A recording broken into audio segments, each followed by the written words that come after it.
Naruto dashed to the hospital, where he found Kakashi waiting in one of the hospital's hallways. "Hey, Kakashi-sensei, I was wondering if you could help me train for the exams." Naruto asked his Jounin sensei, hopeful. "I'm sorry, Naruto, but I'm training Sasuke. He needs more help than you do because he's going up against Gaara," Kakashi said, not looking up from his Ika. "But you saw what Neji did to Hinata. How am I supposed to defeat him?" said Naruto, annoyed that his sensei was dismissing him. "And you saw what Gaara did to Lee. Sasuke might get killed," Kakashi shot back, his voice firm. "And so will I if I don't get stronger. Can't you just give me a scroll to help me out or something?" Naruto begged, because anything would suffice at this point. "Look, Naruto, I can't train you because I don't have time. Sasuke has a better chance of winning against Gaara than you do against Neji because you can't control your chakra.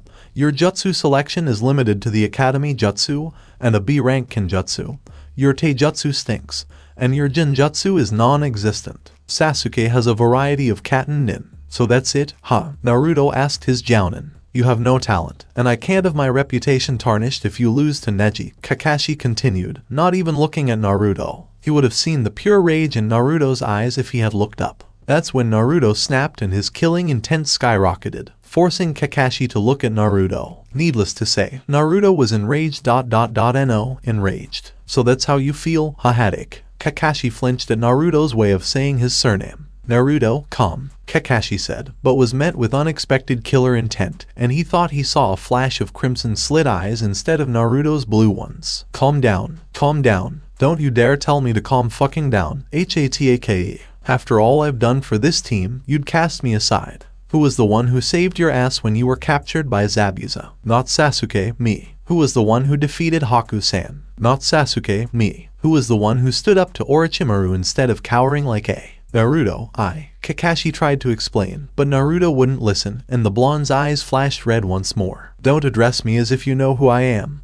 Hadik, from now on, you will only address me as Uzumaki, and nothing else in my presence," said Naruto, to which Kakashi objected. "I am your sensei Naruto, and I will address you as I see fit," exclaimed Kakashi. But Naruto wasn't finished and continued speaking. "Also, you're not a teacher, hell. I bet the closet pervert, Abisu, can teach better than you, and he's one of the weakest shinobi I've ever seen with his rank. What kind of sensei gives personal training to one of his students and leaves the rest to fend for themselves? We could have died in the exam against Orochimaru because of your blatant ass kissing of the Uchiha, you son of a Naruto, that is no way to talk to your sen." Kakashi began as he attempted to correct his volatile student. "Sensei, you have no right to that title. All I see is a Uchiha cocksucker. You know what? I'm done with this team, you, Haruno, and the bitch-ass Uchiha." "Nah," said Kakashi again, but the boy's killer intent had increased, and it would be quite impressive if things had gone differently. "Fuck you, Hadik. I'll never talk to you again. I respected you once, but now I see what I mean to you, and it's the same belief as the others. You fucking hypocrite of an asshole. Go ahead and train your Uchiha fuck buddy. Know that when I do beat Neji, your precious Sasuke is next, and I'm going to beat him within an inch of his life," said Naruto before stalking out of the "Stop Naruto, I command it," yelled Kakashi, but Naruto grabbed his wrist and spun on his heel with a kunai in hand, slicing his Ika paradise in half. "Never, ever, put your hands on me again, Hadik, or I will kill you. Even if you were my father's student," snarled Naruto. He knows how. Sandaime vowed never to tell him anything. "I couldn't stop Naruto because I was too stunned," Hadik thought as he watched the boy storm out of the hospital and onto the streets of Konoha. "I cannot believe that hypocritical jerk." As he walked down the street, Naruto reflected. When the villagers noticed him, they immediately began staring at him. They were surprised, however, when he glared back at him with added killer intent. He even backhanded an adult who thought it would be hilarious to trip the demon brat and watch him fall. As soon as he said that, the crowds parted to allow him to pass, not wanting to agitate the demon brat any further. His enhanced hearing picked up on their frantic whispering. "Did you notice that? I warned you that he was a demon. Only a monster would attack a defenseless poor man. We should have killed him as a child." Monster, demon, freak. Naruto could barely keep himself from lashing out at the idiots he swore to protect. "Hold on, Naruto. They're just waiting for an excuse to complain to the councils and have the old man punish you," Naruto reasoned, remembering what had happened in the past. So, with great effort, Naruto calmed down slightly and simply glared back, letting them know that if they did anything first, he'd see they lost a few limbs. After the first attack on his life at the age of 4, he was terrified of people at first, but after the entire situation was explained to him during the incident with Mizuki, face lets it. People he was angry, who wouldn't be after learning that the reason the entire civilian population and the majority of shinobi despised you was due to something beyond your control. He became even angrier when he discovered that the person who had done this to him, the Yondaime Hokage, was also his father, which he had learned from the forbidden scroll of sealing. What parent would do this to their own children? The Yondaime was a moron for placing so much trust in so many morons. Naruto was also furious at the Sandaime Hokage for keeping this information from him, though not nearly as much as he was at his father for keeping this information from him for so long. The only reason he wasn't angrier at the old man was because he executed everyone who had ever physically harmed him. He couldn't, however, do anything about the people who psychologically abused him. The elderly man was also unaware that the majority of the teachers at the academy were constantly tampering with his grades. Or, if he did, he was doing nothing about it for fear of losing favor with the village as Hokage. Naruto had checked, and if they hadn't messed with his grades, he would have finished 3rd in the class, with the Uchiha still 1st and Shino Aburame 2nd. I can't stand this place any longer. I want to leave and never look back, Naruto thought as rage rose within him. Unfortunately, Naruto was so angry that he missed a group of jounin talking to each other, as well as the blonde being one of the Chunin exam finals contestants. They felt the boy should be injured beyond repair, unable to not only make it to the exam finals, but also to be a Konoha shinobi at all, and decided to do the Hyuga clan a favor by removing the so-called opposition from the game. The group waited until Naruto moved to a more secluded location before striking the blonde and beating him to within an inch of his life, as so many others had done before. Unbeknownst to him, a reptilian figure with hunger in his eyes was watching the events unfold in front of him, and he was not Orochimaru. Filthy humans. To think the Raiden the Elder God favors you. Why he does, I'll never understand, exclaimed the figure, prompting the shinobi surrounding the bleeding Uzumaki to look around to find no one else. Who's there? Show yourself, exclaimed the group's leader before he cried out in agony as an invisible clawed hand went through his torso. Why do that, human, when this is so much easier, exclaimed the reptilian voice as the invisible creature bit into the shinobi's neck and slaughtered the other shinobi before they could attack. Monster, exclaimed one shinobi as the creature appeared, but wished he hadn't because the creature dripped acid from his mouth and shot it at the dying man. Fool. Now what to do with you? Your scent seems familiar. Tainted in a sense. No, not tainted. Locked away. Yes, that's what I smell. But why is it familiar? Could it be he's ... but I thought the child died shortly after birth. And that was ages ago before the 10th Mortal Kombat tournament that vile sorcerer failed to secure Earthrealm in the name of Out. Along with the Elder Gods. Elder Gods, I beg your pardon to prevent Reptile from taking the boy to the Shao Khan, exclaimed Raiden as he stood before his fellow Elder Gods, each of whom was staring back at him. No, Raiden. You will not stop this. We forbid it, an Elder God to Raiden's right said. Surely you see that the boy is a threat to Earthrealm if he falls into the hands of Shao Khan, Raiden said as the Elder Gods frowned at him. You set things in motion when you took Shao Khan and Sindel's offspring away from them all those years ago. You brought his progeny to Earthrealm as a last resort against the Emperor should the conquest of Earthrealm be assured. And instead that boy grew to become what the people now call the Sage of Six Paths, said another Elder God behind Raiden. I couldn't risk Shao Kahn's offspring growing up to be stronger than his sire, and leading a campaign against Earthrealm. We would never have survived had the child been raised by his father. The same will happen with this boy holding the strongest of the Biju in him, Raiden explained, his eyes glowing with the Elder God's light. We are aware of Raiden's burden. Uzumaki Naruto is his descendant, born in Earthrealm with the blood of the Emperor Shao Kahn of Outward running through his veins, and thus can traverse between the two realms without reprimand from any of us. However, Shao Kahn is still prohibited from invading Earthrealm, and we have long since ended the Mortal Kombat tournaments to ensure the safety of the realms long after his final attempt at invading. Sighing in defeat, Raiden could only watch events unfold and hope that his actions from many years ago did not come back to haunt him. Master Shao Kahn, I bring something important before you that requires your full attention on this matter, Reptile said as he kneeled before the Emperor of Outworld, holding the child out in front of the man. And this dying child, you bring this ... weak thing from Earthrealm before me for what reason, Reptile? Shao Kahn asked, his floor stained with the boy's blood. He is no mere child, my Emperor. I have discovered something of great importance in my travels into Earthrealm. Reptile said, while the Emperor was unimpressed. Speak, tell me what you've learned, including bringing this child to me, Shao Khan said, his guards ready to strike down the lizard warrior if their Emperor ordered it. This child ... he is of your bloodline, exclaimed Reptile, and Shao Khan rushed up to him, fist to the reptilian man's neck. You lie. I have only had one child, and my son was pronounced dead shortly after breathing his first breath as Prince of Outworld, exclaimed Shao Khan, the pain of losing his progeny still stinging him to this day. I don't understand it either, my Emperor, but I swear to you this boy has a scent similar to yours, and it can only be possible if he were of your bloodline.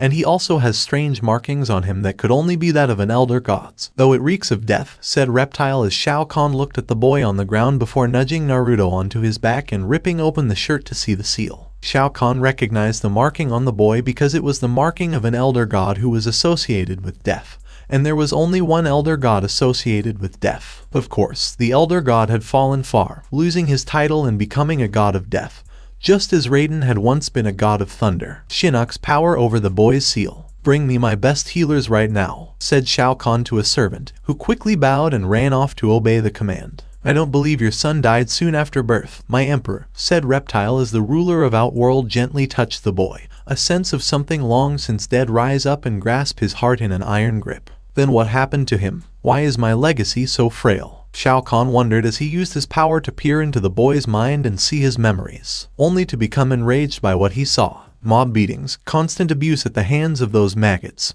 followed by a lack of and sabotage of the boy's overall training. But what really made Shao Kahn's blood boil was that this was leading back to a memory from the child's birth, revealing a secret kept from the Emperor of Outworld. You must ensure that the boy does not reach his full potential, Sandame Hokage. He has the blood of a powerful being running through his veins that has the potential to shatter the world, you know. And with the Kyuubi sealed inside of him now, the risk is multiplied, Raiden said in the Sandame Hokage's office. Jiraiya spoke to me earlier about the child of prophecy the Toad Elders mentioned, and I fear given the boy's heritage combined with this new information, growth Naruto's has to be stunted. I'll see to it. The news of him being the Jinchuriki of Kyuubi will see to that when I make it public, said the Sandame as Raiden nodded and looked at the boy. Make sure the boy is strong enough to defend your village, but no more than that, and make sure agents are in place to kill him should any of that kind of power manifest itself. The Emperor's bloodline must not reach its apex in this realm, and given what he now holds, I am tempted to strike the child down now if it weren't for the elder gods forbidding it, Raiden said, his hand covered in lightning.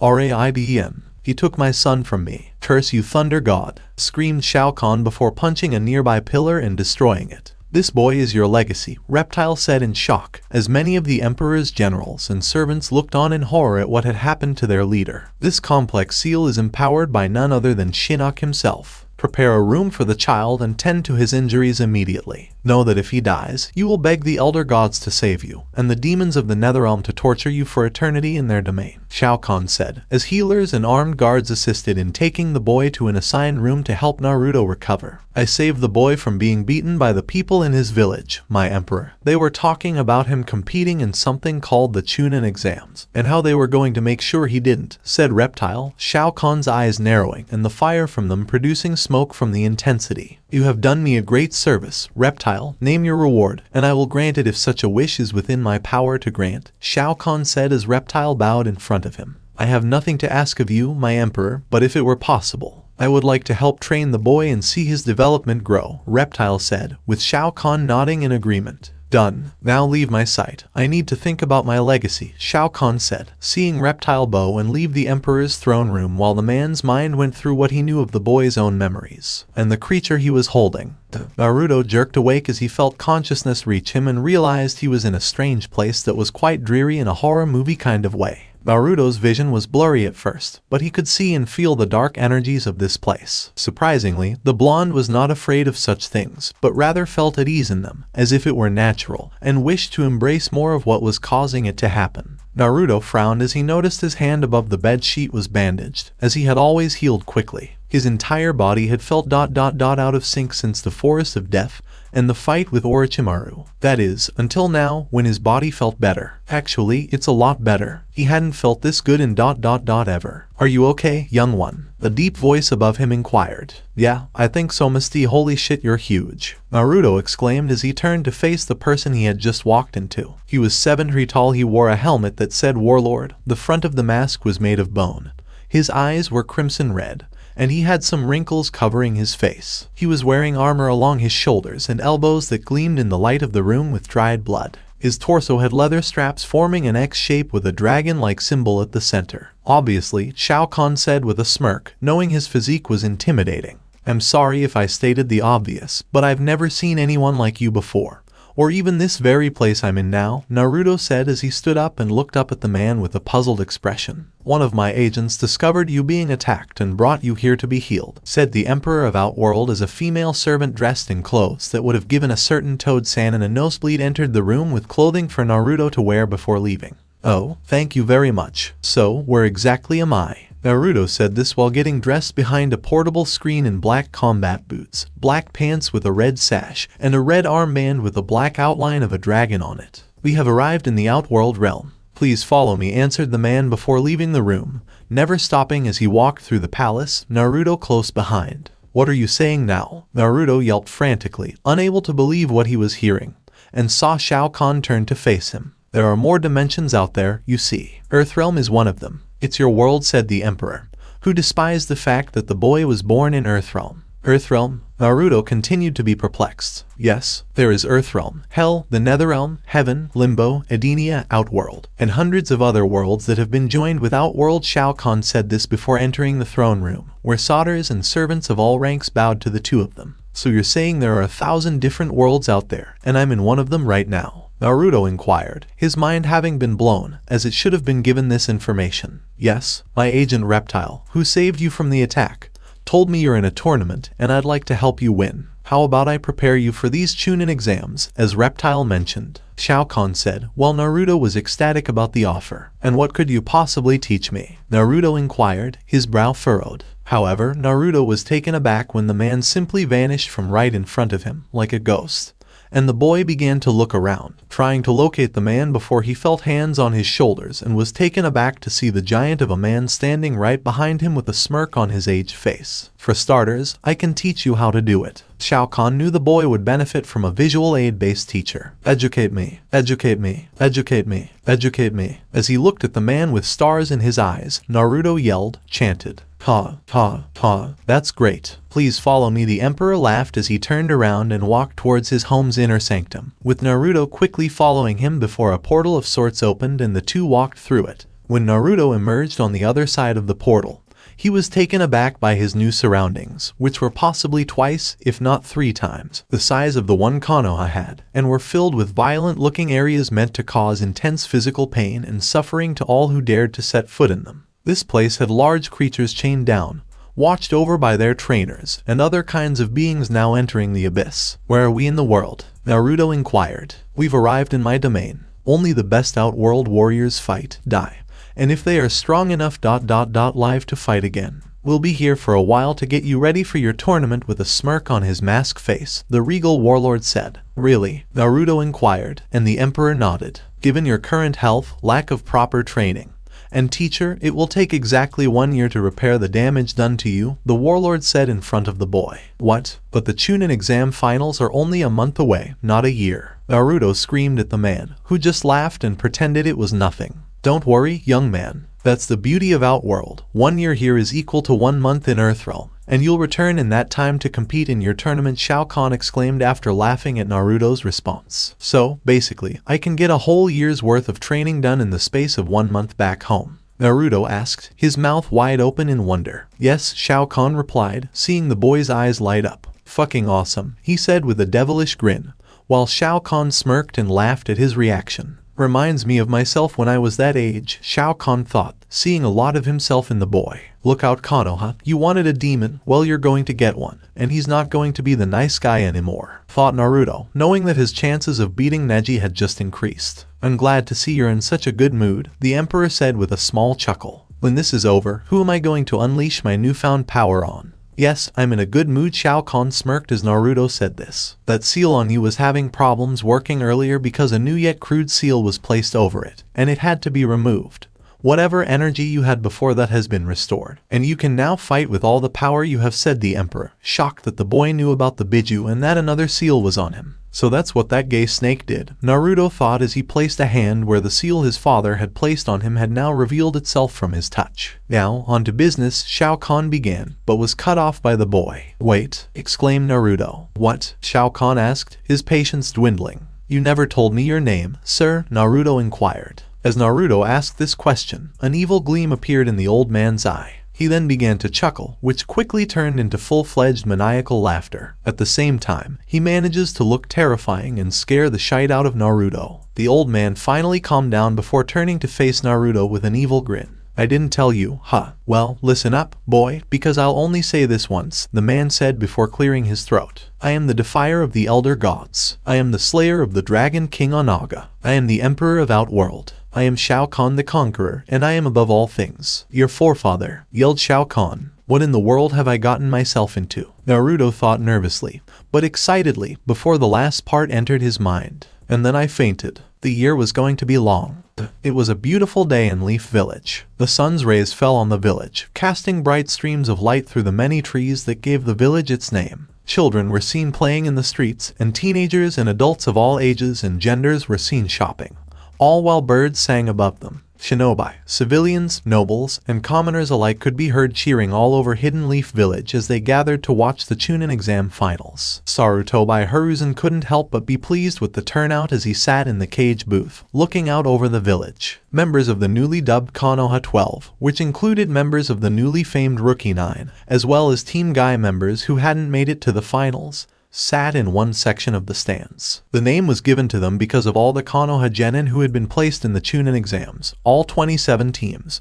The 4 rookie teams passed the second stage and advanced to the preliminary rounds. The Jounin senseis of the teams, -1, sat with them, each proudly looking down at the students who had made it past the prelims. 7 figures could be seen standing in a line facing the cage booth on the arena floor. 6 of those figures were the genin about to compete in their matches: Aburame Shino, Hyuga Neji, Nara Shikamaru, Sabaku no Gara, Sabaku no Temari, and Sabaku no Kankuro, with the Jounin proctoring this match being the last member. Shiranui Genma, the proctor, had dark brown hair that reached his neck and brown eyes. He was dressed in the standard Jounin outfit of dark blue pants and a long-sleeve blue shirt, with his Jounin flak jacket layered over it. Sarutobi frowned as he noticed that 3 ninja, Kinuta Dasu, Uchiha Sasuke, and Naruto Uzumaki Dasu was dead, his body discovered by his ANBU just the night before, and Uchiha Sasuke was with Kakashi, so it was a given that he would either arrive late or arrive late.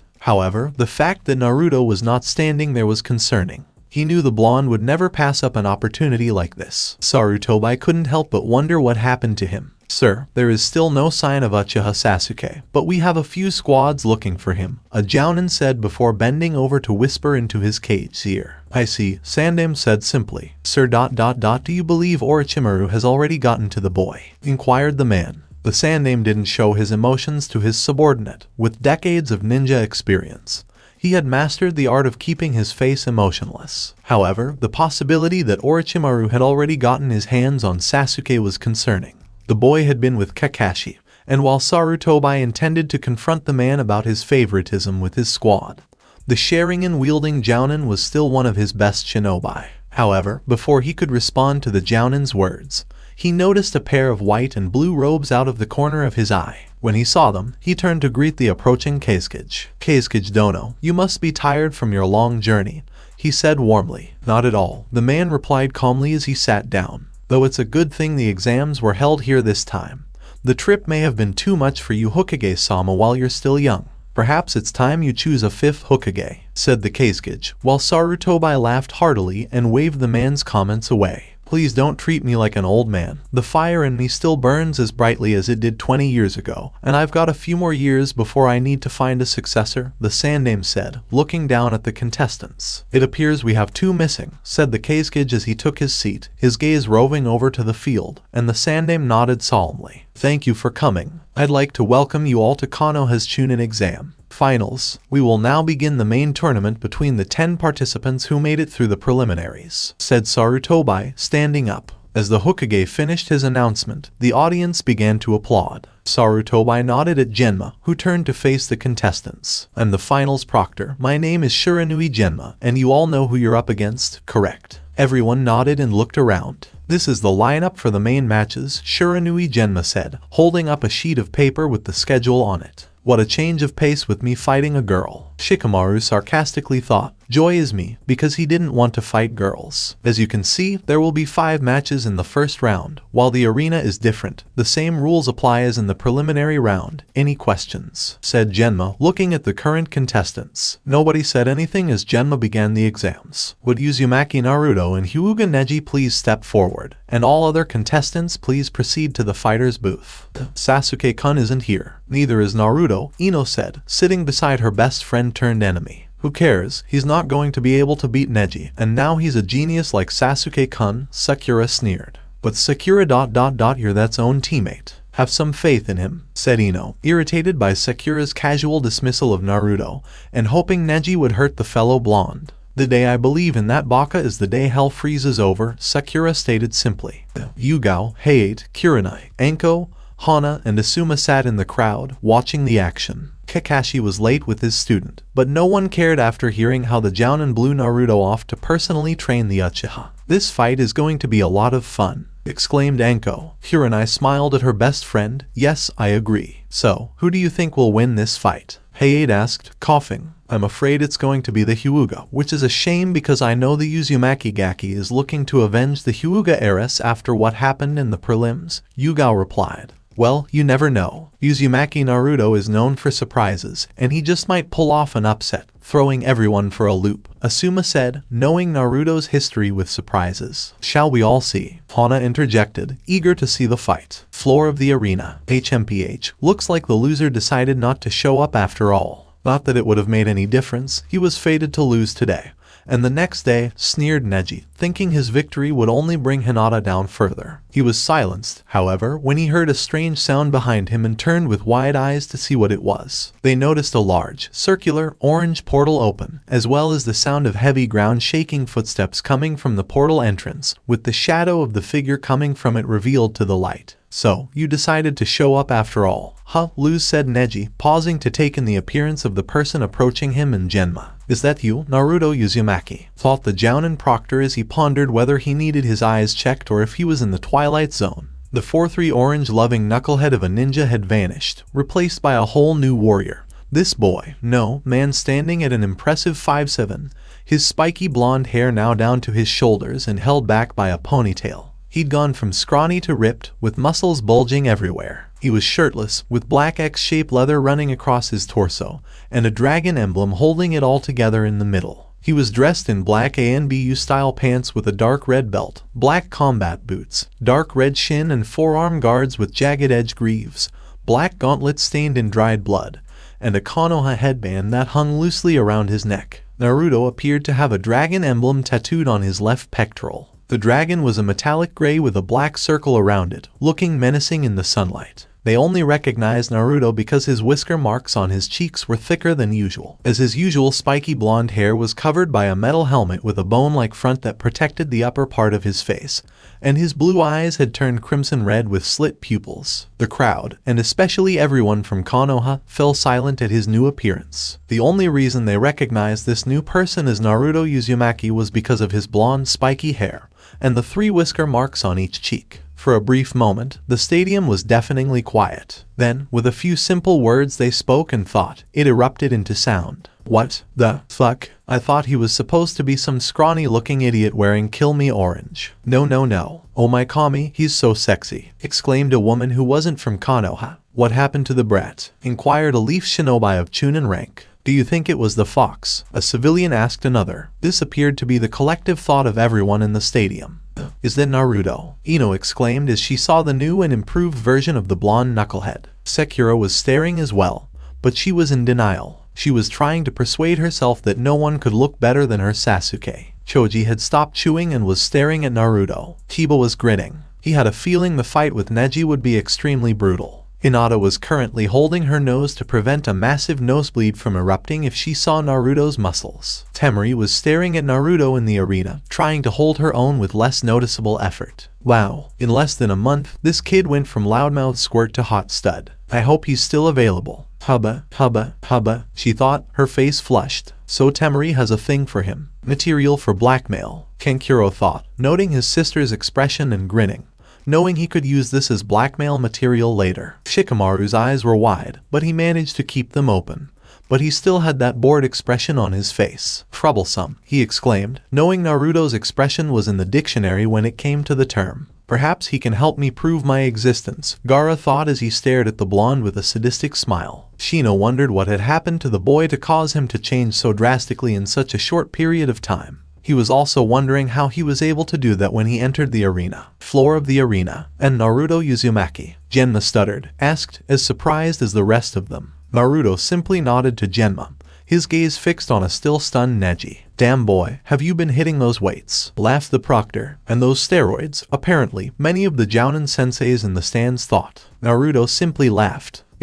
So the dead last finally decided to show up, Neji remarked sarcastically, finally coming out of his stupor. Don't you realize that no matter what you do or how you appear, you will still lose? Because fate has decreed that I will win today. Naruto simply stared at him as if he were a bug, which he was in Naruto's opinion. The match between Neji Hyuga and Naruto Uzumaki begins now, Genma smirked. Genma then decided to flee because he had a feeling this was going to be a difficult day. The remaining contestants filed out of the arena and up to the fighter's box. Chunin, Kotsu and Izumo sat in the stands and watched the game. The kid's come a long way, Izumo stated simply. Yeah, Kotsu agreed, but is the kid strong enough to take on the Hyuga clan's prodigy? Neji faced Naruto in the arena and crossed his arms. Give up now, he said. There is no way you can defy fate. And when he didn't get a response, Neji scowled at Naruto. Are you listening to me? Neji asked, while Naruto remained silent, stalking Neji like a predator stalks its prey. While his thoughts wandered back to his training with Shao Khan and the power he wielded to bring his legacy to this point, as well as the truth of his heritage. A heritage that had been forged for centuries, if not millennia, but was denied due to a fearful god seeking to usurp evil and his descendants.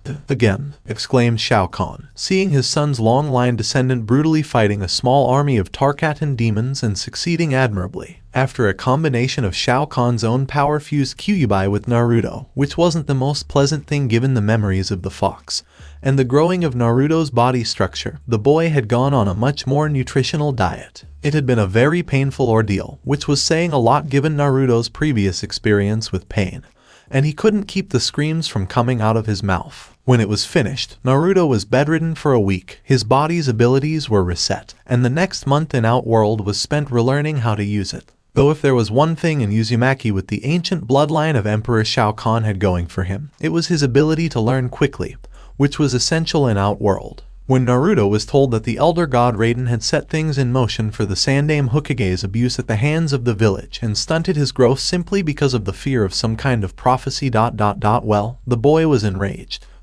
He was furious that several soldiers were subjected to Naruto's wrath. Shao Kahn went on to explain how the Elder God's rules allowed Naruto to travel from Outworld to Earthrealm without their interference, so the blonde could pay a visit whenever she wanted and even seek Shao Kahn's advice on matters because he was still young. If the Elder Gods attempted anything, the laws they established would be shattered, giving the Emperor of Outworld the right to invade Earthrealm, if not demand a restart of the Mortal Kombat tournaments to decide the fate of all realms. The end result of Naruto training allowed the boy to gain a lot of muscle on his body, which led to his 1 year of training in Outworld, which made many of the female servants blush and look at him with lust. A fact Shao Kahn would occasionally bring up in front of Naruto and the Uzumaki, taking pride in making the female gender weak in the knees. While muscle was a given with all the training, Naruto also developed inhuman agility as a result of Shao Kahn's painful teaching methods for him to avoid, and Kyuubi's fox-like agility to outmaneuver others in a pinch. Is there anyone else for me to take down my forefather? Said Naruto, as Shao Kahn smirked and snapped his fingers from the throne.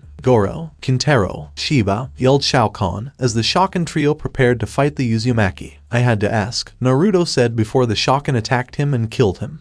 Neji simply smirked and activated his Byakugan, thinking his opponent was scared. Don't want to talk. Fine, let's get this beating started, he smirked. Hanabi, keep an eye on her. Hayashi Hyuga, the patriarch of the Hyuga clan, warned his youngest daughter. Why? Hanabi asked, staring at the shinobi monster in front of her cousin. There is no other Hyuga with blood thicker than Neji's. He is a true Hyuga prodigy, Hayashi said, despite his own fear. The young girl simply nodded, indicating that she was paying attention. She stood there, curious to see if the boy could actually fight. In the arena, Neji charged at Naruto, who stood there unafraid of being hit by the Hyuga clan's infamous taijutsu. Just as Neji was about to strike him, he moved to the left and backhanded the Hyuga away from him at a speed that even Neji couldn't track with his Byakugan eyes. Neji rolled about 10 feet away from Naruto before coming to a halt, and rapidly rising to his feet in shock. What in the world was that? Neji reflected as he nursed the right side of his face. When he fought the Inuzuka, he wasn't anywhere near that strong or fast. 1 month of training should not have resulted in him having this much power. Well, these were the collective thoughts of everyone who knew Naruto, and knew he wasn't this strong a month ago. So it appears you've gotten a little bit better since your last fight. But it doesn't matter because you'll still lose to me like my useless cousin did in the Chunin exam prelims. Taunted the Hyuga as he cautiously stepped towards Uzumaki, seeing him unaffected by the comment. However, it still doesn't mean anything. Neji charged at Naruto, unleashing a volley of Juken strikes. He grew frustrated as Naruto simply dodged and deflected all of his blows. Holy shit. This is the kid who used to go around in an orange jumpsuit shouting about how he was going to be Hokage one day. Izumo exclaimed. He might be able to do it. Kotsu added. Hanabi was currently staring at Naruto from the stands. She had been taught that power was everything, and it was now revealing itself. Got him, Nit, stand still so I can hit you, yelled an enraged Neji, while Naruto simply laughed at the Hyuga as he danced around the Juken strikes. Neji had a small victory when he finally managed to nail Naruto in the left arm. However, triumph was short-lived as Naruto used the same arm to punch Neji across the face, sending him flying back 15 feet. The stadium was shocked once more when the supposed dead last loser struck the Hyuga prodigy. Really, Neji? Is this the best you have to offer? How disappointing. Naruto finally spoke, shocking everyone with his now deep voice as he smirked at the Hyuga and saw Neji turn red in the face upon hearing him comment. Disappointing. Disappointing. Disappointing. I'll show you a fucking disappointment, yelled the enraged Hyuga as he shifted into a new stance that had many Hyuga clan members in the audience gasping in surprise. You're within my margin of error. He then charged straight at Naruto. If he had a clear head instead of an angry one, he would have noticed Naruto's lack of movement and allowed Neji to get within striking distance. 8 trigrams 64 palms, exclaimed Neji as he began closing all of Naruto's chakra points with his clan's prized skill. If he had paid attention, he would have noticed that Naruto did not even flinch when Neji launched his attack, nor did he move an inch from his position. What the hell has Naruto been up to for the past month? Inquired a perplexed Kiba. That's what I want to know, Sakura thought, while her rage at the blonde's strength infuriated her even more because she felt Sasuke should be the one with this power, not the monster fighting Neji. He's taking all of those Juken strikes like they're nothing. Hey Hinata, can you check and see if Neji is closing any of Naruto's chakra points? Kiba asked, knowing that his own teammate could see what was going on.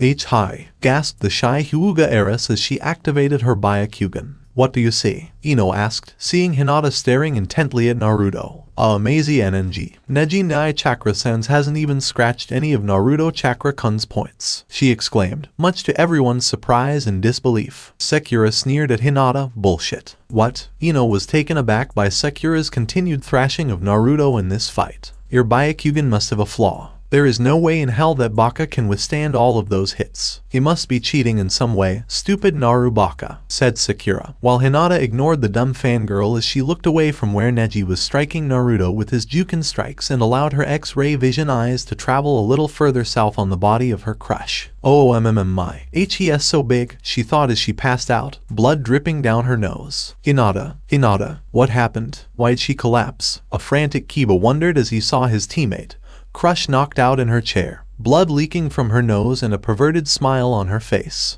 Wow, what the hell? A tired Neji exclaimed as he finished his assault. How come none of your chakra points have closed? Is that it? I ask, honestly. Was pathetic? Asked a bored Naruto as he stared at Neji, shocked at first before becoming enraged. This isn't possible. He should be weak. Pathetic. A commoner in his truest form. So how is it possible he's doing this? Gritted Neji's teeth as this commoner mocked him. A member of Konoha's strongest clan, the Hyuga clan. Since you're starting to bore me, Naruto sighed, immediately putting Neji on the defensive. I guess I'll go on the offensive now instead of defensive. Neji didn't have time to react as Naruto suddenly vanished from where he was and appeared directly in front of him. He was knocked up in the air as Naruto hit him with an uppercut. But before he could fly away, Naruto quickly grabbed him by the ankle, turned around, and slammed Neji face first into the ground so hard that the ground created spider web cracks, causing many in the crowd to cringe. Wham, wham, wham, wham, wham, wham. Finally, after the 31st punch to the sternum, Naruto threw Neji high up in the air, and everyone saw his nearly broken body. As he was coming down, Naruto's body was surrounded by a mysterious red aura as he flew up in the air, and kneed Neji in the jaw, or what Shao Khan called the uplifting knee strike during their training together. It was brutal. Genin, you have their Hokage dono. I must say that his ruthless fighting ability rivals Gaara's, remarked the Kazekage, pausing to find the appropriate word for what he had just witnessed. Since when the hell was the Kyuubi child this powerful? I might have to get rid of him before he becomes a thorn in my side, Orochimaru thought as he witnessed the Kyuubi Jinchuriki's brutality on the Hyuga boy. Well.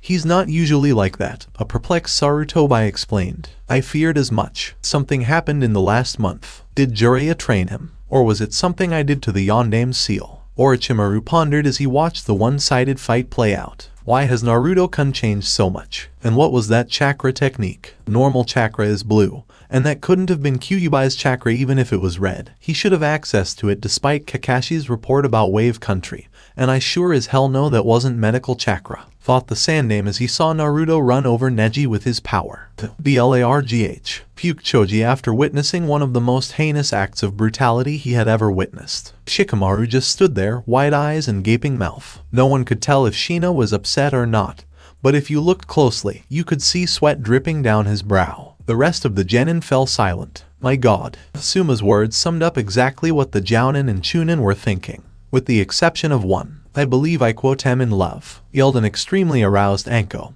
Her eyes filled with tears as she gazed upon Naruto and all of the blood he had spilled. That was one of the most sadistic and bloody things Anko had seen in a long time, and Anko absolutely adored bloody and sadistic things. Right now, Anko's list of Konoha men she was interested in had been narrowed down to one, and he was currently at the top of the list while competing in the arena below. Neji Aniki, mumbled a terrified, teary-eyed Hanabi, who had just witnessed an older brother being beaten to a bloody pulp. And the fact that she's only 10 years old implies that someone has been traumatized for life. No, Hayashi said quietly as he watched his brother's son, his nephew, struggle to stand while coughing up blood. Floor of the arena. Holy shit, exclaimed Genma, debating whether to call a halt to the match before Naruto killed Neji. He couldn't, though, because the Hyuga was still awake and had finally stood up. You should leave right now, Hyuga, before your injuries worsen, Naruto said, looking at Neji's broken, but determined, form standing 20 feet away from him, and seeing the boy trying not to wobble. And no CH chance in H hell. I'm not going to just QQ quit because of a few shattered ribs. It is MIFF fate to win this F fight, Neji said weakly as he coughed up blood, sliding into a Juken stance. This earned him some respect from many people, including Naruto, though it was a minor boost. While I applaud your resolve, which I do not take lightly, I have work to do and a certain Uchiha to demolish. So, if you don't mind, I'll end this right now, the Uzumaki said as he flipped through a few hand seals. The majority of the Konoha shinobi population recognized hand signs. Fire release, magnificent fireball technique, Naruto said as he hurled a beach ball-sized fireball at Neji. Several members of the audience cried out in fear as the fireball approached Neji's still form. But they were quickly calmed when Neji began to move. Palm rotation of the 8 trigrams, cried Neji, spinning in a circle, and a large dome of chakra sprouted around him, deflecting the fireball at the last second and sending it into the sky, where it dissipated the further it got. Many members of the audience were surprised to see that Neji still had enough energy to perform jutsu. Those who were most surprised were the members of the Hyuga clan. How often do you see a member of the cadet branch perform a main branch technique? They were, and none more so than Hayashi. Neji, you've come so far without anyone's help, especially mine. What kind of uncle am I when I can't even help out my own nephew? Reflected the Hyuga patriarch, looking at his deceased brother's only child. Neji, you're amazing. In terms of the Hyuga clan, you truly are a prodigy worth mentioning. However, as I previously stated, I need to finish this quickly so that I can save my energy and fight someone much stronger than you. applauded Naruto with nothing but honesty in his voice, shocking many in the crowd who wondered who had more strength than Neji. As he finished speaking, Naruto's body was surrounded by the familiar yet still foreign red energy as he rushed towards Neji and shoulder rammed him, knocking the Hyuga down to the ground and knocking him unconscious. The first match was won by Uzumaki Naruto. Genma yelled, still unable to believe that the kid walking away from the fight was Uzumaki Naruto. They were stunned, shocked in disbelief. The crowd was dead silent, deathly silent. As the medic Nin came out to retrieve Neji, they were stunned to see Naruto pick him up and carry him over to the stretcher, where the medics then took him to the medical room. This act of selflessness jolted the crowd awake, as he slowly received a very reluctant applause from those born in Konoha, as well as those who despised him, before it burst into a thunderous roar of clapping, and finally the cheering from the "He actually won," exclaimed Ino. Sekiro was completely silent, trying to make sense of the fact that the dead last had just beaten last year's Rookie of the Year, and advanced to the next round. It was simply impossible in her mind that this could have happened. It shouldn't have happened. That didn't happen. There's no way Naruto is this strong. It has to be a Jinjutsu. Yeah, that's it, a Jinjutsu made by the dumb baka, thought Sakura as she watched Naruto walk to the fighter's box. Kiba smirked, relieved that Naruto had defeated Neji, as he had previously been humiliated by Naruto's defeat. Hinata, on the other hand, was still in her own perverted world of unconsciousness. What are your thoughts? Kotsu inquired of his companion. I believe Neji deserves a promotion for his ability to stand and fight after taking such a brutal beating. As for Naruto, we might as well hand him his Chunin vest right now, Izumo replied. Chunin? Ha, this kid just dominated a fight against a prodigy from Konoha's most powerful clan. And he graduated dead last and has only been a genin for a year. They should just give this kid his Jounin vest right now. Asuma, who was listening in on their conversation and knew this kid was way above Chunin rank, said. The two nodded to each other, admitting that even though Naruto had only done a few things, they were all quite impressive, and they decided that Naruto would be one of those promoted to Chunin, and they couldn't wait to see what this kid could do during the Jounin exam, which they were very much looking forward to. The Hyuga Council was thinking something along the lines of trying to get Naruto married into the clan so that they could obtain that powerful green aura, and were trying to think of a way to marry him off to Hanabi, or another Hyuga main branch female. Hayashi, on the other hand, knew what they were thinking, and he didn't like it. Naruto approached the fighter's box and was immediately besieged by the others who were staring at him in awe, fear, and, in Temari's case, lust. How did you get so strong, Naruto? Shikamaru inquired. The answer, Shikamaru, is nothing to do with your motherfucking business, Naruto yelled before laughing, as they all collapsed in shock from his outburst after they leaned forward to hear him and saw their sweat drop. Troublesome blonde, Shikamaru muttered as he rose from the floor and rubbed his brow. Hey, I wouldn't be me if I wasn't troublesome, Shikamaru, Naruto chuckled as the next match began. It was time for the fight between Uchiha Sasuke and Sabaku no Gaara. The issue was that Uchiha Sasuke was still nowhere to be found. I guess I have no choice but to disqualify Sasuke for not showing up, the Hokage said, looking over at Naruto, whose presence made the old Kage nervous. Perhaps you should wait and postpone the match until later, Hokage-sama. The people did come to see the boy and my son compete in this anticipated battle of the titans that are our best genin of our respected shinobi villages, said the Kazekage, as the Sandaime narrowed his eyes at him before thinking about it. That's excellent. These two would face off in the spirit of competition, and to help further our good relations, I'm willing to postpone the match, said the Sandaime before giving the order, while Naruto and Gaara frowned in displeasure upon hearing Genma make the announcement. If I had been 1 second late, they would have called for my immediate disqualification, as well as a slew of other sanctions. Naruto said more to himself than to anyone else. How come you? Temari said as Naruto looked at her, causing all kinds of emotions to run through her body. It's because I'm a Jinchuriki. Like him, Naruto said, pointing to Gaara. Which one is it? Gaara said before Temari could respond. Kyuubi, Naruto said simply, Gaara's eyes widening. And Shukaku was no doubt in his head telling him to stay the hell away from him. Now I see. That explains the whispers I've heard about you and why they were hoping you'd lose at the hands of the Hyuga, Temari said, seeing Naruto chuckle. I'm not surprised at all. Unlike your brother, the Leaf Village didn't want a weapon with the power to fight them if they wanted to vent their anger, and they had no problem making my life miserable from day one, Naruto said as Genma summoned Kankuro and Shino to fight. I give up, said Kankuro, knowing that if he fought Shino now, the invasion plan would go up in smoke. Would you please bring Sabaku no Temari and Nara Shikamaru down to the arena floor? Your match begins now, Genma said, as Temari dashed down the stairs, waiting for her opponent to appear. Troublesome. First it was Naruto's new appearance, and now this. I'm going to forfeit, Shikamaru said before being lifted from his position and thrown to the arena floor below. Crash. You can thank me later, Naruto said as Shikamaru grumbled and picked himself up off the ground. That blonde. People with blonde hair are a pain. First, Ino was my teammate, then Naruto, and now the one from Suna is my exam opponent. I swear Kami prefers blonde-haired people over me, Shikamaru said as he rose from the ground and noticed Temari was preparing for a fight. Just for that, I'm going to beat the laziness right out of you, and then I'm going to ask Naruto-kun out on a date, Temari said, surrounded by several girls with killer intent. Oh, she didn't just say that, exclaimed several people, staring at Suna's blonde kunoichi. Fight, said Genma, as Temari moved quickly to complete this in at least one move. Oh my goodness, Shikamaru said as he underestimated Temari's speed and narrowly avoided being hit by her iron fan. Coward, stand your ground and fight, Temari said as she continued to use her iron fan as a blunt object, and Shikamaru was fleeing while having flashbacks of his father doing the same thing when mom was in one of her moods. So this is what he goes through all the time, Shikamaru thought before tripping on a rock and looking back to see Temari leap in the air with her iron fan coming down on him. Take it, yelled Temari, his life flashing before Shikamaru's eyes. With my last breath, I just want to say. Troublesome, Shikamaru said as the blunt object approached his head. Smash. The winner is Sabaku no Temari. Genma winced as he saw Shikamaru twitch from the blow to the head, and was surprised the girl's weapon didn't have an imprint of Nara's face on it.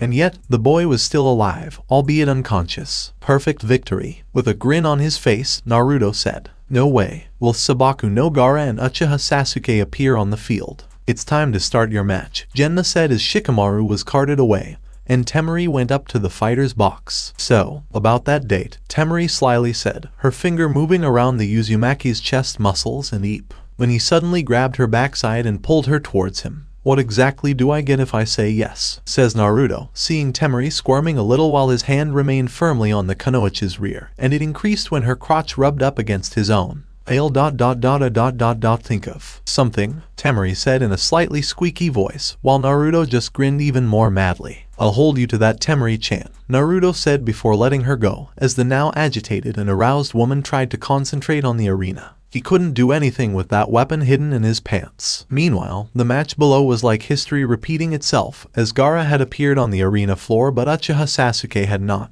which did not sit well with the future clients and daimyos watching from the stands. Some people were booing the Uchiha for not showing, while many Konoha-born people were concerned something had happened to the boy and others suspected Naruto had a hand in it. In any case, not legally. Uchiha Sasuke is not present and thus disqualified. Sabaku no Gaara is the match winner. Will Aburame Shino and Uzumaki Naruto come down to the arena floor? Genma wondered, having waited long enough for Sasuke to arrive for his match. Looks like we're up, Shino, Naruto said with a pensive expression on his face. I forfeit, Shino said, knowing it was only natural for him to do so at this point. His insects weren't going to stand a chance against Naruto's power, and who knows what else the Uzumaki had up his sleeve. Smart man, Naruto said as he noticed Temari looking at her brother while waiting for a match. I'm going to forfeit as well. My brother is not afraid to kill a member of his family, Temari explained, with Naruto nodding in agreement. Oh, that's fantastic. Fine. Will Sabaku no Gaara and Uzumaki Naruto come down here to face each other? Genma sighed, hoping no one else would forfeit. Showtime, said Naruto before leaping from the fighter's box and landing loudly on the ground, causing a crater and shaking the stadium. You will prove my existence and die regardless of your power, Gaara grinned, his blood rushing through him faster than it had in a long time. Of course, the fight between them was interrupted when Uchiha Sasuke arrived, followed by Hadake Kakashi in a swirl of leaves, though in comparison to Naruto's entrance, they looked kind of bland and boring in a way that no one really said wow when they saw them. Are we running late? Said Kakashi with a used smile on his unmasked face, and Genma simply sighed at the man. Not only are you late, but Sasuke's match was postponed, and when you didn't show up with him for his second chance, I had to disqualify the Uchiha, Genma said, seeing how surprised both Sasuke and Kakashi were. Kakashi was stunned, but Sasuke was enraged, and the Uchiha appeared ready to kill someone. Well, at least my loser teammate didn't advance in his match against Neji. I bet the Hyuga hurt that pathetic excuse for a shinobi so much that he cried and pissed himself, Sasuke chuckled cruelly. only to be surpassed by a cruel laugh from a helmeted figure and the burning crimson eyes that made the hairs on Kakashi's back stand up. You'd lose that bet, Uchiha. Neji fell in battle by my hands. Painfully, I might add, Naruto said, as Sasuke stared in disbelief. Naruto, said Kakashi, while Naruto grinned even more, his fangs showing. Impossible. You are not that dead last loser, Sasuke said, seeing what Naruto had become and feeling rightfully his own power. If you're so sure, back it up and take me down yourself, Sasuke, Naruto said as the Uchiha charged forward blindly and punched him in the stomach, only to scream in agony. HHH, yelled Sasuke, clutching his now broken right hand and hearing Naruto laugh. Stupid Uchiha, your strength, what little of it you had, has failed, and you are no longer even remotely close to my league, Naruto said, his arms crossed in front of him. Stop talking. I don't care what level of power you have. I will always be superior to you, loser. This village will always prefer me over your worthless self every time. My finger is worth more than your entire body, Sasuke said, while Naruto just smirked at him. Is that correct? Naruto said, his grin stretching from one ear to the next. Without a doubt, said Sasuke, as Kakashi stared in disbelief at what had become of Naruto. Then let's put your theory to the test, Naruto said before his body glowed red for a second and a shoulder strike at Uchiha sent the boy through the stadium wall. Sasuke, said Kakashi, staring at Naruto, looks like you were wrong about me being a weak and pathetic headache. What did you say? You didn't want to jeopardize your reputation by teaching someone with no talent like myself. That I'd lose to Hyuga Neji and thus not be worth your time. I'm in the final round of the Chunin exam finals. I crushed my opponent without your help, so Khaled-sensei. And after today, I won't need any of your so-called training after this tournament is over. Naruto laughed cruelly, echoing throughout the stadium. What exactly do you mean by that? You are a genin unless promoted to Chunin by the Hokage himself, Kakashi said, while Naruto just grinned and looked back at the Sandaime. Him, with his title, he may portray himself as a dragon, but that man is really simply a toothless worm, says Naruto, seeing Kakashi's shocked expression and everyone else hearing it. How dare you offend the Sandaime, said Kakashi as an explosion rang out in the cage's booth and throughout the village. I'm going to do more than just insult the old man verbally. Headache. I'm going to show these weak fools in Konoha my power, and when I do, the village will fear me, not the other way around, said Naruto, as Gaara tried to go along with his part of the plan to awaken Shukaku through the genjutsu that Orochimaru's bespectacled subordinate was unleashing on the stadium. Gaara, hurry up, Temari said, with Kenkuro and Baki covering his flank. Now see what this no-talented shinobi you didn't want to tarnish your reputation Headache can do, Naruto said before forming a light spear and hurling it at Gaara, the red projectile piercing the sand and piercing the red-haired boy's shoulder. Gaara, Temari cried as she saw his sand crumble and her youngest brother bleed from the energy weapon's entry point. It's my blood. I quotem bledy, Gaara yelled frantically, having seen the crimson liquid pouring from his body with his own two eyes. He's all mine, said Kenkuro, bringing out his puppets, but no sooner had they been released were they violently destroyed by Naruto's immense strength, finally punching Suna's puppet master prodigy in the face and sending him flying. We must get Gaara out of here, Baki said, turning to Temari, who nodded and attempted to move her little brother, who was clutching his bleeding shoulder. You are so noble. I'm curious if you're giving that order because you like him as a person or because you like him as a weapon. Naruto grabbed Baki by the throat and lifted him off the ground, he said. How important is it to you? You, too, are a Jinchuriki. Suna was aware of your existence prior to this incident. Why do you believe the Kazekage agreed to go on strike against Konoha? He was well aware of your frailty, that Konoha was a fool to try to keep you under their control by making a weak weapon out of their Jinchuriki, Baki said as Naruto narrowed his eyes at him. Your Kazekage was correct in one respect. Konoha's efforts to keep me under their control were naive. You are correct in that regard, Suna Jounin, but make no mistake, I am far from weak, and the rest of the world will soon find out, Naruto said as he crushed the man's windpipe and threw him away like he was nothing.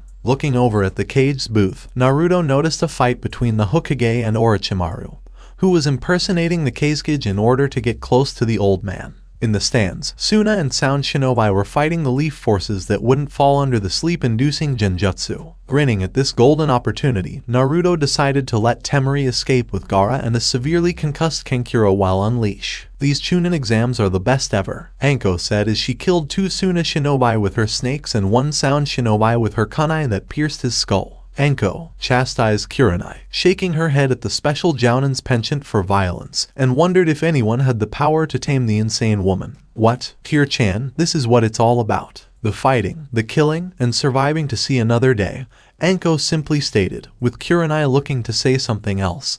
But a mighty battle roar was heard above them, and upon looking up, they saw Uzumaki Naruto descending down on their location with his wrath hammer in his hands, with a dragon symbol on the side. What the hell happened? Kurenai said as she and Anko leaped out of the way before Naruto landed, causing significant damage to the stands. You jerk. You nearly killed us, Anko said, a sour expression on her face. But I didn't do that, did I? Said Naruto before swinging his wrath hammer at Asuna Shinobi, who was quickly followed by a Sound Shinobi, 2 more of them, and 3 more from Suna who were hit by his weapon. That's not the point, Anko said as she kicked one Suna Shinobi between the legs and moved to kick Naruto in the groin, until she saw the heap of bodies and blood splatters that surrounded him. No, the point is that you saw me coming your way, dodged, survived, and look sexy killing these weak fools, Naruto said before performing charging spikes and causing the group of shinobi who were hit to become shredded from his jagged armor plating on his body. He's a violent asshole who causes bodily harm to anyone caught in his crosshairs, and no one is safe from him, Anko simply stated as Kurenai and herself witnessed him punch an enemy shinobi in the chest. And, Kurenai exclaimed as he witnessed Naruto kick another man in the stomach with enough force to send the poor bastard through 3 walls and have a piece of it fall on his head, resulting in the killing blow. And I really want him right now, whined Anko as Kurenai sweated profusely. Also, Anko, we have to defend Konoha right now, Kurenai said, with Anko pouting at first but soon getting into it and defending the village from its enemies. Get out of my way, smacking around everyone and anything in his path to the cage booth, which is currently surrounded by a purple barrier on the tiled building,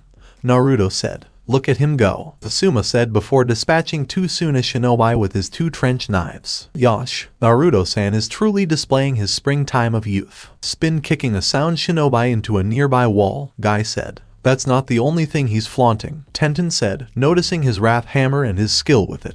As he approached the cage's booth, Naruto noticed the barrier that had been erected by those 4 individuals at each corner, each one hand-picked by Orochimaru to be his bodyguards and loyal to the end of their days depending on their conditioning from his training. What exactly are you doing here? Said Alife NBU captain as his team struggled to find a way through the barrier. Doing your job, you pathetic weakling, Naruto observed as the old man took on the 2 previous Hokages while the Sannin laughed. Until Naruto appeared in the distance. You, said Orochimaru, looking down at his weapon of choice. Were you expecting one of the elder gods? Said Naruto before swinging his wrath hammer into the barrier, and shattering the wall he hit. That isn't possible, Orochimaru said as Naruto walked through the massive hole, and the ANBU did the same to help their Hokage in battle. I am Uzumaki Naruto, and I specialize in doing the impossible, Naruto said before creating a light spear and throwing it at the Shodaime Hokage with the literal energy weapon piercing the man's skull before turning the man into ash due to the destruction of the tag in his head. What exactly did you do? Said Orochimaru, surprised that his puppet strings would be cut in such a simple way. You really are dumb for a supposed genius, Naruto said before repeating the process with the Sandaime Hokage's second predecessor to the title. Thank you very much, Naruto.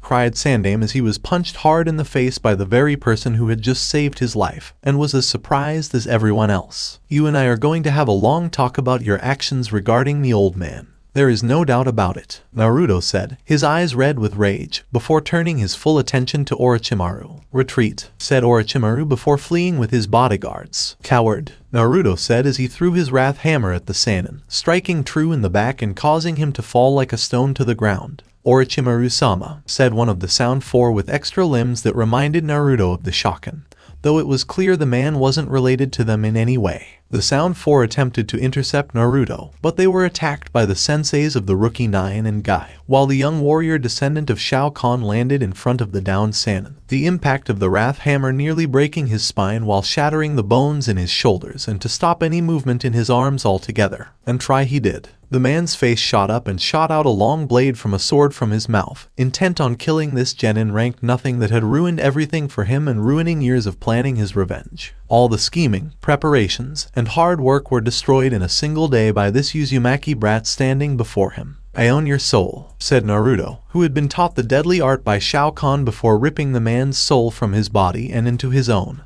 while the Sannin screamed in agony. Those watching this event, Konoha, Suna, and Sound Shinobi, could only watch in horror as Orochimaru's soul left his body to enter Naruto's. His bodyguards now screaming in pain from the cursed seals burning away at their master's death, and even Anko herself was feeling the failed mark of her former teacher burning away. Orochimaru ... my old student, the Sandaime sobbed, stunned to see Orochimaru's body crumbling and Naruto standing over it. Pathetic, Naruto said, noticing the Sandaime's scowl on his face. Show your respect for Naruto, who is no longer alive. You could at least try, said the Sandaime, while Naruto simply laughed. Me, respect for people like him, like you respected my father's dying wish. I saw the Sandaime flinch at me, Naruto said. How did you find out? How did you learn? Said the Sandaime, scowling and narrowing his eyes at the old cage. It makes no difference how I know. What matters is that everyone in this village is held accountable for their actions against me. Beginning with ... you, said Naruto before he was in the Sandaime's now surprised face and punched the man in the stomach, causing the Hokage to fall to his knees and vomit. And Naruto, I beg ... beg you to stop, said the Sandaime before being lifted up his neck, the sensation of the punch rivaling Tsunade's,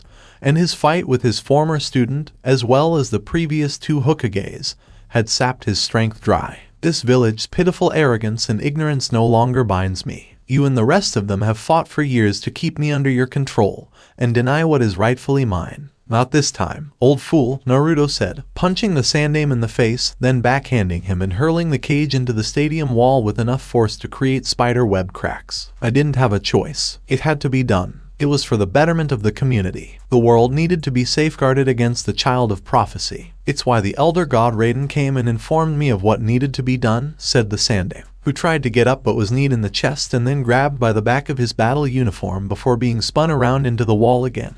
Only this time only going through the damaged part of the stadium. A pitiful attempt by an inept deity to bind what cannot be bound by his rules, Naruto said simply before summoning his wrath hammer. Please, Naruto, halt. Have mercy. Sandaime crawled away from the boy he had wronged. Like the village demonstrated to me, said Naruto before being surrounded on all sides by Anbu and a man with long white hair he had never seen before standing protectively over the Sandaime. Naruto, stop. This is getting out of hand, said the figure, who was less than impressed and pleased by the interruption. And who are you to order me around? With rage in his eyes, Naruto said, I'm Jiraiya the Toad Sannin, and I'm your godfather. Jiraiya said, Naruto's eyes widening before narrowing and his rage growing exponentially. I see. So it's not enough that the old man denies my ancestry, but you abandon me to a life of torment in this village, only to return here to save him. Naruto said, pointing to the still-down Hokage. What are you on about? The Sandaime said you were well liked in the village, that you were being trained to the best of your abilities each time I visited to report what I learned from my spy network.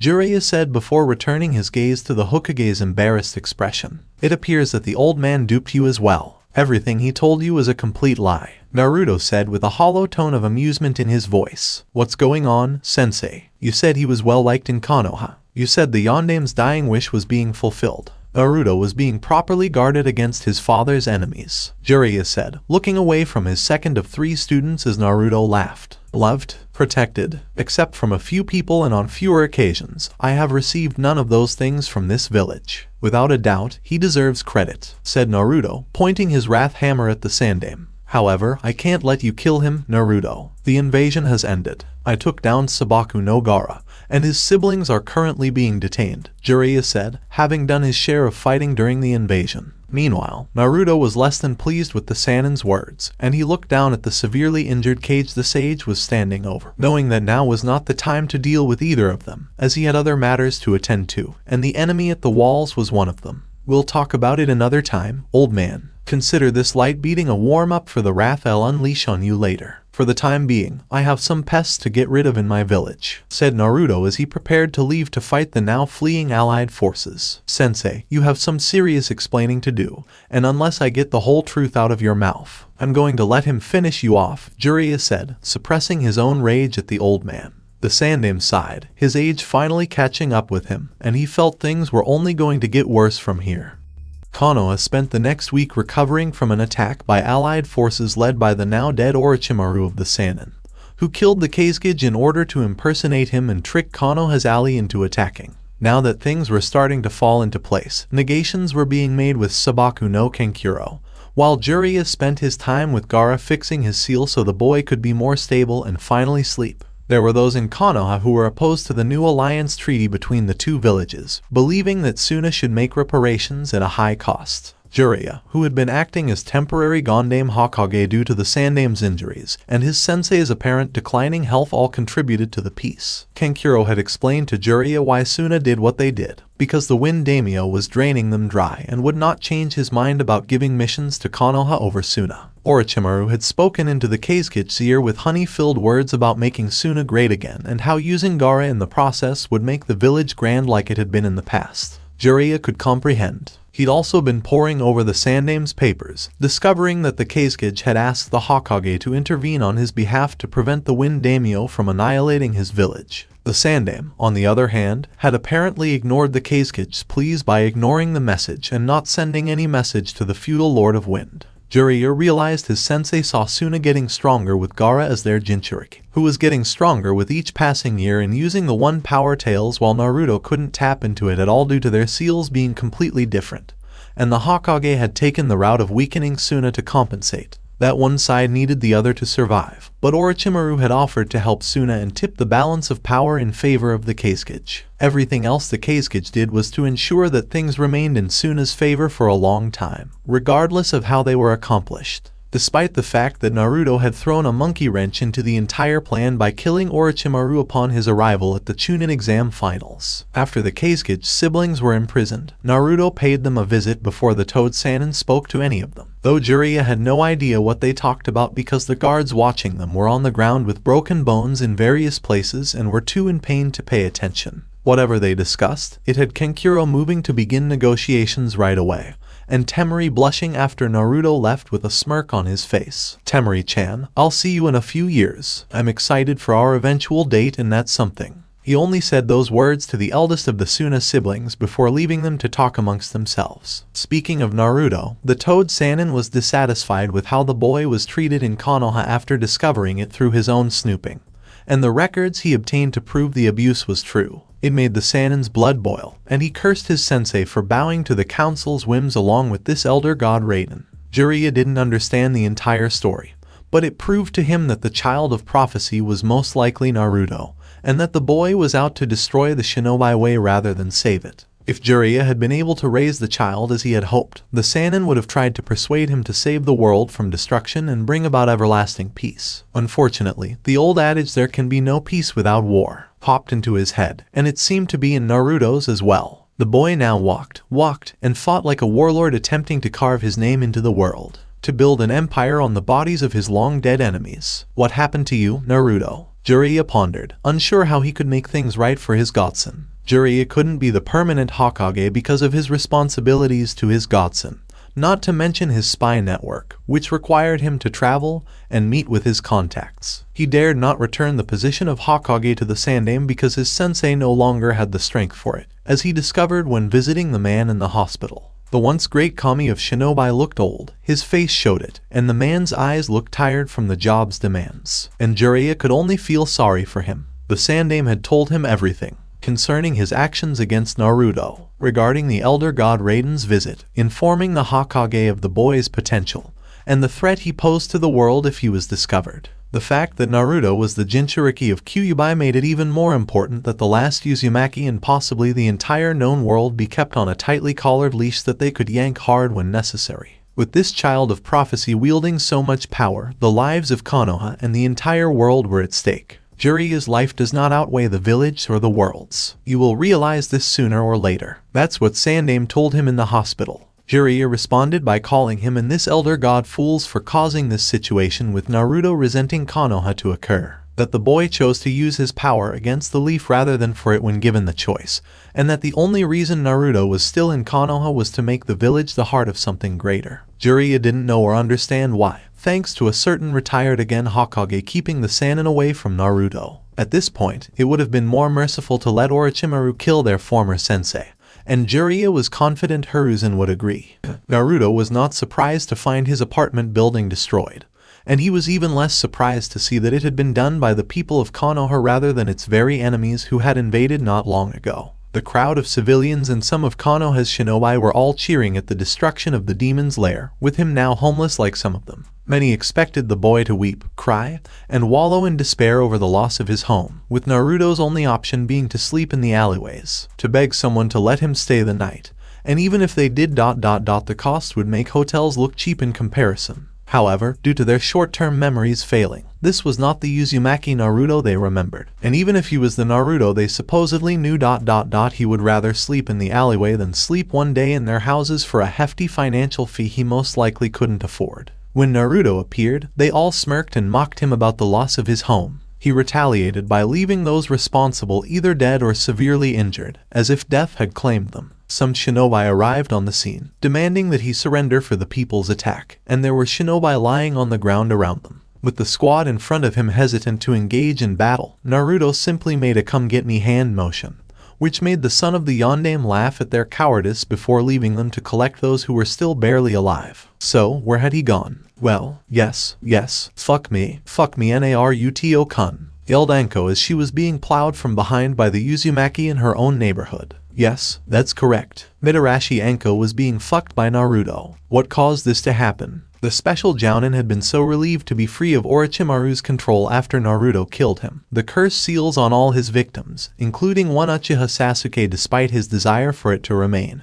And all thanks to Naruto. As if that wasn't enough, Anko practically creamed her pants when she found out how the Sannin died when Naruto ripped out his soul and devoured it into his body. Anko offered Naruto a place to crash after he lost his place to live due to the ingrates of Konoha he had saved, only to maim them for their stupid actions against him, and with no financial fee attached. Just the sexual kind, and Naruto rewarded her handsomely for it. His time in Outworld had allowed the young shinobi turned future warlord of Earthrealm to enjoy the pleasures of the flesh from Shao Khan's palace's slave girls and female servants. His union with Kyuubi had awakened all sorts of desires, memories of times before being sealed away ages ago when the fox would take a human form to rut with a woman, knowing which spots to hit for a woman to scream in pleasure. From his many nights with them, he had made many beautiful women in Outworld yearn for his touch. That's it, Anko-chan. Moan for me. Cry for more. Tell me how much you want it, said Naruto, thrusting harder and faster as the special Jounin's eyes returned to her head.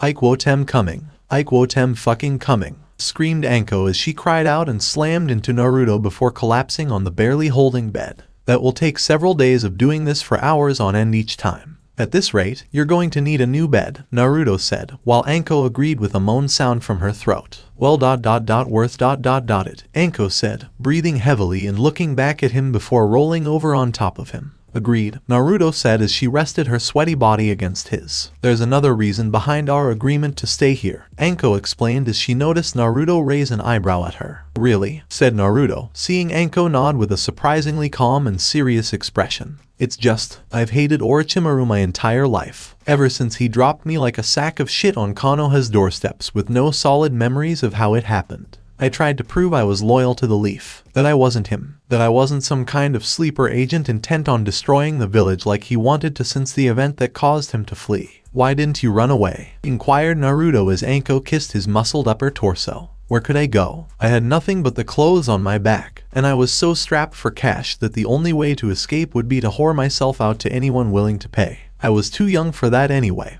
and I wasn't going to start making their names for me become true. Yeah, I'm bloodthirsty, violent, and sadistic in my job. So what? I'm a shinobi. It's in the job description, and one of the specific profession. That doesn't explain your other reason for this arrangement of yours, Naruto chuckled, and Anko sheepishly grinned. Sorry, the other reason I mentioned is because I want to express my gratitude for killing Orochimaru. I had wished for him to die in agony for what he did to me, Anko said as she noticed him smirk at her. Well, there is nothing more painful than having your soul ripped out, Naruto said, looking at Anko, who was sitting up completely and straddling his hips. I believe you. I swore to myself that I would be the fuck toy, slut, concubine, whatever you want to call me and all but name to the person capable of killing him, and do whatever you ask of them. I believe you. I swore to myself that I would be the fuck toy, slut, concubine, whatever you want to call me and all but name to the person capable of killing him, and do whatever you ask. You really want Myrant, don't you, Anko-chan? Naruto asked as he groped both of her breasts, enjoying the way the woman moaned under his touch. You've been so generous already, is it too much to ask for a little bit more? Anko asked, her face innocent but far from innocent. Not at all, though you will be flesh for a while, Naruto said, as Anko slowly rode him while moaning. I like the sound of that, Anko said, grinning as she moved faster, Naruto still groping her breasts for more pleasure. She might get used to it. Naruto walked into the meeting room with purpose, as Jiraiya wanted to speak with him about what happened in the month leading up to the Chunin exams, as well as what he had done during all of the fighting. The only reason he agreed to this meeting with Jiraiya was because he was the acting temporary Hokage at the time, and the councils and clan heads were also looking for answers to their questions. What irritated him was the councils bitching, complaining, and generally being their usual selves when it came to his personal life. They'll probably bitch about what I did to Sasuke and demand I hand over my power to the jerk. Not to mention Kakashi will want to comment on my actions, and I doubt being promoted to Chunin is in the cards right now. Not that I care, because Shao Khan's training and battles in his arena have made me stronger than most of the shinobi in this village. Damn, is it just me, or does Shiva look sexy in that one-piece bikini? With a smirk on his face, thought Naruto, shaking those thoughts away and deciding to focus on the task at hand with this meeting. Welcome to the meeting, Naruto, Jiraiya said as those on the council scowled or sneered and the clan heads looked at him respectfully. Given his recent actions, Naruto felt it was about damn time. You asked me to come here for this meeting, Naruto asked, crossing his arms in front of him. Commanded, exclaimed Danzo, stomping his cane once to emphasize the word. I don't take orders from you, old fool, so why am I here? Said Naruto, glaring at Danzo for his disrespect. You've come because we simply want to know what happened in the month leading up to the Chunin exams, Jiraiya asked, motioning Danzo and the councils to keep quiet. If you must know, I was with my forefather in the realm known as Outworld, which is ruled by the Emperor Shao Khan, and he was teacher during my stay in his palace, Naruto simply stated as the councils yelled at him for lying about such nonsense. Silence. Naruto, please continue, Jiraiya said as Naruto smirked at everyone. After the Chunin exam prelims ended, I sought out Hade Kakashi at the hospital to train me in order to fight Neji in the finals, but the bastard thought I was without talent, and that losing would stain his reputation. If anything, his reputation was stained the very moment he began showing favoritism to the Uchiha and training the prick without considering his other students,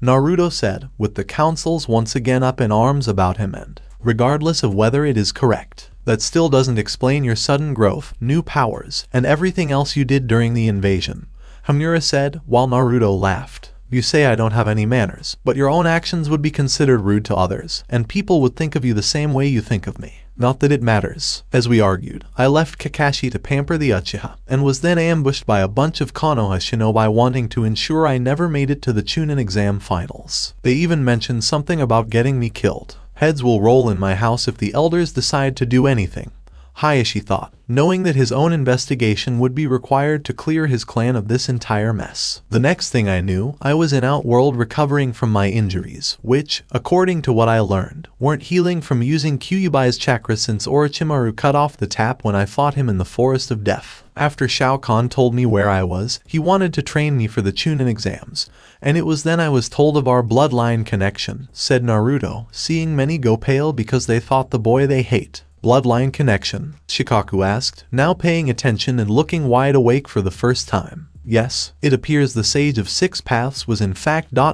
his son, taken straight to Earthrealm after his birth by the thunder god Raiden to be its protector from his vassire should the emperor wish to invade the realm, meaning that I am the long-line descendant of the Sage of Six Paths and Emperor Shao Khan of Outworld, Naruto said, seeing jaws drop and back stiff in fear. And rightfully so, given everything that has occurred. So you're saying you have royal blood in your veins? Hayashi asked, with Naruto simply nodding yes. I will not believe such a claim. There is no way the Kyuubi Jinchuriki is of royal blood. He is trash, exclaimed a civilian council member. I am an emperor's legacy. Whether or not a weak fool like yourself believes it is true is unimportant to me, Naruto said, seeing the councilman's face turn red with rage. Jiraiya, you should check the seal to make sure Kyuubi isn't influencing him. His power is unnatural, Koharu said as Naruto laughed loudly. Kurama, or Kyuubi, is no longer sealed within me. We merged together during my time in Outworld thanks to the Emperor's powers, Naruto explained, prompting the councils to yell at Jiraiya to kill or subdue him for becoming the demon they all despised. He's a demon, Kill him, yelled a member of the civilian council,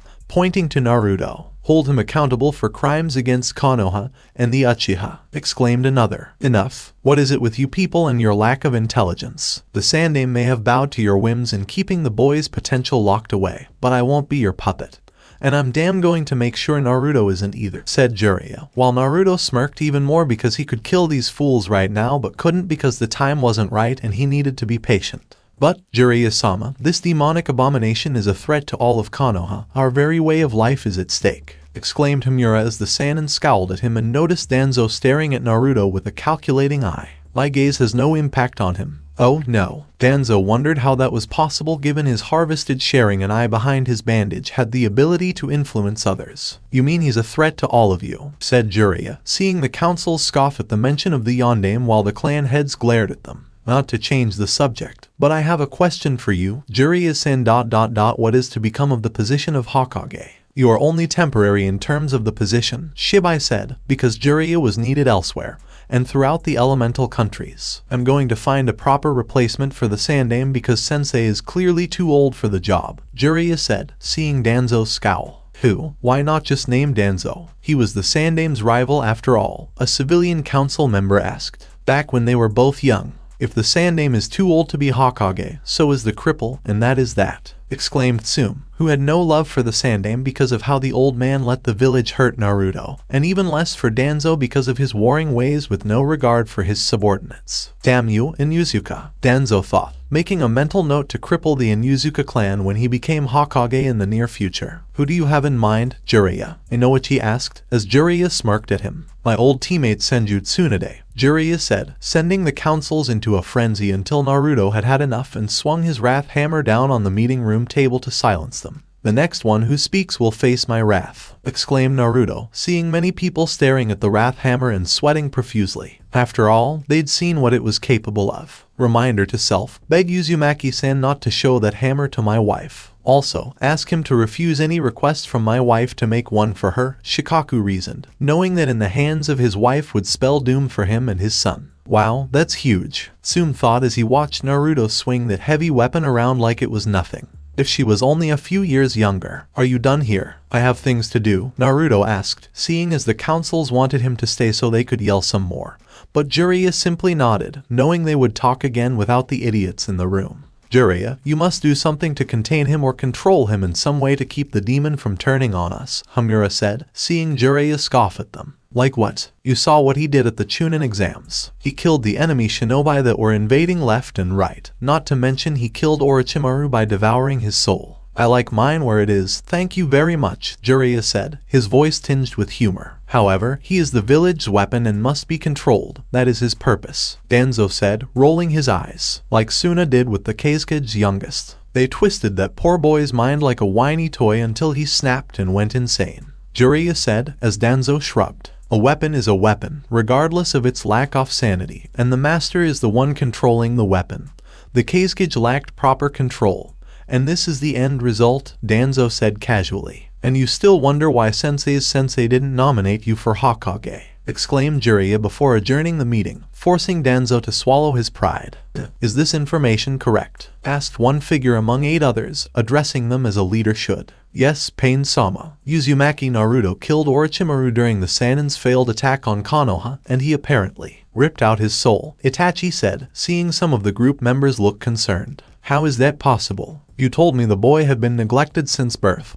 He should be weak like all Jinchuriki his age, Konan said, shaking Itachi's head. I don't know. Sabaku Nogara is the current Jinchuriki of the one-tailed Shukaku, and is considered the strongest in Suna outside of his father. He was injured by Naruto before Jiraiya of the Sannin took him down in his weakened condition to stabilize the seal. After that, Naruto apparently jumped into the heart of the fighting in the stadium, and then took down the barrier Orochimaru's bodyguards set up to trap the Sandaime Ho, regardless of how stained it was from the blood he had spilled. This has become problematic. The Kyuubi Jinchuriki is stronger than we ever imagined. We need to capture him now before it's too late. Itachi, you will go with Kasama and capture the vessel immediately, said Pain, before the two bowing and departing to complete their mission. How did this happen? Inquired the organization's sole female member. I don't know, Conan, but it needs to stop now before the boy becomes a threat to us and our plans, Pain simply stated, as the woman named Conan sighed.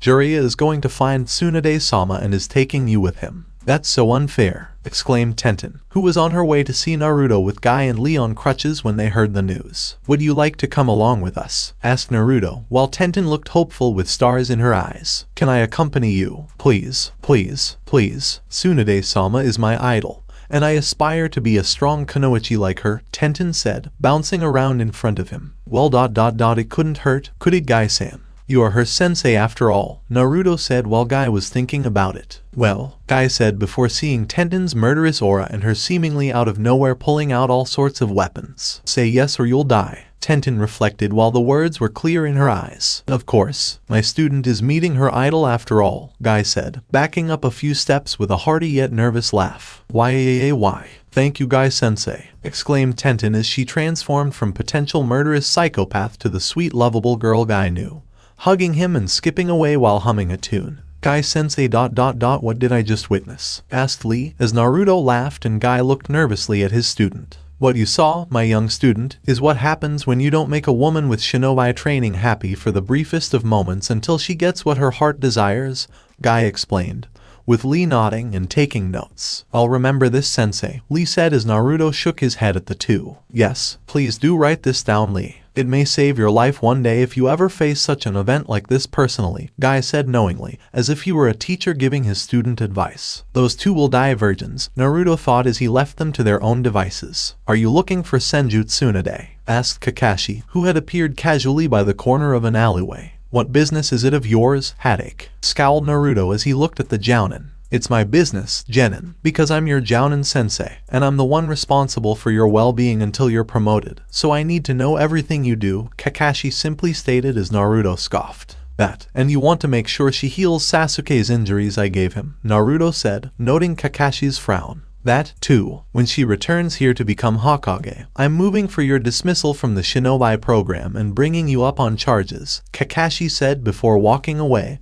his plan to further harm the boy in motion. If Naruto completed the mission completely, the Jounin would get what he desired, and the Jinchuriki would be expelled from the shinobi ranks while being imprisoned for his crimes. Naruto, on the other hand, could easily use this mission to flee Konoha and become a missing nin, with Kakashi volunteering to track him down. You think that scares me, Haddock, said Naruto, causing the Jounin to come to a halt. It should, Kakashi said simply as Naruto approached the man until they were face to face. It doesn't. The shackles you and the rest of the village have used no longer hold me. As I told you before, Haddock, the people in this village and the councils fear me now. Once you make your move, you will either bow before me or die, said Naruto as he walked past Kakashi with a sadistic grin on his face. We'll see, Kakashi thought as he saw Naruto walk away from him.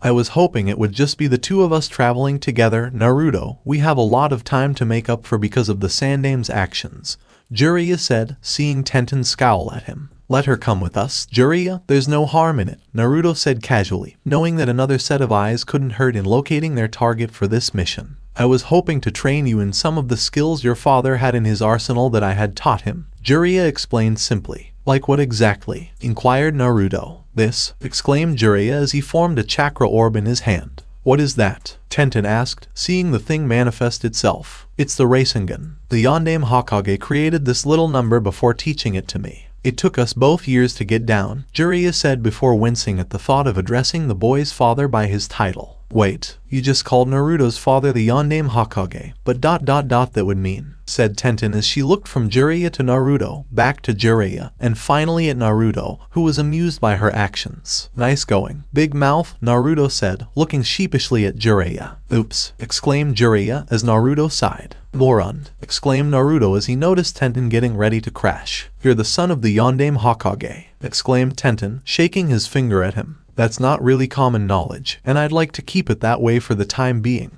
Jiraiya said, glad no one was listening in. Tenten simply exclaimed, oh, while looking sheepish. Come on, we have a Sannin to find. While we're traveling, I'll help you with your training, and Jiraiya can help with mine, Naruto said, seeing Tenten's excitement, though when she saw the cruel glint in his eyes ... it turned fearful. Isn't this going to be one of those painful training sessions? Tenten asked, while Naruto just laughed. Would you prefer something less difficult? Naruto asked, seeing Tenten's eyes flare with fire. Of course not. Tsunade-sama would face such a difficult training session head-on, and so will I. Tenten exclaimed with righteous rage, knowing that her idol would undergo any type of training to become stronger. Good to hear. Your first lesson for today is how to dodge quickly, said Naruto, whipping out a light spear and hurling it at Tenten, who barely avoided it. You jerk. Warn me next, exclaimed Tenten before dodging another spear, each one nearly hitting her. Do you think your enemy will warn you? He or she will not show you mercy. This is the way of the world, said Naruto, throwing more spears at Tenten, who was doing everything in her power to avoid them.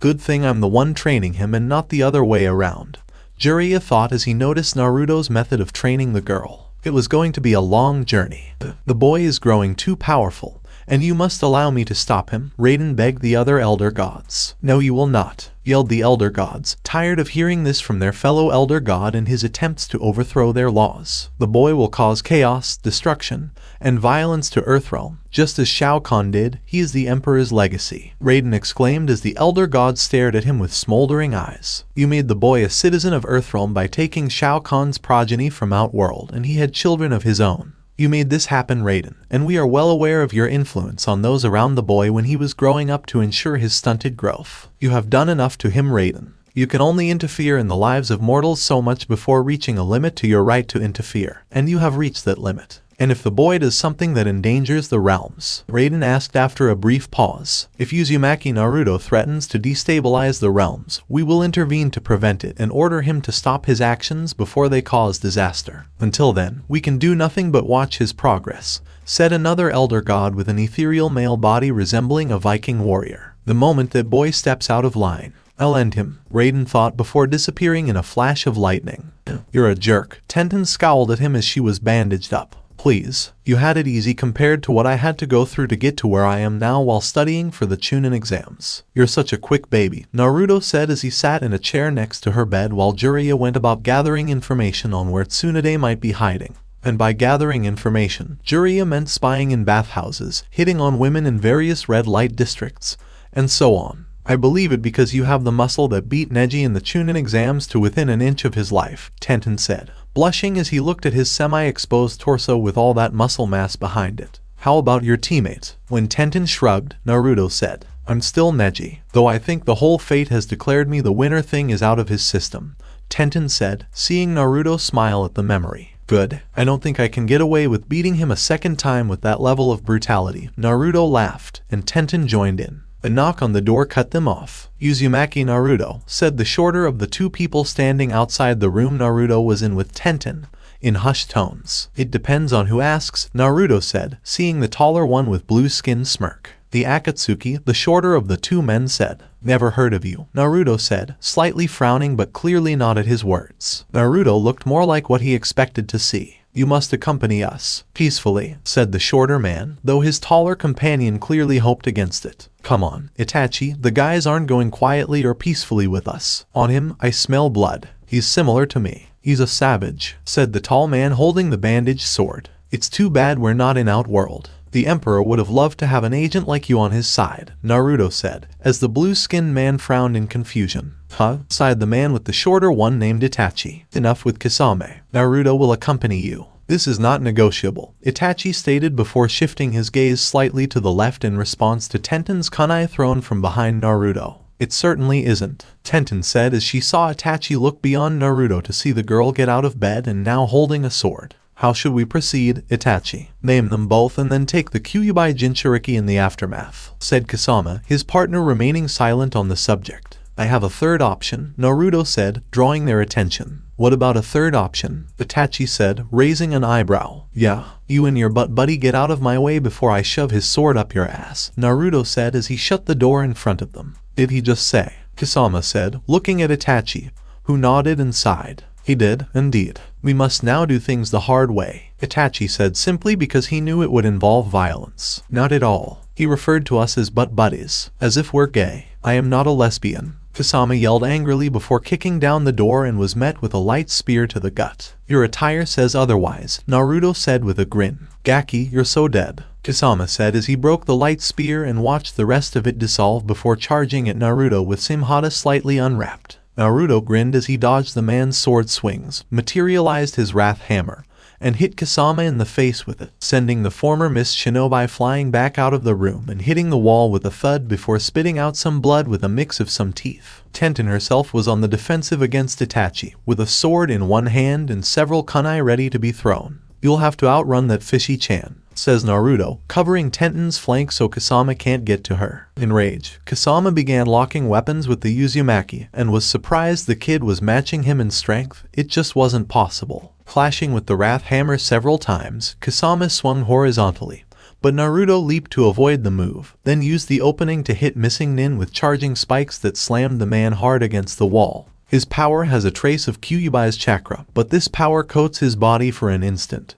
And even then, it's not all Kyuubi, it's something else. Something that makes the hairs on the back of my head stand on end, Itachi thought as he watched Naruto prepare to strike down Kasama with his mighty weapon. Had Jiraiya not interrupted with a silly dance and declared that no woman under Genjutsu could fool him, Kasama swung Samehada and hit Naruto's side, sending the boy flying through a wall. Tenten turned to see her flank exposed to the former swordsman of the mist, and her only hope now was Jiraiya doing something to scare them away. "Kasama, we need to get moving now," Itachi said, seeing Kasama cause his body to crack in several places. "What? Why? We can fight the girl, and I just smashed the Kyuubi Jinchuriki through the wall," Kasama said as Itachi sighed as his patience was tested. "Jiraiya is more powerful than either of us, Kasama, and the Kyuubi Jinchuriki is not so easily defeated with one swing of a sword," Itachi said, seeing Kasama roll out of the way of Naruto's wrath hammer. "Is that all you have?" With fire in his eyes, Naruto walked back into the fight, despite the fact that the wound he received had already healed. "Run," Itachi said as he leapt over Tenten and ran with Kasama while Jiraiya used a jutsu that transformed the entire corridor into a giant toad's stomach.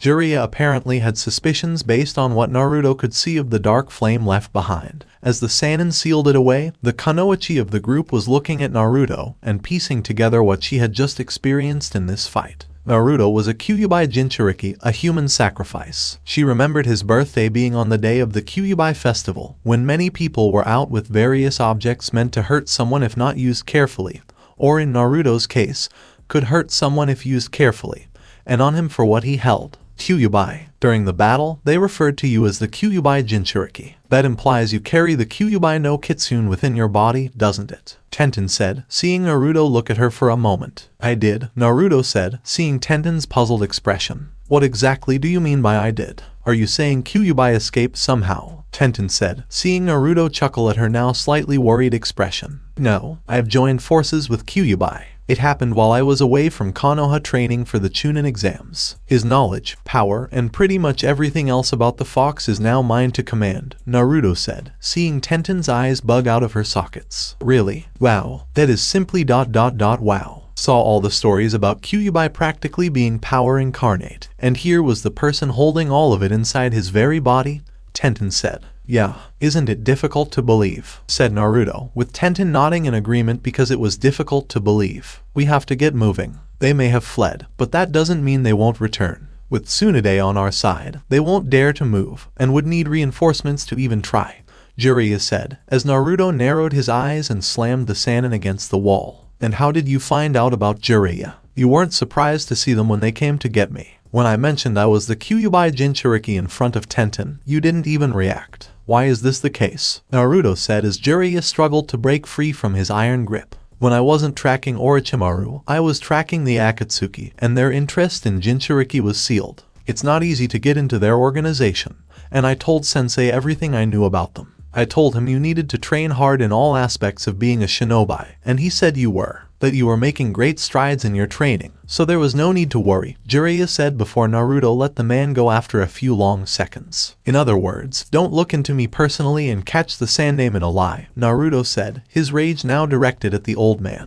"Pretty much," Jiraiya said as Naruto prepared to smash something. "Do you know where I can find Tsunade?" When Naruto saw Jiraiya nod, he knew he had the information he needed to find her. "Yeah, a city northeast of here, but it's near the border of Fire Country.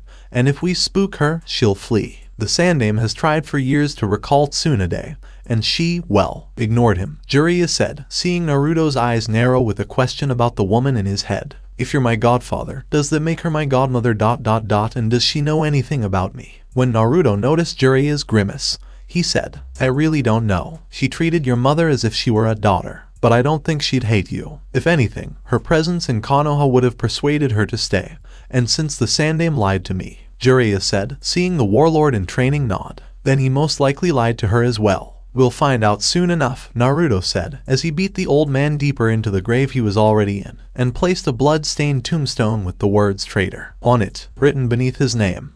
We've arrived. Isn't it a lovely city? Jiraiya said as they walked down the streets to the various bars because he knew Tsunade's habits were to gamble during the day and drink into the night with a hangover in the morning. If you say so, Naruto said, looking around for the bar Tsunade was currently in order to drown her worries. What makes Tsunade come here? Tenten was perplexed. She has a gambling problem. When Tsunade loses a large bet, she tends to go to the bars and drink herself stupid, said Jiraiya, only to be hit in the head with a club by Tenten. You filthy pervert, how dare you say such things about Tsunade-sama? Tenten said with female rage in her eyes as Jiraiya massaged the massive lump on the back of his head. Damn troublesome women, always hitting me for whatever I say, no matter what, thought Jiraiya as Naruto laughed. She's like this. I sense her power, Naruto said before proceeding to where he was certain Tsunade was. They entered a bar to find a blonde, big-breasted woman drinking sake with another woman holding a well-pampered pig.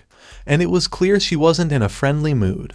But Naruto didn't care because he had a job to do and it needed to be done now. Tsunade Heim, Shizyun, Jiraiya said loudly as he walked over to her with a smile on his face. Jiraiya, what in the world has brought you here? Tsunade said as she noticed the man sit across from her, and he was soon joined by the others. The woman beside Tsunade couldn't help but blush at the sight of Naruto's muscled body before her, and had to look away quickly. Naruto smirked slightly in his mind, which had a slight perverted streak to it, enjoyed the sight of the woman falling slowly under his spell, and knew this one was shy, no doubt being shielded by Tsuna. You recognize me, Tsunade? I'm traveling and doing my usual thing, Jiraiya explained before Naruto smacked him on the back of the head. Stop acting like a fool and tell her already, Naruto said impatiently to Sannin. Can you tell me what? Tsunade felt a chill run up her spine as she saw Naruto. Orochimaru invaded the village and attempted to assassinate the Sandaime. The old man has survived, but he is too old to lead Konoha, and the village needs you to return. We need you to become Gandaime Hokage of Konoha, Jiraiya said, while Tsunade looked at him for a moment before laughing mockingly. Hokage? Why would I want to be the Leaf's Hokage? Being Hokage and ending lives is a fool's dream, said Tsunade, while Jiraiya frowned and Tenten looked as if she'd just been told Santa Claus wasn't real. Tsunade-sama. Tenten couldn't believe her idol had just admitted such a thing about the title of Hokage, and to some extent, Konoha itself, she said. I'm sorry to hear you say that, Tsunade, Jiraiya said, seeing the bitter look in that woman's eyes. People change with time, Jiraiya. The same goes for losing them. My grandfather, granduncle, Dan, Nowaki, and the Yondaime all sacrificed their lives to fulfill the dream of becoming Hokage. The only one left is the Sandaime, and he's getting on in years according to you, Tsunade said, his eyes narrowing at her. What makes you think the old man will live beyond the next few weeks? Said Naruto, as Tsunade looked at him suspiciously. And what exactly are you implying, Gaki? Tsunade said as Naruto grinned predatorily at her. I'm implying that whether you accept or reject the position of Hokage, the Sandaime will die at my hands. That your belief in the title of Hokage is irrelevant to me. Besides, you're not deserving of the title in the first place. I detect fear in you. Senju Tsunade is afraid to return to Konoha and fill her grandfather's shoes. I don't see a great woman Jiraiya speaks so highly of, or an idol that this Leaf Kunoichi would have defended until now. In the body of an elderly woman, I see a terrified child. To think that Konoha's people want you to be their Hokage. Please don't make me laugh, said Naruto as Tsunade rose from her seated position and punched Naruto in the helmeted skull, sending him flying through the bar's wall into the next building. Alright, I won't make you laugh. I'll just make you scream in agony, Tsunade said, having had enough of him. Tsunade ... You shouldn't have done that, Jiraiya said before being grabbed by Tsunade and forced to face the glaring woman who was now less than an inch away from his face. And can you give me one good reason why? Tsunade sighed, and Jiraiya followed suit. Because Tsunade ... You just hit Uzumaki Naruto, Jiraiya said, your godson, as Tsunade's eyes widened in disbelief and she looked where she sent the kid flying and rushed out of the bar, only to have Naruto appear in front of her in a shadowed flash of red and land a right hand to the woman's face, sending the Sannin flying back into the bar to the very table she had left. Looking up, Tsunade was shocked that Naruto hit her with such strength, but the speed with which he did it, and the fact that he did it at all. I owe you many things for abandoning me to go drinking and gambling, said Naruto, punching his palm in front of her, his eyes smoldering with rage. Have you been abandoned? What are you on about? The Sandaime informed me that you had died. He claimed that the chakra of the Kyuubi overloaded your body. Only a pure-blooded Uzumaki could have contained its chakra without succumbing to death, Tsunade said, as she felt the bruise on her face form, and damn did it hurt. And you trusted him. You didn't ask to see a body,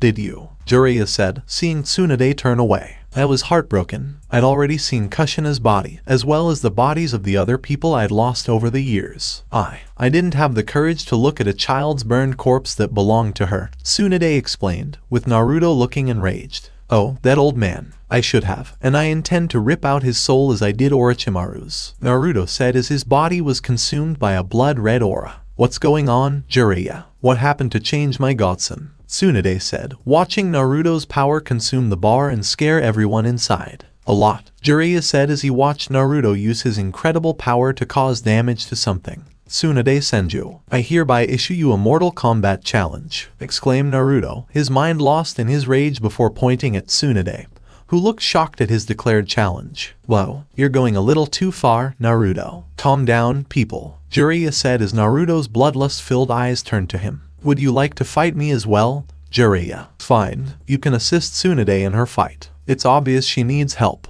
Being weak and all, Naruto said, seeing Tsunade's rage. Weak? After I shove my foot up your ass, I'll show you how weak you are. Tsunade rose from the ground, ready to strike him. Fight, yelled Naruto, a feral grin on his face. Shit, muttered Jiraiya as he leaped into the fight, ignoring the bartender telling them to leave and the people fleeing the ensuing brawl. Tenten could only watch in awe and fear as these three battled. Naruto may have been outnumbered, but his power more than compensated, and neither Sannin was able to handle him alone. When the two used teamwork, they were able to push Naruto back, but the moment the Uzumaki brought out the Wrath Hammer things got destroyed, and quite a bit of damage was caused. Is that all you have? Cried Naruto before forming a light spear and hurling it at Tsunade, who dodged it. Damn, this Gaki is a difficult customer. It's no surprise he killed Orochimaru. What caused this to happen? When Tsunade saw Naruto grinning at her, she began to form what she knew only Jiraiya could make since the Yondaime's death. Rasengan, the Rasengan.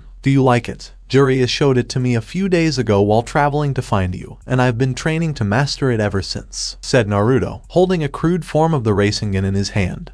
But it was slightly unstable, which Tsunade noticed. And you still have a ways to go, exclaimed Tsunade, slamming the ground and causing the Rasengan in Naruto's hand to explode, sending him flying back onto the ground. Tsunade leapt into the air and stomped on him with enough force to create a crater. Tsunade, stop. Remember, he's your godson, exclaimed Jiraiya, wincing as the kid's wrath hammer struck the right side of his ribs. I know, Jiraiya. That's why I don't rip out his throat, Tsunade said, while Naruto laughed despite his position. It appears you aren't weak after all, Naruto said before headbutting the woman off his body and slowly getting off the ground with his power receding.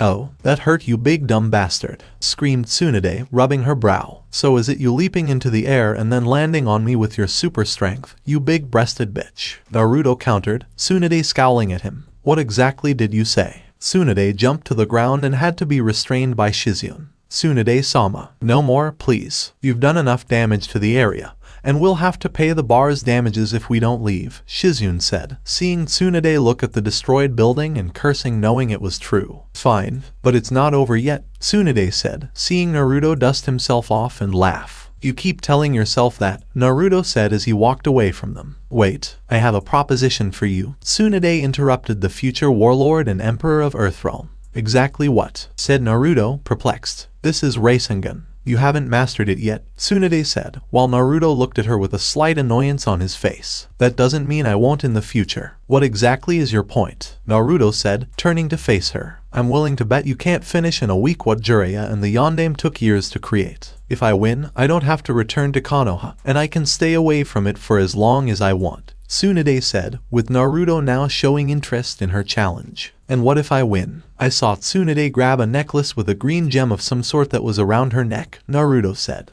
I'll return to Konoha with you to be the new Hokage, and I'll give you this, the necklace of Shadame. The necklace belonged to my grandfather. This gem is worth enough to buy 3 entire mountains. Win the bet ... and it's yours, Tsunade said, as Naruto pondered. While the gem would be interesting to have in my possession, I need something ... more. And something I can enjoy outside of jewelry regardless of its supposed value, Naruto said, his eyes flashing red for a second at Shizune. Oh no, Shizune is not being given to you as a prize, Tsunade said, seeing Shizune look surprised and concerned that Naruto might want her. It's either that or I walk away, eventually tracking you down for another fight to return you to the village. I don't care if I have to drag your drunk ass back to Konoha kicking and screaming by your hair, Naruto said, seeing the woman become enraged by his ultimatum. Why, you tiny, said an enraged Tsunade as Shizune and now Jiraiya restrained her. What's the matter? You're so sure I'll lose. Accept the bet or prepare for another beating without Jiraiya's assistance, said Naruto as he manifested his wrath hammer in his hand, Tsunade calculating the odds of him succeeding in her head. I agree, Tsunade said, Shizune and Tenten looking horrified at her for making the wager. You can't, Tsunade-sama. Do I not have a say in this? Shizune yelled, the two now staring at her. No, yelled Naruto and Tsunade simultaneously. But he's ... only he's 12, Shizune said as Naruto laughed, making her jump slightly. Do I physically resemble a 12-year-old to you? Said Naruto as Shizune examined his body and blushed in realization of what she had just done. That is not a 12-year body, old Shizune thought as she noticed Naruto's eyes on her and felt his presence was overpowering.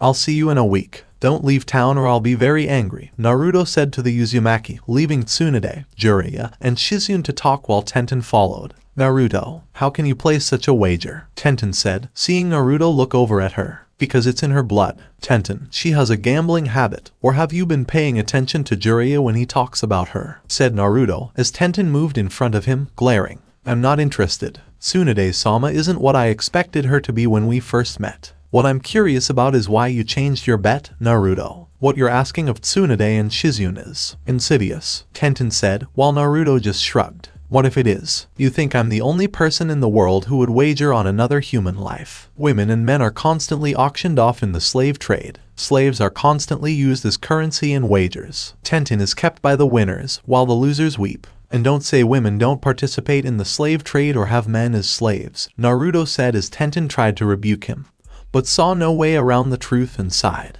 It's still perverse, said Tenten with Naruto walking around her. Would we be having this conversation if you had a male slave? Said Naruto, Tenten's face flushed with rage at the prospect of having a male slave to do her bidding. Then again ... it all depends on how just powerful my slave is and how cute he is when I make him mine. Huh? Wait, what? Why did I think that? Damn you Naruto, you are corrupting me, Tenten thought, shaking her head. I love corrupting people to my side, just like my forefather in Outworld, Naruto thought as he noticed Tenten shaking her head. So he's not only the sage of 6 paths long line descendant, but also an emperor from another realm called Outworld. I find it difficult to believe, Tsunade said, from what Naruto told me during the meeting he had with the other Konoha governing bodies in the room. Shizune, I believe him. According to what has been said about the Gaki's entrance into the Chunin exams, he appeared through some kind of portal, and his attire is similar to that of his forefather, an emperor named Shao Khan. The man used some kind of magic on the kid's seal to combine Kyuubi and Naruto while putting the boy through the grinder for the entire month of training. When Jiraiya saw Tsunade's eyes widen, he became concerned, and Shizune became concerned when he saw the Sannin stiffen. What do you mean? What's the problem? Why are you suddenly terrified, Tsunade-sama? Shizune said, seeing Jiraiya chuckle. Because Naruto is still young and could fight the two of us on equal ground. He's only 12 years old and isn't even fully grown. Imagine how he'll look when the kid is a fully grown mature adult, Jiraiya said, with Shizune projecting the image of a taller, muscular, and physically dominant figure. Oh, Kami. Shizune realized Naruto had yet to reach his limits, if there were any limits at all,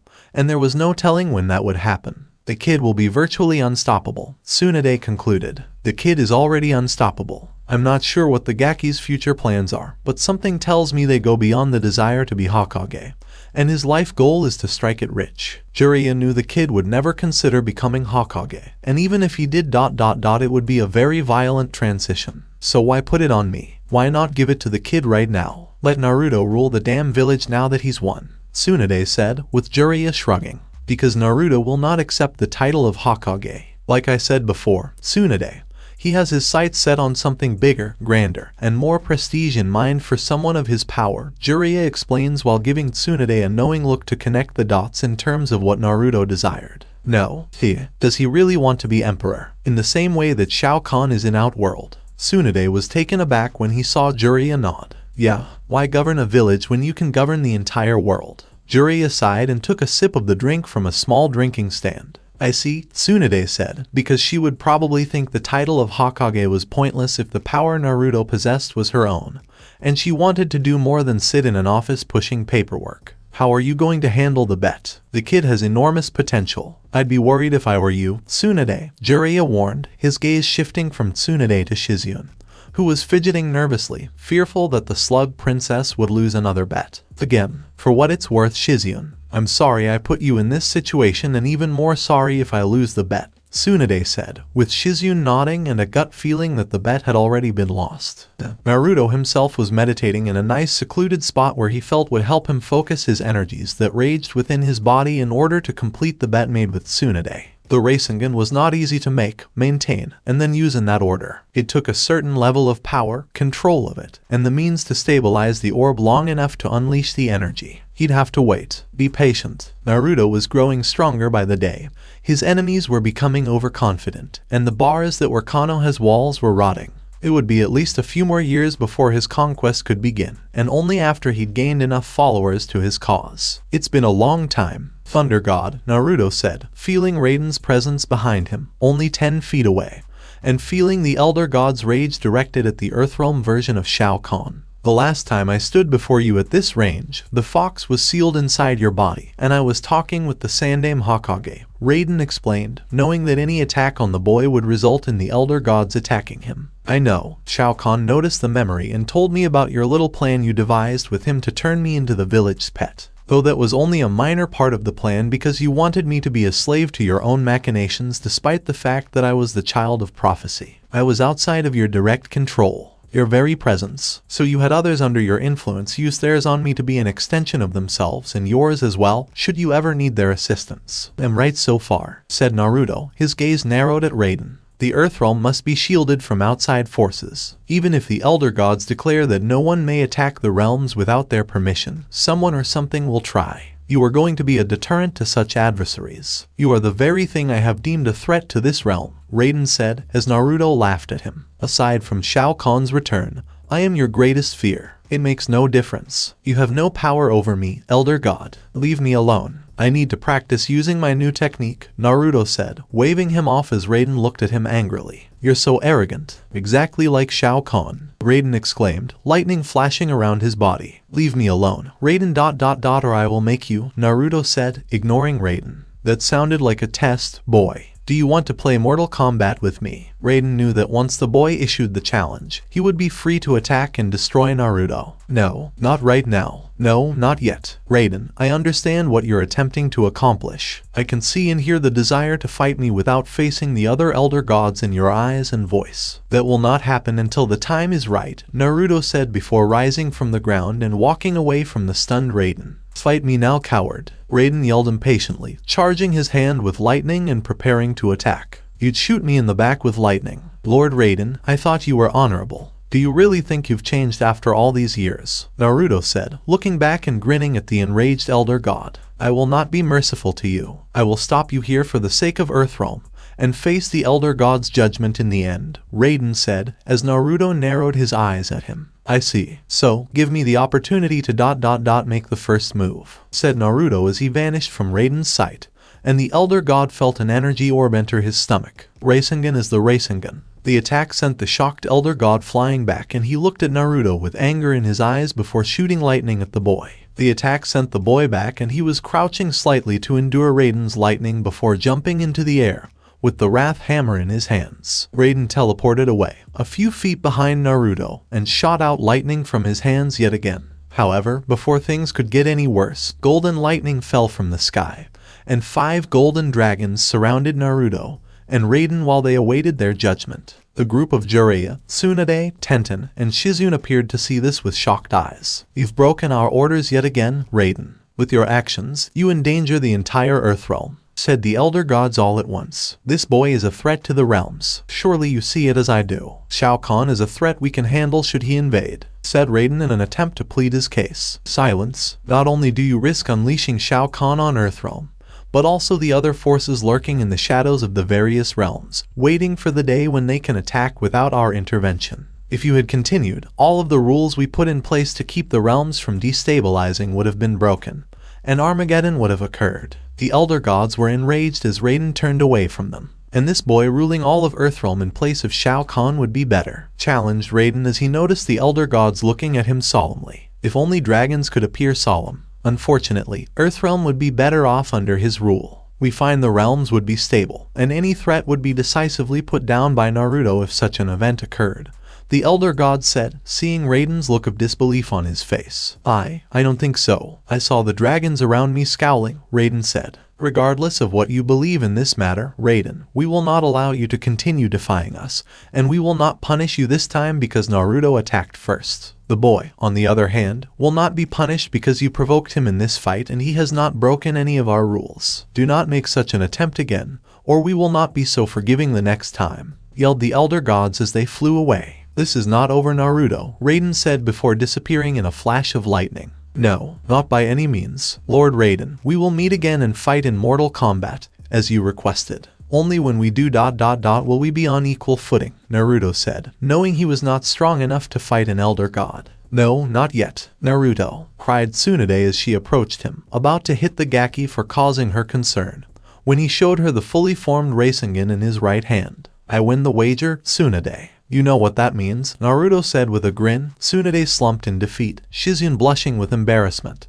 and Tenten red in the face with rage. When Jiraiya acted perverted, he was caught between being perverted and being cautious around the women around him. Oh no, take the damn thing, Tsunade said as she tossed him the necklace, which he easily caught. To think something so small had such value, Naruto said as he wrapped it around his neck and looked at Shizune, his gaze wandering over her body. Shizune walked over to him, thinking, oh Kami, he's practically eye-humping me. Tsunade looked away after tossing the necklace, and Tenten appeared to want to launch a barrage of weapons at Naruto. Don't worry, my dear. The fun won't begin until we return to Konoha, Naruto said, kissing her hand and sending some of his power through the woman's body to the brain, where it might sway her to see things his way from now on. I understand, and Naruto-sama. Shizune blushed, while Naruto laughed at how shy she was right now. It made him think of Hyuga Hinata. Must not kill, must not kill, must not kill. Tenten and Tsunade both thought at the same time, but for different reasons. Alright, let's go. I have an old fool's grave to fill in when we get back to Konoha, Naruto said as he walked with Shizune beside him and Tenten following with narrowed eyes at the two. Fucking perverted jerk, exclaimed Tenten, despite the fact that she was feeling a little jealous right now. Come on, you old scumbag. It's time to go back home and fix what's broken, Tsunade said, knowing this was going to be fun. Jiraiya grumbled and followed them, muttering about not being respected. Naruto was amused to see Orochimaru's former bodyguards shrink back in fear as he entered the interrogation room, because Godmother made it clear how she felt about her grandfather's village getting 10 pounds of flesh from the boy when they should have been kissing his ass. Every single Leaf Shinobi knew his position in their ranks was much higher than theirs. Tsunade was still cleaning house one block at a time, and Naruto was loving every minute of it. He had already moved into the Namikaze estates, with Anko and Shizune close by, after informing them of the news. Anko had jumped him the moment he stepped into her apartment to tell her the news, and they almost had sex with Shizune watching, until the crazy special Jounin noticed the woman while wrapping her legs around his waist. The former Jinchuriki grinned and explained what happened with him making a bet with Tsunade after Naruto asked what Shizune was doing in her apartment. Anko was initially stunned by Naruto's acquisition of not only the Shodame's necklace, but also Tsunade's assistant. Naruto expected her to be upset by this addition, but to his surprise, Anko squealed with delight at having a harem sister,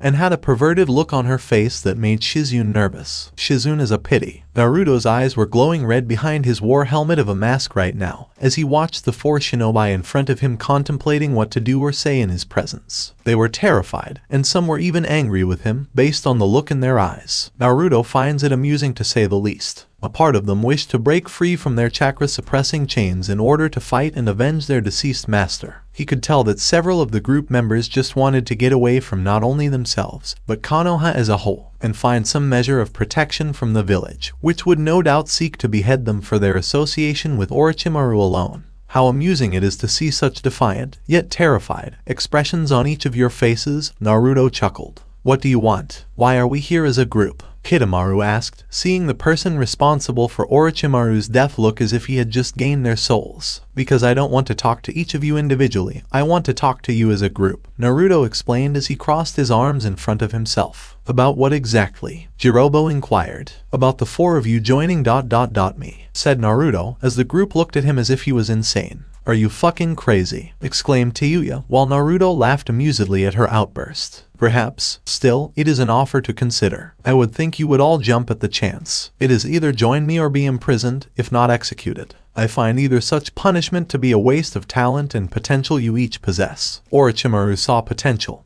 which is why he chose each of you to be his bodyguards, and that is not something to be taken lightly, Naruto explained. And how do you know that? Sakin inquired, as Naruto smirked at him. Because I have all his memories. I have all his knowledge in everything he's done. Because I have all his memories. I have all his knowledge in everything he's done. The benefit I gained from ripping out his soul before putting it into my body. While I can't use a good portion of that knowledge because it was meant for the Sannin alone, I can still use the memories the man has of the promising recruits in each of the many bases I know he. So we're trading off from one master to another. Yukin asked, peering out from behind his brother's back. Would you prefer imprisonment or death? A waste of your potential and talent, said Naruto, his power radiating out from him. What the fuck are you talking about? Conquest? What do you mean by that? Are you actually saying you're going to launch some kind of campaign to take over the world? Teuya asked, with Naruto glaring at her for making his ambition sound like a fool's errand. That's exactly what I'm suggesting. Do you have a problem with that? Naruto asked, his voice cold, as if the red-haired girl's answer to his question might be the last she ever gives. No, Teuya squeaked as Naruto narrowed his eyes at her. Good, because what I'm offering you is the opportunity to work for me, not the leaf, Naruto said, as the group remained hesitant. But don't you report to Konoha? Jirobo puzzledly asked. Hardly. I may wear the leaf's headband, but I'm not loyal to the governing body running things,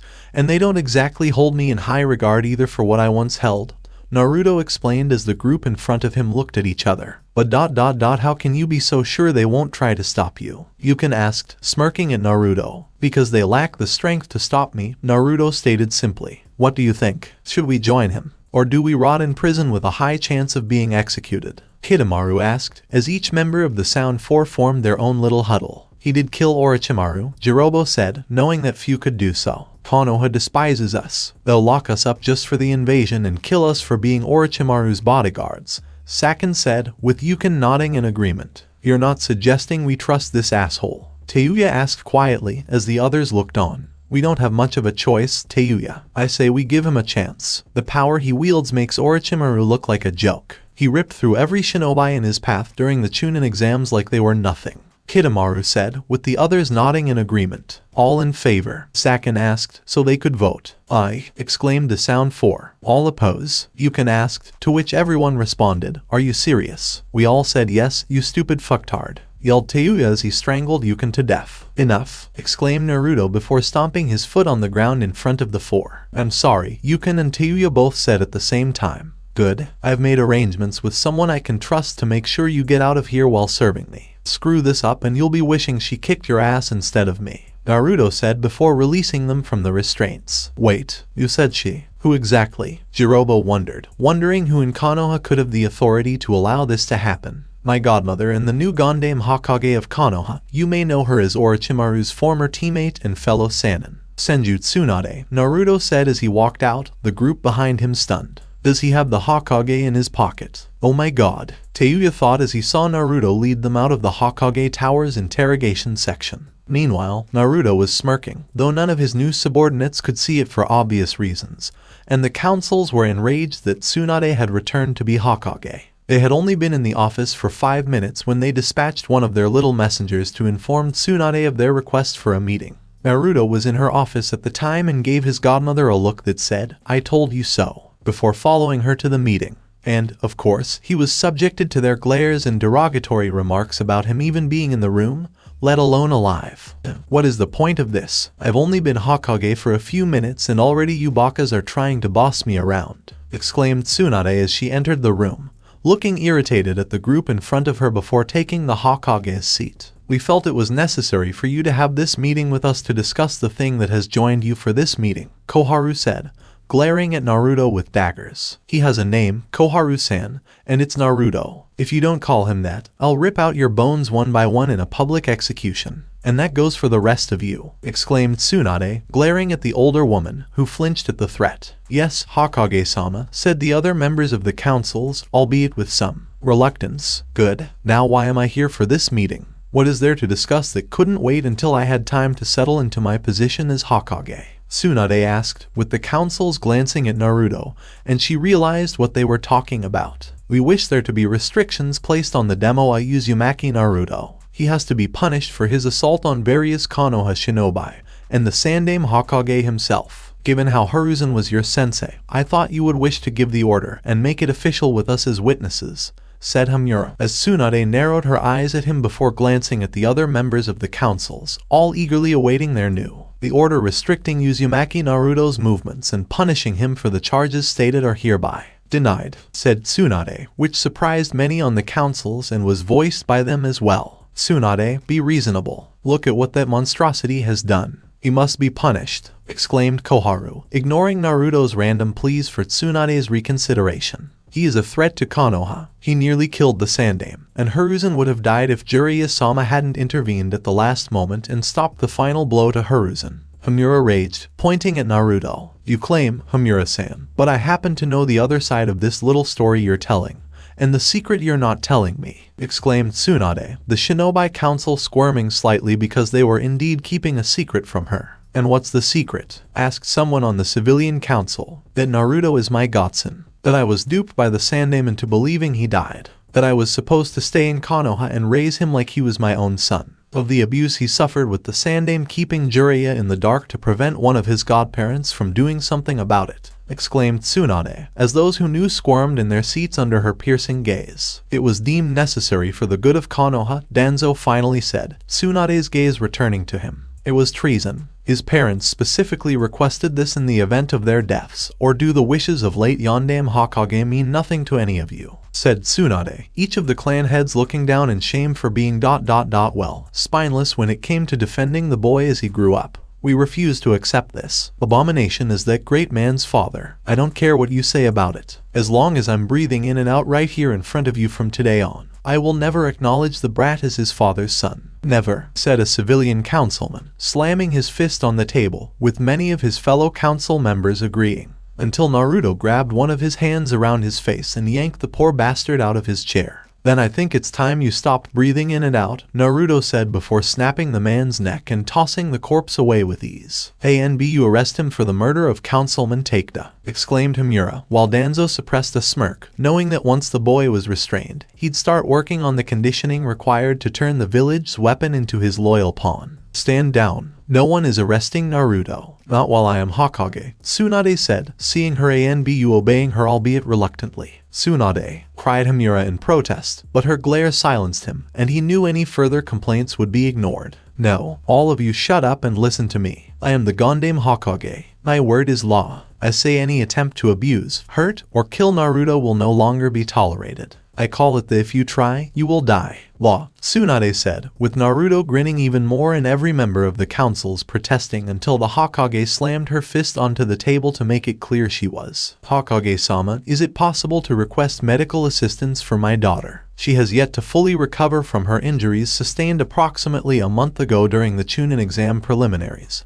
Hayashi explained as Tsunade nodded. I'll do that later today. Who else needs to be healed? Tsunade inquired, as she needed to heal a large number of people following Orochimaru's failed invasion attempt. The last Uchiha. He ruthlessly maimed him during the Chunin exams, exclaimed Koharu, accusingly pointing at Naruto. He was late for his own match and was disqualified, and the Uchiha dared to challenge me and interrupt my fight with Sabaku no Gaara, Naruto explained, as the councils all stared at him. You still had no right to hurt him, angrily exclaimed a civilian council member, as he tried and failed to do with me, inquired Naruto, while the civilian councilman remained silent. I don't have time to deal with this arrogant nonsense. This meeting has concluded. Get out of here. Tsunade spoke up, with the councils looking annoyed that she had abruptly ended their meeting. I told you so, Naruto said, glaring at Tsunade. So, what are your plans for the future? Tsunade was questioned, and Naruto was smiling at her. I need recruits for my global plans. I require my own army, and I know where to look first before leaving the new Hokage to her own devices, Naruto said.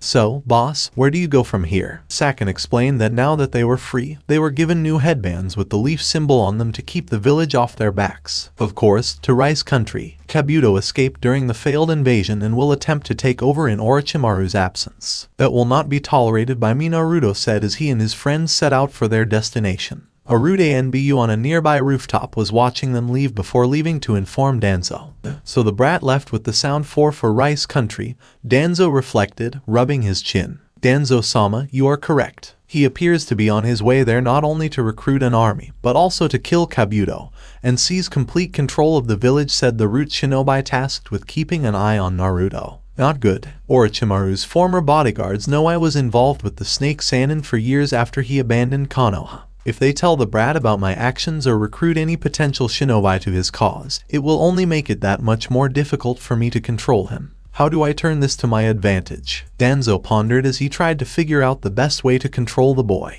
Amura-san and Koharu-san would also like to speak with you, said the root shinobi, narrowing Danzo's eyes even more. Send them both in, Danzo said, bowing and soon allowing the two shinobi council members into the room before leaving. The Kyuubi brat is getting out of hand. We require a strategy. Hamura knew that if anyone could come up with one, it would be Danzo, securing the brat's position as the village's prized weapon. Agreed. Unfortunately, my Sharingan has no effect on him as I had hoped, proving that he cannot be controlled directly. Danzo spoke with bitterness in his voice. He is of Uzumaki ancestry. Because they are all linked through the Sage of Six Paths, the Sharingan will not work against one of their own or the Senju. Danzo scowled even more, said Koharu. No, it isn't just that. I can't even keep his power under control with it. I should be able to keep it from rising since he apparently fused with Kyuubi, but my Sharingan has had no effect on it.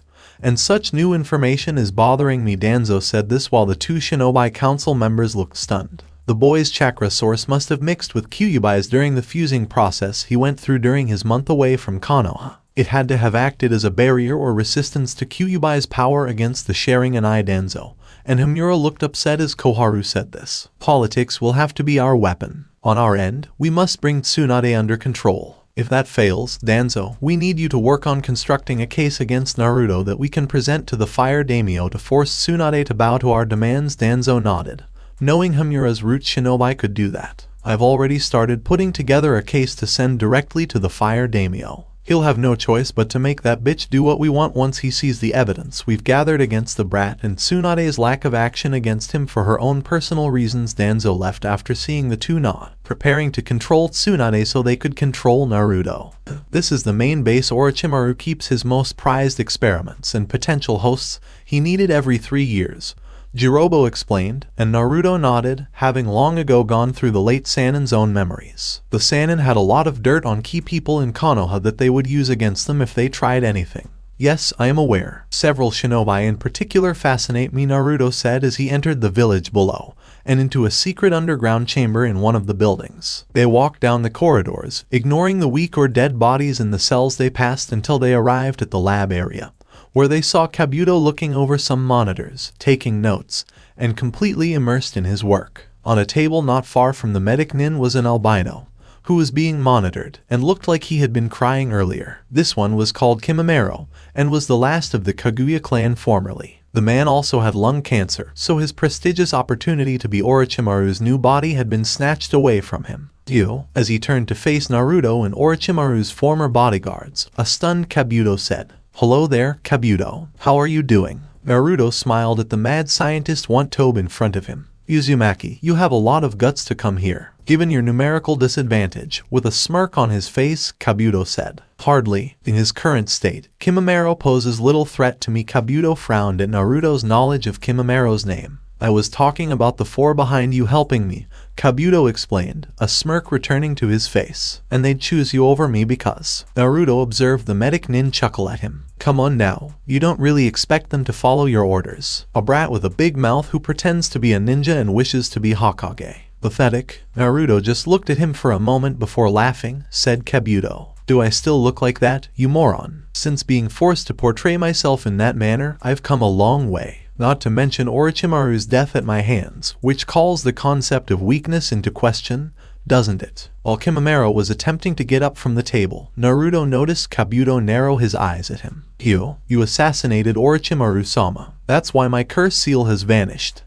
I'm going to kill you, Kimimaro exclaimed as he struggled to get up from the table. That would be a huge blunder on your part, given that I absorbed Orochimaru's soul as well as all of his secrets. Naruto noticed Kimimaro and Kabuto staring at him with a mixture of shock and fear. You kidnapped his soul. When Naruto nodded, Kimimaro spoke up. I ripped it out and into my body. His knowledge, secrets, and memories are all mine. Naruto said this while allowing his power to radiate around him in a swirl of red and letting out a cruel chuckle that even the Snake Sannin couldn't perform on a good day. So, it makes no difference. You could absorb the souls of every cage in elemental country history, and still be nothing compared to me. Naruto shook his head as Kabuto spoke. You're so full of yourself, Kabuto, it's pathetic, Naruto said before summoning his wrath hammer. When I cut you open and dissect your body, we'll see who is pathetic, said Kabuto, his hands coated in chakra and ready to use chakra scalpel to sever his enemy. Fight, yelled Naruto as he used shadow charge on Kabuto, sending the stunned medic nin flying back into his work he had been studying moments before. That will cost you, Kabuto cried out as he was covered in chemicals and other substances, his notes ruined in the process. Unlikely. I wouldn't expect a second-rate nutcase to comprehend what I've evolved into since you last saw me during the Chunin exam preliminaries. Kabuto snarled at Naruto, taunting him. Second best, and the best medic nin in all of elemental lands, exclaimed a now enraged Kabuto, shaking his head in disagreement. My godmother would disagree, Naruto shot back, while Kabuto scoffed. That dried up old thing. She's squandered over a decade getting drunk, gambling her money away, and wallowing in self-pity over those she's lost because of her fear of blood.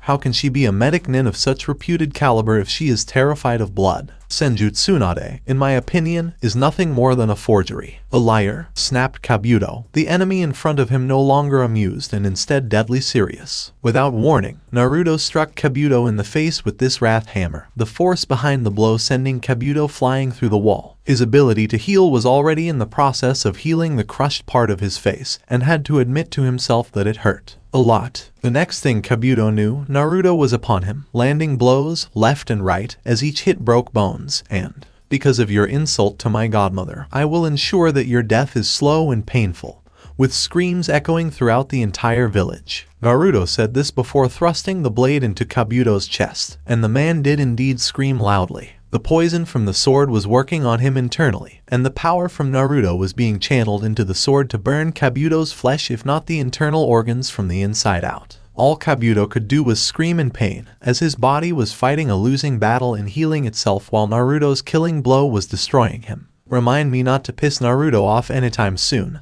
Kidomaru said to the others as he, like the rest of his group, watched Kabuto decompose into an unrecognizable corpse on the ground and Naruto remove Kusanagi from the remains. Fatality. Before sending the sword away, Naruto turned to face the stunned Kaguya, who saw the power before him. Such strength. It is superior to Orochimaru's. Kimimaro exclaimed in disbelief as Naruto's power returned to him. As is your illness in being treated by normal medical means, Naruto said as he approached the frail Kaguya and saw him look down in shame. My illness kept me from becoming Orochimaru's new host. It has been a curse on my clan since its discovery, and it primarily affects the strongest members of it.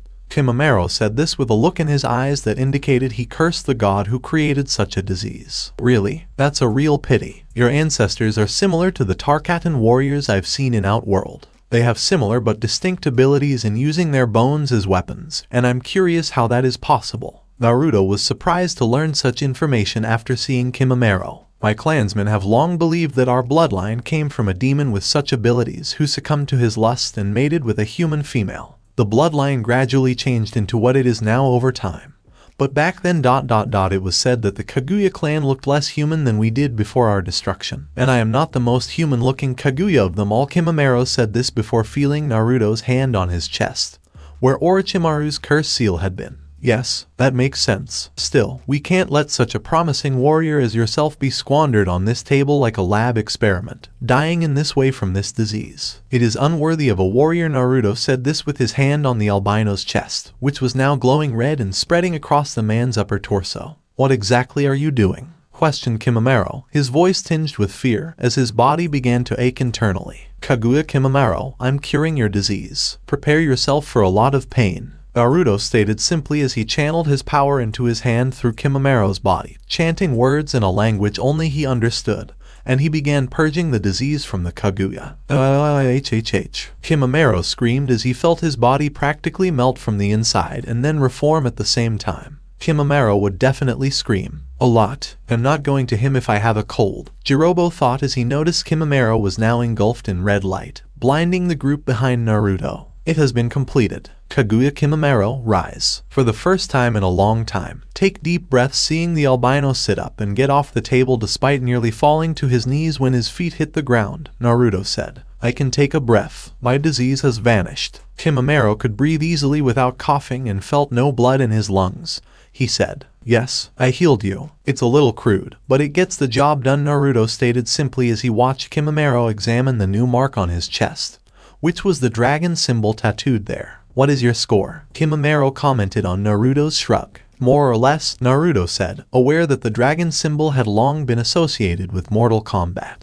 But the future emperor recognized it as his own and was giving him ideas for the future. I will proudly wear it while in your service, Naruto-sama, Kimimaro said as he kneeled at Naruto's feet. Kimimaro, get up. As one of my generals, you will join the rest of my growing army. I have high expectations for you. Failure is not something I take lightly. Naruto nodded in understanding as he saw the Kaguya in front of him. I understand, Naruto-sama, Kimimaro said, his voice full of understanding. Good. Please follow me. Every single one of you. We have more potential recruits to free the snake from its prisons. Naruto walked down the hall to another room, where a large corked bottle held what appeared to be ordinary water. Picking up the container, Naruto looked at it for a second before slamming it on the ground, knowing what was inside. After a few moments, the water began to form into a human body, revealing a light blue-haired man with shark-like teeth like Zabuza, or Kasama depending on who you think of first. This new person looked around to see the sound for Kimimaro, and the most muscled he had ever fucking seen standing barely. What the hell happened? What is your name? Questioned the man while Naruto smiled at him. Your new boss, Naruto said simply, with the new guy looking stunned at the news. What? What happened to Orochimaru? And why are you four wearing leaf headbands? Said the man, perplexed. He's dead. Suigetsu, Naruto said, the man now known as Suigetsu looking as if the world had just tilted off its axis. How the hell did you get my name? Suigetsu was questioned, with the sound four sucking in their breaths and Kimimaro looking to stab him for some reason. Show Naruto-sama some respect, or I'll rip your guts out. Kimimaro yelled angrily as Naruto raised his hand to stop the impending fight. It's fine, Kimimaro. He's perplexed as to how I know his name when none of you have given it to me, Naruto replied as if it were the simplest answer in the world. You could say that, Suigetsu said carefully, wondering what had changed Kimimaro from a devoted fan of Orochimaru to this kid in front of him. I recognize your name because Orochimaru recognized it. I killed Orochimaru by absorbing his soul and digesting it as if I were the Shinigami himself. All of his memories of what he's done, as well as his knowledge and skills, are all in my head. Suigetsu, I know everything there is to know about you, said Naruto calmly, while Suigetsu was taken aback by the manner in which the Sannin died. Okay, you set me free. What happens next? Suigetsu wondered what was going to happen next. Now you join me in my plans for this world, Naruto stated matter-of-factly. And why on earth would I join you? One insane lunatic with grandiose delusions for another is not my cup of tea. I have my own goals in life, and I'm not going to waste them following some warlord Wantobe just because he got me out of that glass prison with Naruto in front of him. Suigetsu narrowed his eyes before grabbing the shocked man by the throat and lifting him off the ground. Suigetsu-san, I recommend that you choose your words more carefully, because they could be your last. I am well aware of your desire to possess the swords of the 7 swordsmen of the mist. I have no intention of stifling your ambition. What I intend to do is conquer lands and fight anyone who stands in my way. I require generals to lead my armies around the world and unite them under my banner. As per my authority, I understand your desire to shed blood, and my war will provide you with plenty of it. Before dropping Suigetsu to the ground, Naruto explained, You're not playing games with me. You're not kidding me. Suidestu noticed Naruto's smoldering eyes and spoke up.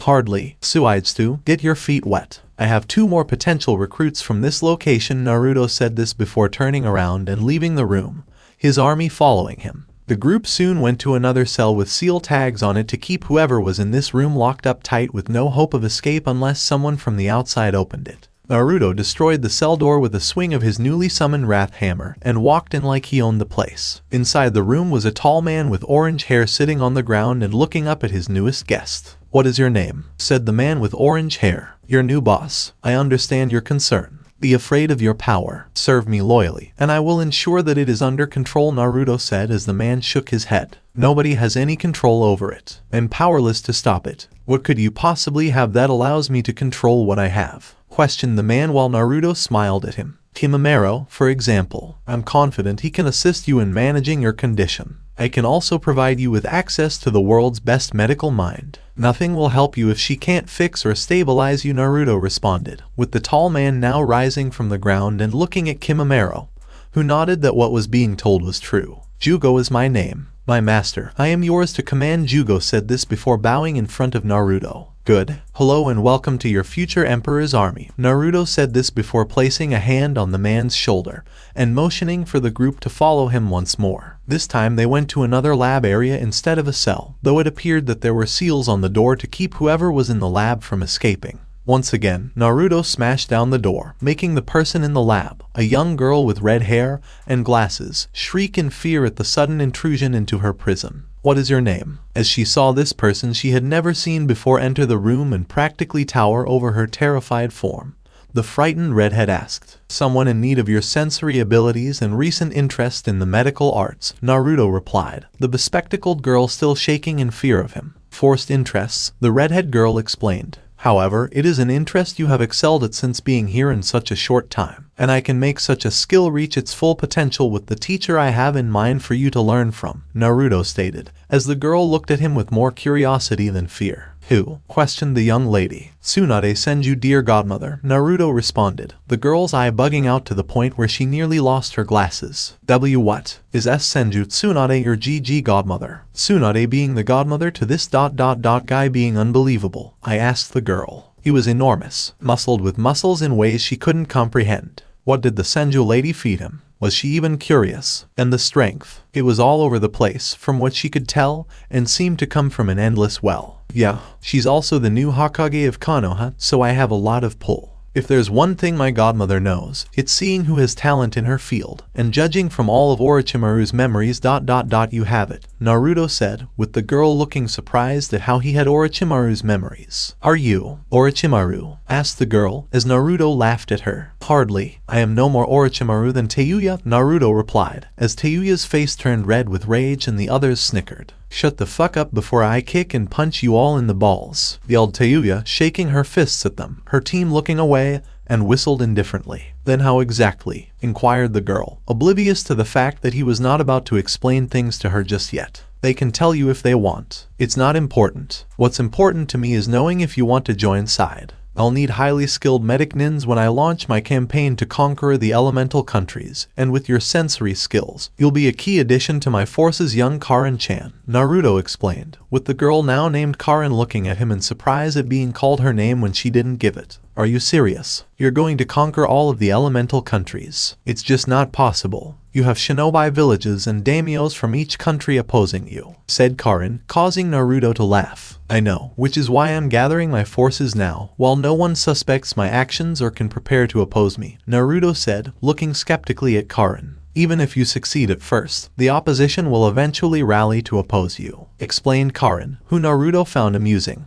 You underestimate me, Naruto said simply, as Karin looked more perplexed than ever. You don't actually believe you can succeed in such a massive campaign against the world, do you? Karin asked, as Naruto grinned even more and leaned down to look her dead in the eyes. I have the blood of an Uzumaki, the blood of an emperor, and the blood of a conqueror in my veins. I will succeed in my plans and kill anyone who stands in my way, replied Naruto, seeing Karin's eyes widen in fear at first before realizing that he was giving her the chance to be by his side instead of his path when the time came to begin his conquest. So, where do I sign up? Karin asked nervously, letting out a nervous laugh at being so close to Naruto and his power, which had already overwhelmed her senses. Wisdom, Naruto said as he motioned for her to follow him, and the group left with him to gather all the sound shinobi throughout the village. What's going on? Inquired a Jounin rank sound shinobi. Hear me, shinobi of Sound Village. I am Namikaze Uzumaki Naruto, the son of the late Yondaime Hokage of Konoha. I come here today to declare myself your new leader. If you have not already heard the rumors of how Orochimaru died or who killed him, then let me fill you in right now on all the facts. It was I who killed Orochimaru of the Sannin, and the rumor regarding his very soul. Just because you killed Orochimaru doesn't give you the right to replace him.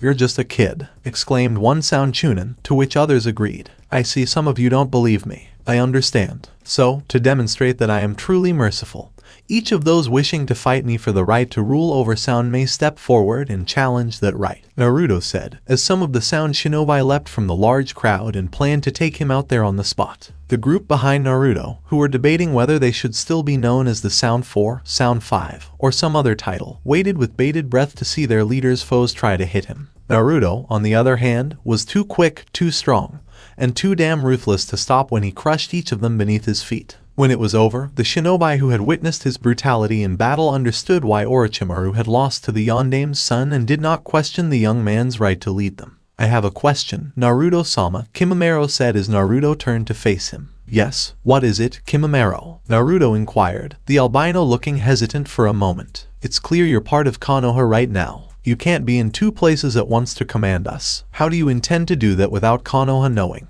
Said Kimimaro, knowing the Leaf would never allow one of its own shinobi to lead another village, no matter how big or small. Simple. I'm going to appoint you to lead them in my place, Kimimaro. You will be the temporary leader of Sound while awaiting orders from myself with my seal, Naruto said, leaving Kimimaro speechless. I am honored, Naruto-sama, Kimimaro said humbly before kneeling in front of Naruto. I leave things in your capable hands here in Rice Country while I return to Konoha to strengthen my own power base there. While most of the people hate me, I am fortunate that they are either weak civilians or arrogant shinobi who believe I am weaker than them. Once I show my generation the horror that Konoha brought down upon me for what I held, they will question the older generation, and I can use that to bring them around to my side when the time comes, said Na. That's exactly what he desired. They would be his key subordinates, commanding his followers' usual grunts and assisting him in his plans to rule the world under his banner. He would become emperor, unite the factions, and usher in long-term peace. It was possible, and Naruto only needed to set things in motion to make it happen. Sound Village and Rice Country would be critical stepping stones to the world he envisioned. Sarutobi Hiruzen sat in his hospital bed, his body aching from his age, and wondered how things could have gone so wrong in such a short time. Years of planning, plotting, and preparations for the day when he would have Naruto's complete obedience to the village despite their hatred for him. It had been deft manipulations, worthy of his title as Kami of Shinobi, and proof that his mind was as sharp as ever. When Naruto could no longer be a Jinchuriki and would donate Kyuubi to his child or one of his children if he had more than one, a how-to guide on controlling Jinchuriki would be handed down from one Hokage to the next. It had now been ruined by whatever forces outside of Konoha had conspired to usurp his plans for the village's future, and he cursed anyone who had a hand in it. Worse, Orochimaru had failed to kill him in their fight from the start due to Jiraiya informing him of it during the month leading up to the Chunin exam finals. All the Sandaime Hokage had to do was fight Orochimaru, cripple his former student, and die to become a Konoha hero for all time. A great man who could do no wrong and loved despite whatever sins he had committed in the past. He'd be relieved to know that, in the end, their beloved Sandaime Hokage died for Konoha, wiping away any debt owed to the damn Kyuubi Jinchuriki. It was ideal, until that damn boy ruined it. All of Hiruzen's previous actions involving Naruto were now being revealed. His students were dissatisfied with him, and the younger generation was questioning how the village was run. Stupid children. They all had the audacity to question his actions, knowing they were for the greater good. Stupid children. My students dare to question me about Naruto's actions. Bah, they are overly sentimental. If they truly comprehended, they would support my decision and prevent Naruto from becoming too powerful to control. Hiruzen thought, as he couldn't stop thinking about what had happened and how he could fix it despite no longer being Hokage. Look at you. Even now, the cogs in your mind are turning to figure out how to save yourself from being metaphorically dragged through the mud, as you so rightfully deserve, Naruto said, as he entered the room and noticed the former Hokage staring at him. Foolish child, you will never understand what it takes to be Hokage. to make the difficult choices in life, to make sacrifices that hurt those you care about, snarled Hiruzen, Naruto scowling. What is there to understand? You sacrificed me to the mob. You bowed to the whims of one pathetic elder god because he feared me because of my heritage and the prophecy that would topple Earthrealm.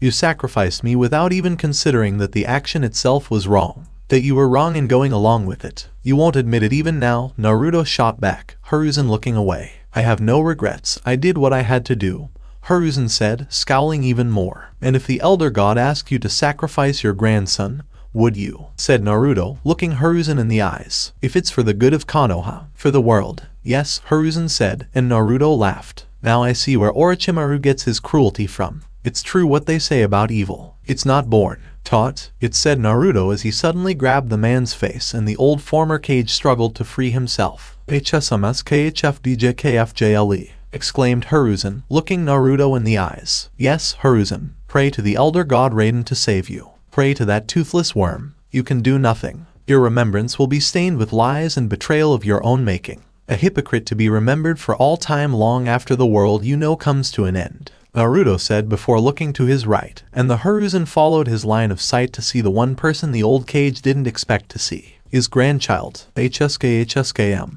exclaimed Hiruzen, hoping the boy would run and call for help. But all the boy did was stare. He heard everything, old man. Your grandson came to me, asking questions about who I was, why I tried to kill you during the failed invasion, why I was suddenly hating the very village I was supposed to defend. When I told him my reasons, he thought I'd gone insane, and didn't believe his sweet old grandfather had a hand in things. So I convinced him to hear all the proof he'd ever need come from your own mouth. No, Konohamaru doesn't listen to him. He's bitter for what the village has done to him over the years, exclaimed Hiruzen from beyond Naruto's grasp, but the little boy simply ran away, with a look that indicated to the old former Hokage that his grandson no longer trusted him. Do you see things clearly now, old man? My venom spreads. Your time has passed, now is the dawn of my rule, said Naruto as he drew the old man's soul into his body and was flooded with information the once proclaimed kami of shinobi possessed. Naruto now had direct command over the man's memories, knowledge, skills, and every jutsu in his arsenal. Naruto exited the room with an amused chuckle as the sound of the old Kage's life signs changed from a steady beeping to the deafening sound of flatlining that indicated when someone's life had ended.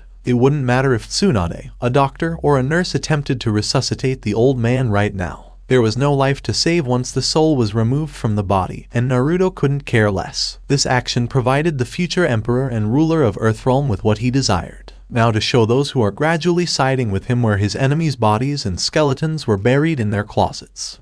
Do you know why I'm here? Inquired the figure in front of the man many a name referred to as Pain and their village god. No, tell me, Pain said as Conan stood beside him, ready to defend him against this uninvited visitor. The threat of Uzumaki Naruto conquering Earthrealm is upon us, and you, along with a handful of people, are capable of fighting against him and winning, Raiden said after emerging from the shadows to look at the man who used his puppets to bring out Pain, and the physically drained red-haired man looking at him while Conan stiffened at this news. Uzumaki Naruto, the Kyuubi Jinchuriki, a threat? Pain asked, surprised. Yes, Naruto is a threat. The blood of Emperor Shao Khan of Outworld runs through his veins, just as it does yours. Uzumaki Nagato, Raiden said, both Nagato and Conan stiffening at hearing the elder god address Pain by his true name. And you want me to kill my own family? Nagato asked, seeing Raiden nod. Yes, Naruto will destroy the world, as stated in the prophecy that has long foretold of his coming. And you must stop him, if you do. I will ask my fellow elder gods to allow Yahiko to return to the land of the living, Raiden said, seeing Nagato and Conan's shock. Why not do it yourself? Why ask us to do it for you? Conan asked as Raiden looked at her. Because the elder gods' rules forbid me from doing anything unless Naruto violates the rules himself. I cannot engage him until such a rule is broken, and when that happens, he may become too strong to stop. It nearly happened with Shao Khan ages ago during the era of Mortal Kombat, and the Emperor himself brought Earthrealm to its knees. Naruto has followed the path of Shao Khan the Conqueror, and intends all of my clan, Nagato said after a brief pause. What? Raiden inquired. You heard me, Elder God. If I do this, if I kill Uzumaki Naruto, I want all of the Uzumaki clan and Whirlpool brought back to the land of the living, as well as Yahiko, while Whirlpool country is restored to its former glory. Nagato said, Raiden narrowing his eyes at him. Your price is high, but the alternative if Naruto succeeds in his conquest far outweighs what you're asking.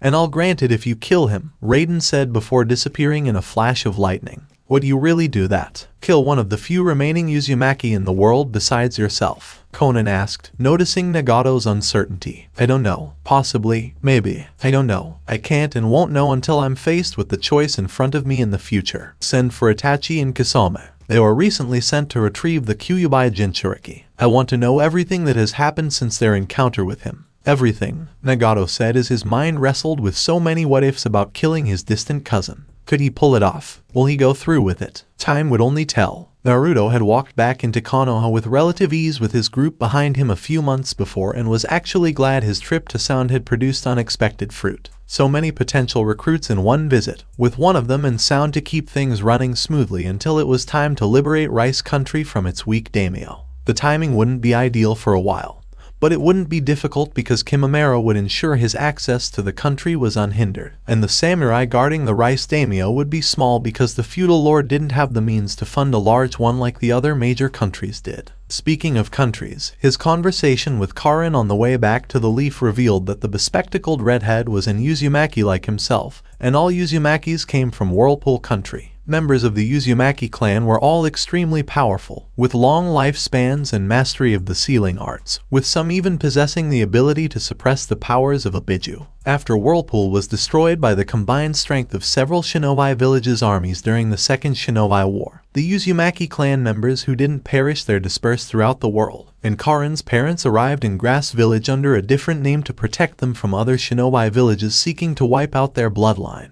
Karin's parents apparently tried to contact Kushina after learning of her presence in Konoha, but never received a response, and wondered if the woman was doing so to protect them or if someone was preventing her from communicating with them. In any case, it was nice to know there was now someone else with Uzumaki blood running through their veins besides himself, and he told Karin he was an Uzumaki on his mother's side as well. The girl was obviously shocked, and the faint that followed only added to her shock. Though she wasn't the only one surprised to learn that more Uzumaki were alive. Tsunade, who was part Uzumaki, was overjoyed to learn that a distant relative on her grandmother's side of the family was alive and well despite everything. So you're an Uzumaki as well. That's fantastic, exclaimed Tsunade as she heard Karin tell her about Naruto's little invasion of Sound, and the new management that was taking place there under Kimimaro. Tsunade didn't mind Naruto's plans to conquer the elemental countries because she knew it had nothing to do with Konoha, and that the village would eventually fall under his rule as well. Naruto could be elsewhere and put other plans in motion by putting someone else in charge of the Sound village after Kabuto was killed. The entire world was in disarray. Tsunade had witnessed a growing tension between countries, a breakdown of order, and no one caring in her travels over the previous decade. The corrupt feudal lords used their wealth, titles, and power to bully the extremely poor they bled dry. Naruto's goal was to rid the world of such people by making them bleed for a change, and to restore true order to the world under his rule. Tsunade wasn't sure why she was supporting her godson's actions in launching a violent campaign to take over the elemental countries, but she would do it for him and believe Naruto would be a great emperor. She's also got the skills to be a great medic nin. I know you've been looking to expand the number of medic nins and wanted her to become one of your newest apprentices, Naruto said, while Karin blushed at his compliment and looked at Tsunade, who appeared to be very interested in the idea. You said one of your newest, so I'm assuming you have someone else in mind, Tsunade asked, Naruto grinning. Hyuga Hinata would be a nice addition to the ranks as well. I know from experience the girl's got the gift for healing others, Naruto replied, referring to the girl's creation of an instant healing cream. Really? That's interesting. I'll look into it, Tsunade said, pleased to hear that she had potential students waiting for her to teach. Good to hear. Also, Jugo here needs your help to keep his power under control, and his insanity at bay. Kimimaro can do that when he's around, but I need something on a more permanent basis in the event that's not possible. I told him you could possibly help in that regard, or at the very least try to make the attempt since it's never been done before with his previous physician. Though given who that was, I doubt he would have tried, Naru. Alright, I'll help him out tomorrow. For now, you should rest, train, or do whatever you do, Tsunade said as she waved them off, knowing Naruto had other things on his mind. Naruto had been preoccupied with his preparations for the various plans that had been running through his mind, as well as where to go next. The mist was currently in a state of chaos, with the rebellion fighting the Mizukage for his cruel actions against those with bloodlines. According to Orochimaru, there was a growing conflict in Snow Country with the tyrant, and a secret rebellion was forming to overthrow a man named Kazakana Dodo. Naruto had known from the start that the late Sannin had turned one of the rooms in the Namikaze estates into a sort of war room to plan each new offensive campaign and which new places to attack next. I intend to go to Water Country in the next 2 months to help the rebellion defeat the Mizukage, Naruto stated as each of his 4 bodyguards stood over the map the Namikaze had placed on the table. Orochimaru was always wary of the Mizukage because he was rumored to be a Jinchuriki of the Three Tails while being a strong shinobi without the Biju backing him up, Sakin explained, with Yukin nodding in agreement, as he should have been Sakin. However, I will not allow this useless war in that part of the world to continue.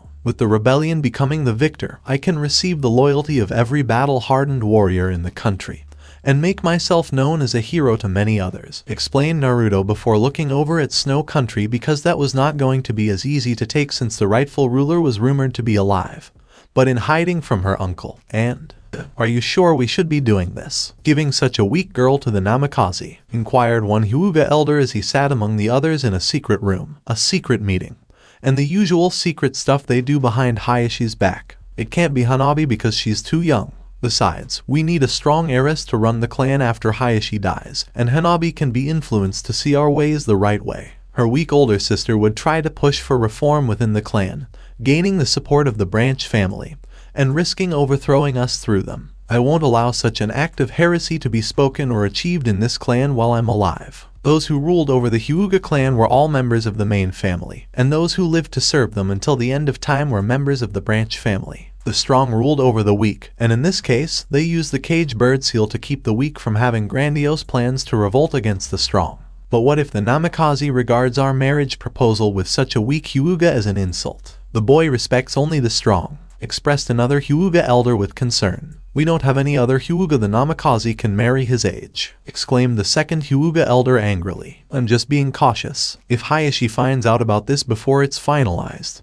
he'll have us all killed and put others in our position to shift the balance of power in his favor, the third Hyuga elder explained. He's right. Hayashi will not let us manipulate things within the clan like we have in the past if it involves either of his daughters. It must be done soon or we risk more than just the Hyuga clan's political power. The first Hyuga elder expressed concern. Agreed. We need to make this official right away. Have a branch member deliver this scroll to the Namikaze brat and tell him it would be in his best interest to accept, said one Hyuga elder to his kin before summoning one of his servants and commanding the Hyuga to do what was commanded of him. What? I'm going to be put into an arranged marriage. Who the hell with? Screamed Hana angrily at her mother, who was unimpressed by the outburst, despite the fact that she understood why. Because I said so. Because the Namikaze clan's heir has returned. Because the one with that title has the power to kick the $$ out of everyone in the village if we provoke him. How about the one where Senju Tsunade, the new Gondame Hokage, is his godmother, and I for one want our clan to be on her good side knowing her godson is going to be taken care of by one of our own. Tsum stated. That doesn't answer the question of who I'm marrying. I've been away from the village on a 2-week mission, and it still doesn't answer my question. Hana growled at her mother. Namikaze Uzumaki Naruto Yubaka, exclaimed Tsum, her patience with her daughter running thin. But, younger he's than me. He's 12 for Kami's sake, exclaimed Tsum, scoffing at the whole age thing. Age is nothing. We both saw that kid fight in the Chunin exam finals and that was not a 12-year-old boy's body. That boy is going to be the dominant male in all of Konoha in a few years and excuse me if I want my daughter to get in on the ground floor. You think he's going to be limited to one woman. He's going to rebuild his clan and that means one of those women will be the alpha female of the group, explained Tsum. Why didn't you consult me first before doing this? Hana asked, Tsum now looking guilty. I wanted to tell you sooner, but time is of the essence here, and I'm sure several clans are making moves to secure their own connection to Naruto with their daughters. If I waited until your return to discuss this with you, I risk you losing out on being the clan head wife, and overall alpha female of the pack, said Tsum, her voice solemn. I don't believe you. This is about your insecurity about me not finding an alpha and living a life without a mate. You've been worried about this issue since I hit puberty, exclaimed Hana, with Tsum nodding in agreement. Can you blame me? 3 potential mates and not a single interest in them. Tsum retorted to her daughter. Because those 3 potential mates were all scrawny, weak civilians with no backbone when challenged. Hana exclaimed, seeing Tsum reluctantly nod. Well, Naruto doesn't fit into any of those categories, and you know it, so suck it up and get to know him before passing judgment, Tsume exclaimed, with Hana nodding in agreement. Fine, I'll meet him in person and all that, but don't expect any wedding bells anytime soon, Mom, Hana said, with Tsume nodding to be fair. Naruto sat in a meditative position within the family dojo, his mind working on accessing the late Sandaime Hokage's memories and discovering many interesting things, mostly blackmail of those on the councils, which the Sandaime used to stay in power and persuade them to see things his way and how to condition their new Jinchuriki after Kushina died. Because Jiraiya and Tsunade were so active in the village during the wars that followed, the Sandaime couldn't do that with her. Few people in Konoha were aware that Uzumaki Kushina was Kyubai's previous vessel. When something important is known by a select few and it leaks, chances are one of the few leaked it. The Sandaime had been all too happy inside to have Naruto unprotected in order to properly condition him, and the fact that those who could interfere were currently away from Konoha made things even easier. A lie here, a lie there, and a few choice words later, the Sandaime had essentially obtained exclusive rights to Naruto's childhood to manipulate in any way he pleased. It was ironic that the old man would achieve his goal of obtaining his weapon, but only half of it due to Naruto's loyalty to himself, rather than Konoha, as the old monkey desired. As he sifted through the Sandaime's memories, one in particular caught his eye and drew him in. As Naruto dug deeper into the memory, he realized it was a meeting with the Fire Daimyo about something. Here is the scroll, Fire Daimyo-sama, the Sandaime said to the Fire Daimyo while handing the scroll to the feudal lord. I hate to ask this now that I have this in my possession, but why not destroy it? Or use it? What if the brat comes looking for his inheritance? Said the Fire Daimyo. Because if the boy finds out about it, you are the only one with the authority to grant him the inheritance and bind him into servitude to you in exchange. And I have no intention of Naruto getting a shred of what his parents wanted him to have, and will make sure he's too weak to oppose you should he try, echoed the Sandaime Hokage's confident and slightly smug tone. So I should consider this a form of insurance in the event your plans for the brat's condition fail to some extent. Very well, just don't screw this up, Hiruzen. My plan to claim the wealth of the Uzumaki clan through the brat is the only reason I tolerate his current existence. However, the moment I get my hands on the wealth of both clans, I want the kid dead, and his offspring to have the Kyuubi next while the weapon becomes. Think of it as a form of tribute to you and your great country, Fire Daimyo-sama. Proof of my loyalty and those in Konoha who are loyal to you, echoed the Sandaime Hokage, as the Fire Daimyo let out an awful laugh that made Naruto want to smash his head in with the wrath hammer right there, and then. It's a shame this was only a memory and not the real thing. But it was inevitable. Oh yes, the future emperor of Earthrealm would not take some sniveling feudal lord's scorn lightly. Naruto's eyes widened, rage filling his every being at the sudden information revealed by the old Hokage's memories, and the perfect excuse to see the Fire Daimyo to negotiate the man's surrender of the inheritance. It was bad enough that Danzo was using his forces on the side to spread rumors about him and smear his good name so that the Fire Daimyo could use it against him. But what about this? The thought of being forced to serve such a weak little man in exchange for what was rightfully his by blood made Naruto crave blood or something that could quench his thirst for it. Naruto-sama, Shizune called from the door behind him. Yes, Shizune, Naruto replied. I have a message from the Hyuga clan stating that it is urgent. May I come in? Shizune asked, Naruto standing behind the door while she spoke. Come in, Naruto said, as the woman entered the dojo dressed in a combination of servant clothing and that of a feudal lord's concubine, thanks to Anko being the one who chose the woman's new wardrobe. Here is the message, Naruto-sama, exclaimed Shizune as Naruto drew her closer to him, kissing and groping her with a hunger to sate his bloodlust through sexual lust while the scroll slipped from the woman's grasp. The message from the Hyuga clan can wait. I want you, Shizune. Disrobe right now, Naruto exclaimed, his body radiating power and his voice commanding the woman in front of him to obey. Yes, Naruto-sama, Shizune said breathlessly as she easily undressed in front of him, ignoring Anko's insistence that panties only got in Naruto's way while in the house, and was instantly pinned to the ground by her master. Your smell, it's intoxicating. Just like Anko-chan. So beautiful, so strong, so sexy, so enticing, exclaimed Naruto into her ear while undressing and kissing the woman down her neckline and breasts with Shizune moaning in pleasure. Naruto-sama, Shizune exclaimed as she felt Naruto's shaft enter her womanhood, gripping his muscled back tightly as he filled her to the brim. You are mine, Shizune. just like Anko. Every touch, kiss, and thrust I give your body makes you want more from me, Naruto said into Shizun's ear as he began thrusting into her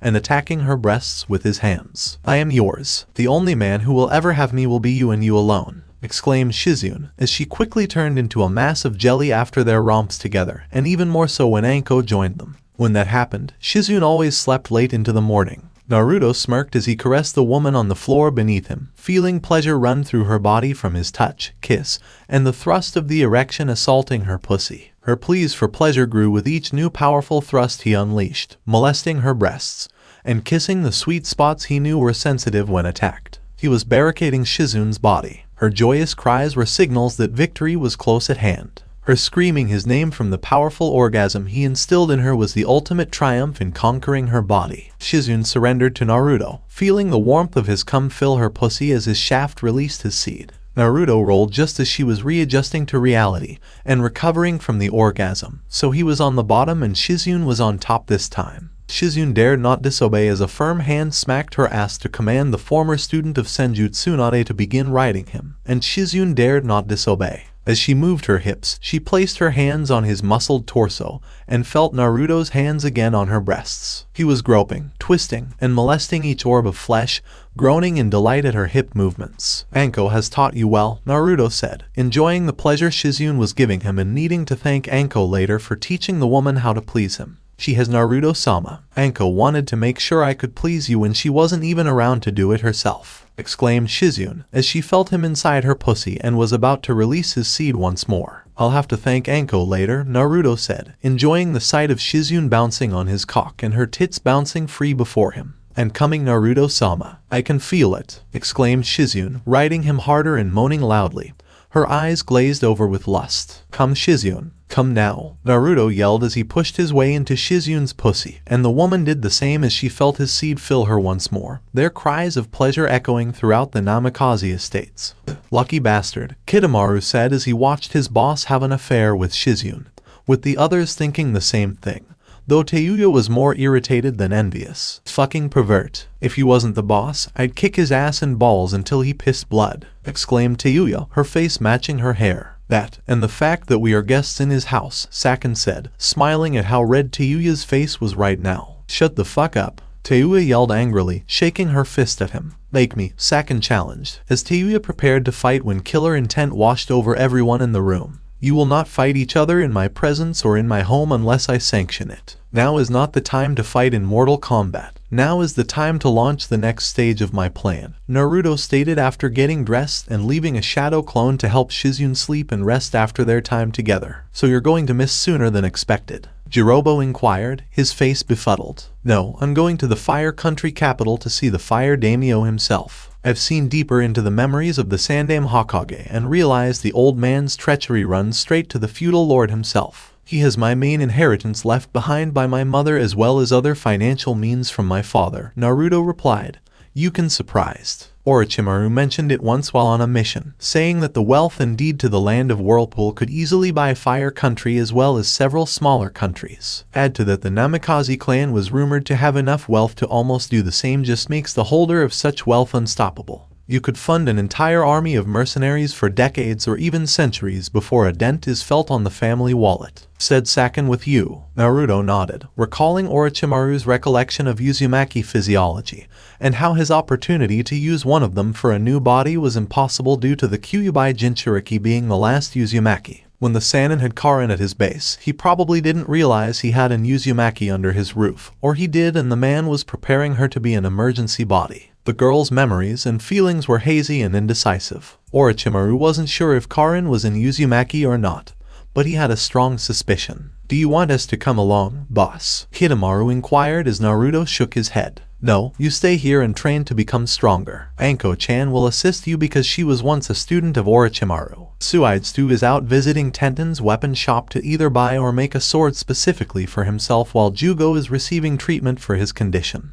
Besides, someone has to keep an eye on them while I'm away, and Karin is going to be pretty busy learning everything about being a medic from the Hokage after being taken on as. But what if you get captured or killed while there? How are we supposed to protect you when you won't let us? Jirobo asked, Tayuya face-palming and muttering under her breath, fucking baka for fat ass. You are not yet ready for that task, Jirobo. None of you are, but you will be soon if I have anything to say about it. Orochimaru made you strong, but not strong enough to possibly overthrow him, and thus made sure what you learned was limited. I want you all to be at your best, and I will accept nothing less from any of you, Naruto stated before leaving the four of them stunned. Wow, Tayuya simply exclaimed, remembering how Orochimaru had always warned them not to become stronger than themselves for fear of suffering a painful death. Oh, is Tayuya-chan having feelings for the boss? Kidomaru teased, seeing Tayuya's now red face matching her red hair to the point where they were one and the same. Tayuya yelled, shut the fuck up you fucking shit stain, as Kidomaru and the others laughed.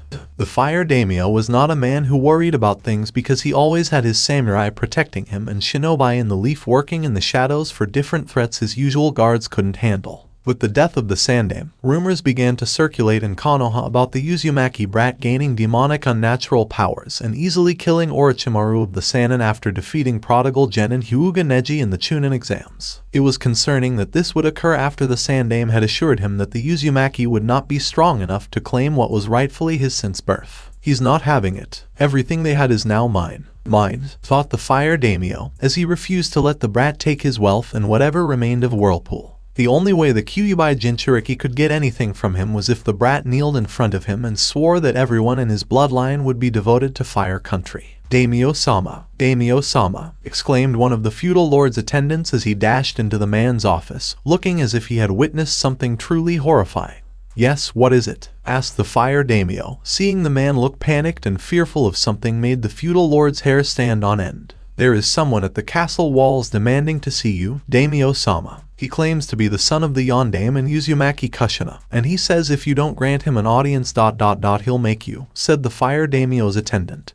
And the feudal lord was enraged. How dare that upstart demand anything from me? I hold his legacy in my hands and he demands an audience with me. Have him arrested right now. I want him in the lowest parts of the dungeon and I want him to suffer, exclaimed the fire daimyo, hoping that his army of samurai would be able to repel this monstrous demon at his doorstep. With the help on its way out, the fire daimyo waited to hear from one of his men that the monster at his gate had been subdued and was now in agony. It was in his samurai's best interests to obey his command, and they waited for the guards to arrive and inform their feudal lord of their success. What the fire daimyo got was the sound of an explosion and battle cries echoing from his castle's courtyard. Rushing to his window, the feudal lord of Fire Country was astounded and terrified by what he saw. He was shocked to see his army of samurai all fighting one person and terrified to see his army of samurai losing to this one person. Of course, the fire daimyo had to remind himself that this wasn't just any ordinary person, and that he was clearly not human. Fire daimyo, come on out, face me, face judgment for the wrong you did to me and my family, yelled Naruto before swinging his wrath hammer at 3 samurai and sending them flying all the way across the courtyard into a wall. Damn you, brat. He has the audacity to expect anything from me. I am the ruler of this country,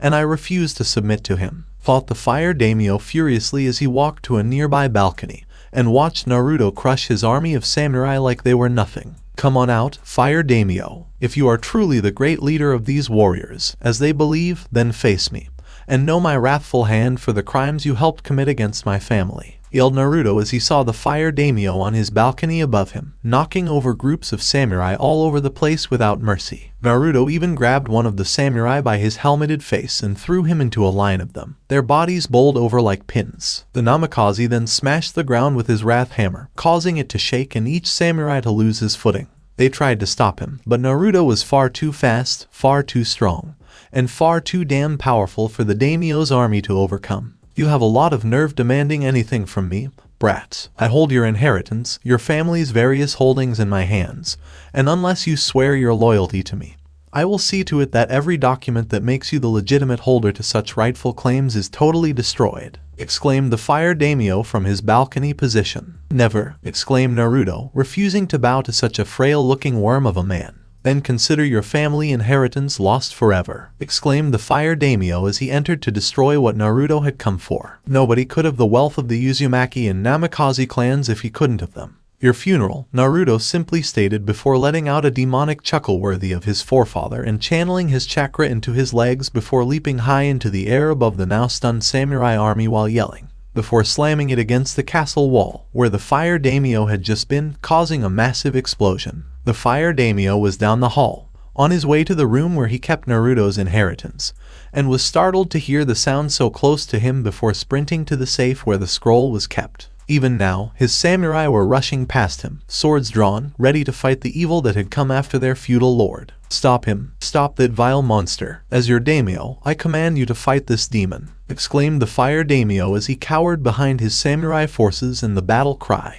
"Why risk your life for this worm hiding behind your swords? Your daimyo flees from battle when he should engage me. The man lacks courage. No warrior spirit is required to lead you," yelled Naruto as he smacked the row of samurai in front of him with charging spikes, causing the army to either fly backwards or sideways into the wall. "Don't listen to him. I am your feudal lord, and it is your duty to protect me regardless of what he says," yelled the fire daimyo as Naruto sneered at him. "Such arrogance. A leader leads by example. He leads his forces into battle when an enemy is on his doorstep. You flee, letting your men be slaughtered. And for what? You are heading for my family inheritance, hoping that having it in your hands, ready to destroy, will make me tremble and suddenly submit to your commands. As if such an act would make me kneel at your feet. I have the blood of an emperor in my veins, and I do not submit to a." The samurai were beginning to feel overwhelmed at this point, and fear gripped their hearts as they witnessed this seemingly unstoppable force rip right through. An unstoppable force attempting to reach the man they swore to serve, even if the man was fleeing like a coward, commanding them to throw away their lives so he could live a few moments longer, with no regard for the cost his men were paying.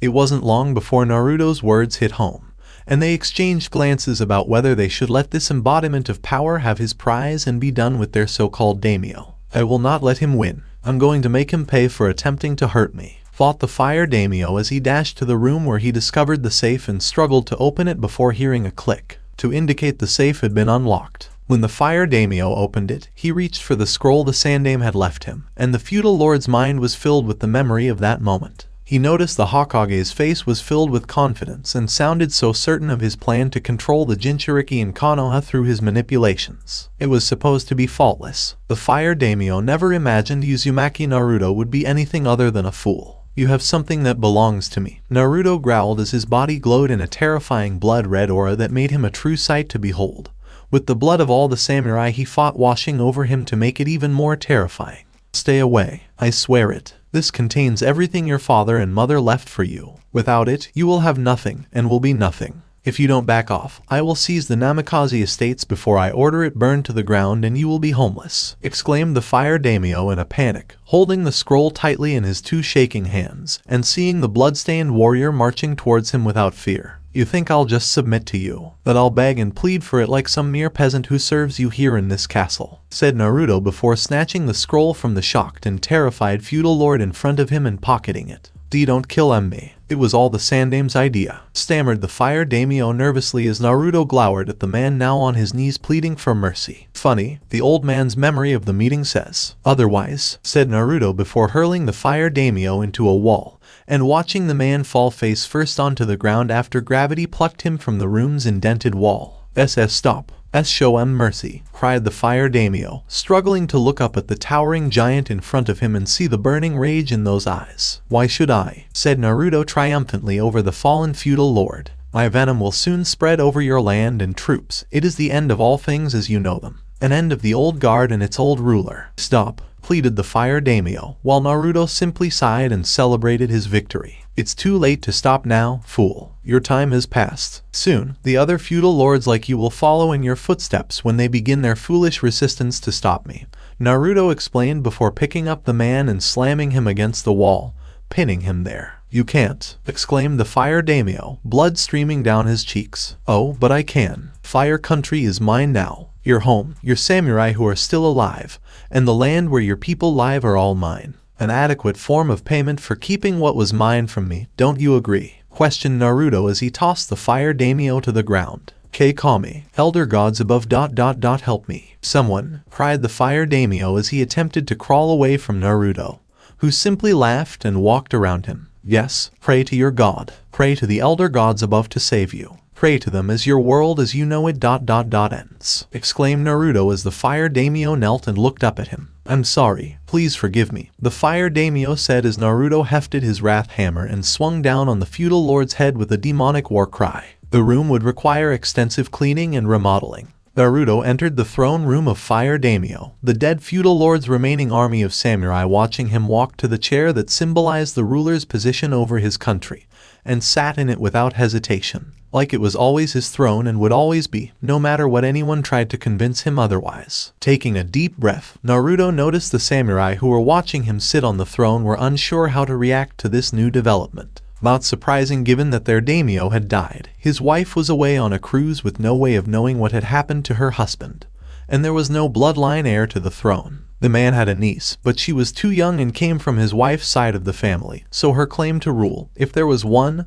was tenuous at best. Speak your mind, samurai, Naruto said to the samurai who was still alive and stunned by the turn of events. We have nowhere to go now, one samurai admitted, knowing it was true. Yes, that is correct, but what will you do now that your weak daimyo has died? Will you all become Ronin and wander the world? Will you go forth and serve another daimyo in another country? Or, will you serve me? Naruto asked each samurai in front of him. And why should we serve you? The slayer of our daimyo, exclaimed another samurai, and Naruto smirked. Let me tell you something about your daimyo, whom you served with such zeal worthy of the title of samurai. The man you called daimyo was a weak and pathetic little man who conspired with the Sandaime Hokage to deny me what was rightfully mine and tried to force me into submission so they could use me as a weapon. They planned to make me their pet to heel and obey their every command without letting me have say in my life. What would happen if we stayed and served you? Asked another samurai, daring to ask the one question many did not dare to ask themselves. You will be well compensated for your services and loyalty to me. Unlike the previous ruler of Fire Country, I will be fighting in battles and fighting many enemies rather than sitting on my ass, exclaimed Naruto, the samurai having witnessed his power firsthand.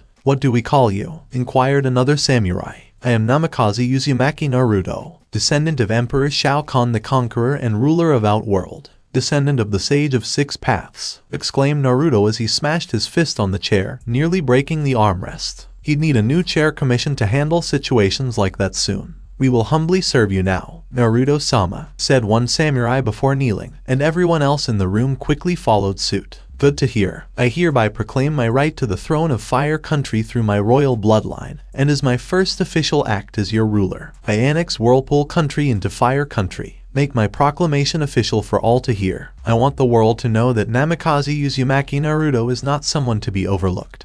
And I want the daimyos of the world to know that their days of ruling this fractured world will soon be over. When word got out about this, Konoha was in for a big surprise. He did what? Exclaimed Danzo, kneeling in front of his root shinobi. The target Uzumaki Naruto has killed the Fire Daimyo, and proclaimed himself the new ruler of Fire Country, as well as retrieving his ancestor Danzo-sama. The root shinobi explained before going into detail about how the samurai army protecting the late feudal lord fell against the former Jinchuriki of Kyuubi before the target killed the daimyo. Damn you, I had gathered enough evidence, both true and fabricated, to declare the brat a traitor to Konoha. I intended to send this to the Fire Daimyo so he could order Tsunade to subdue my future weapon, and then use my Sharingan on the feudal lord to turn the Uzumaki into the village weapon. Thought an enraged Danzo, the elderly man furious at the moment. Danzo, I assume you heard the news, Hamura asked, seeing the root shinobi in front of the war hawk. I take it word has spread throughout the entire country, Danzo inquired, with Hamura and Koharu nodding.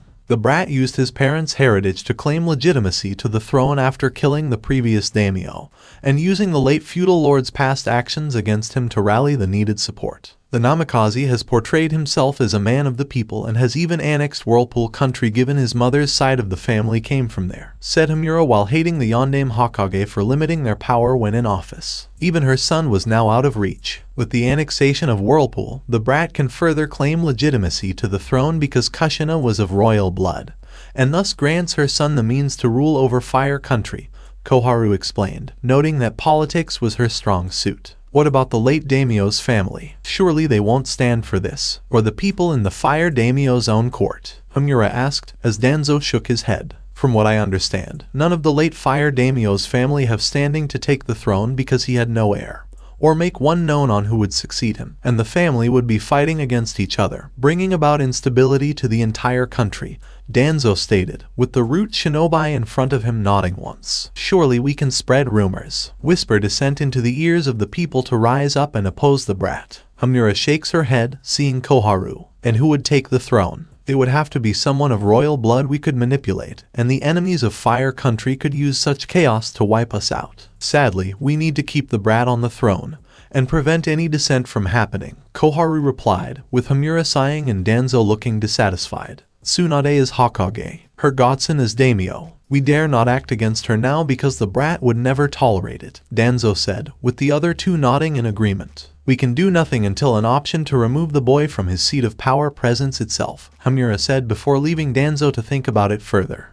Anko whistled in thanks to the castle, which had been rebuilt following her lover's attack on the previous owner. She'd never been permitted to leave Konoha for the Fire Country capital, whether as a bodyguard for the Sandaime or to deliver a message to the Fire Daimyo. Anko suspected it was because of her history with Orochimaru and the possibility of seducing the daimyo in order to have the man's child and thus have a reason to live in the castle. Personally, I believe the special jounin would not have done what they all feared because, for one, her tastes were centered on action men, and well, the Fire Daimyo was not what was the proper word. Not the rightful heir to his own throne, castle, country, whatever. The point was that the man had bad performance issues, and Anko preferred her man to be the polar opposite. Enjoying the decorum, Anko-chan asked Naruto as Anko sat on his new throne made just for him because the old one was well, it was crappy. Very. I like the throne you're sitting on now, it boosts your sex appeal, Anko said with a sway to her hips, while Shizune blushed to show she agreed.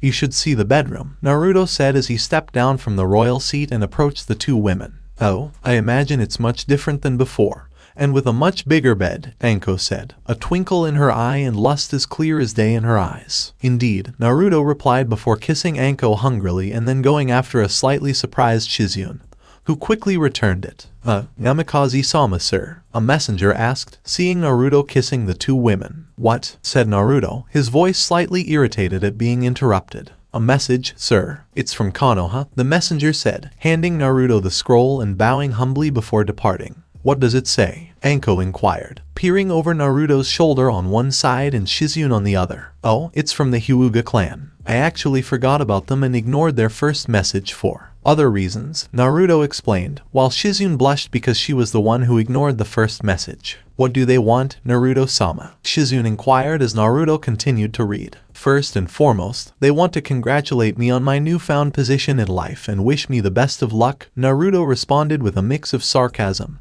and surprise. In other words, they're kissing your ass and hoping it won't be forgotten, Anko explained, referring to how the Hyuga clan behaved. Very true. Second, it appears they want to arrange an arranged marriage between myself and one of the Hyuga women to further cement my claim to the throne of Fire Country. Apparently, they believe my annexing of Whirlpool is insufficient, and I need someone of noble blood from Fire Country to further strengthen the foundation, Naruto said, reading the scroll with mild interest. Meaning their clan's foundation. So who is the lucky girl they chose for you in this arranged marriage? Anko wondered as she searched for the name of the Hyuga they chose. Hyuga Hinata, Naruto replied, his voice a little more surprised and devoid of sarcasm. Hinata, I'm surprised. They don't think much of her in Konoha, even after Hokage-sama made her an apprentice with Uzumaki Karin, Shizune said, referring to Hinata and Karin's success as prodigal medic nins. Same here. Hinata always had potential, but from what I understand, they felt it was a threat to Hyuga clan, so they decided to stomp it out. At the same time, they could claim she was too weak,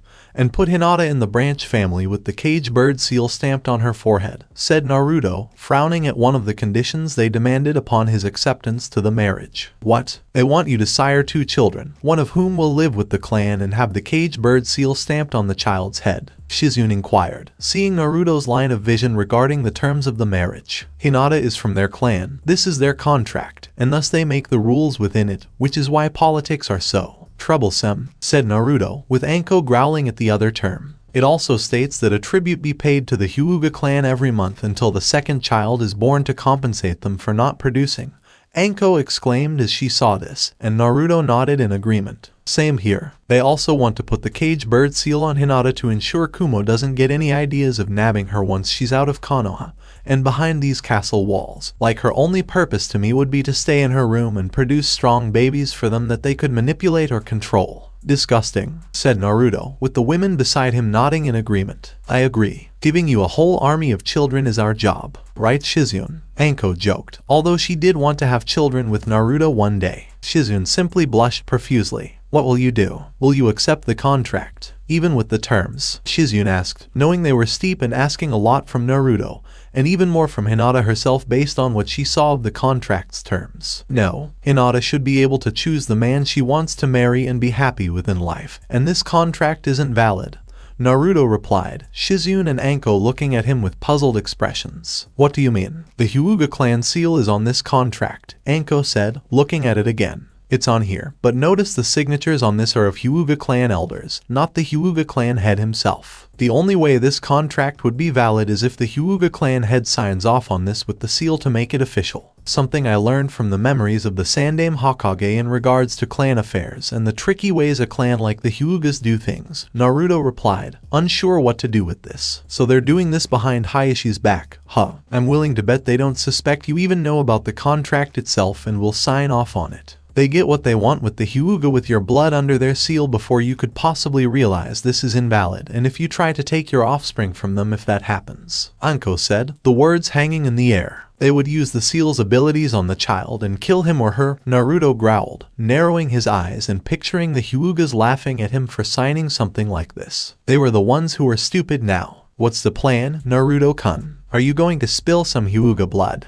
Can I help? Anko inquired, her voice tinged with eagerness, while Naruto chuckled. Not quite. I'll arrange a meeting with the Hyuga elders in their clan compound. What they won't know is Hayashi will appear just as the meeting is about to begin. I'll inform him of my reason for being there, show him the scroll, and let the dogs fight it out, Naruto said, a sadistic grin forming on his face. I love it, exclaimed Anko, knowing it would cause havoc in the snooty noble home of the Hyuga clan. I knew you would. After I get things squared away there, I'll make my way to Mist and help the rebellion take down the Mizukage as well as the Water Daimyo. It's clear the man is unfit to rule his own country if he can't keep his shinobi village in check. But enough about business. Let's focus on the more pleasant aspects of my life with the two of you now here, Naruto replied with a grin while, after all, they did want to see the bedroom. In any case, Anko did. Naruto marched into Konoha accompanied by a small army of samurai bodyguards. They didn't have to protect him. They could see for themselves that their new daimyo was far superior to them and even the shinobi in this village. With each step, the people of Konoha whispered to themselves about how the new ruler of Fire Country was a monster, and how the samurai surrounding the still-growing boy could serve such a creature. Some of the guards were surprised because the whispers were close to treason, but Naruto ignored them. It was as if their words were expected of Konoha and its people, but they were as empty as a dry well in the desert. The newly crowned warlord and daimyo of Fire Country noticed root shinobi following him as he walked through Konoha. Why don't you all relax for a little while? I have some important business to discuss with some people in private, suggested Naruto, surprising his samurai. Are you sure, Daimyo-sama? Shouldn't one of us be with you at all times? Asked one samurai, still scanning the area for potential threats. Perhaps, but those I'm about to meet will only disgust you because their ideals are diametrically opposed to your own. Don't worry. They lack both the power and the skill to defeat me, Naruto replied, his bodyguards looking at each other before bowing to him and leaving his side. You were wise to have them leave Naruto-sama, said the root shinobi, as directed by Danzo, and persuade the boy to follow him. Why? Asked Naruto, looking behind him to see several root shinobi hiding in the shadows of the other buildings. Danzo-sama requests your presence, said the root shinobi, and Naruto laughed. Requests? Don't you have requests? The man doesn't make requests to anyone. He demands everything from everyone and respects nothing from anyone, replied Naruto, twitching his hand to reach for a weapon in response to the Warhawk's insult. However, Danzo-sama still wishes to speak with you I in a private meeting, said the root shinobi as Naruto laughed. Very well, but not now. I have a scheduled appointment with the Hyuga clan, and being late would raise suspicion among your boss, which we both know you wouldn't risk, Naruto replied, nodding. When you're done, replied the root shinobi before vanishing deeper into the darkness with the others. Fool, Naruto muttered as he walked to the Hyuga clan compound. Halt, state your case, the Hyuga branch member guard said. I'm here to speak with the Hyuga elders. They're expecting me to respond to a proposition they sent me not long ago to the Fire Country capital, where I rule, Naruto replied, his crimson eyes burning with rage at these inept fools. I see. This way, sir. One of the guards replied before escorting Naruto into the clan home and into the meeting room where the Hyuga elders awaited him. Naruto also noticed Hayashi was not present, implying the man was unaware of the meeting. Daimyo-sama, how nice of you to see us. When you sent word of meeting us in person, I think I can speak for everyone here when I say we were shocked and honored that you would wish to speak to us about our offer, said one Hyuga elder, rising from his seat to speak for the others. I'm glad to know you're so eager to welcome me into your clan. All things considered, Naruto replied, the Hyuga elders frowning slightly. Another Hyuga elder inquired, Daimyo-sama, considering how I was hated, scorned, abused, and downright despised by the people of this village for the majority of my childhood, it's refreshing to know that the Hyuga clan does not follow the ways of such common people, Naruto replied, slightly mockingly. Oh, he was joking. Naruto was mocking them, and they had no choice but to sit there and smile. Well, it just goes to show how far superior the Hyuga clan is to the lower and weaker people of this village, replied the first Hyuga elder who had first greeted him. My memories of the past say otherwise, Hyuga elder, Naruto countered with a growl. Of course, mistake on our part, but the past is in the past and should stay in the past, the Hyuga replied nervously. Now, I believe we're here to discuss the proposal you sent me not long ago, Naruto said, seeing their nervousness dissipate and their focus return to the task at hand. Yes, we wanted Hyuga Hinata to be married off to you in an arranged marriage to further strengthen your right to rule over Fire Country. While annexing Whirlpool was a wise move on your part, Daimyo-sama, you need to marry someone of noble Fire Country blood to prevent anyone from questioning your legitimate claim to the throne, said the third and final Hyuga elder in the room with Naruto.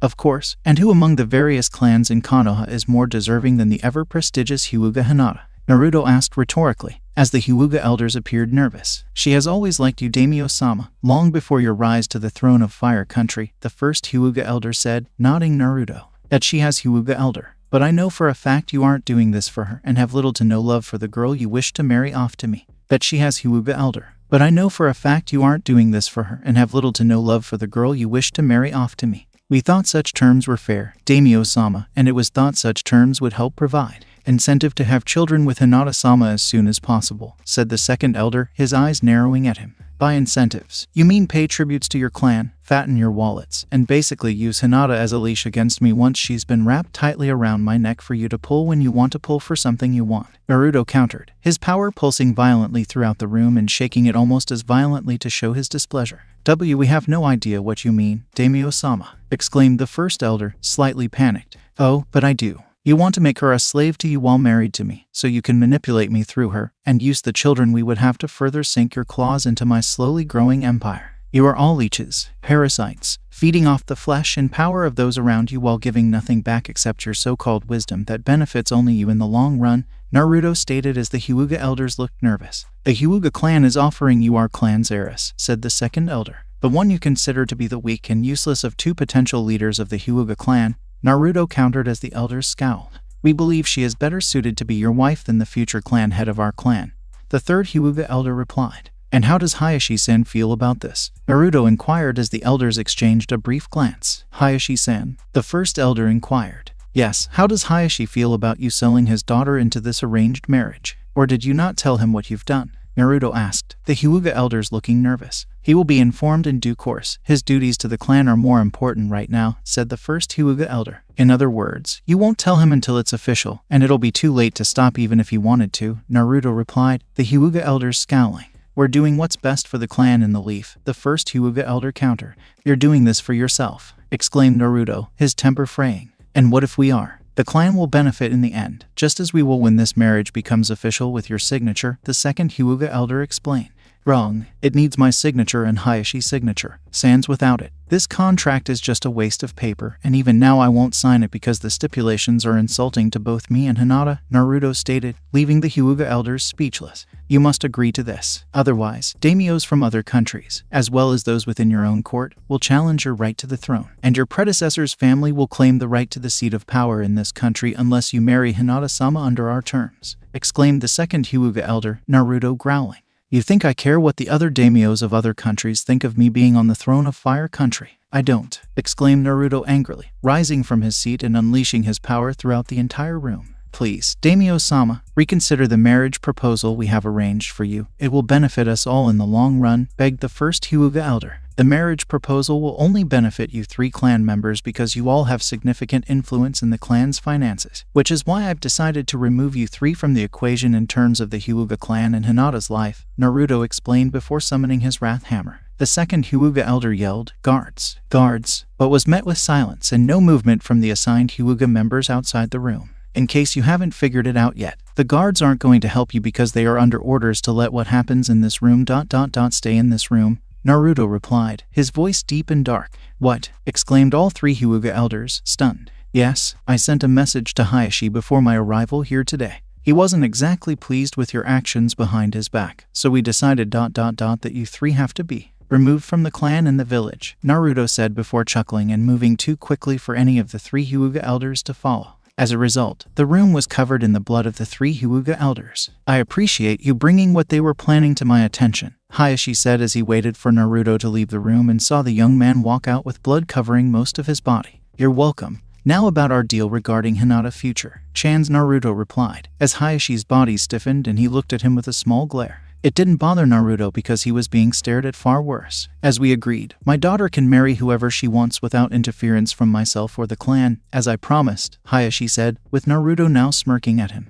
"Do not be concerned, Hayashi-san. No harm will come to Hinata-chan. If anything, you should be concerned for those who cross her when the training regiment I have her do is complete, and she becomes a truly vicious kunoichi," Naruto replied before laughing heartily, making Hayashi shiver. The boy possesses monstrous power already. If he passes it on to Hinata via his own personal training regimen, I will indeed be concerned for my daughter's future enemies, Hayashi thought as the boy walked away. "I'm sorry to bother you, Hayashi-san, but could I possibly use your bathing area to clean up? I'd rather the people of the village not ask why I'm covered in blood while walking out of the Hyuga clan compound just yet," Naruto replied, with Hayashi nodding slightly because Naruto walking out with blood covering his body would look bad on both sides. "Of course," Hayashi replied. "One of the branch family members will escort you to the proper bathing area, and we will proceed with getting your clothing cleaned of all the blood." Naruto nodded briefly before walking away from him.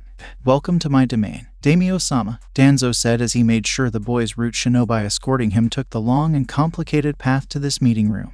"Your hospitality, Danzo, leaves much to be desired," Naruto said curtly. "You will treat Danzo with the respect he deserves. Uzumaki Naruto, you may be a daimyo now, but your position of power is not as strong as you think," reprimanded Koharu, with Naruto looking disapprovingly at the elderly woman. "It's namikaze to you 3. And as for my power base, I believe it's strong enough to handle you, Hamura, Danzo, and his little private army of root shinobi he has on hand that shouldn't be around," Naruto countered, Danzo's one visible eye narrowing at him. "You seem very certain of that," Danzo said, as Naruto smirked at him. "You also seem very confident that your side can manipulate me to do whatever you want," Naruto countered, Hamura and Koharu scowling at him. "That's quite the accusation." "Namikaze-san," Hamura said, causing Naruto to chuckle. "You forget, I have the souls and memories of those who know you best. You will seek to manipulate me through politics, brute force, blackmail, and if those don't work, other means will be used," Naruto said, his gaze fixed on Danzo. "He is aware. Orochimaru performed the procedures on my body, and the brat remembers them,"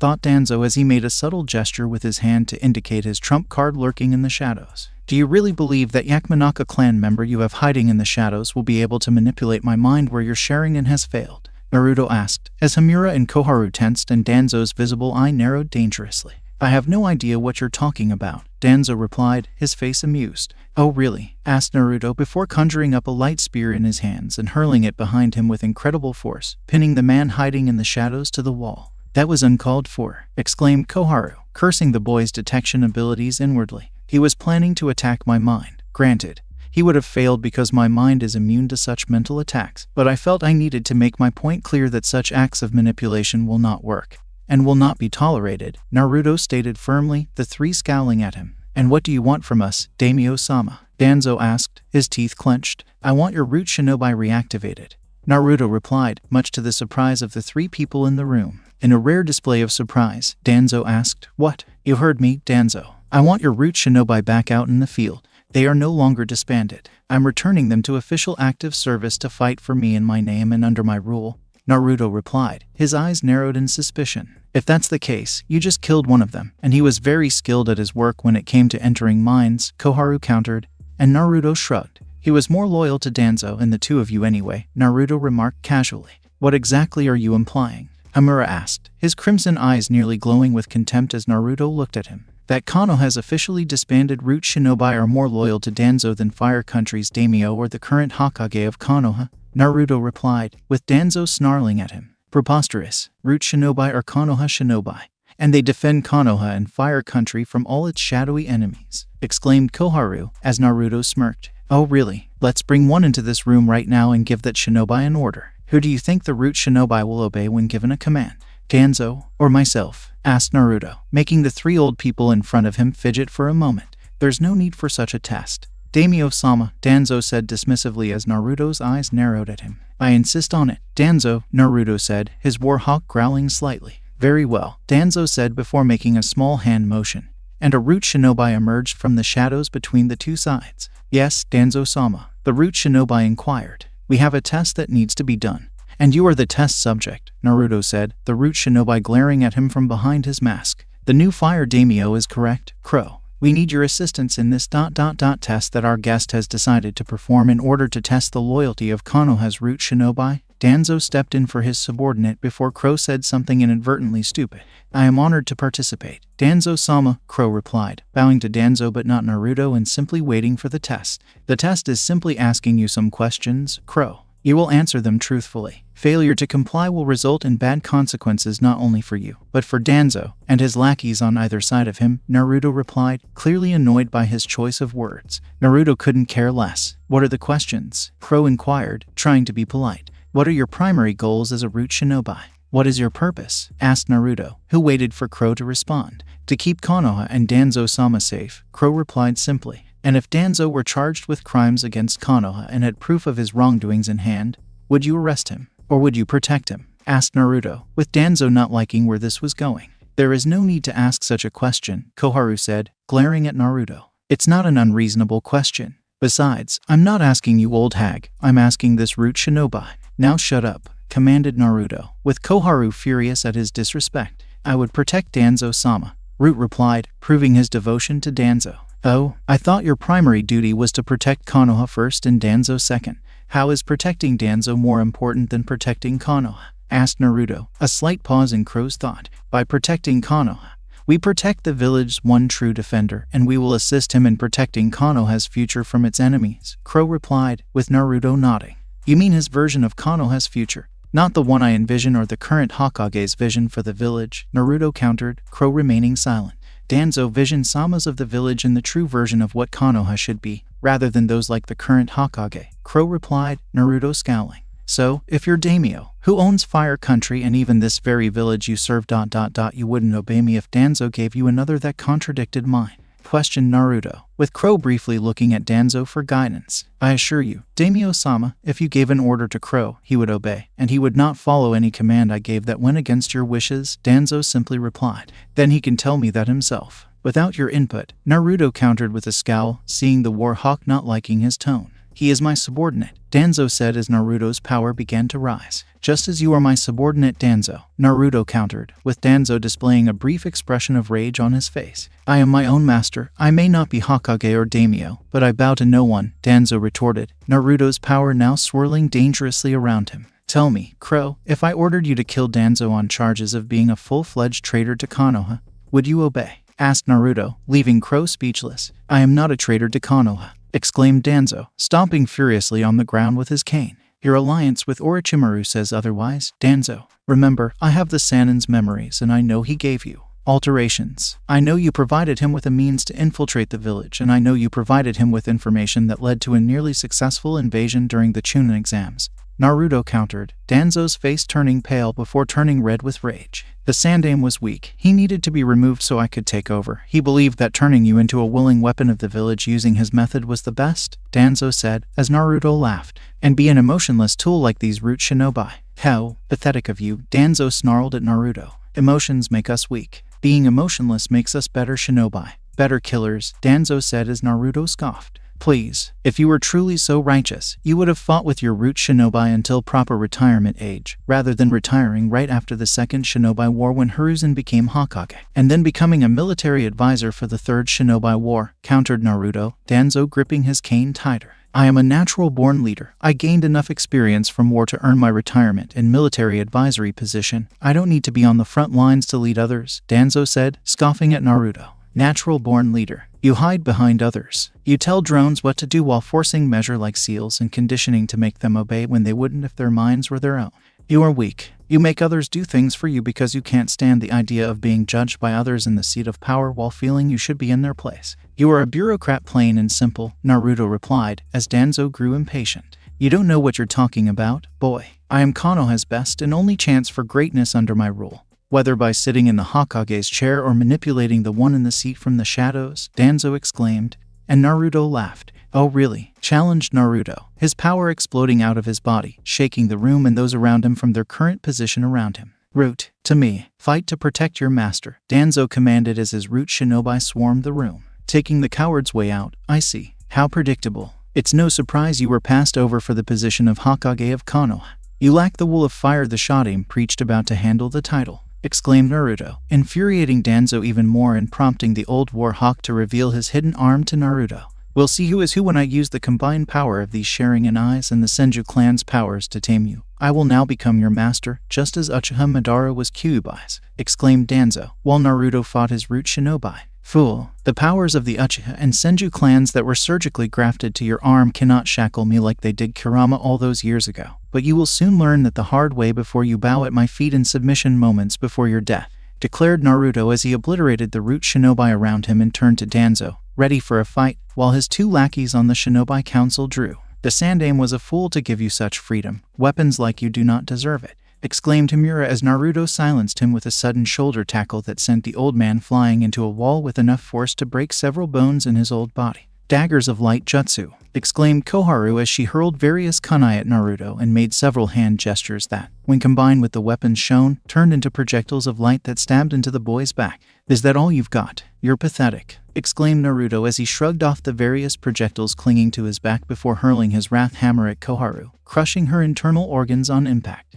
And you are outclassed, exclaimed Danzo as he used the Senju clan's bloodline to trap Naruto in wood and prevent him from moving. Is this supposed to frighten me? Mocked Naruto of Danzo, who was now approaching him with a sense of victory in his step. No, but you will have no fear once I use my power on your mind to make you submit to my will. You will stay daimyo, but you don't make a move without my orders. I am in command now. You will do what I want. You will do what I say. You will do things when I give the order and without hesitation. You belong to me, said Danzo, while using his Sharingan eye in his head to influence the boy with its hypnotic power. I belong to no one, especially a coward like you, Naruto said with a smirk, while Danzo looked enraged. Obey me. I command you to submit to my will and obey me, exclaimed Danzo, his voice nearly yelling as he tried to make the Sharingan eye, which he used to manipulate those he used it on, submit to his desires. You like the Uchiha and their Sharingan ... suck. Naruto mocked before chuckling, while Danzo was furious. If you won't submit through the power of the Uchiha and Senju bloodlines ... then you'll submit through good old-fashioned pain, exclaimed Danzo, drawing the hidden sword from his cane and preparing to stab the boy with it. Guess again, countered Naruto before roaring and unleashing more of his power, freeing him from Danzo's wood prison. Impossible. I will not be denied power that is rightfully mine, Danzo exclaimed in frustration as Naruto returned his wrath hammer to his hand. This power was never yours to command. You are an archaic thing that cannot stand others who have power you could never hope to have unless done in an unnatural sense. And even then it is as I just stated. Unnatural, Naruto said as he walked toward the old man, who snarled at him and looked like some kind of deformed creature from the outworld flesh pits that shouldn't have been created in the first place. Of course it was. The right to control Kyuubi is in my blood. Of course it was. My father was Uchiha, but he went against clan mandate and fell in love with some bitch of a woman outside of the clan. It was bad enough I was never allowed to call myself a Uchiha, but I had a rare genetic deficiency from my mother's side that crippled any chance I might have of ever activating the Sharingan. They cast me out of. Pathetic, Naruto said before putting away his wrath hammer and summoning Kusanagi to his hand because the weapon seemed appropriate for the situation. We'll see how pathetic I am when I have you lying at my feet near death before I break you, Danzo exclaimed as he noticed Naruto grinning evilly at him. That's interesting, Danzo, because I was thinking something similar. Naruto responded with a chuckle, screaming in rage at this mockery of justice. Danzo's years of countless training to suppress his motions were now shattered beyond restraint, and he attacked with his sword in hand with a speed one would not expect from a man his age. But the fact that he did meant Naruto couldn't dismiss him and that the man needed to be dealt with quickly. Naruto moved faster than Danzo could track with his eyes, holding Kusanagi in his hand, and severed the massive arm as well as the one in his face where Sharingan eyes were implanted. Stumbling slightly, Danzo spun on a dime, which was unusual for someone his age and certainly not easy, before thrusting his sword into Naruto's back. Even if he couldn't kill the brat, the failed weapon could be injured, and his ambitions would be ruined. I may have lost the battle, but you will lose the war, and that is my victory in this fight, Danzo said before activating the seals on his body and transforming himself into a massive bomb that would kill his opponent.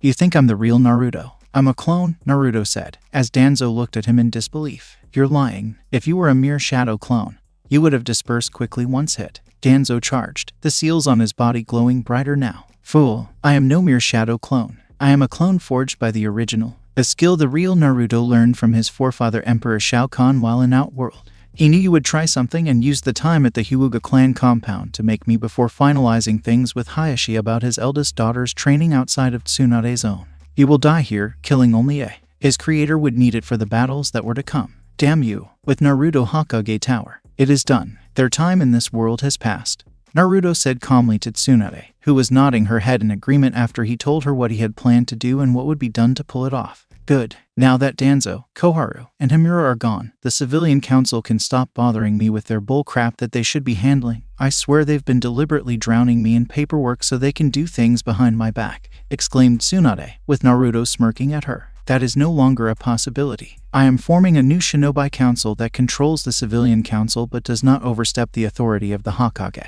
And any such action will be met with charges of treason before being killed on the spot. I'm tired of the bureaucratic red tape they've woven around Konoha's laws, and it's high time they were removed, Naruto said, Tsunade smirking. Think about it, Daimyo-sama, Tsunade replied, while Naruto laughed. There's also the matter of one-handed Kakashi and Uchiha Sasuke, Naruto added, raising an eyebrow at Tsunade. Oh, how so? Tsunade inquired. Haddock Kakashi will be demoted to Chunin, and Uchiha Sasuke will remain at Genin while keeping his movements limited in the village until a few experts from the Yamanaka clan clears him for duty outside the village's walls, Naruto ordered, with Tsunade nodding because she had read reports about how the Uchiha had quite the ego and wanted everything while giving nothing back. Is there anything else? Tsunade inquired, with Naruto shaking his head no. That's it. See you around, Tsunade, Naruto said as he exited the room, making the female Hokage sigh. Isn't he something? Jiraiya asked, with Tsunade nodding. Yes, he is. Any word on the Akatsuki? Tsunade inquired, aware that Jiraiya was watching them. No, they're silent right now. My contact says they'll wait 3 years to gather the strength they need, so that gives us 3 years to whip the new generation into shape, Jiraiya replied, with Tsunade nodding. And while that is going on, our godson is planning a long-fought war with another country, and shinobi village in water, Tsunade said, nodding to Jiraiya. He's the daimyo now, Tsunade Haim. It's his way or you're dead, Jiraiya replied, and Tsunade was clearly upset.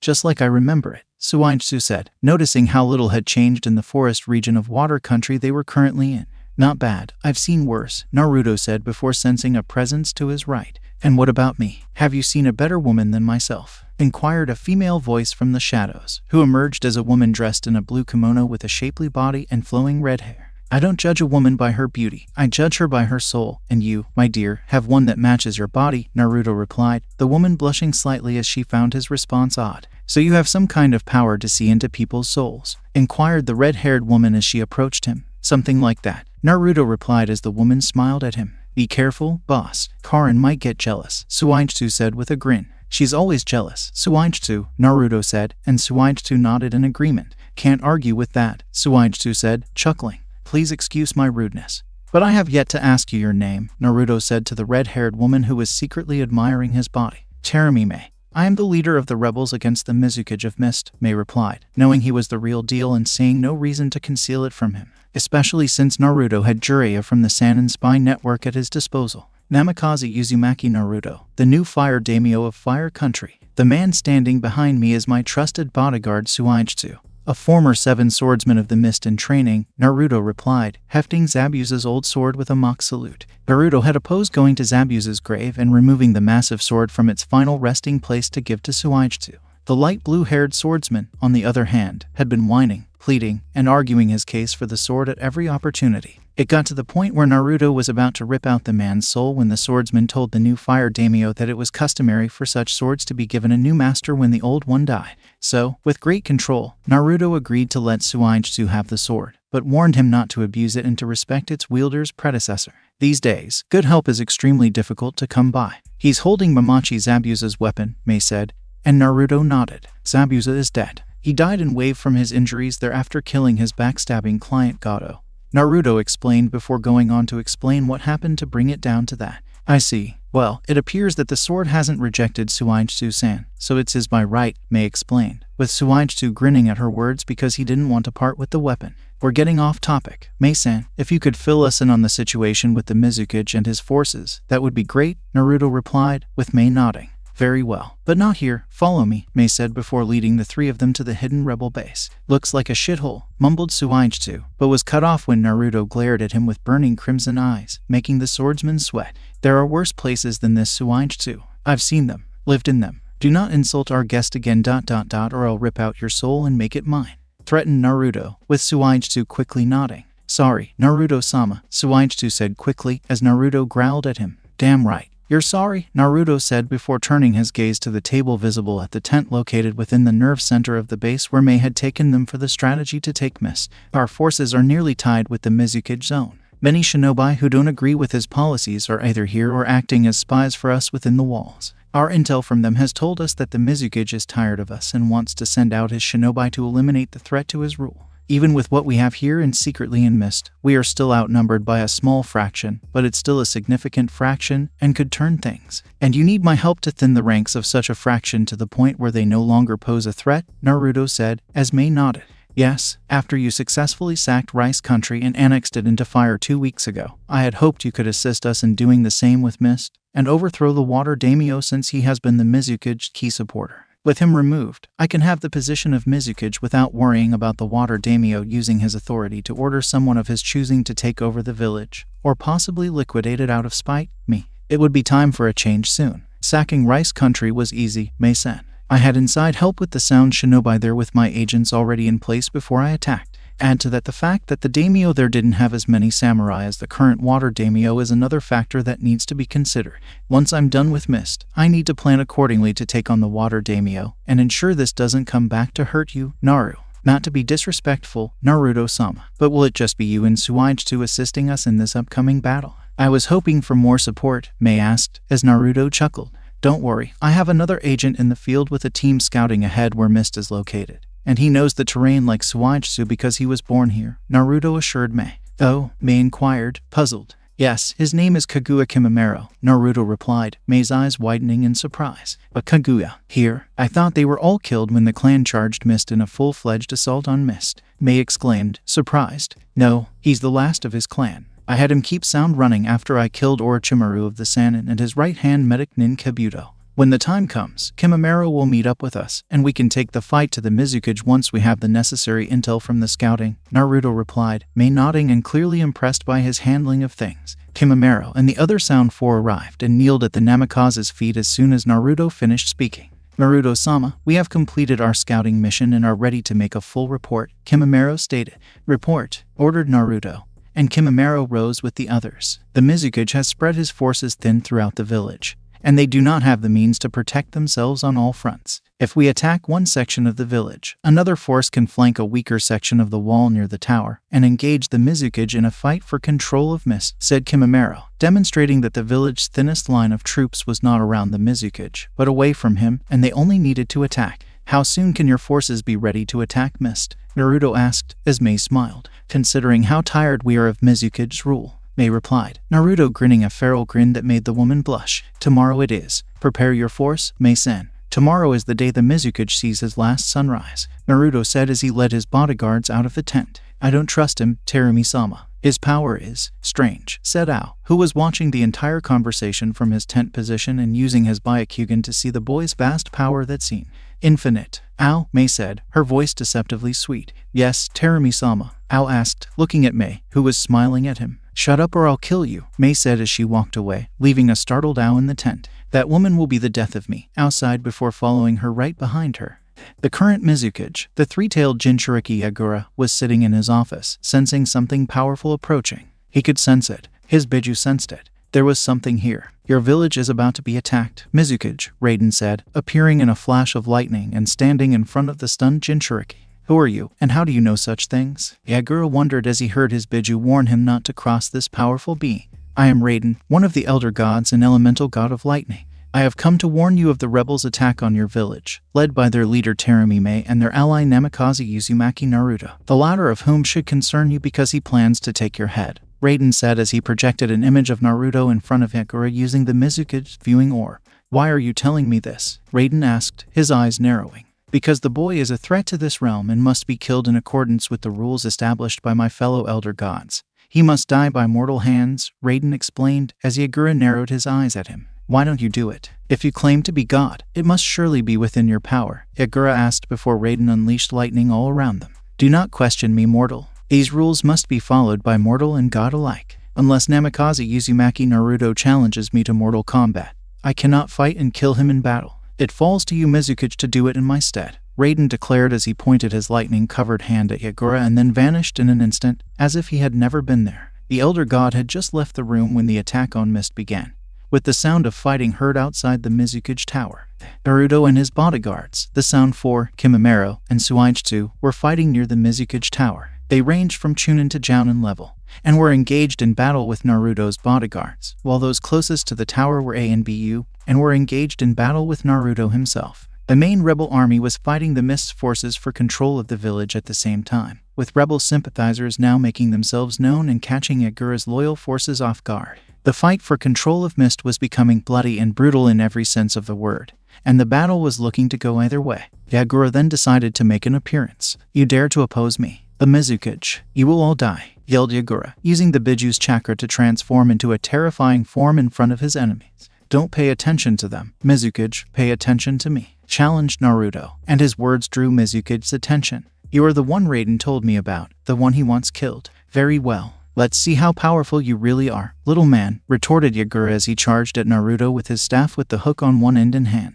Fight! Exclaimed Naruto as he charged Yagura, and the two began their epic battle for the soul of Mist Village. Terumi-sama, I see Yagura is fighting Fire Country's daimyo, and he's using the chakra of the three tails, exclaimed Ao, who was fighting off some Mist shinobi beside Mei. A clash of the titans, Mei exclaimed as she watched the two powerful beings clash violently against each other, and it was clear to the red-haired woman that Naruto was having a good time. Die, die, exclaimed Yagura as he attempted to harm Naruto, but his opponent refused to fall and was covered in crimson energy that protected him. Never. I am Namikaze Uzumaki Naruto, and I am a conqueror, yelled Naruto as he smashed through Yagura's defenses with a shoulder tackle that knocked the Mizukage 20 feet back into a house. Yagura retaliated by summoning the three-tailed Biju in its true form, which howled in rage. Everyone was now backing away from the massive Biju, believing that the stories and rumors about its power did not do the creature justice. Naruto was the only one standing in its way, holding his wrath hammer and grinning like a lunatic at the sight of him. Now you die, yelled Yagura and the Biju simultaneously, as if they were of one mind and voice. Show me what you've got, Yagura, exclaimed Naruto, as the Biju roared in rage and moved to launch a devastating attack. Only Naruto got there first. Naruto raised his left hand, gathering a large portion of his chakra and forming a massive racing.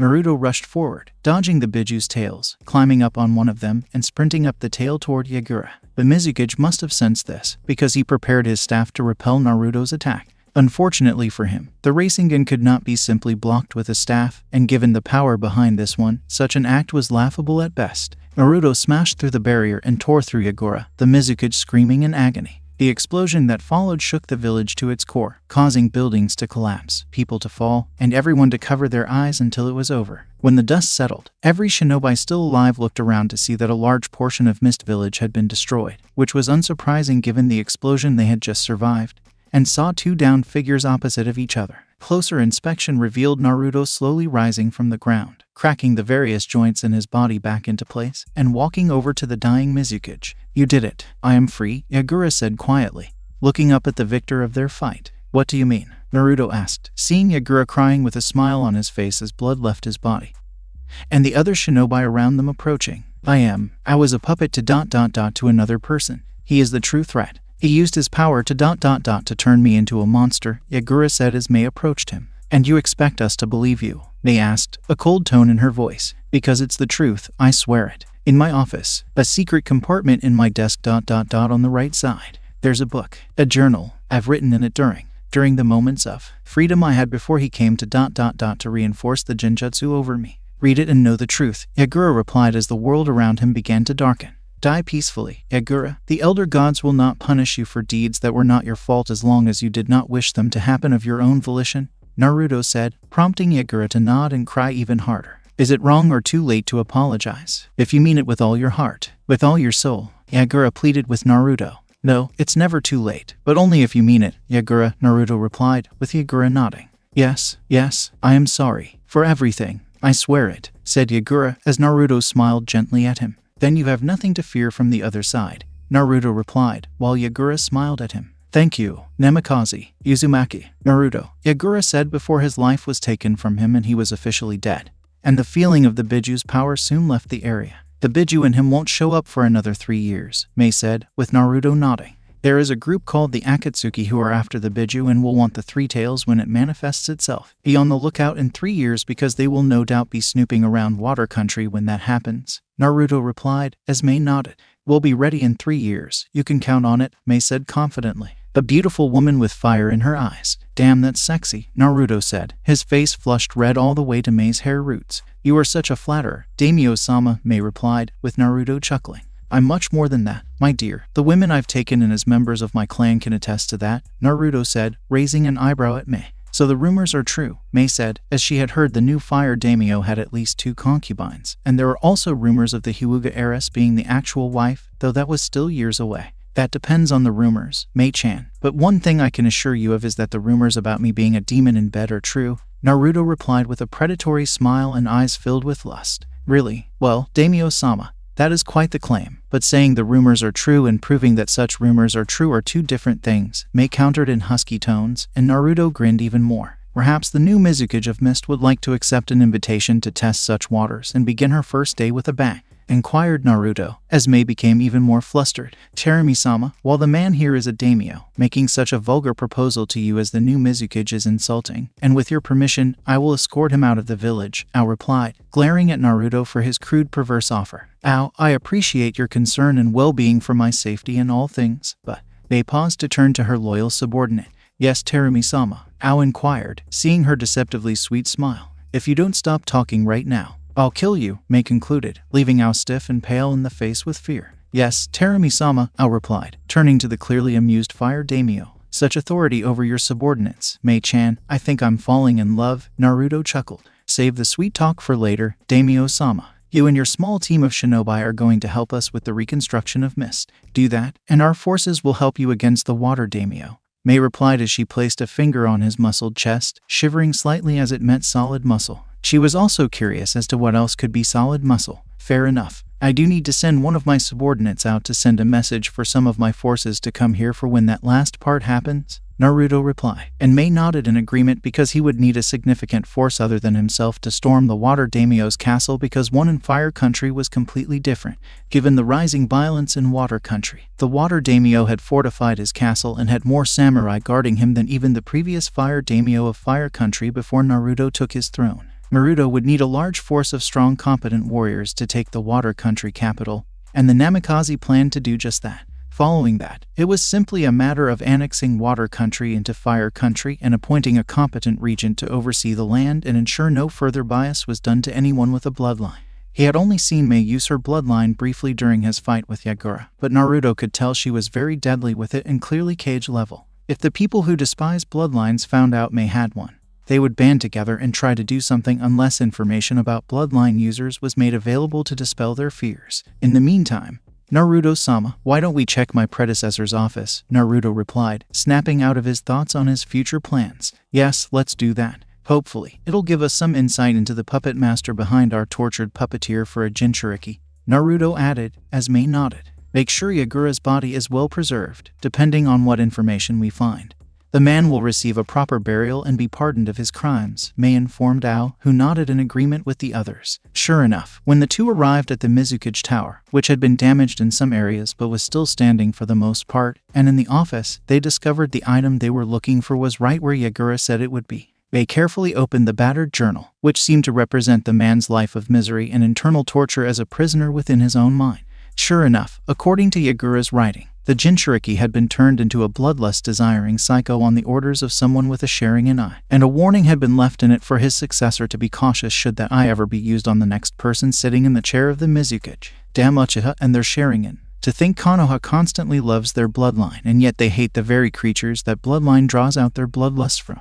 Even if they knew the truth about the Sharingan, they would only encourage it because the Biju are seen as pets and tools for warfare with no regard for the Jinchuriki that are made their vessels. Such hypocrites, Naruto said, disgusted. Agreed. At least now we know the truth about Yagura's behavior and have cleared him of willingly doing wrong to others, Mei said, while Naruto nodded. That will only annoy a few people, Mei-chan. But in time ... the truth might be just enough to change their minds, Naruto said, with Mei nodding sadly, knowing that some with bloodlines that had survived the purges would be unable to accept the news. I'll try to help them in that regard, Mei said, knowing they'd need her help and that having two bloodlines would reinforce that belief. I know you will, Naruto said as he looked at Mei, his confidence in her ability to help those in need visible on her face. There's still the water daimyo. He approved all the policies regarding the bloodline purges without hesitation and personally considers those with bloodlines to be unnatural, as if we're going against nature itself, Mei stated angrily. Naruto growling in anger at this daimyo ruling over this country. Did he know Yagura was a Jinchuriki? Naruto asked, as Mei frowned. I don't know. Maybe. Possibly. Everyone in Mist knew, and so did other villages, because it would make other foreign shinobi think twice before invading. It wasn't a big secret, but even if the water daimyo found out, he would have supported Yagura and his policies while calling it a form of ironic justice in the belief that one abomination was leading a purge against other abominations, Mei stated. Naruto, I'll make that pathetic daimyo beg for mercy when I'm done with him, Naruto exclaimed, his power radiating around him. Which is why he needs to be removed before he decides Mist is no longer valuable and decides to liquidate the village, Mei said, Naruto staring at her. Make no mistake, Terumi Mei ... This water daimyo will die and drown in his own blood when it happens, Naruto said, picking up a stone paperweight and crushing it in his hands like it was made of cheap plaster. But, with his own forces still a little thin from launching one campaign after another so quickly, Naruto knew he'd need reinforcements to protect Fire Country and his rear flank from the other daimyos. They were undoubtedly preparing for a defense or attack against him after he took Rice Country not long ago. Normally, no one gives a hoot about the smaller countries surrounding the big ones, but given how Rice was near Waterfall, and several other small ones, it could lead to a significant strategic advantage in the long run. It was making the other rulers nervous, and the fact that Naruto had ruthlessly dispatched the two daimyos he had met only added fuel to the fire that was their paranoia. Naruto had hoped to take root away from Danzo, but their conditioning was too deep to break their loyalty to him unless the Warhawk died, and even when the base was destroyed, the vast majority of Konoha's root shinobi were present. Some remained alive, having gone on missions for their master, but not many, and some even attempted to avenge their dead leader before being slain by Naruto himself. His own samurai were mostly stationed at the capital, keeping an eye on things while Shizune and Anko were off fighting first with Rice and then with the late Mizukage. He needed to beef up his ranks so that his samurai could fight for him rather than defend him. And shinobi from Konoha could only do so much because some in the village didn't like him being daimyo in the first place. There was always the possibility of traitors, deserters, or potential would-be spies appearing in Konoha willing to sell Naruto out in exchange for seeing him fail miserably. If they thought they could get away with screwing him over, the fact that they would be paid and possibly protected from retribution wouldn't hurt them either. While thinking along these lines, Naruto had an idea for what to do and decided to seek otherworldly assistance from those not of this realm.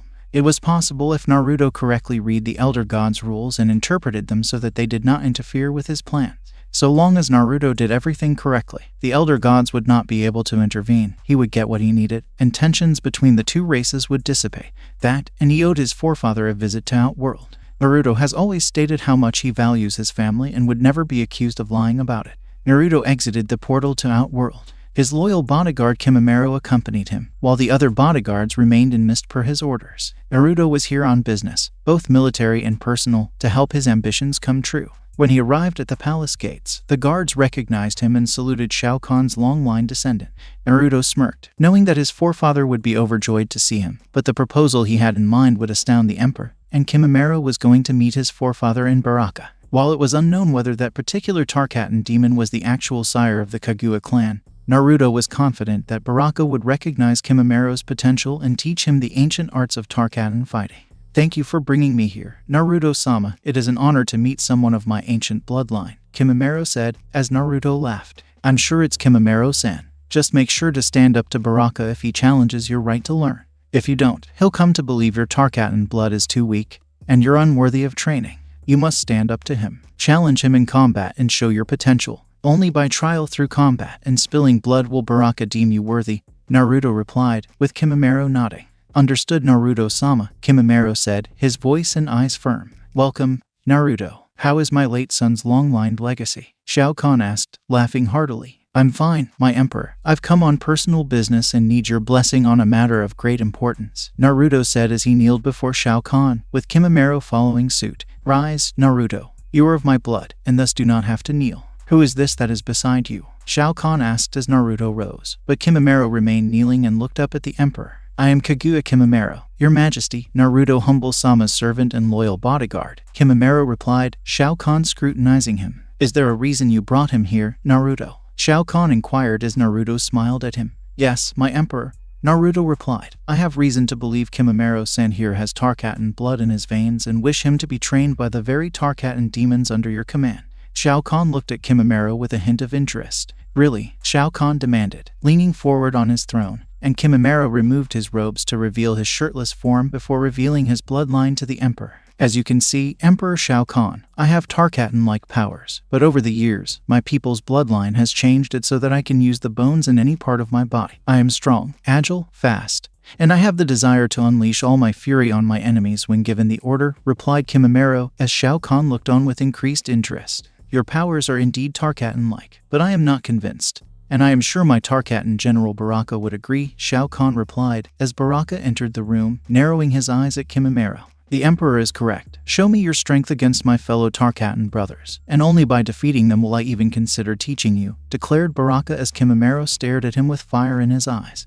Bring on every single one of them. I will prove I am worthy. I am the last of my clan. I am also the strongest they have ever produced, challenged Kimimaro as he took a fighting stance. And soon several Tarkatan demons appeared from behind Baraka with their blades drawn. Fight, yelled Shao Kahn, as the Tarkatans surrounded Baraka and charged Kimimaro, and the Kaguya leapt into action with his own blades. Within 5 minutes, all of the Tarkatan demons were dead and dismembered on the ground, their blood staining Kimimaro's body. His eyes were filled with rage, bloodlust, and the desire to unleash even more on any foe who stood in the way of the Kaguya. As you can see, forefather, Kimimaro is a very gifted man, and he truly embodies the spirit of a Tarkatan demon warrior, Naruto declared proudly as Kimimaro turned and kneeled before the emperor, still stained with Tarkatan blood. That he does. What do you think, Baraka? Is he worthy of learning from the strongest of my Tarkatan warriors? Shao Kahn asked, as Baraka scrutinized Kimimaro. He has some potential, but whether this boy can truly fight like one of us remains to be seen. I will test him in the training grounds, and if he survives, I will deem him worthy of calling him one of our blood. If he survives, replied Baraka, now looking at Kimimaro. I am worthy, and I will slay 100, if not 1,000, enemies you send my way to prove it, Kimimaro declared confidently. We'll see, boy, Baraka said, laying down the challenge between them. Baraka, take the boy with you to the Tarkatan training grounds. I need to spend time with my legacy, Shao Kahn said as he walked out of the throne room, Kimimaro following after a quick nod to Naruto. I apologize for not coming sooner, forefather. I was busy with things while I was in Earthrealm, Naruto said, as Shao Kahn smiled proudly at him. I know from personal experience that carving out your own empire does that, my boy, Shao Kahn chuckled. It's actually one of the reasons I came here, forefather, because it involves your current situation between the Shokan and Centaurs races, Naruto replied, as Shao Kahn looked at him with interest. What do you mean, Naruto? Shao Kahn inquired. As you know, forefather, the Shokan have despised the Centaurs for some time now, and the truce between the two races is very shaky. If they do get into a war, they will expect you to choose a side. And their fighting will only weaken your empire in the long run, Naruto explained, nodding to Shao Kahn. Agreed, Shao Khan said as Naruto continued on his journey. When I was here last, the Shokan warrior Shiva told me she felt Outworld wasn't big enough to support both races, and she didn't want to cause unnecessary bloodshed that would weaken your position of power in Outworld. Naruto continued, while Shao Khan raised an eyebrow behind his mask. Oh, what is the plan you wish to share with me? Shao Khan inquired, with Naruto hesitating slightly, which was understandable to the Emperor given that the idea may or may not please him, and the end result could be violent on his end for the most part. I wish to marry Shiva in a few years on Earthrealm's standardized time, with the entire Shokan race having a new home in the realm under my command, Naruto explained, his eyes narrowing at Shao Khan. And this won't weaken me or cause further problems between the races. How exactly? Shao Khan asked, his tone telling Naruto to explain quickly or they would fight. By marrying Shiva, her race is allowed to enter Earthrealm without the Elder Gods interfering should the entire race wish to leave Outworld for another realm, and the Centaurs will be able to have the territory in exchange for allowing the transition to happen. The Shokan will not see this as an exile from Outworld, but an honor in serving your descended legacy in Earthrealm. It is true that the Shokan have had a strained relationship with the Centaurs for many years, and it has almost become so bad that they have come close to war, and haven't simply through my command alone. However, even that won't last long, and I do not doubt a war will happen if something isn't done soon. You shall marry Shiva with my blessing as Emperor of Outworld and your forefather. Shiva will be pleased to hear this. I know she has long felt her race deserved to be recognized for their many years of loyal service, Naruto said, smirking at Shao Khan. Excellent. Come, we have to make this announcement official. And then we can have a grand feast in celebration of this future wedding, Shao Khan declared as he walked with the boy through the palace, and Naruto could only smile while hoping Shiva took it positively. The water daimyo snarled at the news of Mist's demise and how this new fire daimyo was sweeping the world with conquest after conquest. He initially mistook the upstart for a want-tobe who had just caught the previous daimyo of Fire Country off guard. It did happen on occasion over the years, with a cage or daimyo getting sloppy before your rivals brought the proverbial blade down on your head. But what about this? This was unique. Not only did this brat take control of Fire Country, but he had the people's support. His predecessors' sins were revealed, and they were given the sacred promise that such corruption would end. Not only that, but Rice Country had quickly fallen, and the rebels fighting Mist had won, with their forces apparently bolstered by Fire Country forces. This was intolerable. Double the guards. I don't want this upstart to get any ideas of attack. If he somehow convinces the rebels to side with him in exchange for his aid against Mist, they will do it very soon, and I want them to pay a heavy price for their attempt, the water daimyo commanded coldly to his samurai bodyguard, who bowed quickly and then ran off to carry out the command. How could things have spiraled so out of control? The war against the rebels was being won by the Mizukage. That much he knew. And he was even planning to bring in some additional support with his samurai in a few days to further hammer home the fact that Mist's current policies were supported by the daimyo of this country. The rebels had won and taken Mist, and this so-called fire daimyo had played a role in that. This upstart wanted to take over his country. Daimyo of water. What audacity. Nobody knew who the brat was, using the people and their suffering to rally support for his cause and shift the balance of power away from those worthy to rule. So what if the people were to suffer? They were the people who were supposed to serve beneath him and his throne, no matter how cruel the ruler was to them. They were to accept it with a smile and never be allowed to deviate from their one true lord and master in charge of their lives. That was the way things were, the way of kings and rulers. Who was this idealistic fool of a warlord? And what was his blasphemous belief that the people should not suffer under their ruler regardless of guilt or innocence? Before the water daimyo rushed to a balcony to see the castle walls had been breached, he heard an explosion outside his home and alarms being raised. When he saw his own samurai turning on each other, he exclaimed. They were serving the brat, his shinobi forces, the rebels wearing mist headbands, and an army of humanoid-like beings with 4 arms ripping their opponent in half. The water daimyo was taken aback when he saw these slightly scaled and fur-covered 4-armed warriors rip through his samurai like they were nothing. Beside them was the leader of them all, Namikaze Uzumaki Naruto, who smashed his way through the water daimyo's samurai army inside the castle, leaving no one alive. The water daimyo decided to flee in order to fight another day, so he ran from the balcony to his personal chambers and went to the safe to retrieve his personal finances. Money was what made the world go round, and he had plenty of it thanks to tributes paid to him by the late Mizukage after liquidating the funds of wiped-out clans. He'd need such funds once he arrived in a neighboring city, rallied the people, raised a sizable army, and reclaimed his capital from these jerks. You're not going anywhere, coward, hissed a reptilian voice behind the water daimyo, spinning around with a dagger in hand and slightly shaking. Who's there? Show yourself, exclaimed the water daimyo, seeing that no one was present. So he reasoned. If you insist, the voice replied before an invisible force grabbed the weapon-holding hand, broke it, causing the weapon to fall out of the daimyo's grasp, and then knee the ruler of Water Country in the gut with enough force to make the man puke. With blurry vision, the water daimyo looked up and saw his invisible attacker become visible in order to determine who was causing his pain. His eyes widened in horror at the sight of the reptilian-like creature in front of him, and he would have screamed in terror if the figure hadn't punched the water daimyo hard in the temple, knocking the man out cold. When the ruler of Water Country regained consciousness, he found himself being dragged by two of the four armed beings on either side of him and was soon dropped roughly at his conqueror's feet. As the water daimyo got to his knees, gravel and debris stained his face, and some of it filtered into his nose, causing a small coughing fit.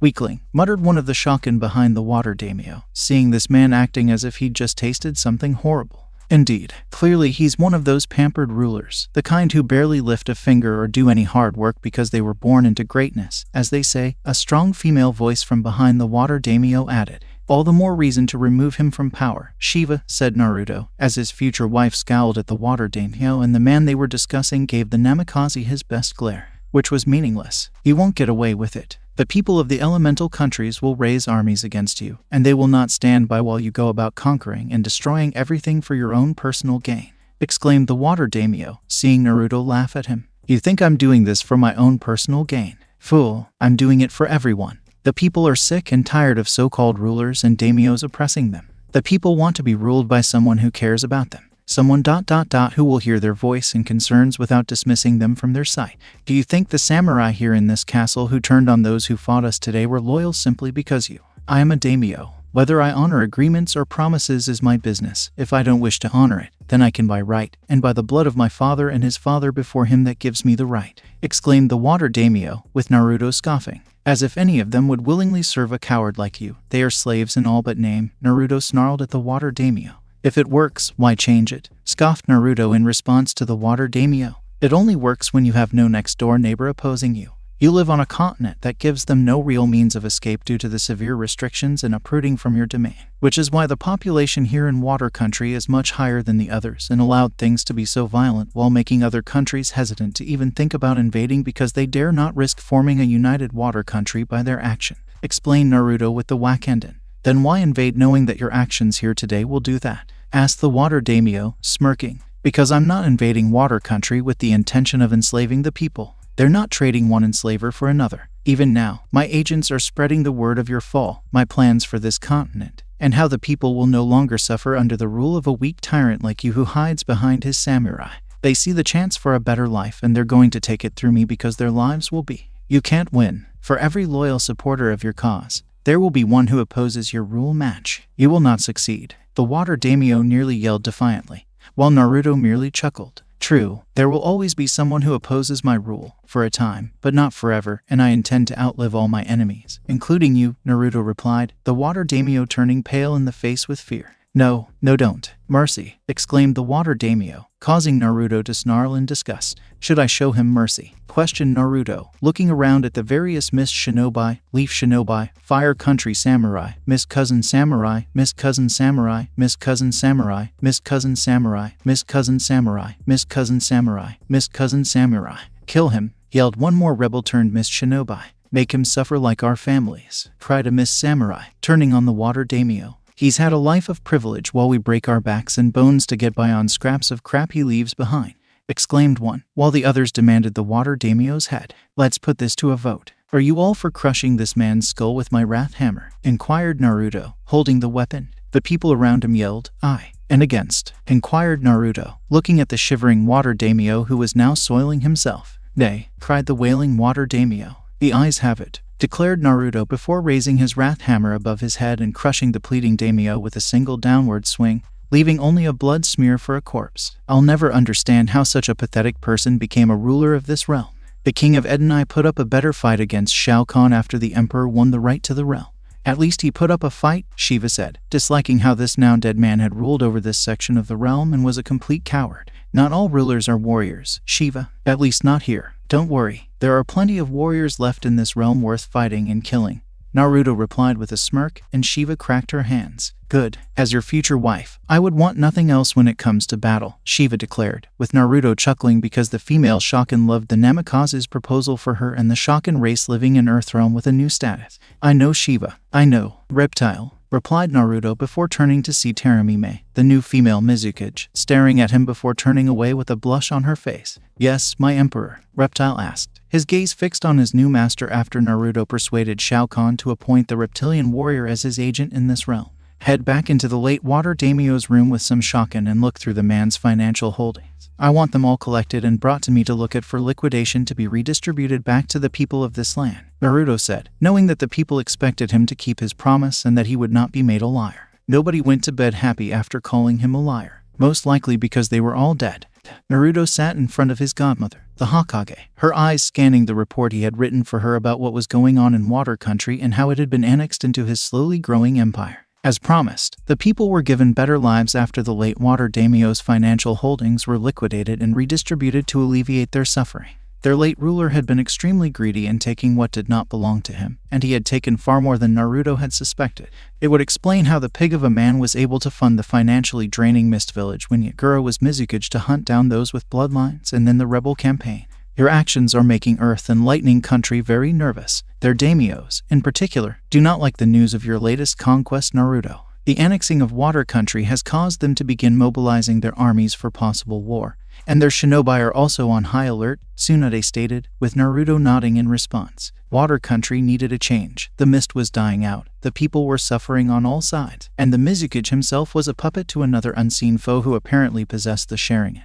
Naruto explained before handing Tsunade a copy of Yagura's journal. Tsunade asked, Uchiha Itachi? Naruto shook his head. No, it was someone older than Itachi. While the man did kill his clan, this manipulation of the Mizukage happened before he went rogue. Naruto replied before flipping open the journal to the date when this was first written. This journal was first dated 2 years before Itachi killed his clan, Tsunade said, nodding to Naruto. Correct. Right now, there is a powerful Uchiha or someone with Sharingan eyes acting like a powerful Uchiha out there capable of manipulating things from the shadows, Naruto replied, as Tsunade sighed. Great, just what I needed to hear. The civilian council was bitching to me about your decisions about Sasuke and Kakashi just the other day. I know with Danzo, Himura, and Koharu gone that they've lost their fangs, but they still bitch to me about everything. It's getting annoying, exclaimed Tsunade angrily. He could disband the civilian council on the grounds that they are incompetent and irrelevant in these times. I personally never saw a reason for such a council to exist in a shinobi village or why they would be allowed to get involved in shinobi affairs, suggested Naruto, to which Tsunade replied with a shake of her head. I would love to do that, Naruto. Believe me, I would love to do that. But my grandfather knew that the civilians needed to feel like they were equals in a shinobi village, that they had a voice, and that they were not second-class citizens in Konoha. He felt including the civilian council to Konoha's governing body would help them feel like they were part of the shinobi village. And they've been causing problems ever since, like chattering hungry monkeys in a tree fighting over a banana, in this case, Uchiha Sasuke. And they don't like how their prized fruit is being treated, Naruto said, with Tsunade snorting and now laughing at his wording regarding Sasuke.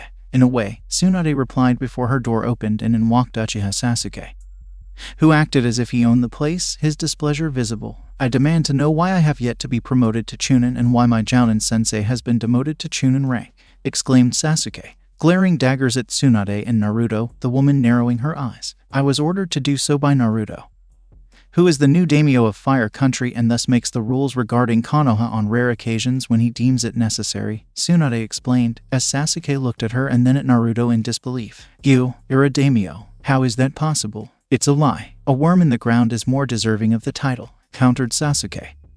His Sharingan now activated, and was rewarded with Naruto's hand covering Sasuke's face in a near-crushing grip. Oh really, Sasuke? How little you know or realize when it comes to me. I am sick and tired of you walking around, acting like your life has a value that outweighs everyone else's by a large margin. Konoha has built so much hype around you, and yet that is all they've gotten back in return for their years spoiling you, and acting like you are some kind of savior. You are an embarrassment. Get out of my sight. Sorry about that. The Uchiha has been in the hospital for a while now, healing physically from his injuries at the Chunin exams until a few days ago, and has been kept in the dark about your advancement in rank while Inoichi has been trying to heal him mentally, Tsunade replied, Naruto scowling. I assume the key word here is trying and most likely failing, asked Naruto, with Tsunade nodding in agreement. Yeah, Inoichi basically said the Uchiha failed any basic form of rehabilitation within the first 5 minutes of being in his head. Tsunade sighed. If he doesn't shape up ...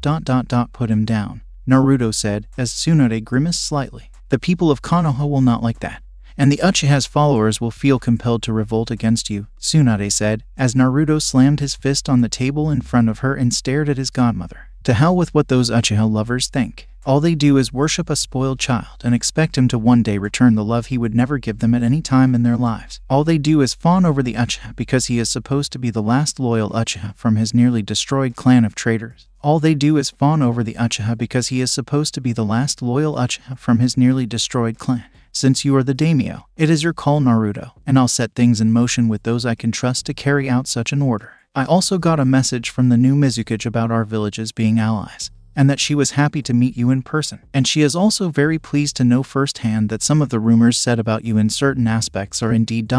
very true, Tsunade replied, her eyebrow tea, not to mention the drool and bloodstains that appeared around the mention of the red-haired woman's words' hidden meaning. I make sure information about me is accurate, at least where it counts among the ladies, Naruto said, grinning and chuckling. I can't believe you're turning into a pervert, Tsunade bemoaned. Pervert? Not at all. I just have a very healthy libido. It's not my fault, it's a natural part of me, Naruto countered, Tsunade's brow twitching once more. The word healthy is an understatement. The Gaki already has Anko, Shizune, and Shiva, the new one with the 4 arms from Outworld. Not to mention future marriages with Hana, Hinata, Karin, and any other Kunoichi who piques his interest. I understand he is the last of 2 clans.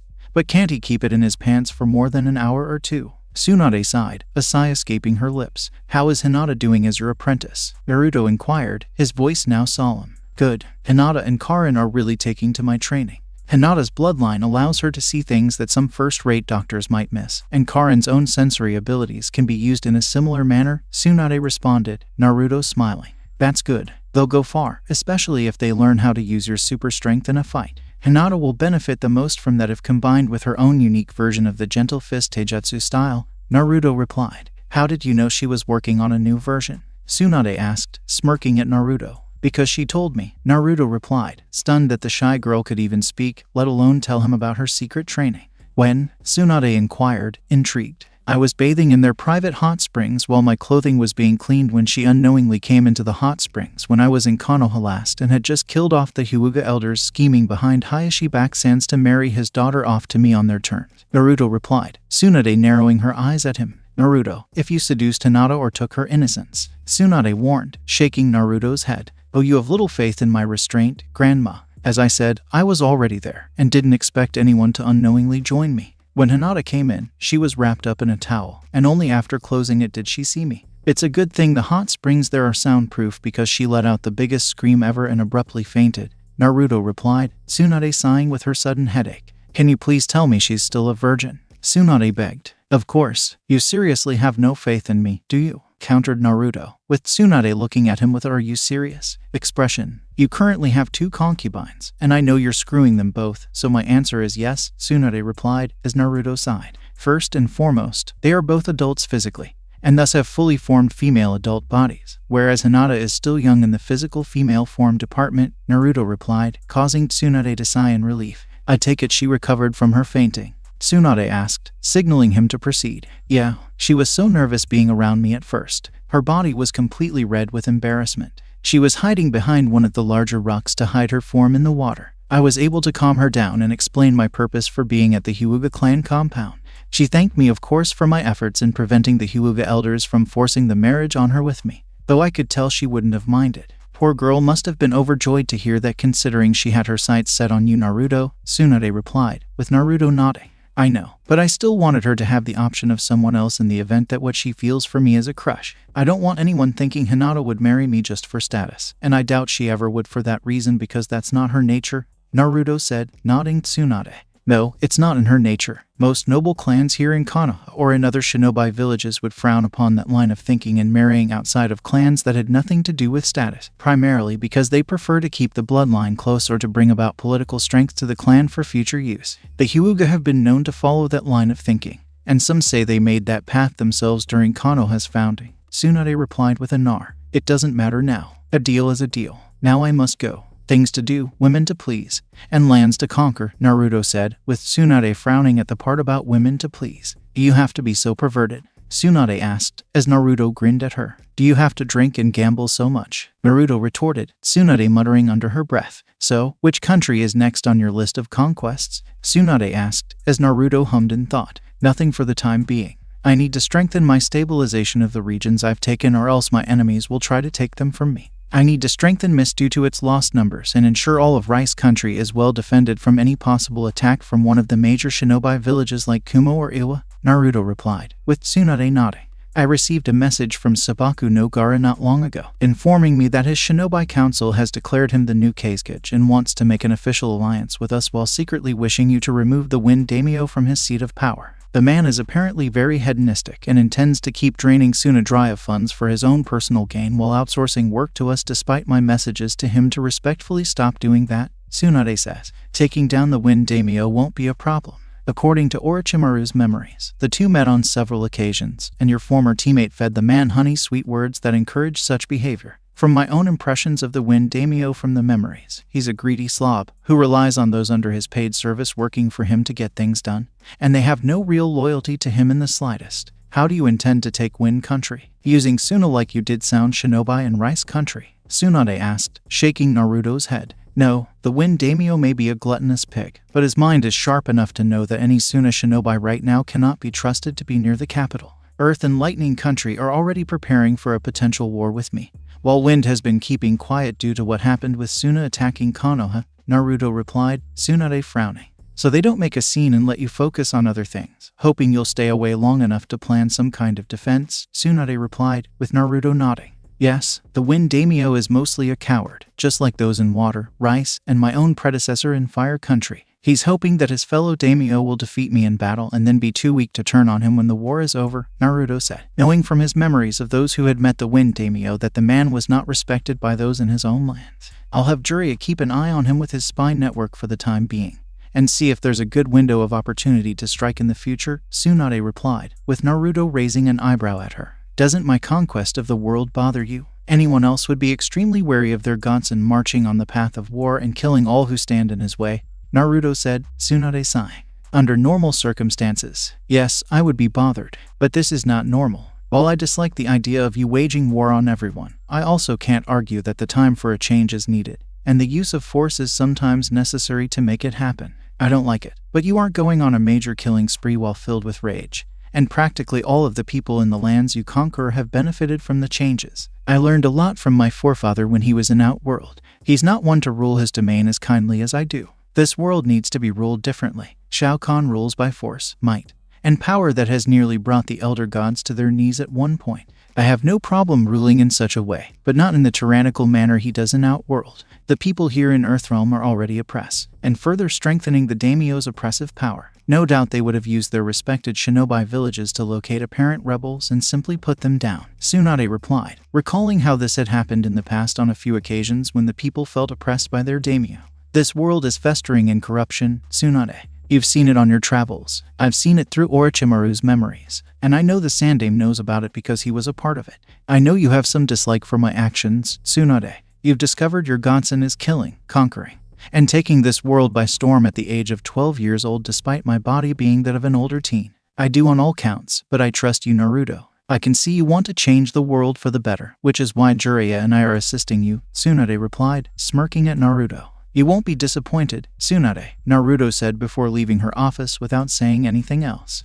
You must think you're pretty smart making me a chunin again, don't you, Naruto? In fact, I bet you find it funny to see me demoted, charged Kakashi from his perch on the tower's wall, looking at Naruto with his one normal eye. Perhaps, seeing you in a chunin vest instead of a jounin vest is actually funny. I'm a daimyo and you're a low-level pawn in the game of life. Seems fitting really considering how you cast me aside for foolish petty reasons, Naruto countered, Kakashi's eye narrowing at him. You only got this far because of Kyuubi. Without him, you were nothing and will always be nothing. Your current title as Fire Daimyo means nothing to me, Kakashi shot back, Naruto staring at him with crimson eyes. Perhaps I did get as far as I did because of Kurama until our merging, but who was to blame for that? Me. I had no one growing up. No parents, no loving guardians, or none of the adults were willing to raise me. All I got were beatings, stabbings, And betrayals from these pathetic people in this village. You didn't even bother trying to train me at all. Are you saying it's my fault? Sandame's fault? Konoha's fault? Kakashi asked, and Naruto laughed.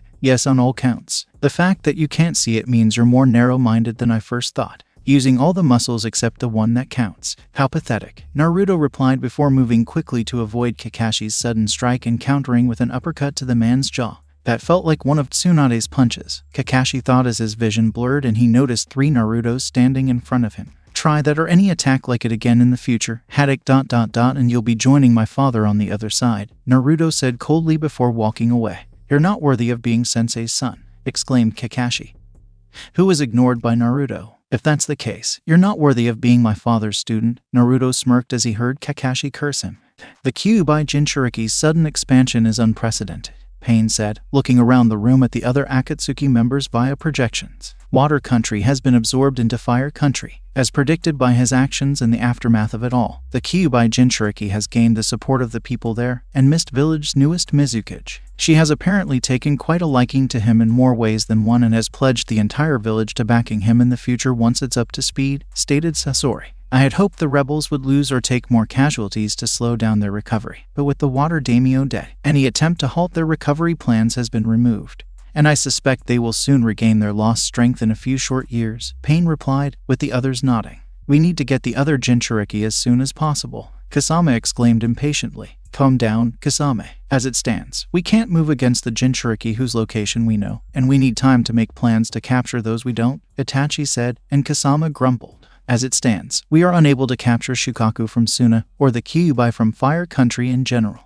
Rumor has it, the Kyuubi Jinchuriki has gained allies in the form of a new race of beings of incredible strength, speed, and agility. They call themselves the Shaken, and they are extremely loyal to him, Conan added to the conversation. There is also rumor of a reptilian creature lurking in the shadows behind the Kyuubi Jinchuriki and guarding him at all times, Itachi said, as the others turned to look at him. One of Orochimaru's experiments? A clone of him? Sasori inquired, Itachi shaking his head. No, Orochimaru never tried to clone himself. I believe he feared his own ruthlessness and the risk of his own clone turning him. This reptilian creature is not connected to Orochimaru in any shape or form, Itachi replied, making the group nervous. How should we handle this? Sasori asked, as everyone looked at Pain. We will wait. It will take approximately 3 years to track down the remaining Jinchuriki and strengthen our numbers in order to succeed in our overall mission, explained Pain, who noticed Tobai nod slightly in the shadows. What if the Kyuubi Jinchuriki recruits them? A united front of Jinchuriki will not be easily defeated under his command,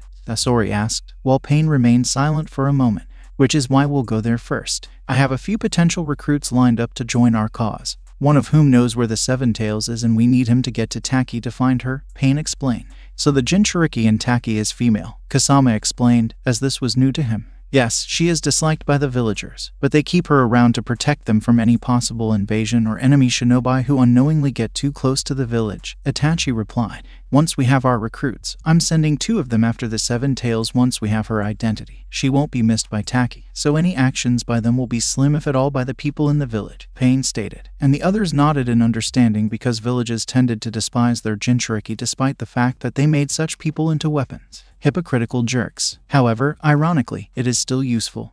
Naruto awoke to find his lovers sleeping on him. Anko, Shizune, and even Shiva were present, with the latter of the 3 serving as the group's pillow because she was currently the tallest of the 3 women. Though that wouldn't last long after 3 years, when Naruto expected his body to shoot up in height and one day be as tall as Shao Khan himself. Naruto's awakened mind was thinking about what to do next in terms of his world conquest, and where to strike next. On the one hand, he could target a few smaller countries before confronting a major country like Earth or even Lightning Country. Both were amassing their forces to the borders and preparing for a possible invasion by his forces, which they expected to attack soon. As if he were that reckless. A knock at the door informed him that someone had arrived. A samurai entered a moment later, his head down to avoid looking at the 3 naked women sleeping around his daimyo, and simply approached the bed with a message scroll in hand.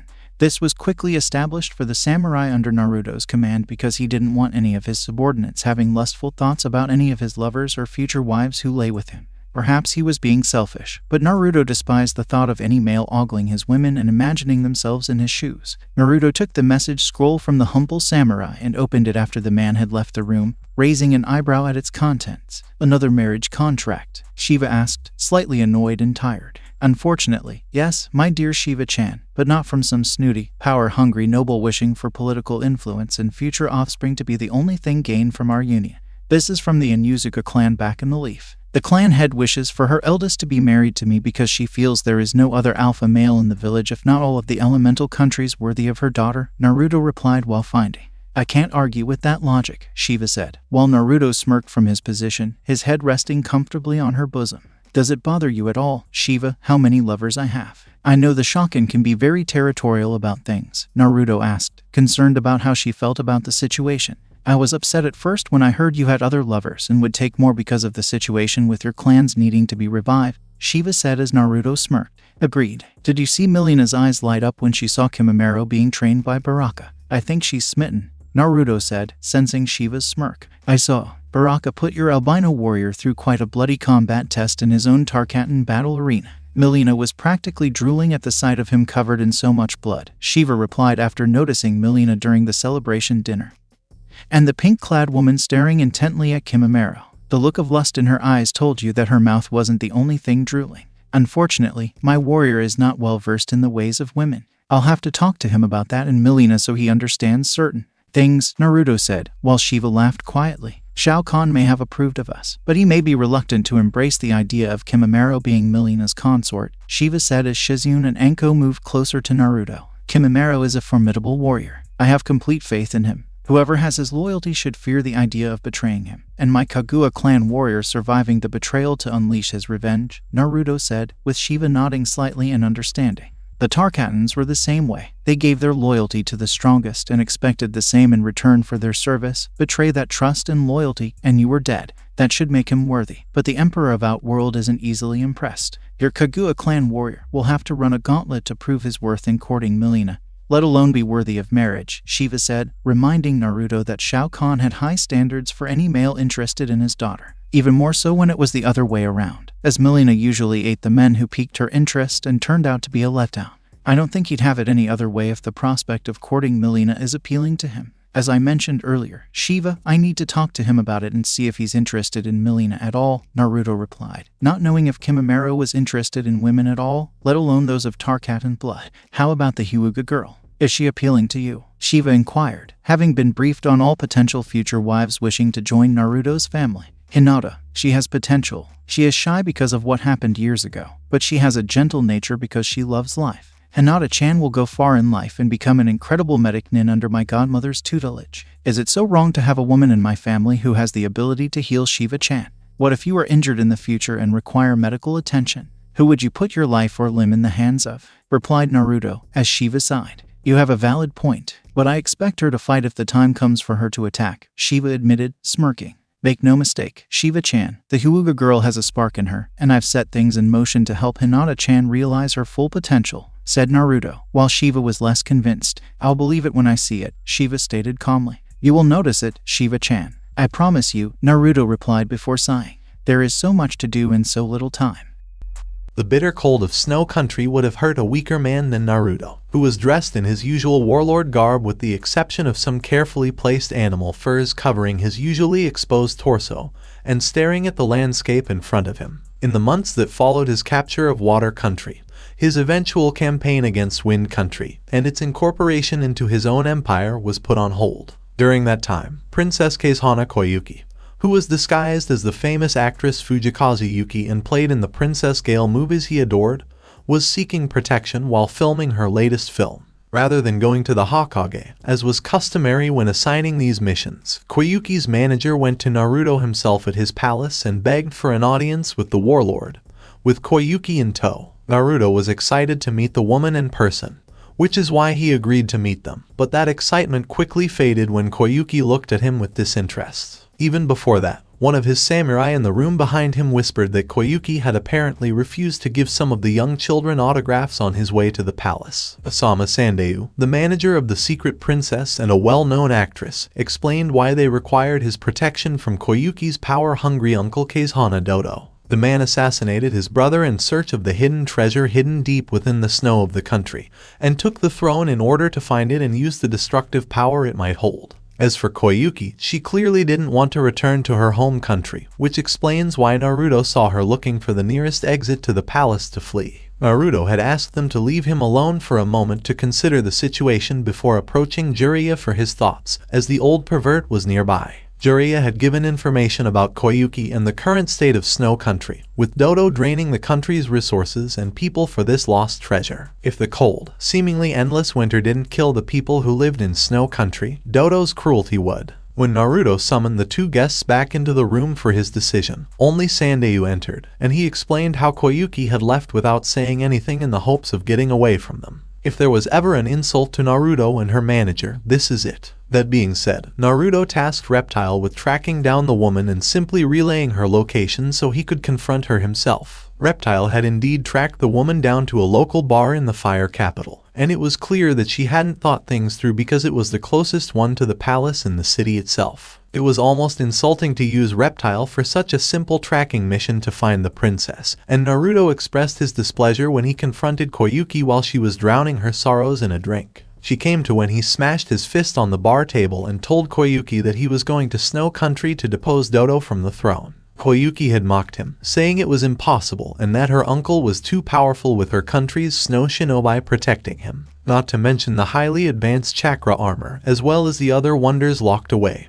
buried beneath the snow, and what many countries have long wished to possess. Naruto's reaction was to grab Koyuki's shirt, pull her close, and stare at her with cold, burning red eyes before telling the princess to stop being so mellow and dramatic. He knew losing a father was traumatic for the woman as a child, but at least she was loved during those years, whereas he was not and had to fight for what he desired. It was inexcusable for this woman to mope and crumble at the prospect of returning home to claim her royal birthright and help the people suffering there. It was the expression of a coward. Naruto had the ability to see into her soul. One of the benefits his forefather had shown him was how to read those around him and how to deal with them if they became annoying.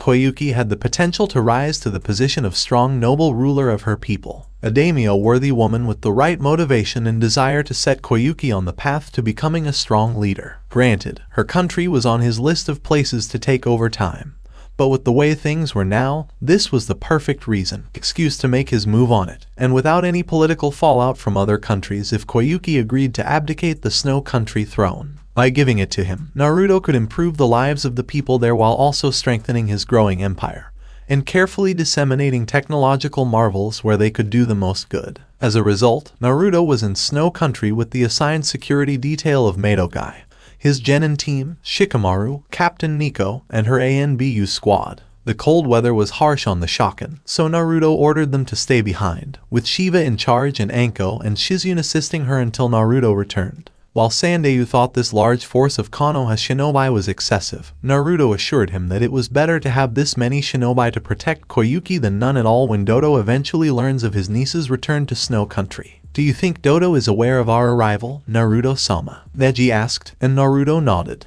"The ship's captain sold us out before we even boarded his ship. When this is over, remind me to cut him in half and throw his remains into the sea," Naruto replied, with Neji nodding. Neji had learned the truth about Naruto's life and how he was setting things in motion to unite the Hyuga clan as a whole since the fight at the Chunin exams with the Hyuga branch family member getting a beating of a lifetime. Even with Naruto's actions in removing the Hyuga clan elders due to those still loyal to the clan's ancient and traditional ways, it was not going to be easy. Naruto's actions were known throughout the entire clan.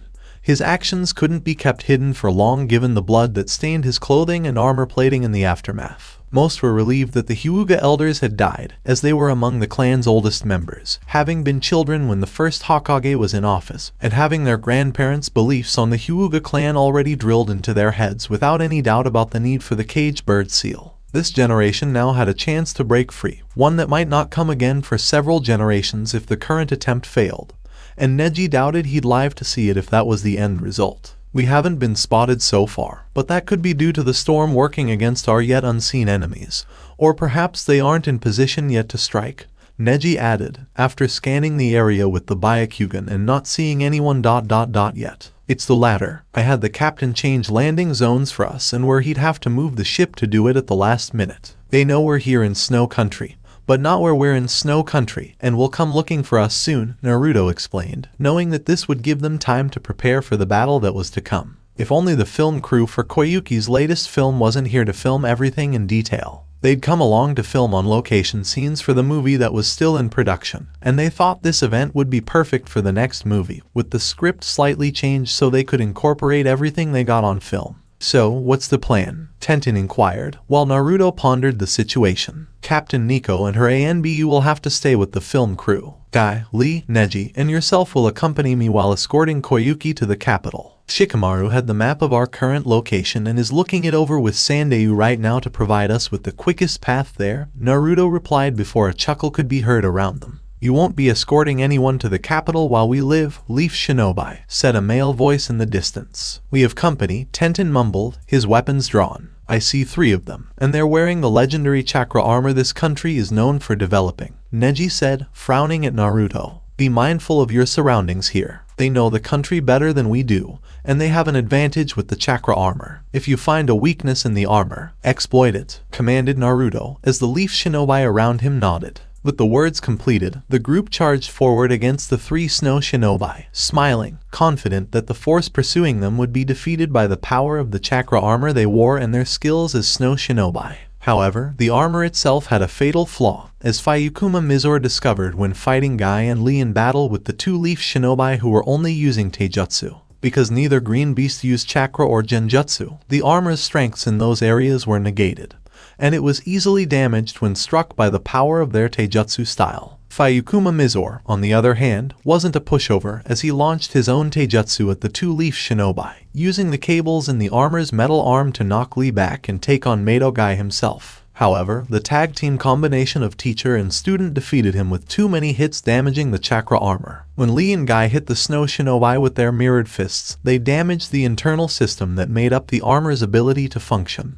causing it to explode, killing the man who is wearing it. The now dead snow shinobi's comrades were fighting their own battles, with Kakayoku Fubuki fighting Neji and Tenten fighting Roga Nader. Titan, Harry MKO, exclaimed Nader as he unleashed a massive tiger in the form of ice on Naruto, who narrowed his eyes at the man for using a power to control, knowing this man was not like Haku in terms of having his dead friend's bloodline. You dare use that power, pervert it to your whims when it is not of your bloodline, exclaimed Naruto, forming a Rasengan in his hand and destroying the ice tiger with it. I'm not sure who this Haku person is, but I do know that Dodo wants his niece alive, and possibly you as well, because your station gives him a chance to expand his empire by properly absorbing yours, countered Nader with a grin, masking his fear at seeing Naruto destroy his jutsu with the Rasengan. The only way Dodo is going to get his hands on Koyuki and my empire is over my dead body, Naruto raged, with Nader arrogantly smirking at him. Good, such an offer makes my job that much easier, exclaimed Nader before making hand gestures and soon forming a massive ice whale aimed directly at the warlord. Fortunately, its massive size made it extremely slow, and Naruto had the necessary speed to easily avoid the attack. Unfortunately, the attack was more of a distraction than anything else, and Nader knew that if the jutsu injured Naruto, it would be a bonus for him. The distraction, on the other hand, was crucial for Nader, who moved quickly and stole Princess Koyuki from under everyone's nose due to the massive whale scattering the guard detail around the film crew. When Kakayoku Fubuki saw her comrade succeed in his mission, she attempted to flee the battlefield, but Tenten had used her ninja wire to catch the snow kunoichi along the leg and pulled her back before Neji disabled her with his gentle fist. We failed in our mission to protect the princess, cried Lee before Tenten smacked her tonfa in her hand against the back of his head. We can still catch up with them if we hurry, Neji said, his gaze fixed on Nader, and Naruto nodded in agreement. Keep our guest here detained. Dai, Lee, you are with me because you are the fastest of the group here. Shikamaru, figure out a course with the rest of the group on how to get to the capital from here, Naruto ordered as he, Guy, and Lee pursued Nader to reclaim Koyuki. Shikamaru mumbled, troublesome warlord, before being hit on the head by Tenten. What did you just say? Tenten demanded, her eyes flashing with rage at the mention of Naruto being troublesome. I said let's get back to work, Shikamaru replied before returning to the map, while Sandeu mumbled something about scary women, though it was unclear due to the increasing wind. Sure you did, Tenten replied, his smirk hidden behind his glasses. If I didn't know any better, I'd think Tenten has a crush on Naruto, Neji thought before turning to face Tenten and seeing his comrade watching the snow kunoichi for a prisoner with watchful eyes. Nah, he was hallucinating. You should feel honored, princess, because soon you will be reunited with your uncle, and the power to rule Snow Country with an uncontested iron fist will be his to command, Nader said as he held her under his arm, squirming in his grip and glaring at him for it. My uncle won't find what he's looking for. I know he's spent all these years trying to find the lost treasure while also oppressing the people, failing in both tasks, Koyuki said, Nader growling. Shut your mouth. Dodo-sama is not to be underestimated, as your would-be warlord and his band of leaf shinobi for bodyguards will soon discover, Nader remarked with a smirk. You underestimate the fire daimyo and his group. One of your comrades is dead, the other is captured. How long do you think it will be before you join one of them in that area? Koyuki countered, Nader sneering at her. You're lucky Dodo-sama wants you brought to him unharmed, or I'd teach your money-maker of a face a harsh lesson for disrespecting me, said Nader, with Koyuki staring at him. Then hit me. It will just show everyone how little of a man you are to have to beat a woman to force her to do something against her will, Koyuki countered before being violently thrown into the snow.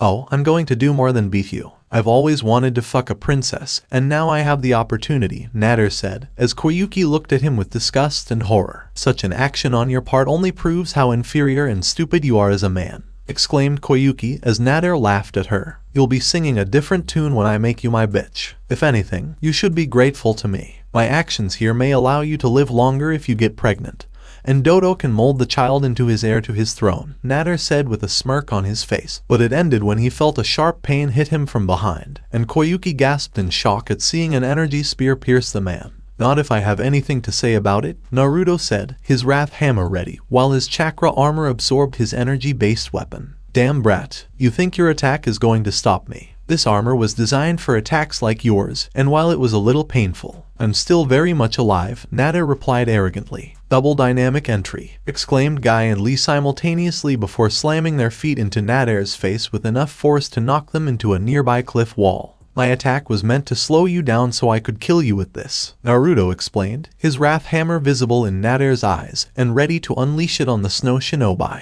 No, wait, I can help you. I know what Dodo is after besides his niece. She's wearing a jewel around her neck that is the key to the machine, exclaimed Nader, putting Naruto's desire to smash the man into a bloody paste on the pure white snow around them on hold. He actually found the machine my father told me about when I was a child, Koyuki wondered, clutching the jeweled necklace her father had given her years before. Yes, just a few months ago. It's still mostly covered in snow, but Dodo believes he just needs to turn it on and let the machine's own generated heat take care of it, Nader explained, smirking at Naruto. Unless the melted snow gets into the system and causes it to malfunction, Naruto remarked cruelly as Nader glared. Dodo-sama isn't stupid, you brat. He's a lot stronger than you could imagine, Nader countered while still stomach first on the ground due to his injuries, and Naruto simply laughed. Stronger than I could imagine. I've seen the strongest, and I have quite the imagination. Your beloved Dodo-sama has no idea what strength is, fool, said Naruto as he prepared his wrath hammer and saw Nader's eyes widen in horror. Wait, I told you what you needed to know, pleaded Nader as Naruto narrowed his eyes at him.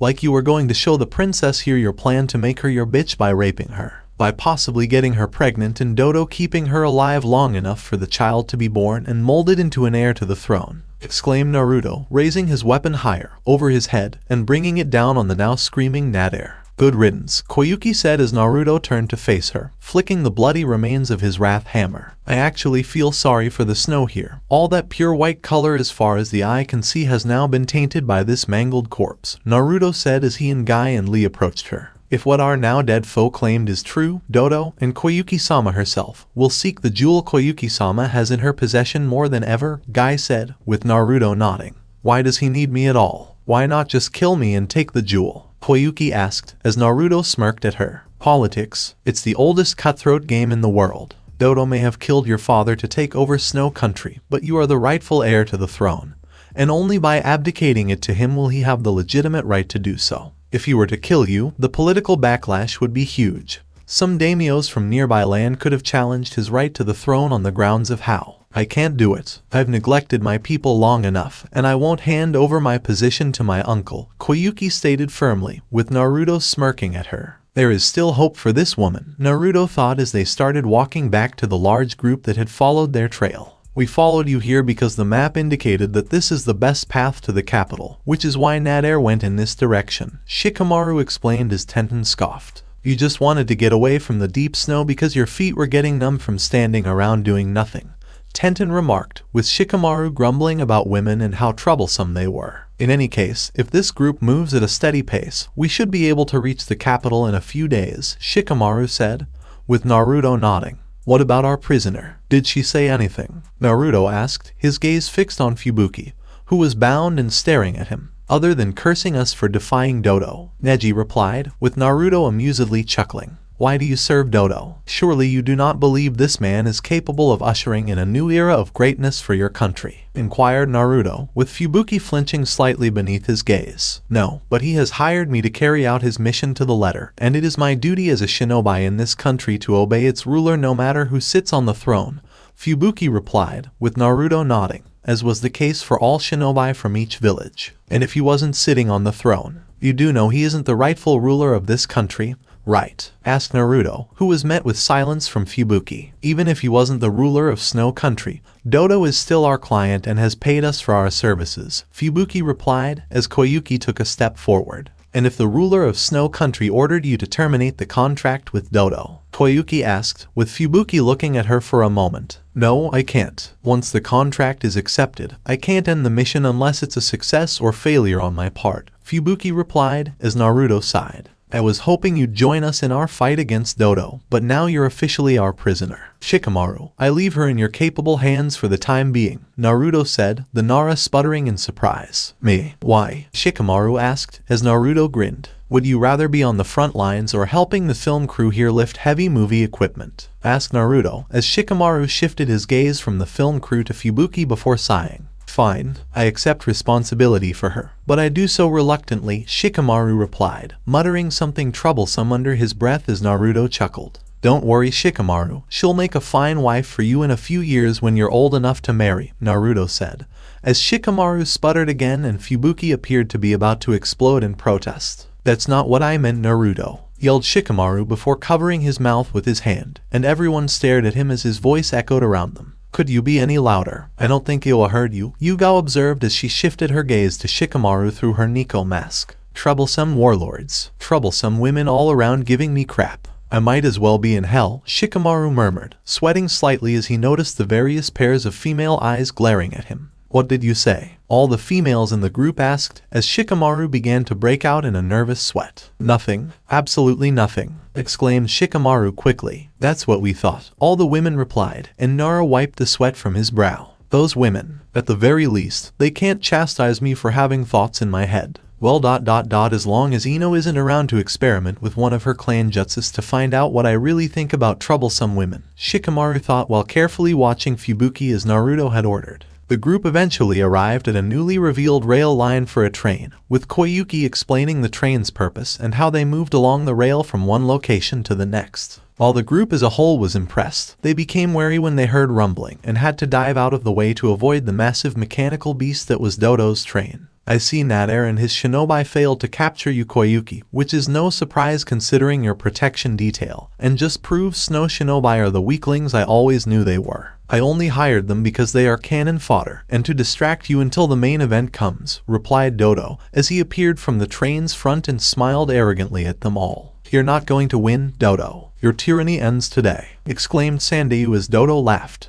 Is that you, Sandeu? The years have not been kind to you, considering how you have had to serve such a spoiled girl as my niece. All her fits, screams, and tantrums she must have given you while growing up while becoming a star in the acting world. How does it feel knowing you are trading me in for her? A strong ruler for a spoiled brat, who we both know is unworthy of the title of daimyo, and never was. Better a spoiled child than a cruel tyrant who thinks only of himself and smears his servants' blood all over the walls no matter how loyal they are to him. Sandeu countered, with Dodo laughing. I don't care how loyal my subordinates are to me. If they do their job well, they get to live to serve me another day. But a screw-up from anyone lower than myself deserves to be killed for even the smallest infraction. That is how you rule over a country's meager and weak peasants, Dodo scoffs. And some people wondered why it was so easy to take over rice and water country, Naruto remarked as Dodo scowled at him. So the self-proclaimed warrior and savior of the oppressed graces me with his presence, Dodo said, his eyes narrowing at Naruto. Come fight me so I can make you eat those words after choking on my fist, exclaimed Naruto, accompanied by Dodo's laughter. Like I'd waste my time and strength fighting an impudent child like yourself, Dodo replied, as Naruto snarled at him before revealing a cruel smile on his masked face. I knew you were a coward, Dodo, but hiding behind your men and toys when facing a mere child is sad, pathetic. You hide behind your train, your snow shinobi, and all your other subordinates because you're afraid of me. Naruto mocked Dodo. You're playing a dangerous game, boy, Dodo warned, laughing. What game? All I see is a pathetic little man too afraid to face me. What's wrong? Are you afraid to leave your poor train unattended like it was your favorite toy?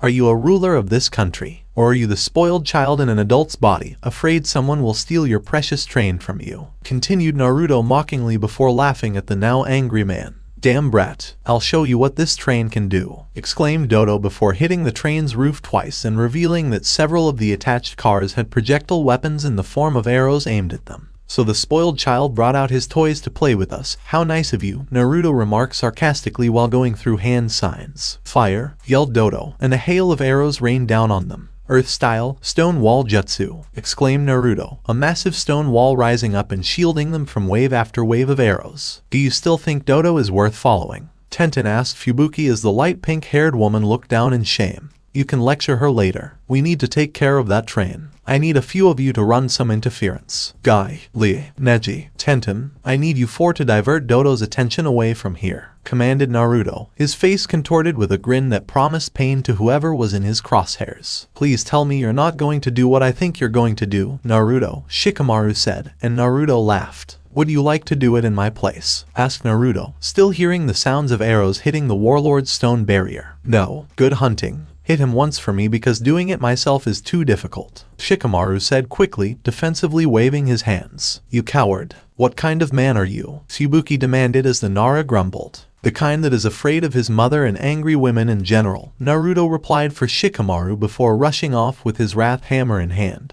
leaving Nara slumped in defeat and embarrassment. Damn you, Naruto, Shikamaru thought as some around him laughed at his expense. Speaking of Naruto, the warlord had leaped high over his stone barrier, landing first on soft snow and then on hard ground before speeding down the slope. Dodo, who was busy commanding his henchmen below to reload and fire at the moving targets around him, was unable to react quickly enough when Naruto charged directly at the train. Dodo snarled in rage as he saw Naruto charge at high speed, a blur of a crimson line all his eyes saw before the descendant of Shao Khan leaped into the air, wrath hammer above him with both hands, bellowing a massive war cry, and descending down on the train, causing a massive explosion that destroyed the entire line. Whoa, that was incredible, exclaimed the film director as he asked his cameraman if he had a date with the guy who was nodding enthusiastically. They were undoubtedly using this for their film. I think you went overboard, Naruto, Tenten observed as Guy and Lee waxed lyrical about his springtime of youth, something Naruto overlooked. Call it what you want, Tenten, but I only know one thing right now about this moment in time,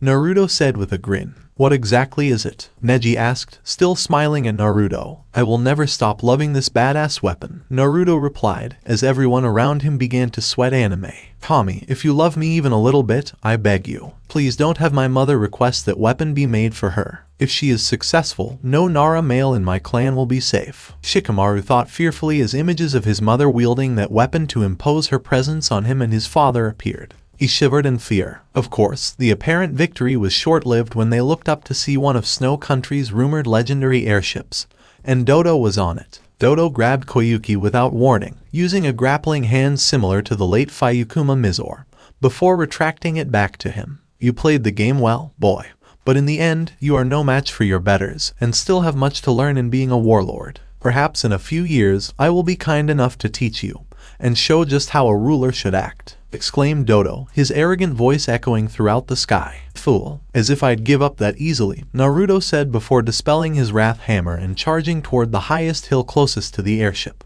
Naruto, wait for us, exclaimed Tenten as she, Neji, Guy, and Lee tried to catch up to him because they had a good idea of what he was up to. Naruto plowed through the snow like it wasn't even there, and made the biggest leap into the air in the history of his life, grabbing the dangling ladder that Naruto suspected Dodo had used to get onto the airship in the first place. The still-growing warlord began to climb, the jolting sensation below on the ladder telling him that Guy, Neji, Lee, and Tenten had also jumped onto it. "Hurry, we only have a few minutes to attack with surprise," exclaimed Naruto as he climbed the ladder, the others right behind him. The group quickly ran through the airship until they reached the ship's bridge and smashed the door open to find a stunned Dodo clutching an equally stunned Koyuki by the throat. Even more surprising was Naruto's observation that the man was also wearing chakra armor, but this appeared to be an upgraded model, and the rising warlord wondered if the weaknesses of the older models had been eliminated. "So you made it here. You're a persistent boy, I'll give you that," Dodo said, his grip on Koyuki's neck firm enough that a simple flick of his wrist would result in snaking her neck. "I can do more than you could ever imagine, Dodo team," Naruto replied as the tyrant of Snow Country sneered and clutched his niece to his chest. "Not without putting my niece here at risk," Dodo remarked with a smirk. "And you won't risk killing her either, unless you want to jeopardize the legitimacy of your claim to the throne or the little time you have left after I finish with you if she dies," Naruto countered, Dodo frowning. "And the later daimyo's brother, and I would have a claim to the throne whether my niece was alive or not," Dodo replied, laughing. "Not if you kill her. The world frowns on such behavior, and none of the remaining daimyos in the elemental countries will support your right to rule Snow Country," Naruto said, as Dodo sneered at him. "As if you were a brat, you took fire, rice, and water country right out from under the ruling daimyos while annexing the remnants of Whirlpool Country," challenged Dodo, Naruto's smirk growing. "That's because my mother was of royal blood from the Uzumaki clan and married the Yondaime Hokage to make my right to rule legitimate regardless of those so-called rulers I took down," Naruto countered with a smirk. "Besides, we both know those daimyos were weak, spineless, and cared little to nothing for the suffering of the people they ruled over. And that makes your right to rule greater than mine?"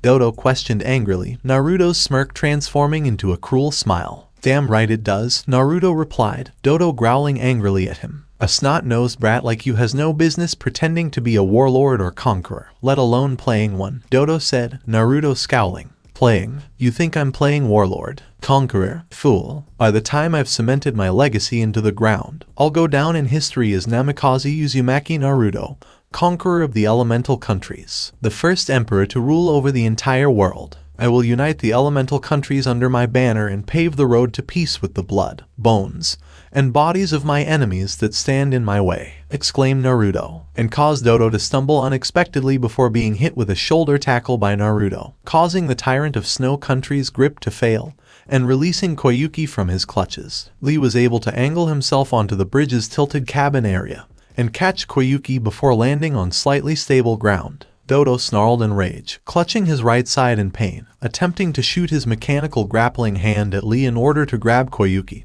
but it was intercepted by Naruto, and Tenten used her katana to sever the cables connecting it to the main body. Guy jumped forward, his right knee striking Dodo in the face, knocking the man back into the bridge's windows and shattering glass as cold wind mixed with snow flooded the room. "Damn brat, I'll show you what it means to cross me," exclaimed Dodo, as Naruto charged him again with a crazy look in his eyes. "This time, I threw him out the window." "Naruto!" exclaimed the group, stunned by such a daring move. "Are you insane? We're about to die," exclaimed Dodo as they fell to their doom. "Not if I use you as a buffer," said Naruto, gripping the armored man and keeping his weight on the armored body to keep Dodo from moving around and turning things against him. "No, let me go," exclaimed Dodo as the two began punching each other, but Naruto didn't seem concerned. "Don't worry, we're about to land on a rather large pile of frozen snow. There's a good chance you'll survive the fall, but not long enough to enjoy it," Naruto replied, a sadistic expression on his face. "And you may be tough, but not even you can escape this fall,"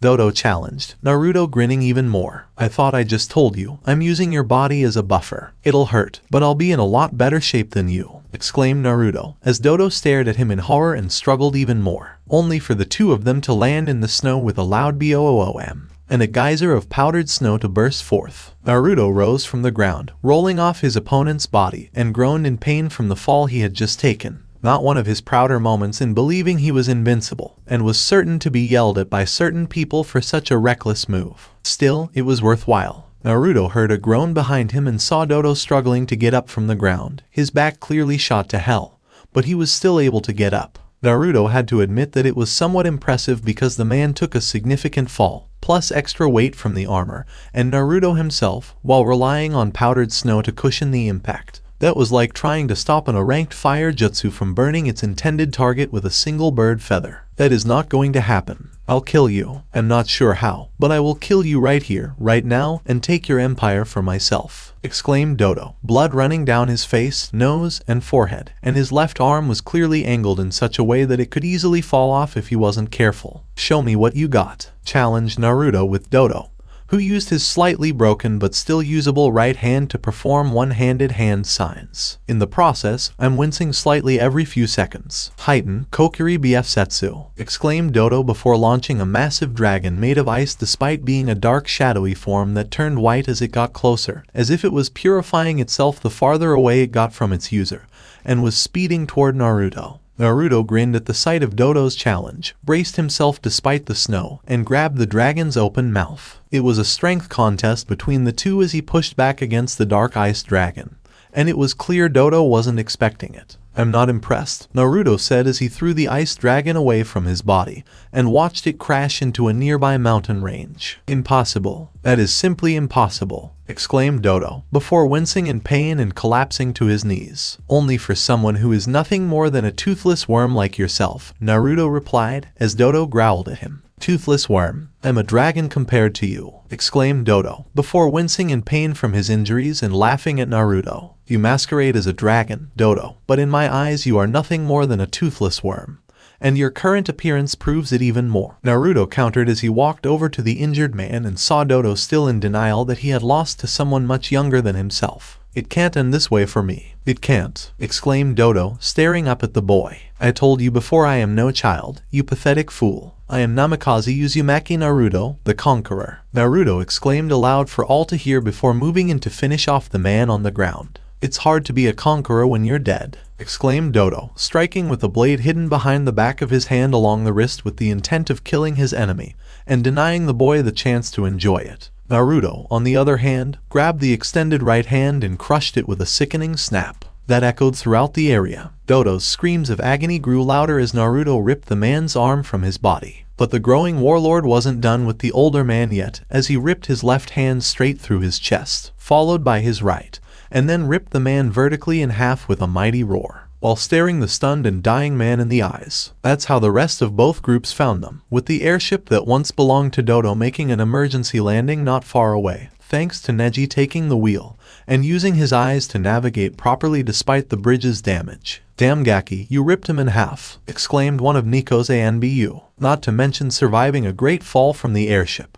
His springtime of youth knows no bounds, exclaimed Lee as Guy sobbed alongside his student, before being knocked down with a war club by Tenten and marching right over to the healing Naruto with rage in her eyes. If you ever do that again and scare me like that, I'll, Tenten threatened, putting a pointed finger on Naruto's chest and glaring at him, while Naruto simply smirked and chuckled at the now surprised Kunoichi. You'll do what? Naruto huskily whispered into Tenten's ear, making the girl shiver. I'll do something bad to you, Tenten replied, though any rage she had quickly faded. Naughty Tenten, I may have to punish you later for such a threat. Perhaps a spanking is in order, remarked Naruto, and Tenten blushed as the image of him spanking her naked rear end flashed through her mind. Why, you wouldn't dare, Tenten challenged, staring Naruto down with his fiery blood-red eyes. Wait until we're alone and find out, Naruto replied before walking past the beet-red girl, who nearly let out a eep, worthy of Hinata when she thought one of his hands brushed up against her hip. Naruto merely chuckled before coming to a halt in front of Koyuki, who was in awe of him and what he had done for her in Snow Country. Thank you, Naruto, you have lived up to your reputation as a fearless and cunning warrior on the battlefield, Koyuki said before bowing to Naruto, who returned it. You're welcome, Princess Koyuki. Now, I believe there's a problem with the device your uncle discovered not long ago. I say we use this opportunity to turn it on, Naruto replied, as everyone looked at him in surprise. What? Why? Why would you want to activate such a dangerous weapon? Koyuki inquired, surprised. Do you really think your father would make a weapon for his country? What was he trying to accomplish before his death at the hands of Dodo? Asked Naruto, with Koyuki frowning in deep thought as her mind traveled to the past before her eyes widened. To bring the season of spring to our country, Koyuki replied, Naruto's grin now widening to the point where his teeth were visible. I believe our one captive knows where this device is located. Perhaps if she showed us the location, a lesser sentence in prison would be awarded, or perhaps a full pardon if we like the results of our findings," offered Naruto, as the Snow Kunoichi under their watch now looked eager to do just that. "It's actually not far from here. Dodo was most likely going to pilot the ship to the location where the technological device was located. I could show you ... if I wasn't bound by current ties," Fubuki said, with Shikamaru frowning and looking to Naruto. "Provided you behave," Naruto warned Fubuki, and Nico cut the bindings that bound her. "This way," Fubuki replied before leading Naruto, Koyuki, Nico, her ANBU squad, Team Guy, Shikamaru, and the film crew to the location of Snow Country's lost treasure. "Doesn't look like much," Nico observed, causing Naruto to chuckle. "Appearances can be deceiving," Naruto observed as they approached the part of the device that had been cleared of snow, and saw where the jewel Koyuki wore around her neck was supposed to go. Koyuki, seeing what he had done, removed the jeweled necklace and placed it on the control panel where it belonged, and the entire system came to life within moments. The massive machine began to shake violently, with snow falling from the structure around them, and soon came to life with large mirror panels angled toward the sky, with sunlight streaming in after the clouds above began to separate. "Is it just me, or is it getting warmer around here?" Neji wondered as he noticed the snow around him slowly melting. "It's getting warmer. Spring-like warm," Naruto replied before removing the various furs from his body to reveal the muscles he had hidden away. Several females around him are blushing. Now that is a body, all the females in the group thought. "This is what my father was talking about. A machine capable of bringing spring from the depths of a seemingly endless winter," Koyuki murmured, seeing green grass, flowers, rivers long since buried beneath the snow, and ice emerging from the pure whiteness that once dominated their surroundings. Dodo thought it was a weapon, and in a way ...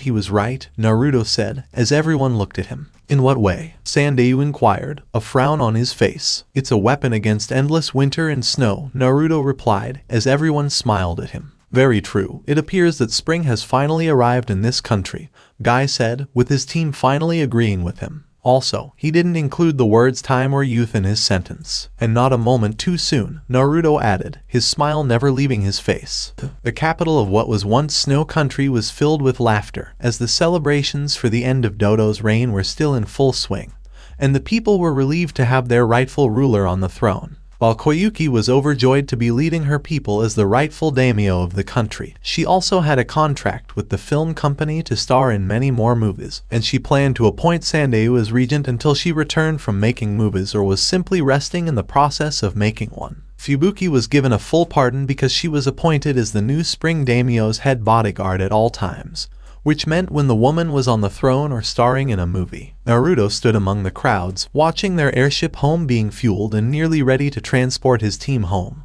while Koyuki signed autographs for all the children. It took some convincing, but Naruto saw that she could be a great ruler to her people and demonstrate that she truly cared about them. Sure, she didn't have powers, use chakra, or wield a weapon like him, but Koyuki had that charisma that drew people's attention and made them listen to her when she spoke. When the spotlight was on the woman, she had that pull on the people, and they listened to her. In some ways, it's a powerful weapon in and of itself. There was also the minor matter of incorporating the newly titled Spring Country into his still expanding empire. He didn't want to look bad by simply taking the country from its newly crowned daimyo after being liberated from Dodo's tyranny and risking problems with a rebellion. Perhaps an arranged marriage could be proposed, allowing Spring Country to be absorbed into his empire, and Koyuki to be one of his wives. Shiva probably wouldn't like it, but she had to accept that his favorite women weren't all warriors and could still be worthy of ruling over people. Koyuki was a people's woman who would rule her people well, and not abuse the power she now possessed. Spring would be absorbed into Naruto's empire peacefully, most likely through marriage with its female ruler. On the battlefield, Naruto was a cruel, heartless, and vicious warrior, but only when it mattered.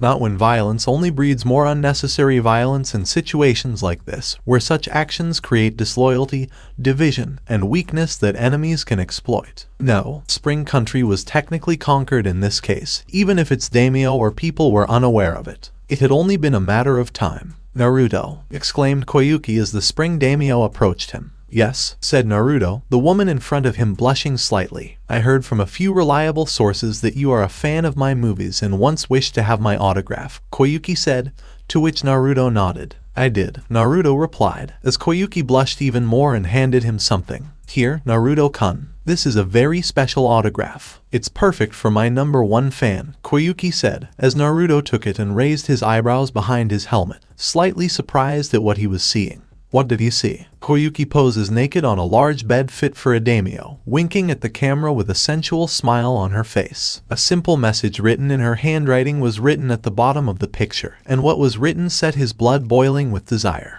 Naruto-kun, please, my most ardent supporter, come see me when you're not busy ruling your corner of the world, and I'll give you my own version of royal hospitality. Koyuki Kazehana, I'm honored, and thank you very much, Naruto replied, smirking once more. I'm going to be running things here in spring for a while. The director of my Princess Gale movie has more than enough footage from your battles to use. I've informed him to give you and the others a nice financial sum to compensate you for donating your moves to the movie. And speaking of movies, I signed on to be the leading actress in this little number a certain Sanin wrote wish to see made into one, Koyuki replied, holding the script. The movie Ika Ika Paradise. I see. If you are the leading female role, may I inquire as to who will play the male lead in this film? Naruto asked, with Koyuki smirking even more and moving closer to him until she leaned in close to whisper into his ear. That role has yet to be filled. I already told the various producers and directors I met with yesterday that I had someone in mind for the lead male. The question is, does the one I have in mind wish to partake in the movie business, possibly expose himself to the camera, and essentially the world? Said Koyuki in a whispered voice. If you're referring to me as your chosen male lead, I assure you, Koyuki-chan, that I have nothing to be ashamed of when it comes to performing my part in such a role. And there's no need for simple acting, Naruto replied, and Koyuki smiled even more. I take it you agree to be a part of it, Naruto-kun? Koyuki asked before her face flushed when she felt his hand on her behind. Absolutely. I look forward to it and having you call me your emperor in bed, Naruto replied huskily, squeezing Koyuki's rear end while the woman shivered. Several kunoichi glared at the spring daimyo, wishing they were in the woman's shoes right now, despite some of them denying it. Tenten glared at both of them, perplexed by Naruto's actions and refusing to forgive him for turning her idol's first apprentice into a concubine. Granted, the woman was still a formidable fighter, but submitting to the touch of a man made Tenten's blood boil, and yet, seeing such a strong man command such deference was impressive. Tenten's head was spinning from how she felt and how she felt about Naruto doing what he was doing.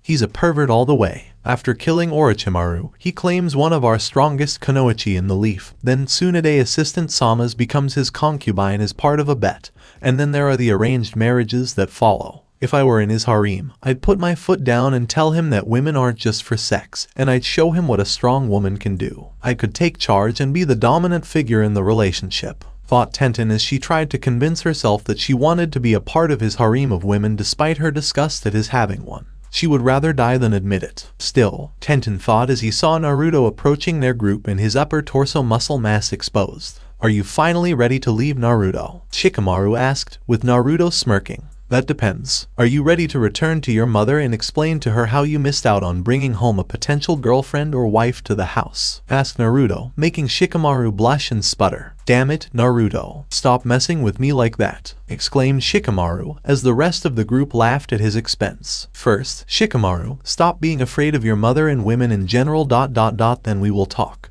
Naruto replied, as Shikamaru sighed in defeat. Troublesome, Shikamaru thought as they walked to the airship that would take them home. Naruto sat on his throne in the Fire Country capital, looking at the kunoichi in front of him, and how she represented a surprisingly all-kunoichi-only shinobi-based village that existed just outside of what was once known as Water Country before he conquered it. Naruto observed this woman to be of average height, fair-skinned, with green eyes and black hair tied in a high ponytail. Her form-fitting kunoichi uniform included a black forehead protector, and she was dressed in her village's form-fitting kunoichi uniform designed to be effective in combat, as well as seducing the opposite sex when necessary. It was gray, with a right shoulder guard, gray gloves, and an opening in her shirt that showed some of her ample cleavage to him. The last part was most likely intended to distract him at times during the meeting and catch him off guard. Shame the woman was up against Anko, Shizune, Shiva, Mei, Hana, Hinata, Tenten, who was still in denial, and Sabaku no Temari from Suna, to name a few. You came all this way to see me. For what? Naruto asked, looking at the kunoichi,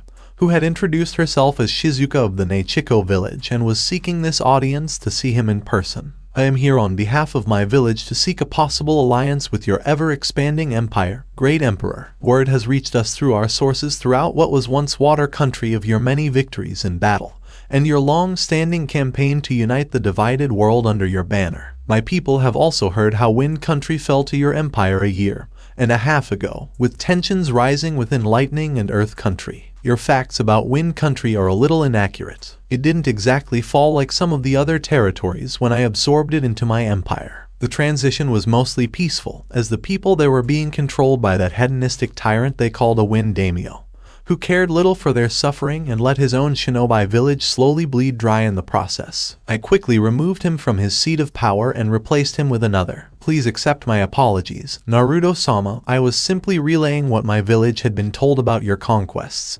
Shizuka said, Naruto's smile never leaving him. I understand, though a sudden alliance with your village seems a bit premature and a tad suspicious to me. Why are you really here, my dear? Inquired Naruto, with Shizuka not responding at first before she vanished from his sight one moment and reappeared the next. Shizuka exclaimed, Neichiko style, hardliner Gale Fist, as she attempted to send her right fist, now covered in wind-natured chakra, into Naruto, and what happened next surprised the Kunoichi. Naruto caught her fist in his hand and didn't appear to be hurt in the process. That wasn't very nice, Shizuka-san, Naruto remarked as he looked into her stunned green eyes, and they were quickly surrounded by Shao Khan wielding various weapons. None of them appeared to be pleased. Shizuka, not one to give up easily, attempted to continue attacking the young emperor with her remaining free limbs in the hopes of defeating this large figure still sitting on his throne and smiling amusingly. Naruto had had a good 3 years since his mission to Snow Country, which had now turned Spring Country, because he had trained hard, fought hard, and wasn't a pushover to anyone. Despite holding her fist with one hand, Naruto was able to block or dodge any physical blow she threw at him. After a brief moment, Naruto grabbed the offending well-muscled leg, attempting to punch him in the face, and shoved the woman away. Shizuka was off the ground in seconds, dodging the various Shao Khan bodyguards attempting to subdue or harm her before preparing the kunai in her hands. Shizuka exclaimed, Neichiko style, deep crimson dance performance, before launching every kunai in her possession at Naruto with deadly accuracy. Unfortunately, she did not account for Naruto's ability to outrun Shizuka's barrage weapons and close in on her, something the Neichiko Kunoichi had to learn the hard way after being punched in the stomach and thrown into a nearby pillar with enough force to leave an imprint. When she did collapse to the ground, several Shao Khan rushed over to her and used their massive muscle mass to hold the Kunoichi down. Shall I end her life, my emperor? One Shao Khan asked, his massive axe held in 2 of his 4 arms, ready to deliver the killing blow. Not yet. Not until she answers the question I want answered, Naruto said as he approached the downed Kunoichi and noticed her looking up at him. You want to know why I attacked? Shizuka asked, and Naruto nodded.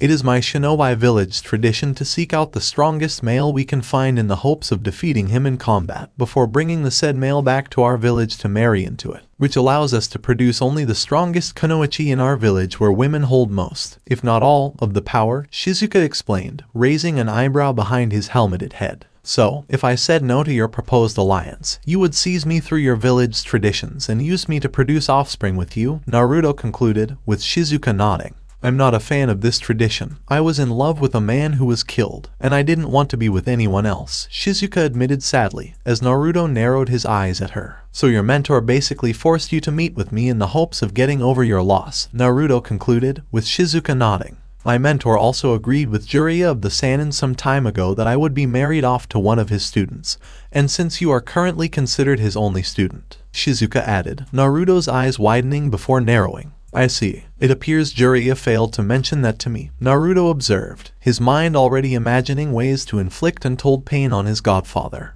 Jiraiya shivered in fear for a moment before looking around to see if anyone was nearby as he peered at some women in Konoha's hot springs. I sense a disturbance in Perversity's ways, as if I'd soon be surrounded by a great evil, feeling incredible pain and humiliation before ... My screams that followed it were suddenly silenced. Jiraiya thought before shivering again and wondering if his past actions were coming back to bite him in the ass. Release her, Naruto said, the Shao Khan and Shizuka both looking at him in surprise. My emperor, asked one of the Shao Khan who was holding her down. She is not my enemy. By the traditions established by this woman's village, I am now binding her to me in terms of marriage, Naruto replied, as the Shao Khan looked at him and then at Shizuka before releasing her from their grasp. So, by tradition, I am to be your new wife, Shizuka concluded, her voice dejected. Your heart is closed off. The death of the man you loved has left a deep scar there that has yet to heal, Naruto replied, seeing the woman look away. And it was clear that he was correct. What do you know about scars on one's heart? Shizuka asked coldly as she stood up, only to find herself pinned to the pillar she had been hit earlier by Naruto, his hand now on her throat. I know more about heart scars than you can imagine. I'm sure you've heard the rumors, replied Naruto, with Shizuka quickly nodding. I have. They say you were betrayed by those close to you. That Leaf Village betrayed your father's dying wish and that they tried to control you through years of abuse when you were growing up, Shizuka whispered, while Naruto nodded because the rumor was true. You cannot imagine the pain I felt from that betrayal. The pain in my heart, my very soul that I had been betrayed by those I once trusted. Correct. You cannot imagine the pain I felt from that betrayal. The pain in my heart, my very soul that I had been betrayed by those I once trusted. I don't blame you for shutting off your heart, but do not believe for a single second that you are the only one with scars there. And that no. I'm sorry, Shizuka said, shakily getting off the ground and being surprisingly firmly held by Naruto to help her stand firmly on the ground. It's all right, Shizuka-chan. Your village tradition aside, I think we should get to know each other before going through this marriage now between us, and show that one can indeed learn to love a second time. Naruto replied, as he was impressed with her fighting skills, and even fighting him despite everything that had just happened. Perhaps, though I'm surprised Jiraiya-sama failed to inform you of our arrangement between the two of us, Shizuka said, as Naruto grinned at her, making the kunoichi blush. I think I know why Iro-sennin didn't tell me anything about our arranged marriage. And make no mistake, Shizuko-chan ... The old pervert will learn a very valuable lesson in informing his last remaining student of something as important as this, Naruto replied with a cruel chuckle. As your future wife, can I assist in creating the means of teaching Jiraiya-san such a valuable lesson? My husband, Shizuka asked, smiling, because she had heard a lot about Jiraiya's perverted tendencies and felt it was her duty to females, if not kunoichi everywhere, to make the man suffer for peeping on women. Think of it as an early wedding present, Naruto replied smoothly, as Shizuka smiled and blushed even more. Uzumaki Karin was alone in her Tsunade-assigned office, working on medical reports and going over the latest casualty lists from shinobi injured in the field who required medical attention. It wasn't easy working in this hospital because Karin was disliked by the civilians and even some of the shinobi in Konoha due to her distant blood relationship with Naruto. When Karin was out of earshot, even those she healed stooped to whispering snide remarks. Unfortunately for them, Karin overheard them and made a mental note to mix blood-thinning pills into their medication so they wouldn't be able to get it up while out on a hot date. Nothing ruined a man's image of being a man more than being unable to perform, and the female he's with lets it be known about his limpness. Speaking of limp things, Uchiha Sasuke walked into her office with a confident smirk on his face, as if he owned the hospital, if not the village itself, and stopped right in front of Karin's desk, arms crossed in a superior manner. Again, his posture was all about feigning power and authority in order to impress the red-haired Uzumaki. It didn't impress Karin because Sasuke was as impressive as a flesh-eating parasite that one gets from peeing in Amazon jungle water, and required surgery that no one wanted. What do you want, Sasuke? I'm busy, Karin asked, as she didn't bother looking up at him with any interest, which the Uchiha noticed and was trying not to scowl at what he saw as an insult to all things Uchiha. I'm here for you, and I'd like to take you out on a date, Sasuke replied, with Karin not looking up at him. Not interested. Go ask one of your fangirls. They're just itching to go out with you and get into your pants, replied Karin while she kept writing her report. I'm not interested in them, I'm interested in you. Now get up and follow me. We're going out, Sasuke said, turning slightly to see Karin remain seated. I'm not your girlfriend, Sasuke. I'm not some submissive woman who doesn't understand how the world works when compared to the inside of a house. I'm not a housewife, much less yours, but a kunoichi, a student of Senju Tsunade herself, and I'm not going to be pushed around by someone whose ego is many times bigger than his microscopic dick, Karin replied, with saw. How dare you insult me? I'm a Uchiha, an elite, trained by some of Konoha's best jounin. I will one day take the mantle of Hokage and rule Konoha with an iron fist, exclaimed Sasuke angrily, with Karin now looking up at him, but with skeptical eyes, and it was clear she didn't believe the Uchiha. How are you going to be Hokage? Only the Hokage can nominate their chosen successor, and if that doesn't happen, the fire daimyo, or in this case Naruto, would have to agree to any nominations. You don't really think Naruto is going to agree to such a nomination, let alone Tsunade making such an announcement in the first place? Asked Karin, with Sasuke smirking. There are ways around that. If you do what I say, listen to my every word, and help me assert my authority in this village, I can promise you the benefits will be most pleasant, Sasuke replied, giving Karin a lustful look. If I didn't know better, I'd say Sasuke was planning something to force Tsunade to agree to such a nomination. But what exactly? Will he make use of his Sharingan? No. For that kind of high-level genjutsu to manipulate her, his Sharingan would have to reach a certain level. Sasuke doesn't have that kind of Sharingan. And the only other person besides Uchiha Itachi is, thought Karin before her eyes widened, which Sasuke mistook for her succumbing to the power he offered. So you've finally seen the light. Good. Now come on. We're having our date right now, Sasuke commanded again, but Karin didn't move to follow him out the door, as he no doubt planned and hoped she would. He'll have Kakashi keep an eye on her. She won't see it coming. Even if I told Naruto, it couldn't be proven Sasuke was involved apart from my word against his simply because he's here, and with no proof of Kakashi using his eye. Karin thought as she saw Sasuke shift from pleased to angry and move to grab her. Listen here, bitch. You will be mine one way or another, and I will not stand for your resistance against me, exclaimed Sasuke as he grabbed Karin's arm and lifted her out of the chair. Karin kneed him in the stomach, grabbed the offending arm, broke it in 3 places, and kicked him in the face. Karin dashed out of her office and out the nearest window, leaping through the rooftops to reach the Hokage Tower. She knew that if Tsunade wasn't warned soon, Kakashi would make his move and use his Sharingan to put the woman under a suggestive genjutsu. With Sasuke becoming Hokage, Karin knew that anyone who supported Naruto would either be killed in secret by the Uchiha or driven out of Konoha like lepers. Friction between Naruto and Sasuke would cause Konoha's funding to be withdrawn, weakened by Naruto. But Sasuke's shinobi loyal to him committing horrible missions that even some S-ranked missing nin wouldn't do, making Konoha look like a total cesspool that only bred dishonorable shinobi not worth hiring unless it was for the most cruelest of acts. And this sudden infighting would make Naruto's enemies hell. Sasuke would side with Naruto's enemies if it meant defeating him and possibly assuming control of Fire Country. She couldn't let something like that happen. I need to warn her. If Sasuke is in my office, chances are Kakashi is, or soon will be, in Hokage office. Sama's preparing to reveal his Sharingan when she isn't looking, Karin reasoned as she neared the door, looking behind her to an injured Sasuke closing the gap between them. Get back here, exclaimed Sasuke, who was clutching his broken arm and didn't care if anyone heard him. We're almost there. We're almost there, Karin thought as she jumped at the last second, barely avoiding Sasuke, who had finally caught up to her, and tried to prevent the red-haired Uzumaki from reaching Tsunade. Karin raced up the tower's base, Sasuke trying to keep up.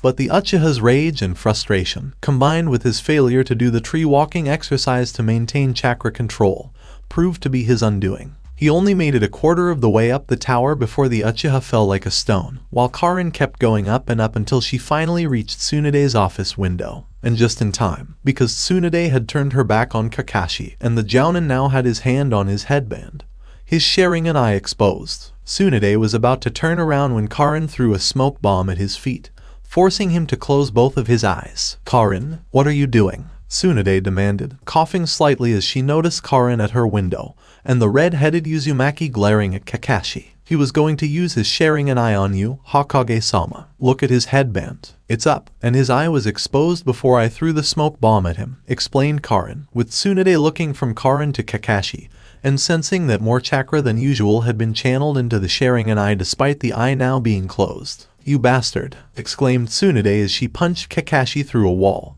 and saw him collapse unconscious on the ground. Kakashi was going to use his Sharingan eye on you in order to appoint Uchiha Sasuke as your chosen successor as Hokage. I just came from my office at the hospital where the Baka practically bragged he was going to be the next Hokage, and that you were going to make it happen. I quickly concluded that only a high-level genjutsu made from an advanced Sharingan had a remote chance of causing it, and since Sasuke, the only other person with a Sharingan, is Kakashi, Tsunade said as she walked over to the downed Jounin and grabbed his face with her thumb covering the Sharingan eye while applying pressure to show the now awakening Jounin that she wasn't fucking around. Hokage-sama, exclaimed Kakashi as he noticed her face and the fact that her thumb was in an awkward position. You have a lot of explaining to do, Kakashi, and depending on what you say next may or may not determine whether I kill you ... or simply remove the Sharingan eye from your skull for your treasonous actions," Tsunade threatened, with Kakashi now looking at her in fear. "I was only trying to do what was necessary to ensure the Uchiha clan thrived in the Leaf once more," Kakashi replied, feeling more pressure on the eye Obito had given him a long time ago. "By using me, by manipulating me with your Sharingan, or, at the very least, by attempting to manipulate me in order to make Sasuke the next Hokage,"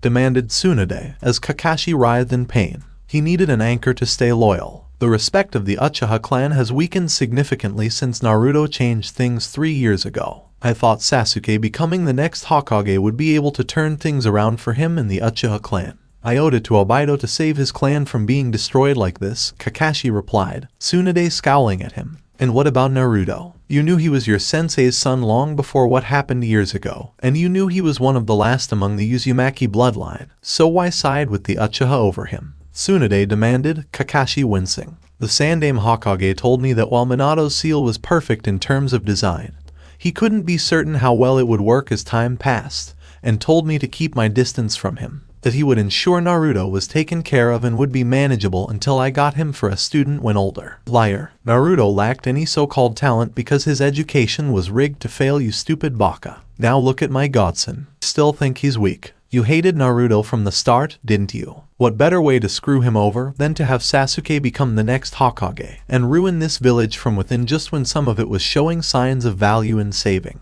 Not anymore. As of this very now, it was just a matter of reminding everyone what it meant to cross the Hokage of Konoha.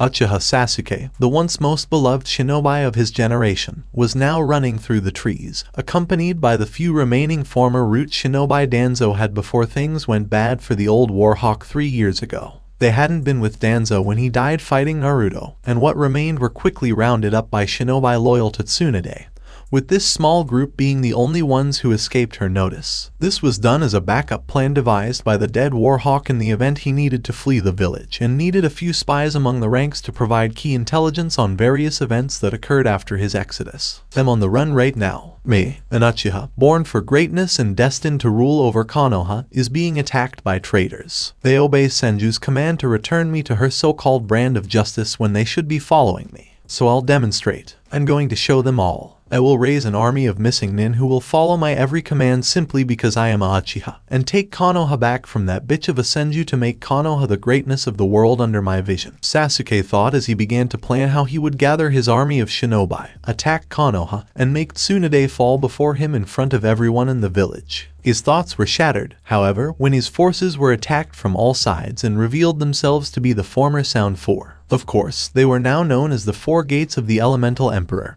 and served as his primary bodyguards when he was away from the capital. "You were foolish to try what you did, Uchiha," Naruto said as he stood behind Sasuke when the Uchiha turned around to see who was attacking the former root shinobi, and saw the fool turn around again with a snarl on his face. "I had every right." Konoha was forgetting what the Uchiha clan did for Konoha, forgetting our proud heritage and how we helped make the village great, exclaimed Sasuke as Naruto chuckled cruelly. "Not so fun when the shoe is on the other foot, Uchiha. How everyone seems to forget about you, as they did me and the Uzumaki clan. How they throw away your heritage as if it was worthless and should be forgotten for all time, to be consumed by the sands of time," remarked Naruto, with Sasuke growling at him. "Your so-called clan was weak. That's why they fell to so many shinobi in the Second Shinobi War," Sasuke retorted, surprised that Naruto laughed at him and was not insulted in the least. "Are you really that stupid? It took an alliance of 3 major shinobi villages plus 2 minor ones to make my clan fall.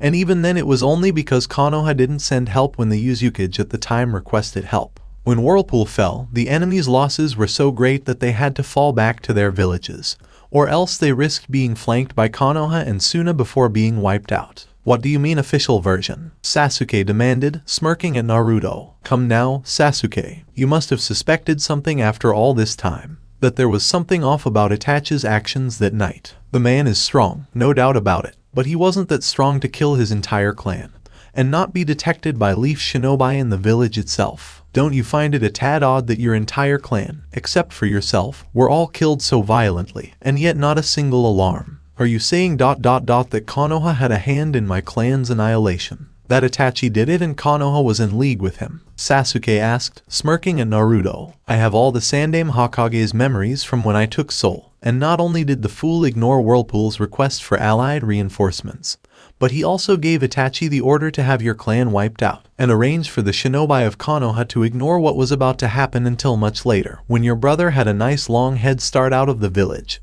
Naruto replied, Sasuke gritting his teeth in rage. You're lying, exclaimed Sasuke as Naruto laughed. About this, why would I lie? Does it make you doubt your desire to kill Itachi? I imagine it does. The mere fact that it's the truth makes this moment all the sweeter, Naruto replied, with Sasuke snarling and yelling rage before charging him, only for Naruto to move behind Uchiha and look pityingly at his opponent. Shut up. I don't believe you, exclaimed Sasuke. As Naruto laughed and dodged more, the Uchiha becoming increasingly enraged. How does it feel, Sasuke? How does it feel to know you were betrayed? Betrayed by the village in almost the same way I was. Do you know why the civilian council spoiled you? It's because they all hoped that once you reached that maximum level of what they considered hierarchical power, you would in turn give them a great deal back to them, and basically be set for life thanks to your influence. I'm going to kill you. I'm going to rip your heart out and claim your throne before I use my newfound power and authority to liquidate the village. After I kill everyone I don't like, I'm going to make the others slaves, and all the strong women will be made my concubines to have my offspring whether they like it or not, yelled Sasuke, blood dripping from his mouth. That will be difficult if you're dead, Uchiha, Naruto remarked as Sasuke charged up a Rekiri in his hand. Not unless I kill you first with this. Do you recognize it? Kakashi showed it to me over the last 3 years. With this, I can pierce the flesh of just about anyone, and anything right through the heart, just like I'm about to do right here with you, exclaimed Sasuke as the elemental gates surrounded Naruto. Let him try his attack on me. It'll be amusing, Naruto said as he stepped away from the 4 shinobi surrounding him and saw Sasuke grinning manically at him. Time to die, exclaimed Sasuke before charging at Naruto at breakneck speed, one of the few things Kakashi taught him in order to perform the jutsu effectively, and was upon Naruto in moments, only for Naruto to grab the offending limb at the last second, the tip of Sasuke's lightning blade a few inches from his chest, and refusing to budge despite the Uchiha's attempts to drive the tip into his flesh. Naruto watched, bored, as Sasuke's Sharingan eyes spun and he attempted to move his arm forward to pierce the massive muscled flesh in front of him. So weak. Itachi was foolish to let you live. It's clear the reason he spared you was out of pity and seeing such frailty in you, remarked Naruto before punching Sasuke in the face, backhanding him, punching him again, and repeating the process 6 times. The third backhanded fist to Sasuke's face destroyed his supposed bad yet pretty boy charms, which his fangirls adored. Everything after that was just overkill, as Naruto enjoyed doing to those he despised. And Naruto despised Sasuke. How can you be so much stronger than me? Is it because of your merger with the Biju? Sasuke demanded, smirking at Naruto. A little. I won't deny that merging with the Fox gave me a significant power boost, but I didn't let myself get complacent with the level I was at when it happened. I've been training my mind, my body, and my very soul to get stronger to face opponents beyond anything you could ever hope to defeat. Goodbye, Sasuke. See you in hell, replied Naruto before grabbing Sasuke's face tightly, and with one single twist of his hand too. Sasuke Uchiha had died. Well, that ends the greedy fucker, Teuya said, as the others nodded. Burn his body. The thought of Uchiha Sasuke having any solid remains to take back to the village sickens me, Naruto said as he went through hand signs and performed a 4-way fire jutsu to burn the body of one Uchiha Sasuke. All that remained of the Uchiha were Itachi and the self-proclaimed Uchiha Madara who had unleashed the Kyuubi on Konoha. When fighting them, Naruto would look forward to the fight.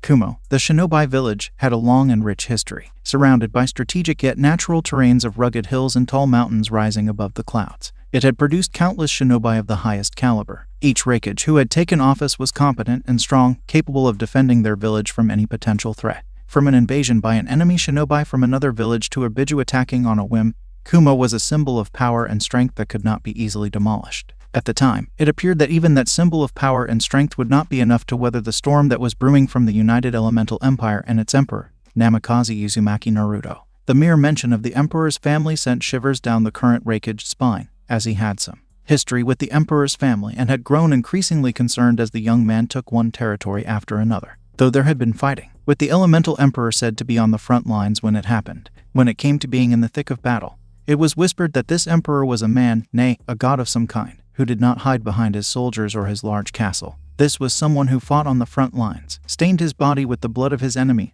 no matter how outnumbered he was, and crushed everything that stood in his way. If there ever was a true god of battle and war, this is it. Not only that, but this emperor had the people's support, exposing corrupt officials in various countries, their crimes against others, and using each sin as an excuse to invade, to free the people from the control of such people and replace them with competent officials who were loyal to him. After over 3 years of fighting, negotiating, and other means involving female rulers that would make many males jealous, a large percentage of the elemental countries were nearly his now. And a certain super pervert would be green with envy if he knew half of what this man did behind closed doors with these women. But the current issue before the rakeage was not the young emperor himself and what he does behind closed doors with the women in his life, but rather how to prevent what he knew was an impending invasion of Lightning Country ... To a lesser extent, Kumo. The rakeage knew the emperor was going to invade Lightning Country. He felt it deep within his bones that the emperor would invade whether the Lightning Daimyo was guilty or not. Kumo's previous actions against Kano, the Uzumaki clan, and the Hyuga clan had no doubt put Lightning Country on the emperor's shit list for when to invade. The question was now how to stop the emperor. "You wanted to see us, Raikage-sama?" Yujiro asked as she, Karui, and Samui entered his office, looking at them with calculating eyes. "Yes, I have an important mission for you three that only you three can complete. It will be treacherous, life-threatening, and there is a strong possibility you will not survive regardless of whether you succeed or fail," replied as he noticed the three frown and look at each other. "An all-Kunoichi team. For this mission, while not unheard of, such missions are extremely rare and have a high death rate for the majority of shinobi who take them," Yujiro said, nodding. "Yes, in fact, this mission is so important that it will not be on record in any way, and if you fail the mission, I will disavow all knowledge of our village's involvement in it. The only people who will know the truth about this mission are myself, and Killer Bee because he was a teacher to all three of you. Naturally, I will deny everything when accused, and without proof Kumo will be cleared of any wrongdoing," explained as the three Kunoichi. "What exactly is the mission, Raikage-sama?" Yujiro inquired, as she was essentially the team leader between all three at this point. "Your mission ...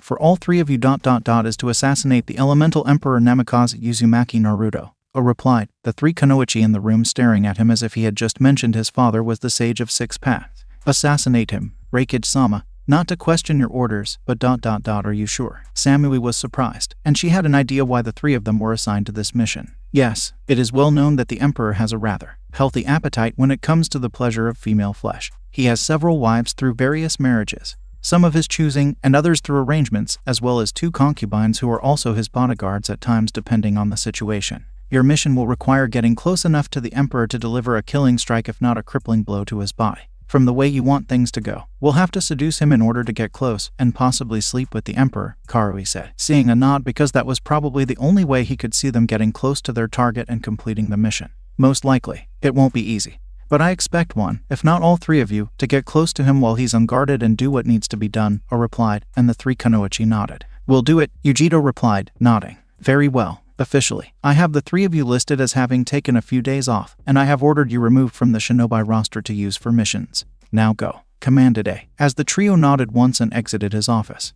"What are you looking for, Naruto-kun?" Hinata asked as she noticed him poring over some documents pertaining to his father's side of the family, looking as far back as the documents would willingly show him. The name of the very first Namikaze ever recorded. "It's been perplexing me for some time now, as I've been going over my father's notes regarding the Hureishin no Jutsu, and the name of the jutsu makes me feel uneasy," Naruto replied, turning to face his stunning and lovely Hyuga for a wife. Tsunade had trained Hinata as her apprentice, and she had grown into a beautiful woman as well as a strong Kunoichi. Hinata was a deadly warrior due to her chakra control, use of the legendary super strength taught to her by the female Hokage, and the flexibility she was born with.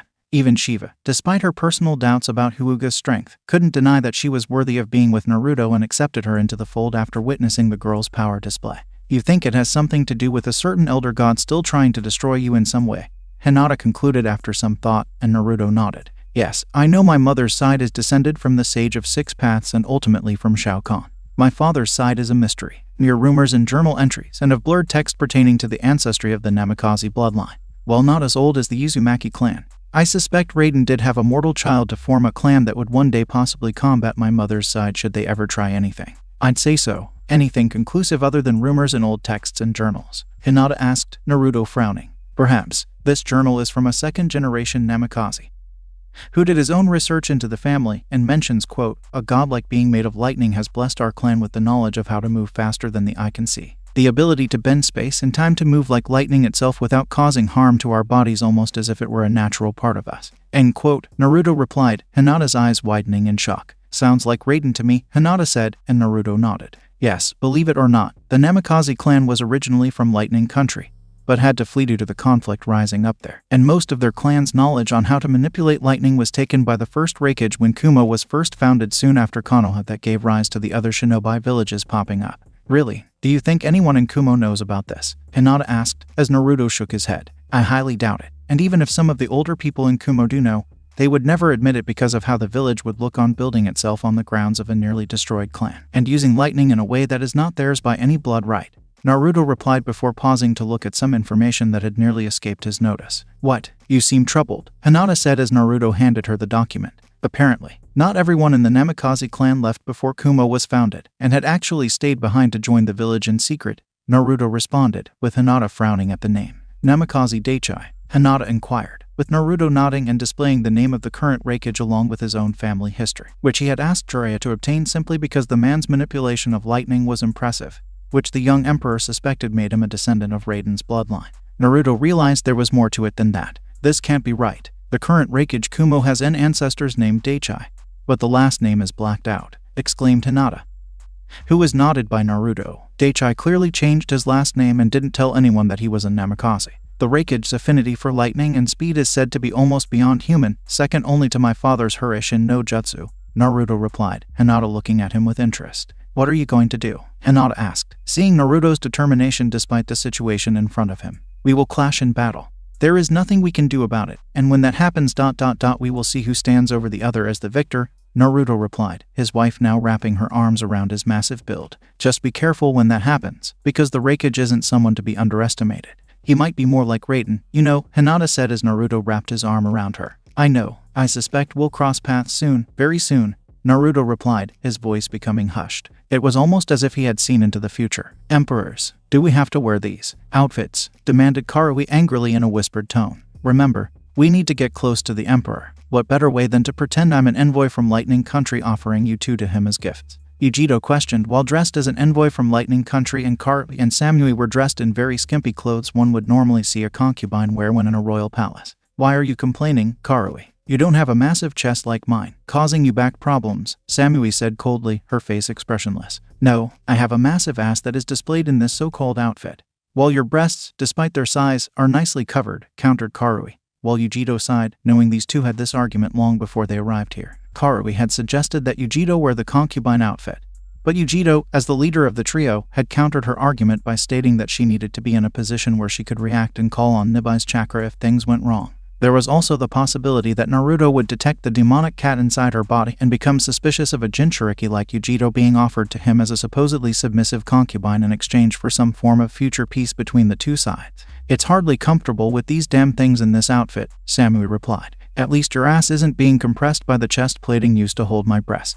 Enough, both of you. We're here, so look your parts, Yujiro said, as the two Kumo Kunoichi nodded. When the trio was finally granted an audience with the Emperor, they noticed Naruto sitting on his throne, looking down at the three disguised Kumo Kunoichi, who were clearly bored. He'd been seeing people all day, asking for favors and assistance in areas of his empire that were still adjusting to being absorbed into his domain. His defenses are down. His bodyguards are not present. We can attack soon, Samui thought as she noticed Naruto, Yujiro, and Karui all staring at her. Greetings, Emperor Naruto. I am now Yujiro, an emissary of Kumo within Lightning Country, and we have come here to seek an audience with you, Yujiro said as she walked closer to the throne with her two teammates keeping their heads down, acting out their assigned roles perfectly, and waiting for the time to strike. Did the Raikage send you here to see me? And who are those two behind you? Inquired Naruto, who was clearly bored. Yes, he wishes peace to be maintained between Lightning Country and your expanding empire that is taking one country after another. And as proof of his intentions, Raikage-sama has sent these two women to be your concubines, and to use as you see fit in exchange for peace to be maintained between us, Yujiro replied, as she Naruto carefully examined each woman, but remained skeptical. You there, the red-haired one of the two. Spin around for me, Naruto said, but Karui moved quickly to cover up her exposed ass that the thong part of her outfit did little to cover up,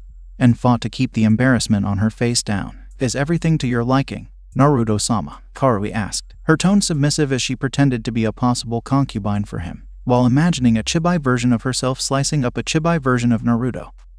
and then lighting the remains on fire before dancing in a circle around the fire. So far, I'll admit you're attractive, but it takes more than your physical appearance to pique my interest. Are they strong? Can they fight? Demanded Naruto. As Yujiro looked at him in surprise and the two kunoichi behind her exchanged glances. Fight, Naruto-sama? Yujiro asked as he narrowed his eyes at her. Yes. Can they fight? Can they defend themselves if someone attacks them? I like the women I have around me to be strong and capable of holding their own in a fight should my enemies seek to come after them to get to me. Naruto replied as he stood up from his throne and walked toward Yujiro. The trio of Kumo kunoichi now seeing why the young emperor was more imposing up close than what she had first seen from a distance. She honestly didn't believe it was possible. How does he get to be so fucking tall? The Raikage is the only one who comes close to being that tall right now. And he's a fully grown adult while this guy is still in his teen years. If he keeps growing, he might just dwarf the Raikage by the end of this year. And who knows how big this guy is ... down there, Samui thought, blushing for some reason at seeing he had quite a few marks on his nearly flawless body to prove he had indeed been in quite a few battles. They are both Jounin ranked former kunoichi of Kumo, Yujiro replied, his eyes narrowing at her and then at them. Yet they look submissive. Almost ... weak, Naruto observed, a flash of anger flashing across Karui's face. They understand their place in this situation. Yujiro replied, his eyes piercingly red. Do they? Questioned Naruto, giving Yujiro a suspicious look and making the two-tailed Jinchuriki sweat a little. He's on us, Karui and Samui both thought at the same time. Of course, Naruto-sama, why else are we here? Yujiro replied, Naruto now smiling at her. Of course, to assassinate me, replied Naruto before quickly grabbing Yujiro by the throat and turning pale in the face of Karui and Samui. Now, exclaimed Yujiro while in Naruto's grasp, with Samui and Karui quickly bringing out their swords hidden discreetly within tattooed seals on their arms. The battle was brief but fierce. The sound of a man screaming as blood spilled and Naruto's helmet fell to the ground. Samui, Karui, and Yujiro were panting from exhaustion after a battle that had violently shook the room they were in. Knowing they had little time to act before guards arrived to investigate what was going on, the trio began to flee by returning to the door they had first entered, and were shocked to discover that the man they had just killed was still alive. Surprised? Asked Naruto before shoulder tackling the three of them back into the room, his bodyguards joining him. How? We all saw you die by our very hands, Karui asked, seeing how they were surrounded and knowing they were doomed. I knew you were coming ahead of time, and I knew what you were planning. What you killed ... was just a clone, Naruto replied, as the clone disintegrated into nothingness. How did he learn about our plan? No one knew about it except the Raikage, and the three of us, Samui thought as she saw Yujiro summon Nibai's power once more, but was squashed by Naruto's sudden flare of power that swirled around him in a violent storm that made the trio tremble in fear of him. You want to know how I found out about your little plan, don't you? Naruto asked, his voice cruel and demonic as he towered over the three women. I would, but I'm not going to ask, Samui thought as she saw him grin down at her and laugh cruelly. It's rather simple to figure out when you think about it. One of you told me about the plan, Naruto declared, looking at their stunned expressions. You're lying, exclaimed Karui, her temper getting the best of her, while Naruto simply laughed. Really? Then how do you explain how I knew you were coming and prepared for your assassination attempt accordingly? Naruto asked confidently, leaving the red-haired woman speechless. Then who was the traitor? Samui inquired, seeing Naruto's grin widen. Who indeed? Naruto replied before flaring his power to such an extent that the trio passed out from it. Karui and Samui awoke from their slumber to the sound of flesh on flesh, male grunts, and female moans of pleasure echoing around them. Only giving their surroundings a cursory glance, they discovered they were on the floor of a very large master bedroom, with a very large bed clearly meant to hold more than 2 or 3 people. What they saw on the bed caused their eyes to widen in shock and horror, and they couldn't believe what they were seeing. Namikaze Uzumaki Naruto, the emperor of the elemental empire whom the Raikage had instructed them to assassinate, was currently having his way with their team leader Yujiro. They initially assumed the large-muscled man for an emperor was raping Yujiro and wondered why she wasn't fighting back sooner, or telling them to wake up so they can assist in getting him off of her. Next, they notice Yujiro's expression isn't one of sadness, shame, or even disgust at being kidnapped by Naruto, as they expected. Instead, she had a look on her face that indicated Yujiro was having a good time, and had been for quite some time since they were unconscious. Look who's awake, Yujiro-chan. Your 2 teammates are staring at me, fuck you silly, exclaimed Naruto, Yujiro barely able to look at the two. Release Yujiro-sama immediately, demanded Karui as she tried to get up but found herself chained down, and her chakra was also rendered inoperable by the seals on the manacles that were attached to each of her limbs. And why would I do that when she loves it? Asked Naruto, still pounding Yujiro and loving how the woman moaned in pleasure from when he cupped her breasts while thrusting into the woman from behind. No, don't stop. Pound me. Pound this dirty pussy's pussy, Yujiro exclaimed happily, as she felt him increase the strength of his thrusts and her eyes roll into the back of her head. How did you turn Yujiro-sama against us? Against Kumo, Samui demanded, his gaze drawn to Naruto's impressive shaft pounding away at Yujiro. Simple. I saved her from a pair of Akatsuki members trying to kidnap her months ago, Naruto replied before letting out a mighty roar that shook the room and crashed into Yujiro. The woman screamed with pleasure from her own orgasm. One of many since Naruto entered the room. Months. She's been turned into your sex puppet for the past few months, Karui exclaimed, as Naruto shifted to the edge of the bed. Yujiro, sitting in his lap while still attached at the hip, turned. You make it sound like I forced Yujiro to be this way, Naruto remarked as one hand wrapped around Yujiro's waist and the other fondled one of her breasts, causing the woman to moan in delight. Didn't you? Questioned Karui angrily, accusing the man of exactly that while Naruto smirked. Hardly. In fact, after I killed both Kakuzu and Hidden for their attempts to capture Yujiro-chan ... Well, let's just say she was overwhelmed with the need to thank me in a very interesting way, Naruto replied, with Yujiro moaning once more and the two Kunoichi in front of them blushing from the sight of their naked bodies.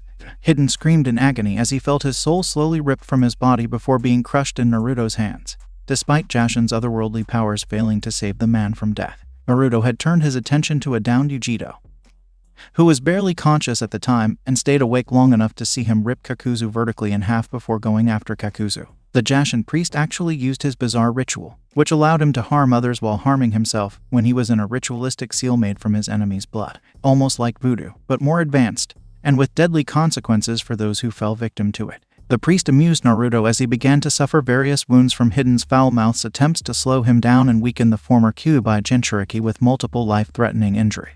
The Jashin priest was astounded that, despite his target's injuries, Naruto just kept walking toward him, unconcerned about how badly injured his body was becoming, and had walked into the seal before shoulder-tackling the man out of it. Who ... you? Yujiro asked as the Emperor's towering form stood over her injured body. Your savior, Naruto replied, his body covered in blood from his healing injuries, picking up the woman with ease. After I healed her injuries from those two idiots, Yujiro-chan decided to pledge herself to me, and we had hot, passionate sex right there on the spot of the room I acquired. We have been lovers ever since, and she has been feeding me information I might like from time to time, like the one where you three were ordered to assassinate me to cause my empire to implode from within and cause the world's unification to fall apart. And what do you intend to do with us? You can't keep us here, demanded Karui, as Naruto laughed. Actually, despite your protests, I can keep you here, Naruto countered, Karui and Samui frowning from their position on the carpeted room. What do you mean? Samui inquired, his grin widening. From what I understand, you three have been declared rogue shinobi for your actions, as news of your attempts to kill me have already been made known to the rest of my empire, and to Kumo as well. Naturally, your Reikage has expressed his sincerest apologies while denouncing any and all involvement in your attempt to kill me. He sent a message to me stating how the three of you were mine to deal with in any way I see fit, and has of course. What? Samui inquired, concerned. My answer to him was that the nibai sealed inside Yujiro-chan, you, and Karui belong to me now, and I sent him all three of your headbands to further enforce that fact, Naruto replied, with Samui and Karui looking surprised because they had not expected this outcome of their mission. This can't be happening, Karui muttered as she looked down in horror, then up when she heard him laugh. Did you really think I'd send all three of you home? That I'd simply forgive you for this transgression against me? Questioned Naruto. Do you realize how many people close to my heart would have been devastated by my death at your hands? Do you even realize the horror that this world would have faced if my forefather and Emperor of Outworld Shao Khan had come to learn of my death? That it was done by those trying to stop me from fulfilling my destiny. So the rumors about your ancestor are true, Samui murmured as Naruto scowled at her. Indeed, they are true, and I can assure you, Samui-chan ... he would not be merciful to you in the least, Naruto replied, with Samui and Karui both looking terrified. What do you intend to do with us now? Karui asked, before casting a quick glance between his legs, where he was still buried deep within Yujiro's sensitive female area, which was currently leaking with sexual juices from both of them. She had to fight the flush that was about to break out on her face. Well, that depends on you too. We all know you can't go back to Kumo because it would make things look bad for your Reikage, and Yujiro-chan here will be more than willing to offer the necessary proof that he did have a hand in ordering the mission to have me assassinated. Even if you didn't go to Kumo, no other shinobi village will take you in, leaving you homeless while on the run from hunter nin from every shinobi village. Our only option is to stay here in your palace ... as your concubines, Samui observed as Karui scowled, her temper flaring. You make it sound like I'm the bad guy here. But Anko-chan and Shizune-chan don't mind one bit, Naruto replied with a grin, knowing those two adored every second he spent with them. That's probably because we both still have our pride and dignity as Kunoichi, Karui retorted, shivering in fear as Naruto's glowing blood-red eyes locked onto hers. Are you saying they don't? That they're just mindless fuck toys to me and nothing more? demanded Naruto, his power leaking out of him and making Yujito squirm in delight at having such power surrounding her. Nebai was sitting in Yujito's mindscape seal, acting as if it had been given a year's supply of catnip. And no, that is to say, I, stuttered Karui, unable to respond and cursing her pride for causing this situation. Enough. Perhaps you should be the first of the two of you to know your place in my house, grinned Naruto as he moved to separate himself from Yujito, the woman whining the entire time. Naruto-kun, I want more, Yujito pleaded lustfully as Naruto smirked. I've spoiled you enough today, Yujito-chan. Rest now. You'll get another turn with me later? Naruto said, and Yujito reluctantly obeyed, curling up on a section of the incredibly large bed in a very cat-like manner that made her two former teammates involuntarily sweat drop. Karui, who had previously spoken out, discovered Naruto standing in front of her, his naked sweaty body glistening from the light in the master bedroom, and staring down at her with a hungry look in his eyes. She yelped slightly as he abruptly picked up Karui, freed her from the chains that bound her body to the floor, and pressed the red-haired Kunoichi close to his body, causing her to blush a red equal to her hair. It didn't help that one of Naruto's hands had moved to her ass and squeezed it hard, and Karui realized she was still dressed in the concubine uniform. The only thing keeping the man's slick cock from entering her was the thin cloth she was wearing to protect what was between her legs. Please, be gentle, pleaded Karui, whose pride had been shot and who was now at his mercy in terms of being taken by such an entity radiating pure power. I'll try, Naruto replied, kissing her passionately on the lips, his hands working their magic on her, and the woman was soon moaning from the pleasure, while Samui could only watch them, a blush forming on the busty blonde's usually stoic face. Samui watched her friend and teammate quickly lose whatever clothing she had on before presenting herself to Naruto with one prepared thrust that caused the red-haired woman to clutch him tightly for a long paused moment. Not surprising given how quickly she had to adjust to his size and the sensation of having him inside her body. Having Naruto's male pride sheathed inside her own sacred symbol of the female gender, Karui discovered, was not an unwelcome feeling. In fact, her body seemed to enjoy the sensation, wanting more of Naruto with each passing second. She quickly mewed into his ear, the desire behind the sound clear to Naruto that Karui now desired more, and he had no hesitation in complying. Samui watched Karui begin this lust-induced intimate moment with the elemental emperor and surrender herself to the man with almost hypnotic fascination.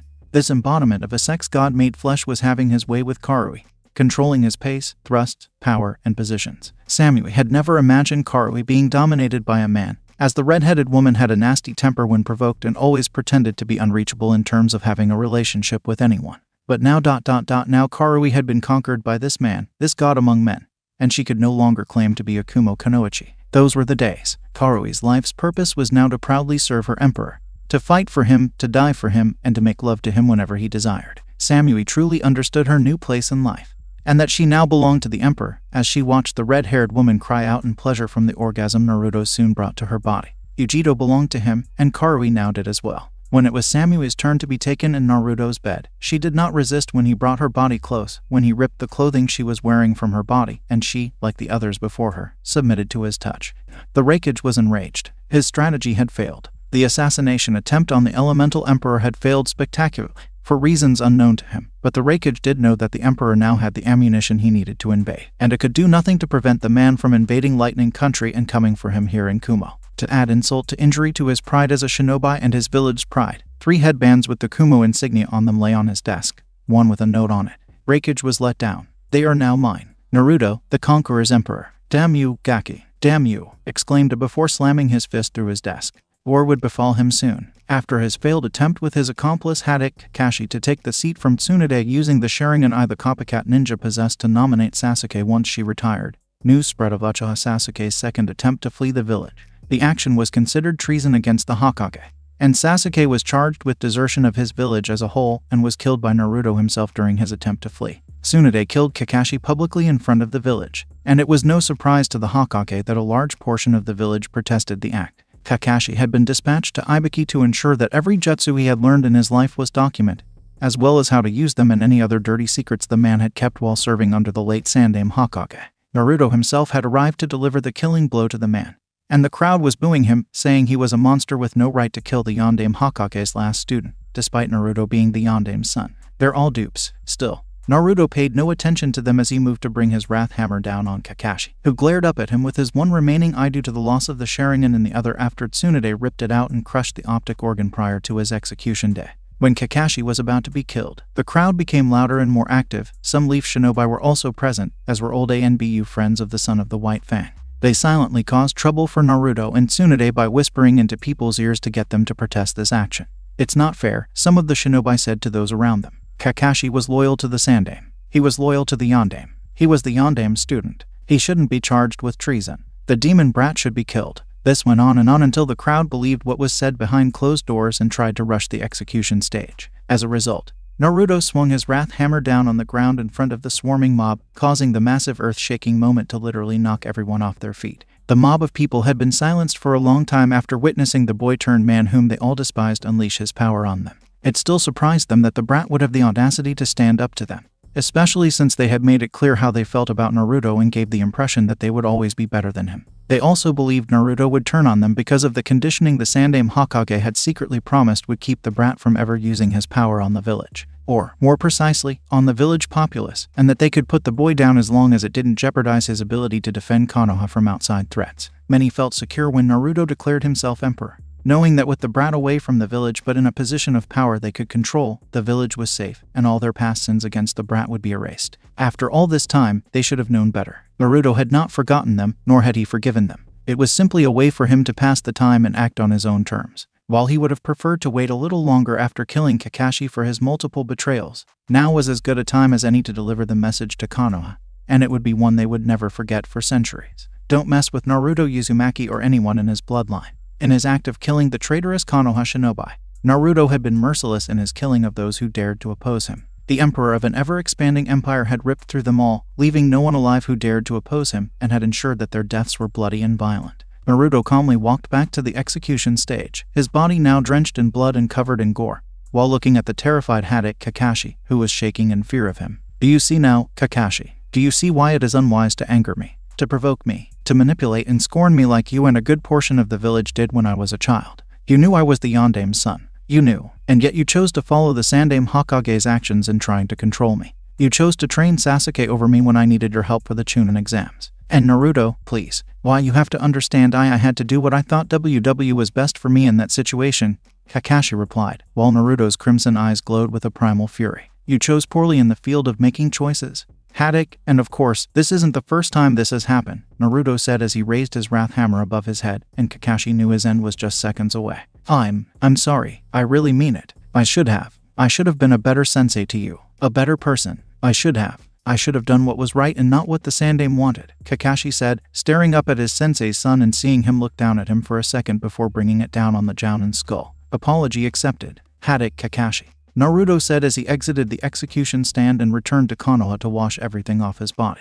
We have news about Konoha and what is going on inside their walls, Pain said as the remaining Akatsuki members gathered for this meeting. Unfortunately for them, the only remaining members of their highest ranking were Itachi, Kasama, Pain, Konan, Zetsu, and Tobai, who appeared in holograms that allowed them to be themselves no matter where they were. What news could be so important that we need to meet? Konoha doesn't have what we need, and their daimyo of this growing empire has acquired several Jinchuriki under his command from other villages, Kasama said irritably, with Pain looking at him for a few seconds before focusing on the group as a whole. Uchiha Sasuke and Haddock Kakashi are dead, killed by the Kyuubi Jinchuriki himself, Pain said as everyone fell silent and turned their gaze to Itachi. How? Itachi asked calmly, though his voice was tense. Apparently, your brother conspired with Haddock to take the position of Hokage, using the Sharingan and the Copycat's eye to cast a genjutsu that would make her appoint Sasuke the next Hokage upon retirement. When that failed, Naruto hunted down Sasuke when your brother attempted to flee, and the brief fight resulted in the death of the Uchiha. I see. My foolish little brother made a foolish move on his end,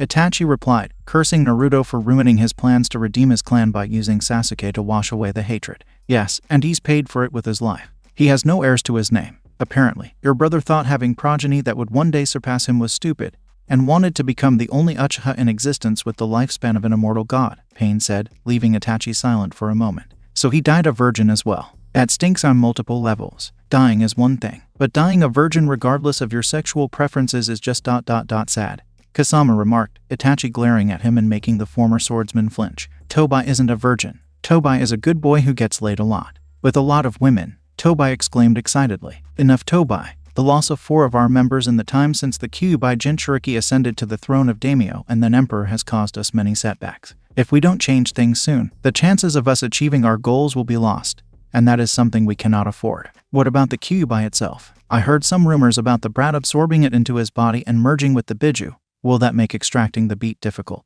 Kasama inquired, as Pain remained silent for a moment. Unknown. It could make it easier or harder. We won't know for sure until the Jinchuriki is brought here to extract the biju. Now go, said Pain, as the two nodded and walked away, their holograms dying out. When the meeting was over, Pain walked back to his office, Conan beside him, and it was clear the woman was worried. You have yet to decide whether to accept the Elder God's offer or not to kill your own cousin, Conan said, pausing and turning to face her. I know. Even if I do, there's no guarantee the Elder God Raiden will honor the deal the way I think he should. For all I know, he'll simply raise the dead, leaving me with undead kinsmen walking around. The gods of the past are known for making promises, but fulfilling them in their own twisted way, and to assume otherwise would not be the smart thing to do, Pain replied before continuing on his way. So the answer is no, Conan said, not pausing this time. Correct, Pain said, his tone telling her to drop it. Good. That means Nagato is still alive behind this form he calls Pain, Conan reasoned as he walked alongside him.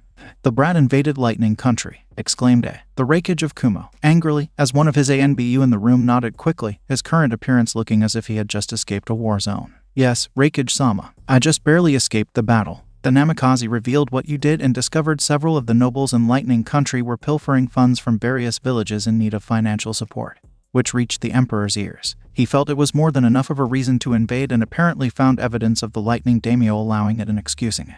Where is B? I inquired, the ANBU looking concerned. When I last saw him, he was fighting the Emperor one-on-one, and they were really shaking things up around them, Raikage-sama. I would have stayed. But B said to come back here to give you a report on the situation, said the ANBU, his teeth clenched in rage. How was he doing? I inquired, his Kumo ANBU looking unsure. It's difficult to say, Raikage-sama. They were really hitting each other with everything they had. The Emperor himself looked like he was enjoying the fight, and in a way, I think B was as well. At the time, the battle could have gone either way between them, but to be honest, Raikage-sama, I think the Emperor will win, replied the Kumo ANBU, A's fists tightening to the point where his fingernails. Prepare all Kumo shinobi for battle. Everyone, from ANBU to Genin.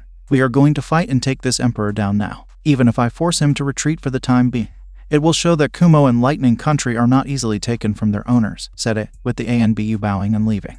Naruto grinned as he pushed Killer B into a wall and began punching him in the ribs, hearing them crack under the force of each blow. Killer B retaliated by striking Naruto in the face and stomach, knocking the Emperor back several steps. Killer B's swords were scattered across the battlefield, while the Emperor's own Wrath Hammer lay end first on the ground, out of reach to be used. Naruto didn't mind because he was enjoying the fight, which was unusual in terms of length and opponent strength. Fights with other shinobi and samurai had always been brief in comparison to now. Killer B, on the other hand, was a Jinchuriki of the Eight Tails who had long since mastered the Biju's power. Unfortunately for Killer B, Naruto had merged with his Biju, and the fox's power was now his. It made Naruto stronger, faster, and more endurance, and the sheer power of his body surpassed Killer B's. Even with the eight-tailed Biju on his side, the rapping Kumo shinobi wouldn't be able to handle a battle-hardened warrior like Naruto, as the Namikaze demonstrated in their fight. You're strong, Killer B. Kumo trained you well. And with your brother being Raikage, I am not surprised your treatment there was better than mine, Naruto said as he continued the assault and saw the heavily panting Killer B nod. The man's sunglasses had broken and fallen from his face. You are as strong as they say. I am not surprised you can keep me at bay. But don't you dare underestimate me, for I am the great Killer B, you see, rapped Killer B as Naruto chuckled after taking a high kick to the face and spitting blood. I see. I also see you are on your last legs. I admire your strength and determination. So I will make you this offer to surrender. I don't want to kill you because we are kindred spirits given what you hold and what I once did. I have no intention of killing everyone in this country once I bring it into my empire. I am uniting the world under my rule, bringing justice to places that need it, and punishing the corrupt like the ones in Lightning Count. Bro wouldn't do that. What you say is whack, Killer B said, smirking at Naruto. Now Yujito told me the plan when she, Karui, and Samui arrived at my home disguised as a peace offering, and Karui and Samui were wearing concubine-based clothing to ensure they could get close to me. Didn't you find it strange that they hadn't been in Kumo recently? Countered Naruto, with B's eyes narrowing but not saying anything. Killer B was told what had happened to the three by his brother, but he didn't believe it until it produced their headbands and the message from the Emperor himself. He had lost his cool and yelled at her for being an idiot, which was unusual, especially since none of it involved rapping. Killer B didn't care about a few of Lightning Country's nobles doing their corrupt thing because there was always corruption, and he believed the Lightning Daimyo would take care of it. Though hearing the Lightning Daimyo was involved made Killer B wonder if this was a long time coming in terms of karma retribution for past sins they had committed against the Uzumaki and Hyuga clans. Naruto had come to Lightning Country with a goal in mind, and he was hitting it on the head so far, with B being pushed to the limit. My bro isn't going to take this lightly, B said, smirking at Naruto. He shouldn't have tried to assassinate me. He shouldn't have tried to kidnap my mother or Hinata-chan in the past. Those Lightning Country nobles shouldn't be oppressing their people. And you shouldn't follow a brother of a Raikage who allows almost all of these things to happen, said Naruto, shaking his head because he didn't want to believe his brother was bad, even if some of his decisions were just that. Bad. What do you want, bro? Surely the fighting will stop if you say no, asked B, as Naruto's smile faded and he became deadly serious. You know what I want. You know what needs to be done. Lightning Country and Kumo will be absorbed into the Empire. A strong loyal regent of my choice will be installed, and if I wish it, I can still be the Raikage of Kumo should I deem him still worthy of it. Naruto explained to B, who was staring him down. Before B could respond, A appeared, enraged, with his army of Kumo shinobi behind him. Naruto turned his head to look at A, then at B, his masked face smiling. You little shit. Did you think I'd let you get away with this? That I wouldn't stop you with all the power in my body and every Kumo shinobi under my command? Yelled A, his gaze fixed on Naruto. Of course not. You wouldn't be much of a Raikage if you just rolled over and died at the first sign of invasion, Naruto remarked as A moved with his lightning armor on and moved to take the other man's head off with one swing, only for Naruto to catch the fist and flinch slightly as the lightning attacked his body. Grinning even more, Naruto let his power flow over him, causing a red demonic cloak to cover his body, the injuries he received from B to heal, and his aura to flux wildly in a fiery-like manner. A snarled and felt his skin being burned off as B gaped like a fish, despite his lightning armor protecting his body. The two quickly got into an all-out taijutsu, grappling battle to the death with no thought of using jutsus or weapons. Kumo's forces were engaging Naruto's own shinobi forces around them, and the Kumo shinobi were initially holding their own, until the ever-fanatical Kaguya Kimimaro slashed through his enemies. Anko summoned her giant snake summons, and now Yujito used the Nibai's chakra. The last one surprised the Kumo shinobi the most, as they had not expected this at all, and seeing the Kunoichi now wearing the Emperor's symbol on her headband instead of their own had a devastating effect on their morale. Naruto and A were now competing in a strength match, their hands grabbing each other, trying to push their opponent back, and their powers clashing violently. Their faces were barely an inch apart as they felt the power of the opposition attack them, with Naruto's lightning armor attacking and Naruto's demonic fire-like aura covering his body attacking Naruto. The ground splintered beneath them, and their roars echoed across the battlefield, with nothing else around them making sense. You're not going to win here. I'm not going to let you, exclaimed as he pushed Naruto back a step. And the young emperor flared his power before pushing back with his own strength. Fool, I've already won Raikage. The people here will not suffer under my rule. Your corrupt daimyo will fall, and you, my distant kin on my father's side, will fall with him, exclaimed Naruto, who was surprised to be called kin of the late Hokage of Konoha. What are you talking about, boy? Exclaimed as he was pushed back and felt his strength dwindle. So you don't know. You have Namikaze blood in you. It explains your ability to move so fast like a god, though in a different way than my father. It's why the two of you can move fast on an almost equal level. The Namikaze ancestral home is where Kumo is now and was taken from the clan during the formation of the shinobi villages for the tactical advantages the natural defenses of the terrain provided, Naruto said before breaking the deadlock between them. You lie. You're trying to get into my head, exclaimed as he countered Naruto's punch to the face with one of his fists, causing the Emperor's helmet to fly off his head. I discovered proof in my clan home. Your ancestor was Namikaze Daichai, who stayed in Kumo in secret and began a new life in the village, Naruto replied before headbutting the man in the face. If what you say is true, then I have the right to know about your father's infamous jutsus that he created during the last war, O replied, smirking. True, if I wished it, but as the Yandame's only son, and rightful heir to both clans, I say you will never get them until the end of time, exclaimed Naruto before laughing at A, who looked enraged, and realizing the younger man was correct. The two jutsus sought by the Raikage were indeed Naruto's birthright, to be used as he saw fit. Even now, the decree he just issued prohibits A from ever having them in his possession or learning them for his own use. Even if Naruto died, the way he phrased the ban itself covered the issue, so it couldn't have used the Rasengan or the Hurricane no Jutsu to decimate Owa years ago. Damn you, yelled as he attempted to destroy Naruto. But the Emperor anticipated the move and dodged the punch before launching his own volley. And everyone was surprised when the Raikage lightning armor was destroyed by repeated blows. A stumbled backwards before being hit by one of Naruto's powerful shoulder tackles, and he struggled to get up. B, help me, stop him, exclaimed as he noticed Naruto approaching him and summoned the Wrath Hammer into his hand. This isn't a fight we can win, bro. Our troops look like they're ready to run and go. We should seek terms for surrender. Yeah, no, suggested B, leaving us stunned and then enraged that he would suggest such a thing to him. I am your Raikage, and I gave you an order. Now do as I say, and obey me, commanded A, while Naruto waited to see what the Jinchuriki of the Eight Tails would do next. That's not cool. I'm your bro, not your slave, B responded, and now seeing red in his vision for reasons other than the blood flowing from his forehead down his face. I am the Raikage of Kumo. You are one of my shinobi and one of my Jinchuriki. You will obey or you will be destroyed. I have no use for disobedient shinobi and even less use for defiant Jinchuriki, exclaimed A, with B looking as if he had been punched in the face by all the elder gods. You would actually ...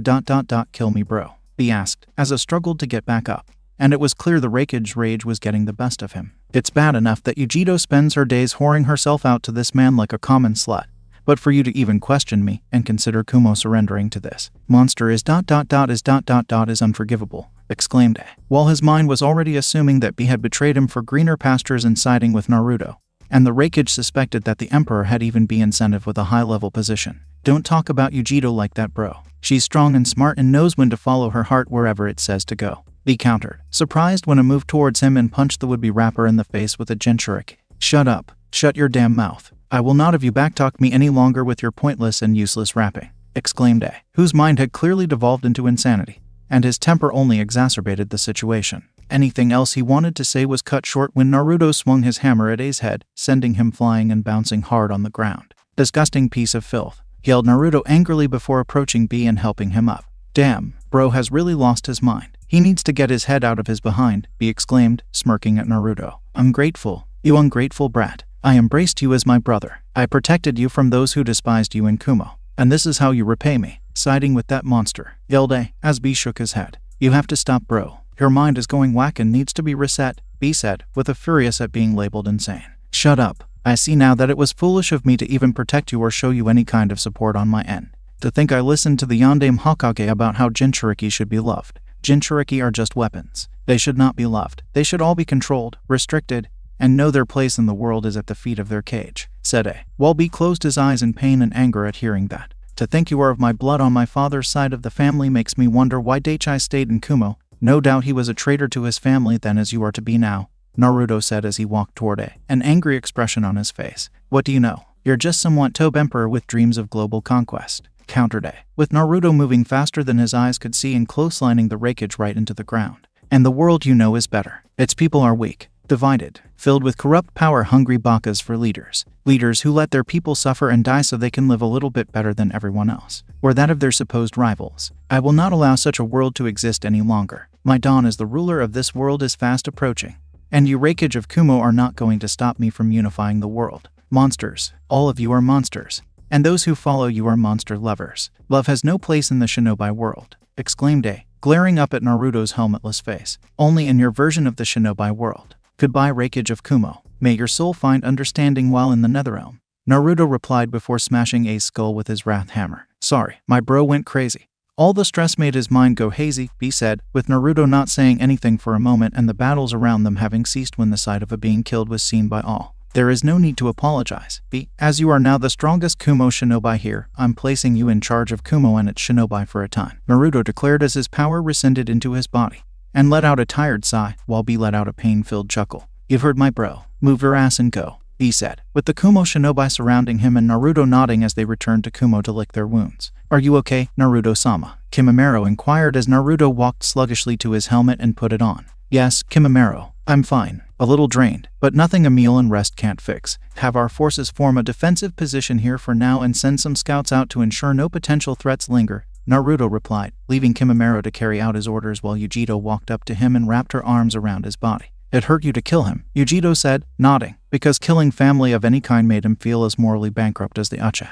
I didn't want to, but his heart was beyond redemption. He may have tried to protect you and B from being hated in Kumo, but deep down ... the convictions I lived by were destroyed by his hatred of me changing the world. Before I began to change things, I was a man who could not be opposed without suffering heavy losses, and there was no reason to embrace change. You push yourself too hard sometimes. My emperor, you need to relax more, Yujito said sulkily, causing Naruto to chuckle before noticing Anko walk over to them and sit on the opposite side of the blonde woman. And you'd like to help me relax, I take it? Naruto asked, as Yujito rubbed her hands over his torso and Anko did the same. Not just me, Samui, Karui, Shiva, Anko, Shizune, Hinata, and the others know how hard you work to bring happiness to the world, and you deserve to be rewarded for all of your efforts, Yujito replied, kissing his body and moaning from the sensation of her body's contact with his. She was in love with the way it felt. Then we must hurry. The sooner I finish what I'm doing here, the sooner I can get my reward, remarked Naruto, Yujito purring loudly and looking at him with lust burning intensely in her eyes, while Anko exclaimed, fuck yeah.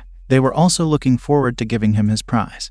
You have a lot of nerve speaking to me now, Raiden. Coming here to my prison you and the elder gods put me in. a prison where I am confined unless humans summon me for their ceilings and schemes like some pet," Shinnok retorted angrily, staring at the elder god of lightning in front of him. "Be lucky you are allowed to live and keep some status as a god, Shinnok. And I am here because I need your powers over the dead and 2 souls currently in your possession," Raiden replied, with Shinnok frowning at him. "You need something from me. That's very interesting. Which 2 souls specifically do you require?" Shinnok asked, Raiden's eyes narrowing slightly. "The souls Namikaze Minato and Uzumaki Kushina," Raiden replied, widening Shinnok's eyes. "Those 2. Why would you need them unless ... Oh, I see now. So the boy knows of his heritage and the prophecy is being fulfilled. Only you want to stop him and the prophecy from occurring. I would think you would have learned your lesson last time when you used that amulet of yours to alter events to prevent Armageddon at the hands of Shao Khan," Shinnok commented, as he had been unaffected by the events Raiden did. Shinnok, like Raiden, knew that in order to stop Shao Khan, the Elder Gods would have to intervene in breaking the rules, which could only happen during the invasion of Earthrealm. The problem was that the invasion had to be successful in order for the Elder Gods to intervene, and Raiden's force's ability to repel Shao Khan the first time around resulted in the events that followed. So, with the warning from his future self, Shinnok's consciousness traveled further back than the amulet did with Raiden and sent Quan Kai to assist in events from that tournament all the way up to Shao Kahn's illegal invasion. The visions Raiden saw through his amulet were also seen by Shinnok, allowing events in the past to be altered in Shinnok's favor despite the Thunder God's feeble attempts to prevent some of them from occurring. If anything, the now Elder God in front of Shinnok had exacerbated the situation, and the fallen Elder God had been even closer to defeating Raiden the second time around. If Raiden had not recruited various warriors to fight for the forces of good, who had not fought during Shinnok's first attempt to take the realm, it would have been his to rule, and he would not be here in this state. "I have their bodies, both fully healed. All I need are their souls, which you have," Raiden declared, with Shinnok nodding and smiling. "Yes, I do possess their souls, but what do I gain by giving them to you?" Shinnok questioned before being struck by lightning. "Do not put me to the test, Shinnok. Do you really want Shao Kahn's descendant to take over the realm and begin his own conquest of others, or a legal merging between Outworld and Earthrealm? It is possible that can happen without invasion should the boy or Shao Kahn figure it out," Raiden said, despite Shinnok's pain. "I am well aware of how that particular loophole, Raiden. It was I who brought that point before the other Elder Gods many years ago when it came to the rules of allowing realms to merge," Shinnok replied, Raiden's eyes flashing with more lightning. "Naruto has already married the Shakan Princess Shiva, but she and the rest of her people went into exodus from Outworld to prevent the tensions between them and the Centaurians from worsening. However, it has come to my attention that Melina has in fact fallen for one Kaguya Kimimaro of Earthrealm with the blessing to court given by both parties they serve, and if the 2 were to wed," Raiden said, leaving things unclear, "then Outworld and Earthrealm would be allied and could be merged into one realm without the interference of the Elder Gods. Specifically you," Shinnok concluded, Raiden scowling at him. "I cannot allow that to happen. One of Naruto's kin will not kill him, so I need the souls of his parents under my command to do it instead," Raiden replied, with Shinnok nodding, recognizing that those 2 souls could be enough to weaken, if not kill, Naruto given their respected powers. "Again, what do I get in return?" "You must give an order to take," Shinnok said as Raiden frowned. "I will give you the soul of Uchiha Obito," Raiden said, catching Shinnok off guard. "The last surviving student of Namikaze Minato." "Oh, that is rich. The student's soul for the teachers I possess. How interesting. But in order to do that, you would have to kill the man in order to have soul to trade with. And I know for a fact given my position that he is not dead," said Shinnok, as Raiden stomped his staff once and lightning shot from the sky to the ground, revealing a chain-defeated figure of Uchiha Obito was the name. "What the hell? Where am I? How did I get here?" inquired Obito as he attempted to use his Sharingan to use the Kamui but found it ineffective, glaring at the Elder God standing next to him. "You are being made into a sacrifice mortal. You have become payment for the return of your sensei and his wife to life," Shinnok replied, his voice gleeful. "What? No, never. I won't be your pawn. My dream of reuniting with my Rin-chan will not be denied," exclaimed Obito as he tried to break free from the chains but found them too strong, leaving him only to stare at the 2 gods. "She's a dead mortal. Nothing can change that. Accept it. Do we have a deal?" Raiden said, his tone indicating to Shinnok that he was unconcerned about this mortal's protests. "Of course, but only for Namikaze Minato, not for Uzumaki Kushina, his wife. I need another soul, a female soul to be exact, and of equal value to trade," Shinnok replied, with Raiden not looking pleased. "Done," Raiden replied, knowing he could get Kushina later if Minato failed because she was an even better weapon to use against Naruto in some ways than her husband. "No, you have no right to use me in this manner," yelled Obito before his body was absorbed into Shinnok's body and Namikaze Minato's soul, along with the other half of Kyubai's chakra. What exactly is going on?" Minato wondered before seeing his recently repaired body appear via a bolt of lightning striking the ground and finding himself inside it. You have been chosen by myself to combat a great evil threatening your realm, Raiden replied, as Minato stared at him in surprise. What? What is the danger? Who could be worse than the man who caused the Kyuubi to attack Konoha? Minato inquired, Raiden looking him in the eyes. Your son, Raiden replied, Minato's eyes widening. What? Naruto? But how? Why? It's illogical. Minato was surprised to learn that his son had become a threat to the world, and he wondered what the hell had happened since his death. I'll explain it to you before you know that your soul is mine to command until you kill him, Raiden replied, with Minato looking horrified. I cannot and will not. You are asking me to kill my own son for reasons I have yet to learn, Minato said before being struck by lightning by the Elder God and finding lightning-based chains wrap around his body. You will be told of your son's actions that have resulted in my reasons for this, but to ensure you obey regardless of your opinion on the matter. These lightning chains will bind you to me, and the commands I give will be obeyed, Raiden stated before disappearing in a flash of lightning with Minato. Wrong move, Raiden. Even after all these years, you still haven't learned anything. Your actions will bring you down. If the Elder Gods don't punish you, Shao Kahn's descendant will. And if he's anything like his forefather ...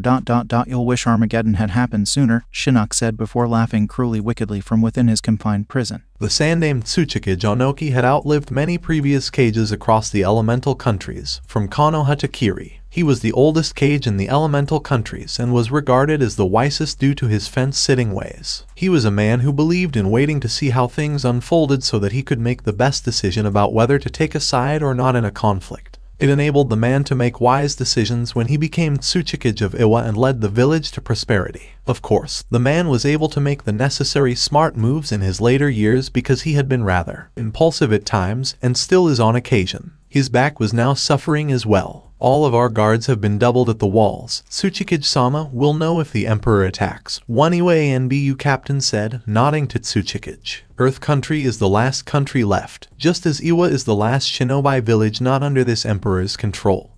Though I doubt such a thing will last much longer, Onoki observed as his granddaughter entered the room, frowning heavily. This emperor has single-handedly claimed every major country and shinobi village. It won't be long before he comes for us. The only reason Iwa and Earth Country remain independent is because our defenses rival Kumo's in terms of being natural, and we can shift things around to our advantage in manipulating the ground around us. We can do far more damage defensively than Kumo could, and this emperor knows it, Kuretsuchi said, with Onoki nodding and sighing. It won't last forever. He has veteran ninja on his side. Veterans who have been in Earth Country before during previous wars and can map out the best routes to take with his army, Onoki said, while Kuretsuchi didn't seem entirely convinced they'd succumb to this foe. How are Han and Roshi? Did the team sent to bring them back to Iwa return? Kuretsuchi asked, and Onoki shrugged. No, they haven't. That's what concerns me the most, replied Onoki, knowing that Iwa had not treated those two well because of their Jinchuriki status. It could be the Akatsuki, Kuretsuchi said, shaking his head. No, they've been losing significant ground since Minato's brat rise to power and began his various conquests throughout the elemental countries. They no longer have the strength to oppose a shinobi village, let alone take a Jinchuriki from one. No, this is the gaki for a proclaimed emperor getting to them both before us and offering them a better life elsewhere if they want it. Clearly those two traitors took it, Onoki replied. Of course they took it, Naruto said as he emerged from the shadows to Tsuchikage's right. How did you get in here? Demanded Kuretsuchi, who was preparing to fight like her grandfather while floating several feet above the ground. I'm more than just a solid massive muscle, old man. Besides, I had help from one of my best spies and infiltrators to ever walk among the realms. He knew exactly when to sneak me in here, and the patrols your ninja go through down to the last second. Naruto replied as Onoki narrowed his eyes at him. What do you want? My unconditional surrender of Iwa, Onoki asked, amusedly shrugging. Perhaps. That way you can still run things here in Iwa and no blood will be spilled in this village. Do you really want to make the same mistake as the others who opposed me? Challenged Naruto, Onoki scowling even more. Many in Iwa would like to have your head simply because you are Minato's boy, and he did kill a lot of my ninja during the last war,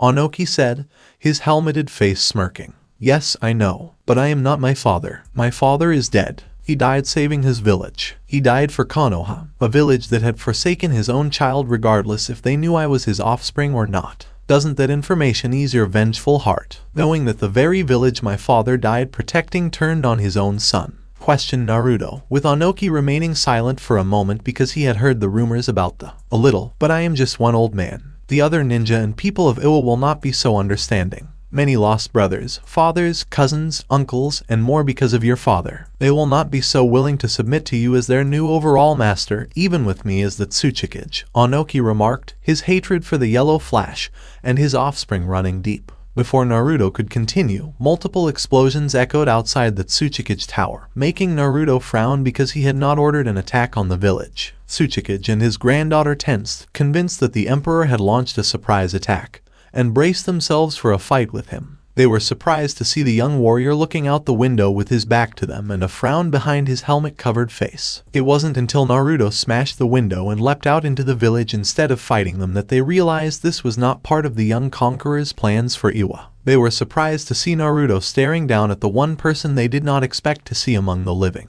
And in the heart of Iwa, when they decided to leap out the same window as the emperor. Yondaime Hokage in person. Minato, Namikaze. I almost don't believe it. Raiden brought you back to the land mortals, no doubt to stop me, Naruto observed, his wrath hammer now in hand and his gaze narrowed at his father. Yes, I am back, but not by choice. Raiden traded with the Shinigami using the soul of another. Ironically, the trade was myself for Uchiha Abido, my old student, the one responsible for the fox attacking Konoha the night you were born. Minato responded as Naruto's eyes narrowed. I've heard of him. He was supposed to be dead, like you, Naruto said, as Minato nodded. I thought he was at the time because I was a Jounin sensei during the Third Shinobi War, and I had gotten a mission report from both his teammates about what happened to him. I had no reason to doubt Abido died when both Kakashi and Rin said a boulder crushed most of his body, Minato replied sadly, while Naruto snarled. Do not speak to me about Headache. He made my life miserable for most of my childhood, just like most of Konoha. The village you loved so much showed their true colors when it came to how they felt I should be treated, remarked Naruto, with Minato nodding because Kushina had warned him about that prior to his plan to seal the Kyuubi into Naruto when Abido put the Biju under his control to use against the village when Abido put the Biju under. I see. So even Kakashi has betrayed my wishes. Minato sighed as he saw in Naruto's eyes that Kakashi was no longer among the living. All three of his students had died. Yes, he did. Kakashi followed the Sandaime's method of using me as a puppet and slave for Konoha. The man even attempted treason of all things to get his oh-so-precious Uchiha for a student to be the next Hokage after Tsunade gave up the hat. What does that tell you? Said Naruto, with Minato nodding before his face became deadly serious and was now surrounded by golden chakra. The time for talking was up.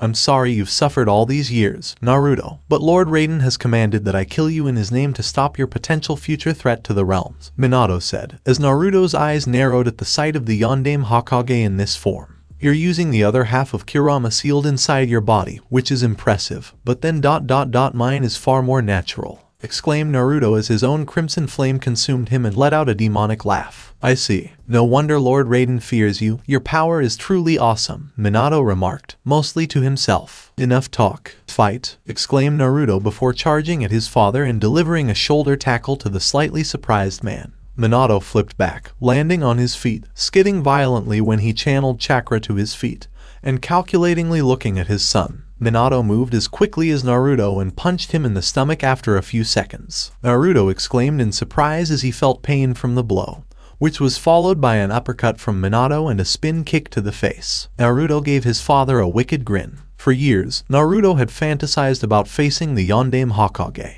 To oppose his father, Konoha praised this man from sunrise to sunset for his achievements, while Iwa cursed him equally. Naruto had sparred with his forefather, Shao Khan, numerous times, trained with countless outworld warriors, and fought on the front lines of battle to get to where he was now. Naruto would finally have the opportunity to fight in a real fight. They were extremely rare. Fighting the Raikage was difficult, but it came after fighting B, so it was difficult to say if that fight would have been difficult from the start. The Akatsuki's power was nearly depleted. If what his father said was true, the true leader of the Akatsuki had been sacrificed to bring the man back to mortal land to fight his own son. The remaining members would either leave the organization or turn on each other for the right to the scraps left behind. Such cruelty was appropriate for the elder gods. They did such things when they wanted to. I'm going to enjoy crushing you in battle, father. I know why you did what you did when I was a child. I understand it. I respect it. but all the same, I hate you for trusting Konoha so recklessly with my life," exclaimed Naruto before entering his father's personal space and hitting the former Yondaime Hokage right in the chest with his wrath hammer. "Such strength, I would be dead if it weren't for the fact that I am technically still dead and under the Elder God's command with the Kyuubi chakra mode activated." His own version is more refined, even perfected, because the Bidui sealed in him is no longer sealed, but rather merged into him as one entity, and he can handle the power that comes with it. "If we weren't fighting right now, Naruto, I would be proud of you," Minato thought before moving in close to hit his son again with various taijutsu combos. On the sidelines, Onoki, Kiritsuchi, and pretty much every other Iwa ninja in the village were stunned as the Yondaime Hokage engaged in a fight to the death with his only son. They never expected to see this in 100 years because the Yondaime was supposed to be dead, and they had no idea the man would even consider killing his son, even if it was on the orders of an elder god. Father and son clashed violently in the heart of Iwa, using their speed, strength, agility, and weapons of choice to determine the victor of this all-out fight. Unfortunately for Minato, he had not met a warrior like his son had become over the years, and it was clear Naruto had quite a few years of fighting under his belt. It was further demonstrated when Naruto took part in a Rasengan his father made to the torso before grabbing the offending limb and punching the man hard multiple times. To be more specific, right in the gut. Naruto landed a massive uppercut to the former Hokage's jaw, causing Minato to gasp in pain with each hit. Minato was thrown backward by the punch, bouncing once in a small roll, and skidding hard before coming to a stop. His Kyuubi chakra mode was beginning to wane noticeably. "Where is the pathetic elder god who brought you back now, father?" inquired Naruto before letting out a mocking chuckle and approaching his downed father with a clear sense of superiority in this fight. "Naruto ... you need to stop this. Stop this world conquest. Raiden will not stand for it. He will find a way to stop you without the interference of the other elder gods. As strong as you are now, your strength is not at his level yet. You are not ready to fight him for the right to rule this realm," exclaimed Minato before being picked up by Naruto with his massive hand on his shinobi attire. The Thunder God's ever-pathetic attempts to shackle my advances for stability in this world no longer shackles me," Naruto said before punching his father in the face and backhanding him several times until Minato's Kyuubi chakra mode faded away. When Naruto noticed the man was dazed from the blows to the head, he threw him into the air for all of Iwa to see, and soon after, the man crashed onto the dirty ground. The former Hokage of Konoha had clearly taken a beating, more than anyone had ever seen him take while alive, and even more so now. "Naruto, you don't understand. Raiden is afraid you will merge the realms, that you will be able to get around it without the Elder Gods interfering. He fears you will find a loophole in the rules the Elder Gods made about the merging of the realms. He fears you will be the merger of Earthrealm with Outworld," exclaimed Minato while attempting to stand, but failing due to his body suffering from the abuse his son had landed on him earlier. "My forefather Shao Khan told me all about Raiden from their many years fighting each other. The Thunder God always did portray himself as a mighty deity of this realm.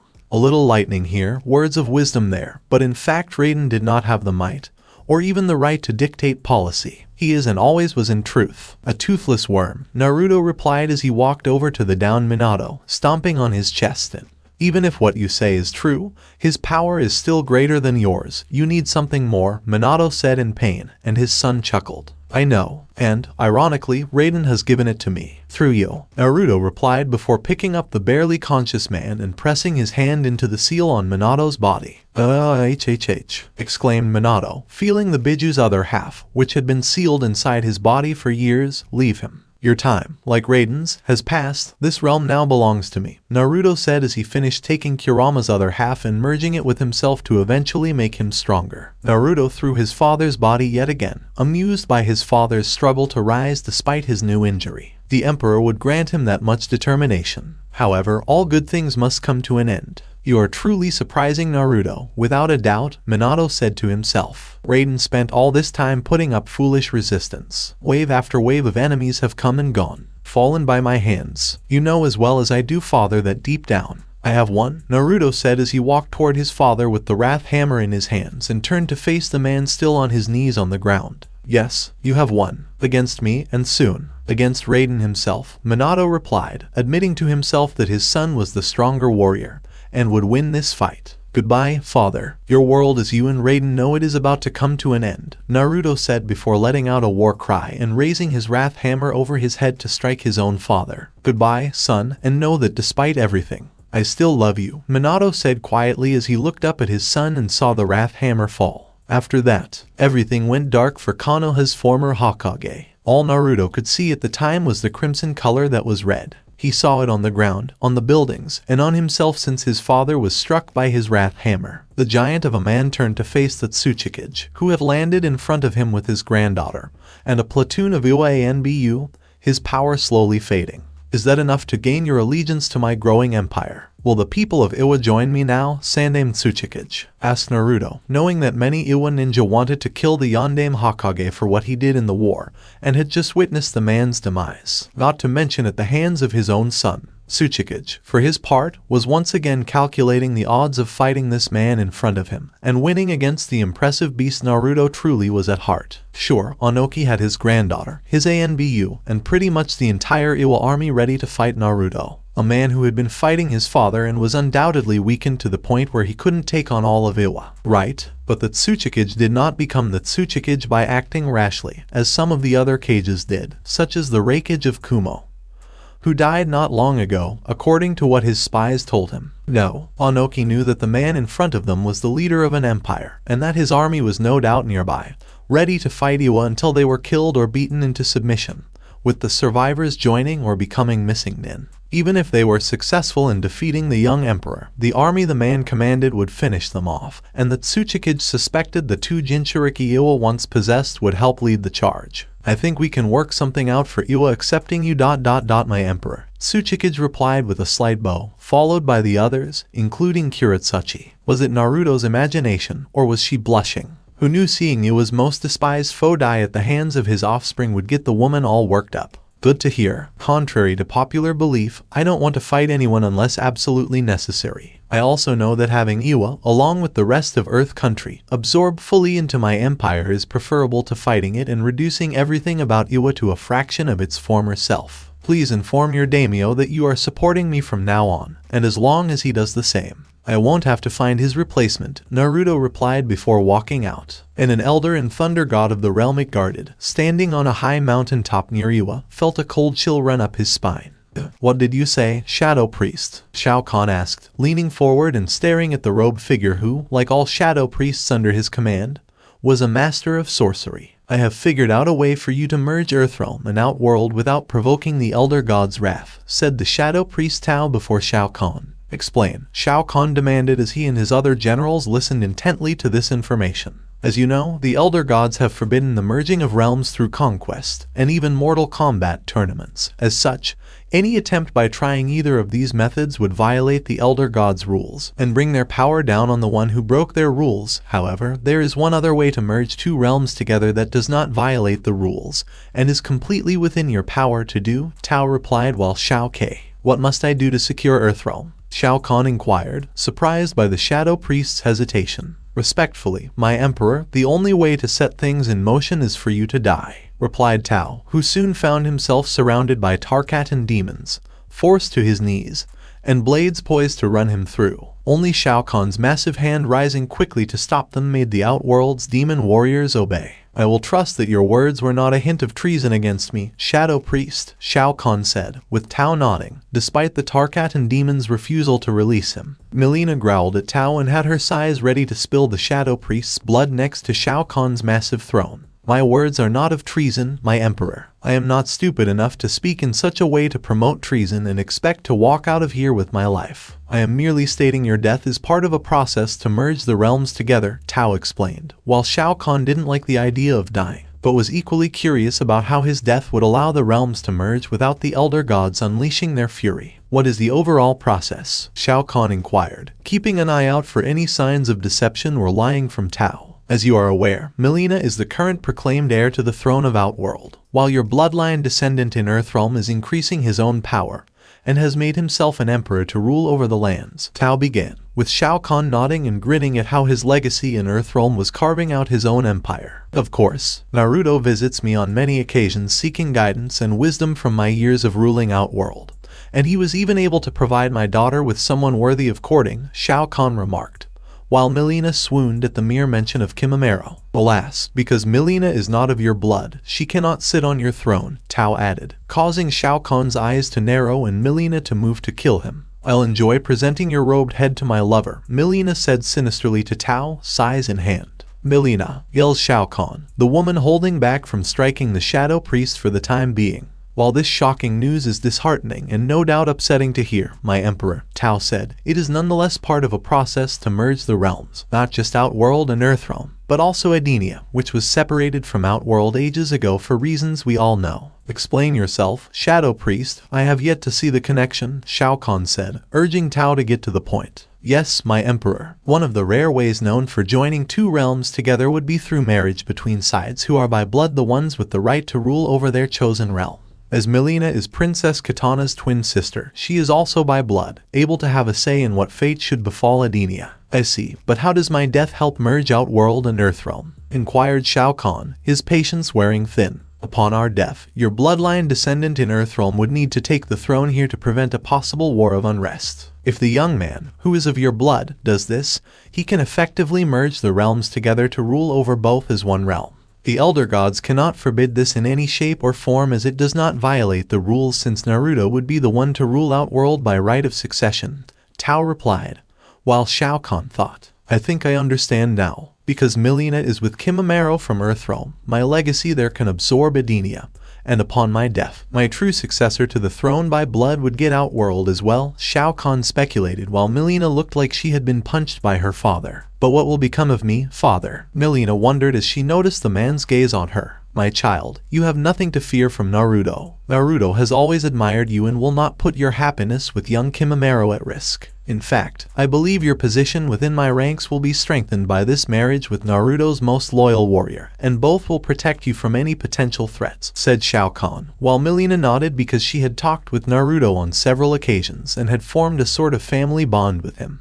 It was strange, but what family isn't? There's still the minor issue of how you're going to die for this plan to work, my emperor. Baraka said for the first time since hearing this, causing Shao Khan to frown. Fool, I intend to die the only way an emperor of my stature should via immortal combat, Shao Khan exclaimed, knowing that if he was going to die, it would be on his terms, and on the terms of a warrior. But who would you be up against? Who has the stamina to fight you to the death? Inquired Baraka, who had no intention of doing so, nor did the other generals from the various races of Outworld under his command. The warrior I've chosen for this fight to the death will be Kimimaro, Milena's future husband and lover, declared Shao Khan, while Milena looked shocked and a little scared. Where is my Kimimaro? But father he will not strike you down, protested Milena, knowing that her lover would not dare to fight Shao Khan for fear of separating the Kaguya clan member and the female Tarkatan Edenian hybrid. Kimimaro is a capable warrior. I've seen it for myself. If he wants to court you and still be your future husband, he will have to face me in mortal combat, Shao Khan declared, Milena looking unsure how to approach this. On the one hand, if Kimimaro won, she would gain a husband, but she would lose her father in the process. On the other hand, if Kimimaro lost, she would keep her father but lose the only male in all the realms worthy of being her husband.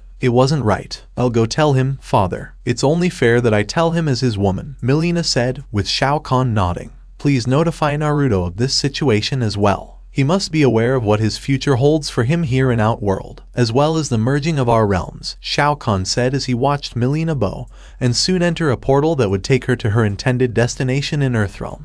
Are you certain about this? Asked Naruto, his face frowning despite being covered by his own war helmet. Yes, father wishes this to happen on both counts, Milena replied as she headed straight for the Elemental Palace, which was once just the late Fire Daimyo's castle, and had undergone various construction-based modifications since Naruto took over. Naruto sighed heavily, knowing that no matter what happened, they would lose in some way. Neither Naruto nor Milena wanted Shao Khan or Kimimaro to die anytime soon. But it appeared that such a decision was out of their hands. For this marriage to happen, let alone the merging of three realms in no particular order, this one fight had to happen. I will notify Kimimaro of this. I had hoped to leave a legacy or two for my forefather through me, to see my own children grow up before he showed signs of impending death. Shao Khan will die a warrior's death, at the very least. When did forefather want this fight to take place? Replied Naruto, Milena saddened by the fact that she would be losing her father in order to gain a husband. I believe within 2 weeks. It will happen in the Outworld battle arena, Milena replied, with Naruto nodding. I understand your concern in this matter, Milena. Don't worry, Kimimaro will understand, Naruto said, smiling behind Milena's pink mask. Please let him know that I expect him to fight to the best of his ability. My father expects him to fight with all of his strength. He will accept nothing less from my future husband, Melina said, as she had wanted to tell him but was afraid of what Kimimaro would say. I will return to Outworld, Melina. Go spend time with your father, Naruto replied, and Melina nodded before departing via the Outworld portal. If all three realms merge, the feud between the Shao Khan and the Centaurians may resurface, Shiva observed as she turned to see her husband nodding, as he had proposed having her people come to Earthrealm to end such a feud. However, Shiva, I believe we can avoid such a problem if we handle this matter properly. As it stands, the Shao Khan have a high standing as a result of your marriage to me. If we are to keep the peace with your rivals, I must have a Centaurian like Mataro as a general of my forces, and ensure they know I value their race, explained Naruto, despite Shiva's displeasure. After all, she trusted him to make the right decision. I never thought I'd be planning the end of my future father-in-life laws in this room. Kimimaro lamented after Naruto told him everything in private because no one was allowed in this area unless authorized. Neither do I. Melina, like Kimimaro, is dissatisfied with the situation. She, on the other hand, wants you to fight her father with everything you've got. Shao Khan feels the same way. I know in your heart that killing my forefather and future father-in-law is not something you want to do ... but it is something you must do, Naruto replied, with Kimimaro nodding and his eyes showing he understood what was at stake and why this had to happen. I will fight with all my might, my entire strength. When the time comes to eliminate Shao Khan, it will be swift. It will be done with the dignity of a warrior, the fitting of an emperor, Kimimaro stated firmly, while Naruto nodded. I doubt he'd want it any other way, Naruto said, placing a hand on the albino ninja's shoulder. Kimimaro could only nod in response to his master's words and went off to privately train, not only to strengthen his body, but also to strengthen his mind. Raiden raged angrily, his eyes flashing with electricity at his failure to crush Shao Kahn's descendant, and the machinations of the young man about to merge three realms into one. Worse, the Thunder God was unable to obtain the soul of Uzumaki Kushina, even when he provided Shinnok with a female missing nin to trade. The former Elder God laughed at him, and claimed he didn't have her soul. The Thunder God only realized later that Uzumaki Kushina had sealed her soul into Naruto to serve as a protective guard against the fox once sealed inside Naruto, and it would now stand to reason that Kushina's soul was within her son, where it was beyond his reach. Raiden, you must put an end to this. I implore you. This is insane. Everything you've done to prevent this young emperor from carrying out his plan has not only failed, but has also strengthened him. You're just making matters worse for yourself, pleaded Fujin, looking at his friend and fellow god. If I don't do anything, Fujin, everything as we know it will change, and not for the better, Raiden said, shaking his head. You have no idea. You're so afraid of the worst-case scenario that you can't see it happening through your own hands. You push the situation to this point. Raiden, you can no longer interfere. You can only watch. Anything else is forbidden by the other elder gods. You're lucky they didn't punish you for bringing the boy's father back to attack him, Fujin said, as Raiden scowled even more at the thought of his plan backfiring.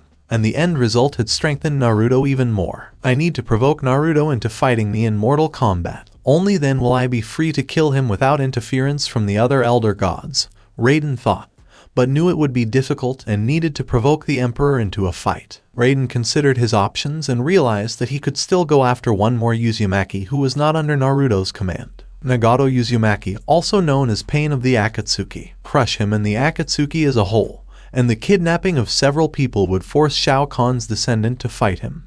Kimimaro faced Shao Khan, who was already there, wrath hammer in hand, ready for battle. The two warriors stared at each other, burning determination in their eyes. This was a fight to the death, and only one of them could walk away. By the end of the day, the other would be dead and rotting. And yet, deep down, neither of them wanted to do it, but they had no choice. Kimimaro had finally married Melina, and the two exchanged sacred vows in front of Shao Kahn and Naruto, with Melina offering Edenia to Earthrealm as a dowry to be merged after the marriage was made. While the two realms merged together as one, Kimimaro and Melina went to a private area in Earthrealm for their honeymoon that was provided by Naruto where the two could be alone. Kimimaro asked Melina during their honeymoon after they finished rutting together if she could forgive him for what he had to do in the coming week in facing Shao Kahn. If she could still love him after he killed the only real father the female Tarkat and Edenian hybrid had ever known. Melina, for her part, looked at him with loving and caring eyes, which was unusual for her because her eyes were normally filled with rage, bloodlust, and the desire to rip into someone's flesh. The woman told Kimimaro that she knew what was at stake and couldn't hate him for what was to come. Her father was going to die. It seemed written in stone. The way he died, however, was the man's choice, and who would be the one to end him too? All Melina could ask of Kimimaro was that he fight her father with all his power, and win by giving Shao Khan a warrior's death. She also told him that her father, even after all these years, still had pride in being the strongest warrior in all of Outworld, and told Kimimaro that her father would give his all in their fight. No pulled punches, no holding back. It was going to be an all-out fight to the death, and the Emperor of Outworld. Kimimaro swore to Melina that he would win, but it would be a victory he would never enjoy or be proud of. I must do this for Naruto-sama and Melina Heim, but also for the realms. Shao Kahn-sama also wants this, despite the fact that it will result in his death, to merge Outworld and Earthrealm. Kimimaro thought as he took a fighting stance. Kimimaro, don't hold anything back. I will accept nothing less from the man who has earned my daughter's heart and hand in marriage, Shao Kahn said, with Kimimaro nodding with conviction in his eyes. The same goes for you, Shao Kahn-sama. No matter what happens, it was an honor fighting you, Kimimaro said, with Shao Kahn chuckling. Something tells me the honor will be mine, Shao Kahn said before hardening his eyes and preparing for his fight with Kimimaro, while Naruto sat in Shao Kahn's chair in the battle arena and would be the one to supervise this match. Ready, fight, exclaimed Naruto as he lowered his hand and began the match, one of the most brutal in the entire Outworld. Kimimaro danced around Shao Kahn, summoning bone-like weapons to his hands and lashing out at the Emperor of Outworld with all of the fury his clan was known for. As for Shao Kahn, the man had lost none of his power or physical prowess when it came to fighting others, and it showed with his incredible speed matching his awesome strength. Melina watched the battle with sadness in her eyes, knowing that one of the two men fighting in front of her eyes was about to die. While Shao Kahn had to die in order to bring the Outworld and Earthrealm together, the man was not going down without a fight, and the Emperor rarely lost to anyone. The last time Shao Kahn had lost was to the Elder Gods after they had used Raiden's body to channel their power as a whole. Of course, everyone assumed the man died after all that remained of him when it was over was the damaged war helmet. But death was too merciful to the Elder Gods, and secretly bound the man in chains to the Netherrealm in areas few would travel or know about. What no one realized was that Shao Kahn was incredibly stubborn, and would not let his chains bind him to the Netherrealm for long. Reptile had traveled to Hell and managed to find his masters sent there before finding the fallen emperor bound by the Elder Gods. To prove his loyalty, Reptile carefully used the acid from his mouth to weaken the chains that bound Shao Kahn to the point where the man could break them. Shao Kahn became enraged, returned to Outworld to reclaim his throne, and took command of his armies. Once that was done, the emperor turned his attention back to the war between Shinnok and Raiden, which the latter was losing, and decided to step in, much to the surprise of both godly entities. When the brutality became too much for Shinnok, he tried to fight back before begging and pleading for his life. Quan Kai tried to flee after seeing his master on the ground in such a weakened state, but Shao Kahn quickly put a stop to that with a few light spears to the back. In fact, Shinnok would have died that day if it hadn't been for the Elder Gods' intervention yet again, and how they would punish Shinnok accordingly from there. Raiden had also asked the Elder Gods to vanquish Shao Kahn, but the Elder Gods refused, citing Mortal Kombat rules before taking Shinnok away. It wasn't until Shao Kahn left to return to Outworld, and Raiden's arguments about the safety of the realms, that the Elder Gods unanimously decided that they needed more protection with stricter rules, because continued fighting would destabilize the realms, bringing about the apocalypse and possibly the return of the One Being. Since then, no one has been able to merge any of the realms, not even through the Mortal Kombat tournaments, which the Elder Gods banned. And, as with all things, the rules of the Elder Gods could not be broken, the only true exception being this battle. Excellent, I haven't had so much fun in years, exclaimed Shao Kahn joyfully, his body marked by wounds and blood, and a few of the Kaguya's bone spike projectiles stuck in his body for good measure. He's so strong. Even I never imagined Shao Kahn had this much strength. The only one I believed to be this strong was Naruto-sama, though given the two are linked by blood, it's not surprising Naruto-sama is as strong as he is right now, thought Kimimaro while breathing heavily, his body covered in his own share of blood, injuries, and one mean-looking bruise to the right side of his albino face caused by. Kimimaro made a vicious-looking whip from his own spine, but Shao Kahn still had amazing speed on his side, and dodged each strike Kimimaro launched before retaliating with a few light spears. The projectiles were barely dodged or blocked using the spine whip, but the last action was all Shao Kahn needed to send the Kaguya falling back and skidding along the ground. You've done well thus far, Kimimaro. Nobody has ever fought me for this long. Don't give up. Remember why you're here, yelled Shao Khan as Kimimaro spit out some blood in his mouth, his resolve strengthening as he looked over at Melina, who nodded that even after everything she had seen the woman was still supporting him. The Kaguya made a mental note to make love to her once his body was completely healed and beg her forgiveness, even though he already had it. I have not forgotten, Kimimaro said quietly as he wrapped a bone lance around his right arm.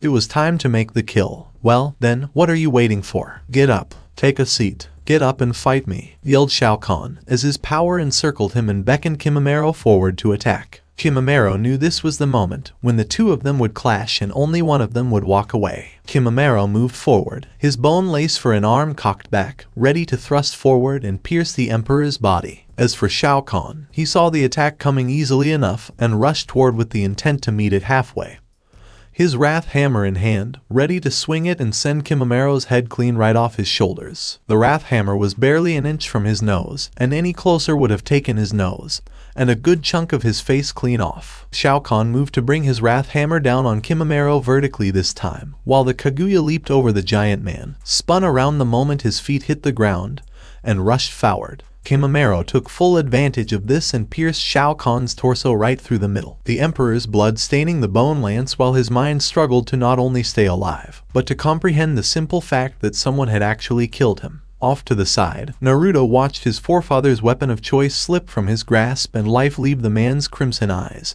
And yet, despite all of this, Emperor Shao Khan had a faint smile on his lips. A knowing smile, an understanding smile, a smile of a man who had made peace with his death. As for Melina, she felt tears well up in her eyes as she saw the man she called father die right in front of her eyes. This man, who had ordered her very creation, called her daughter, given her a name, and given her purpose under his command, was dying. And it wasn't at the hands of an enemy to his throne like it had been ages ago with Raiden's own chosen warriors back when the Mortal Kombat tournament was still being used. Well Kimimaro. You are indeed worthy of my daughter, rasped Shao Khan before falling to his knees, slumping forward, being held by Kimimaro before being turned over onto his back onto the ground, and the Kaguya removing the bone lance from the giant man's body. Thank you very much, Shao Kahn-sama. Goodbye, Kimimaro said quietly before the normally stoic warrior burst into tears, knowing what he had done and who it had hurt. Shao Khan, the conqueror of realms died, and the conqueror was defeated. Kaguya Kimimaro is the winner, declared Naruto as his own eyes fought back tears he wanted to shed but couldn't because he respected his forefather and knew Shao Khan didn't want his heir to shed them. Kimimaro was crying because Melina, the one he loved, had been emotionally hurt by this, and he didn't want to hurt the Edenian, Tarkatan hybrid woman in any way. Naruto and Melina walked over to Kimimaro and Shao Kahn's bodies without saying anything. All Naruto could do now was put a hand on the Kaguya's shoulder, giving it a firm squeeze before looking at Melina and telling her to give the man the comfort he needed. Come on, Kimimaro-kun. Let us enter the palace. We need to clean you up, and Naruto-sama needs to address the people in the arena. Melina replied calmly, while Kimimaro looked at her for a moment before nodding. I will never hurt you like this again, my love. I swear to you, Kimimaro whispered as he noticed Melina looking at him with love in her eyes and holding him close. I recognize Kimimaro-kun. I'm not upset with you. My father was sentenced to death as a warrior. It was exactly what he desired. In the end, you made him a happy man, and thus I am happy, Melina said as she led Kimimaro away from the arena. Know that I will always love you, Kimimaro said quietly, his guilt evident in his words, and Melina shushed him silently with a single index finger on his lips. Enough with that. Let's get you cleaned up and then we can spend the rest of the day together. Alone. There is no fighting. There is no mating. Just holding each other like lovers, Melina replied, looking at Kimimaro, who nodded. After that, they walked away without saying anything. I am your new emperor of this realm, people of Outworld, as of today. My forefather, the now deceased Emperor Shao Khan, named me heir to the throne, as is my right by blood. As a result, I now rule 2 realms as emperor of both, but such a feat cannot be sustained because both realms are vast, and I cannot rule 2 realms independently. Henceforth, by the power invested in me by my birthright to rule Earthrealm and my blood right to rule Outworld, I hereby proclaim that both realms shall merge into a single one. Because I was born in Earthrealm, the realm of Outworld will be absorbed, as well as all the realms that were absorbed before it in the past prior to its own impending absorption, declared Naruto, with the crowd cheering because they had heard stories about Earthrealm with its clean air, water, and good food that you couldn't get in some places in Outworld. Outworld would now become a part of Earthrealm, reaping the benefits of its labors, opening up new trade routes and meeting new people, while their new emperor grew stronger in the process, and that strength would be used to help his domain grow stronger. The new emperor lives. The new emperor lives, chanted the crowd, while Naruto basked in their applause in the moment. When he was finished, Naruto summoned several Outworld soldiers to assist him in carrying Shao Kahn's body out of the arena to be buried with dignity and, above all, with respect. It marked the end of an era and the start of a new one. AIM was in shambles, a crater that wiped out everything and everyone in it. There wasn't even a bone, a corpse, or a piece of construction material to identify what had once been there. What had been present? Who had been present? Well, almost. We need to move quickly, a terrified Konan said as she carried Nagato through the trees while running as fast as she could from the enemy on their tail. My paths are still stalling him, but they will not last long, Nagato, formerly known as Pain, murmured as he struggled to concentrate on using his paths to fight the enemy. To think he would go so far as to try to kill us, only because you refused to engage in combat with your own cousin, Konan remarked while Nagato nodded. My cousin has been restoring order to a war-torn world. Not just ours, but that of his forefather Shao Khan. He is accomplishing what I could not in such a short period of time. We would betray my cousin and what we wanted from the start if we sided with Raiden. I will not let peace be lost simply because an enraged elder god dislikes the method or the person who employs it, Nagato muttered as he ignored the fact that Raiden had just destroyed two of his paths by overloading them both after grabbing the bodies and causing the two to explode with lightning.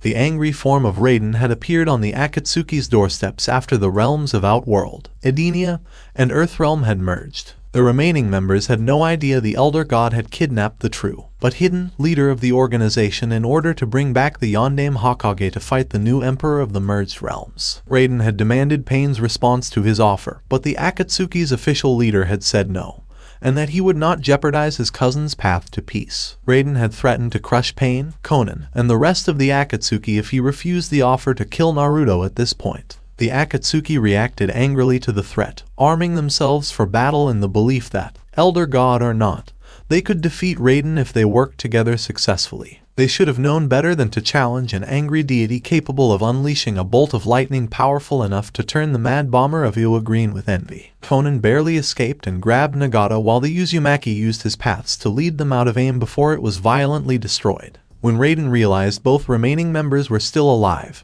he pursued them and was now fighting Nagato's paths. AIM has left. Yahiko's body has vanished. The Akatsuki has vanished. Everything we've had since we were children is now gone, Konan remarked sadly. Konan, you still have me. For as long as my body allows, Nagato replied weakly because his body was weakening with each passing day. Your cousin's abilities may be able to heal you. If not, he may know someone who is. Nagato nodded as Konan offered. If we live that long, Nagato replied, knowing that Raiden would soon catch up to them. The skies above were sprayed with lightning, descending in the vicinity of them, slamming into the trees, generating intense heat, and igniting fires all around them. Some of the lightning almost struck Konan and Nagato, but they were able to get out of the way in time before Raiden appeared in front of them, his face filled with rage. The Elder God struck both surviving Akatsuki members with lightning before they could say or do anything. Raiden was attacking them mercilessly as they screamed in pain from the assault. You should have accepted my offer when you had the opportunity. You two will now face only oblivion. Raiden yelled angrily as he continued to blast them with lightning from his hand, ignoring their screams. Says who? Asked Naruto, emerging from the shadows and hurling a light spear at Raiden, the projectile striking the Elder God's shoulder. You dare to hit me? And what about Elder God? Raiden demanded angrily,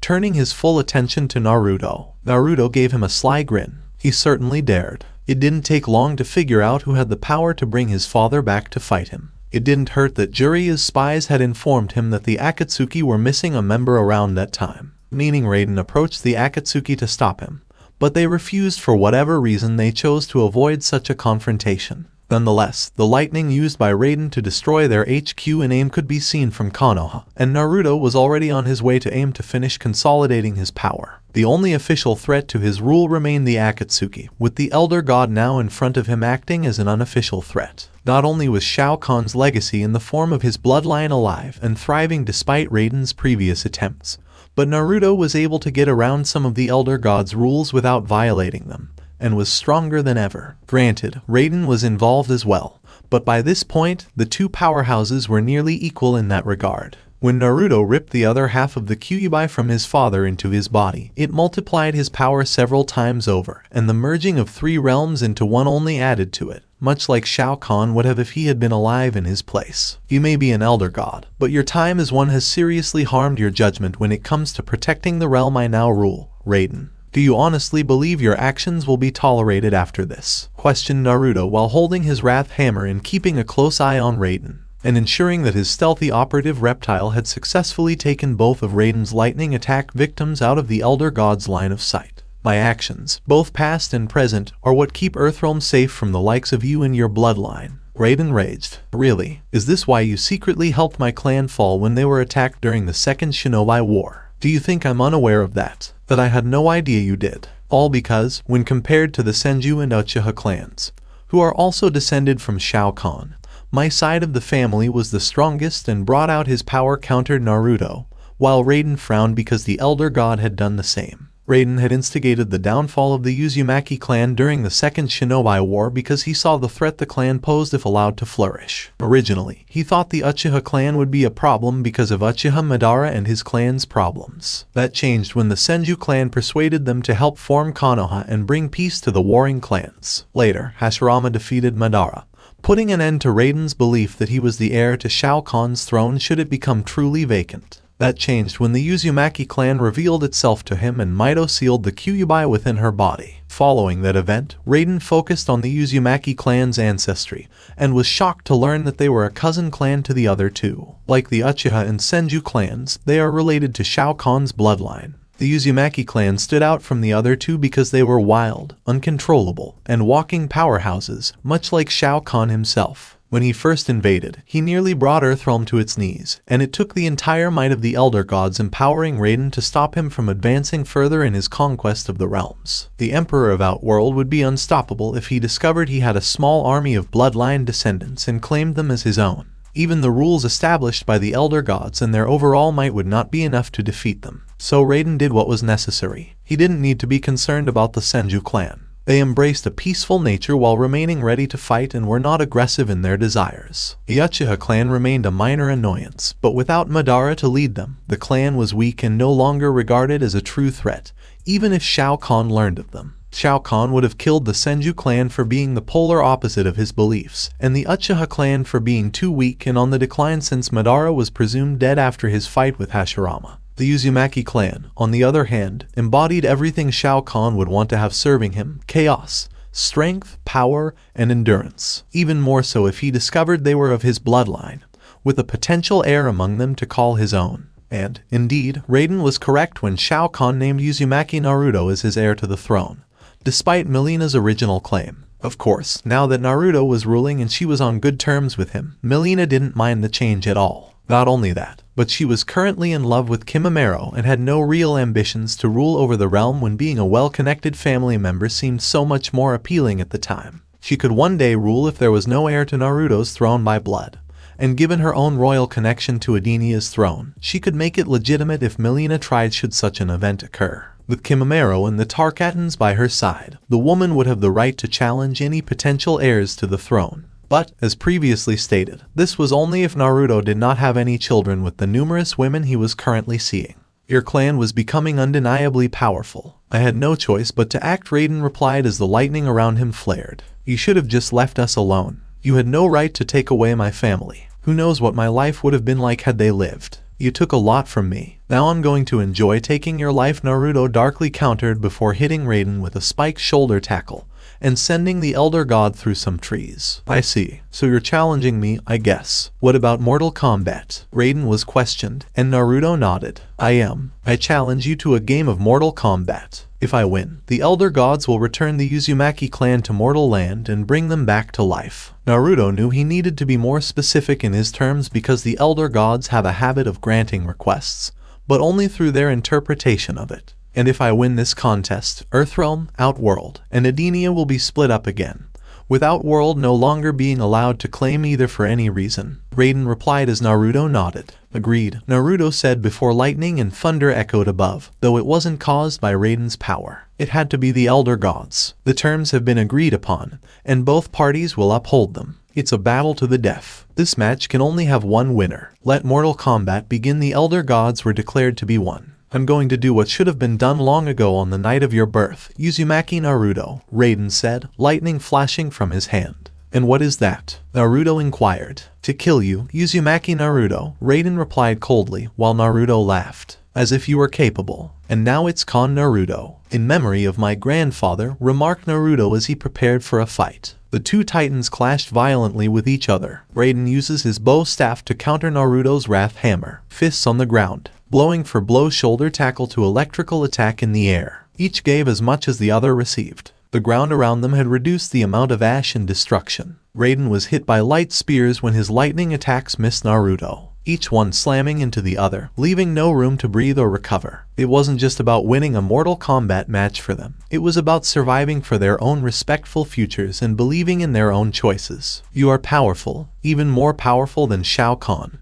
Raiden exclaimed, surprised, as he struggled to stand and fight against an almost equally battered Naruto. That's useful to know. When I taste victory, killing you will taste even sweeter, remarked Naruto, who was heavily bleeding, his helmet broken, and thrown off his head after Raiden headbutted him in the face while putting the Elder God in a bear hug rather than crushing the man's life. You will only taste blood and death when this is over, Raiden exclaimed before unleashing a bolt of lightning on Naruto. Naruto charged forward with a crimson glow around his form, just in time to make contact with the stunned Elder God. To finish Raiden, Naruto jumped high into the air before using his strength to dive downward with his knee aimed at his torso. Raiden rolled out of the way of the attack and teleported a safe distance away before unleashing a bolt of lightning on Naruto. Only this time, the attack was successful, causing Naruto to cry out in pain. I will not lose you. I can't afford to lose. I will not go down, cried Naruto before his entire body was encased in crimson energy, negating the lightning strike. What? You are losing strength. How do you have so much power left? In shock, Raiden questioned Naruto before being hit with another charging uppercut by Naruto. Because, unlike you, Raiden, I have people I care about. These people I rule over are more than just subjects who submit to me. They are priceless. They are the people I care about and want to protect and rule over with my power. You've forgotten what it's like to care about the mortals of this realm, or any of the others. I fight for those I have authority over. I fight for those I care about. You, on the other hand, fight for absolutely nothing. Naruto replied before approaching a still stunned Raiden, and began to demonstrate why he was emperor of this newly merged realm. When Naruto finally came to a halt, Raiden had been defeated. The Elder Gods yelled, "Finish him." Elder Gods, why do you abandon me? Raiden whispered, looking up past Naruto into the heavens, hoping for an answer. Because they are aware of what I do. They see that you are unfit to be an Elder God. Naruto said this before thrusting his giant hand into Raiden's chest, followed by the other, and ripping the Elder God vertically in half with a mighty roar. The Elder Gods exclaimed, "Fatality. It has been completed. Now, Elder Gods, return my clan to mortal lands. According to the agreement, I am alive and well," Naruto declared to the sky above. Very good. It will be completed. The Elder Gods responded as one before beginning their task of carrying out the agreement made between the two warriors. Naruto's power receded into his body as his victory was complete, and he fell to his knees, breathing heavily. Slowly, with the help of his loyal subordinate in the form of Reptile revealing himself to the Emperor, he stood and helped the man recover his strength. I witnessed your duel with the Elder God.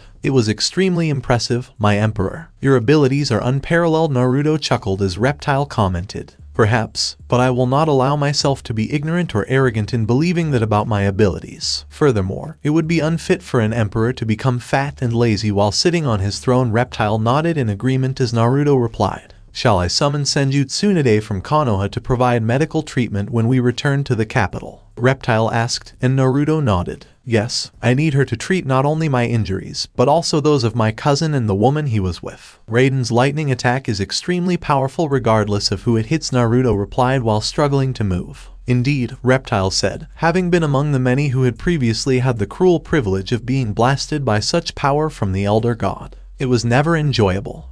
Naruto grinned as he sat on the throne. He was content with his family, his clan resurrected, and his extended family expressed gratitude to Milena. The woman became pregnant with Kimamero's child as a result of their many intense sessions, something that not only surprised the albino, but also made him very happy because he had contributed to the creation of a life. He never considered becoming a father until Tsunade personally confirmed Milena was indeed carrying his child. The male Kaguya intended for the child to be one of many that he and Milena would bring into the world. Milena was nervous because she had always been a wild woman, but this news served as a massive wake-up call for her to be a responsible woman. Oh, she was still going to be a badass fighter while also being a mother. There was no doubt about it because she knew there would always be a threat to her children when they grew up. Anyone who messed with her babies before they were properly trained, Milena would demonstrate what a female Tarkat and hybrid could do when enraged. Naruto's reappearance shocked the entire Uzumaki clan, as did the discovery that one of their own had become emperor of an entire world after merging with two others. Not only that, but they learned of Konoha's treachery while serving as subordinates to the Sandaime Hokage. Naturally, the entire clan desired blood and justice for the betrayal committed against them. Fortunately, Konoha was spared destruction because Naruto explained to them that he had already obtained justice by killing those responsible. Not only that, but he was able to coexist with the other shinobi villages under his control. They thought it was a very impressive feat. Naruto's mother was among those brought back from the Uzumaki clan.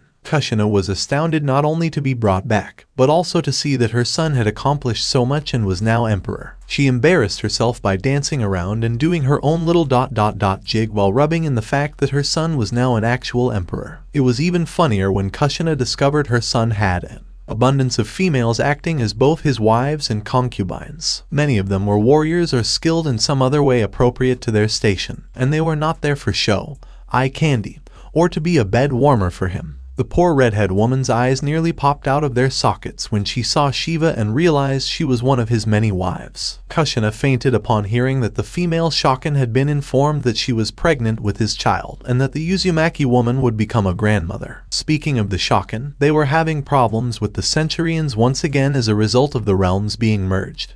But Naruto put a stop to that. He promoted their strongest general to high general in his army after they competed in a tournament and tests to determine who was truly deserving of the title. However, he emphasized to both races that they would respect each other regardless of who was in positions of power. Naruto, like his predecessor, disliked the idea of these two sides fighting because it reminded him of the Senju and Uchiha feuding for supremacy. Naruto was not about to repeat such history during his reign. Nagato, on the other hand, had been properly healed thanks to Tsunade, and he no longer needed to sit in a special chair while commanding the 6 paths with his Rinnegan. He no longer had the 6 paths to pain due to Raiden destroying them all. Nonetheless, proper medical treatment, as well as therapy to restore muscle mass to his body, gave the man a new lease on life, extending it from what would have been a shorter one. Conan was overjoyed to see Nagato walking around again, and the two eventually confessed their feelings for each other. Conan, on the other hand, took a moment to process his own words, mostly because Kushina was watching them and decided to nudge the situation in the right direction. And by nudge, I mean punching her Nagato in the back of the head and yelling in his face to tell Conan how he feels or she'd do it for him. Needless to say, it got the job done quickly.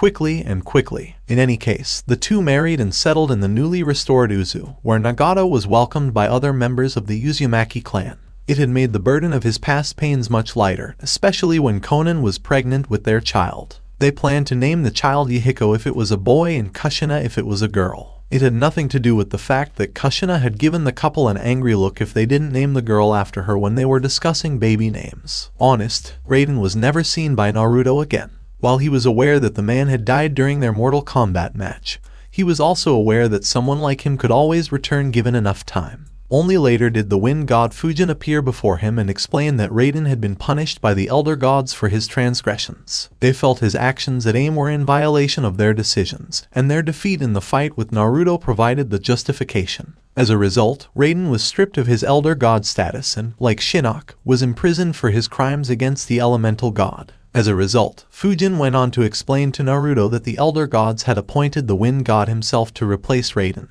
and ensure Naruto's empire remained fair yet firm under his rule. Naruto appreciated the sentiment and told Fujin that he would welcome the now appointed Elder God's visit in the future if his presence warranted it. But, in general, Naruto was doing well. His life was going well. He had people he cared about, Family. His empire was one of peace and order, subjects who flourished under his rule. After years of being hated, abused, and having little, the once puny boy had finally gotten everything he desired. With anticipation, Khan, Emperor Naruto's reign as emperor, and that of his descendants would ensure the peace and security of his empire for many years to come.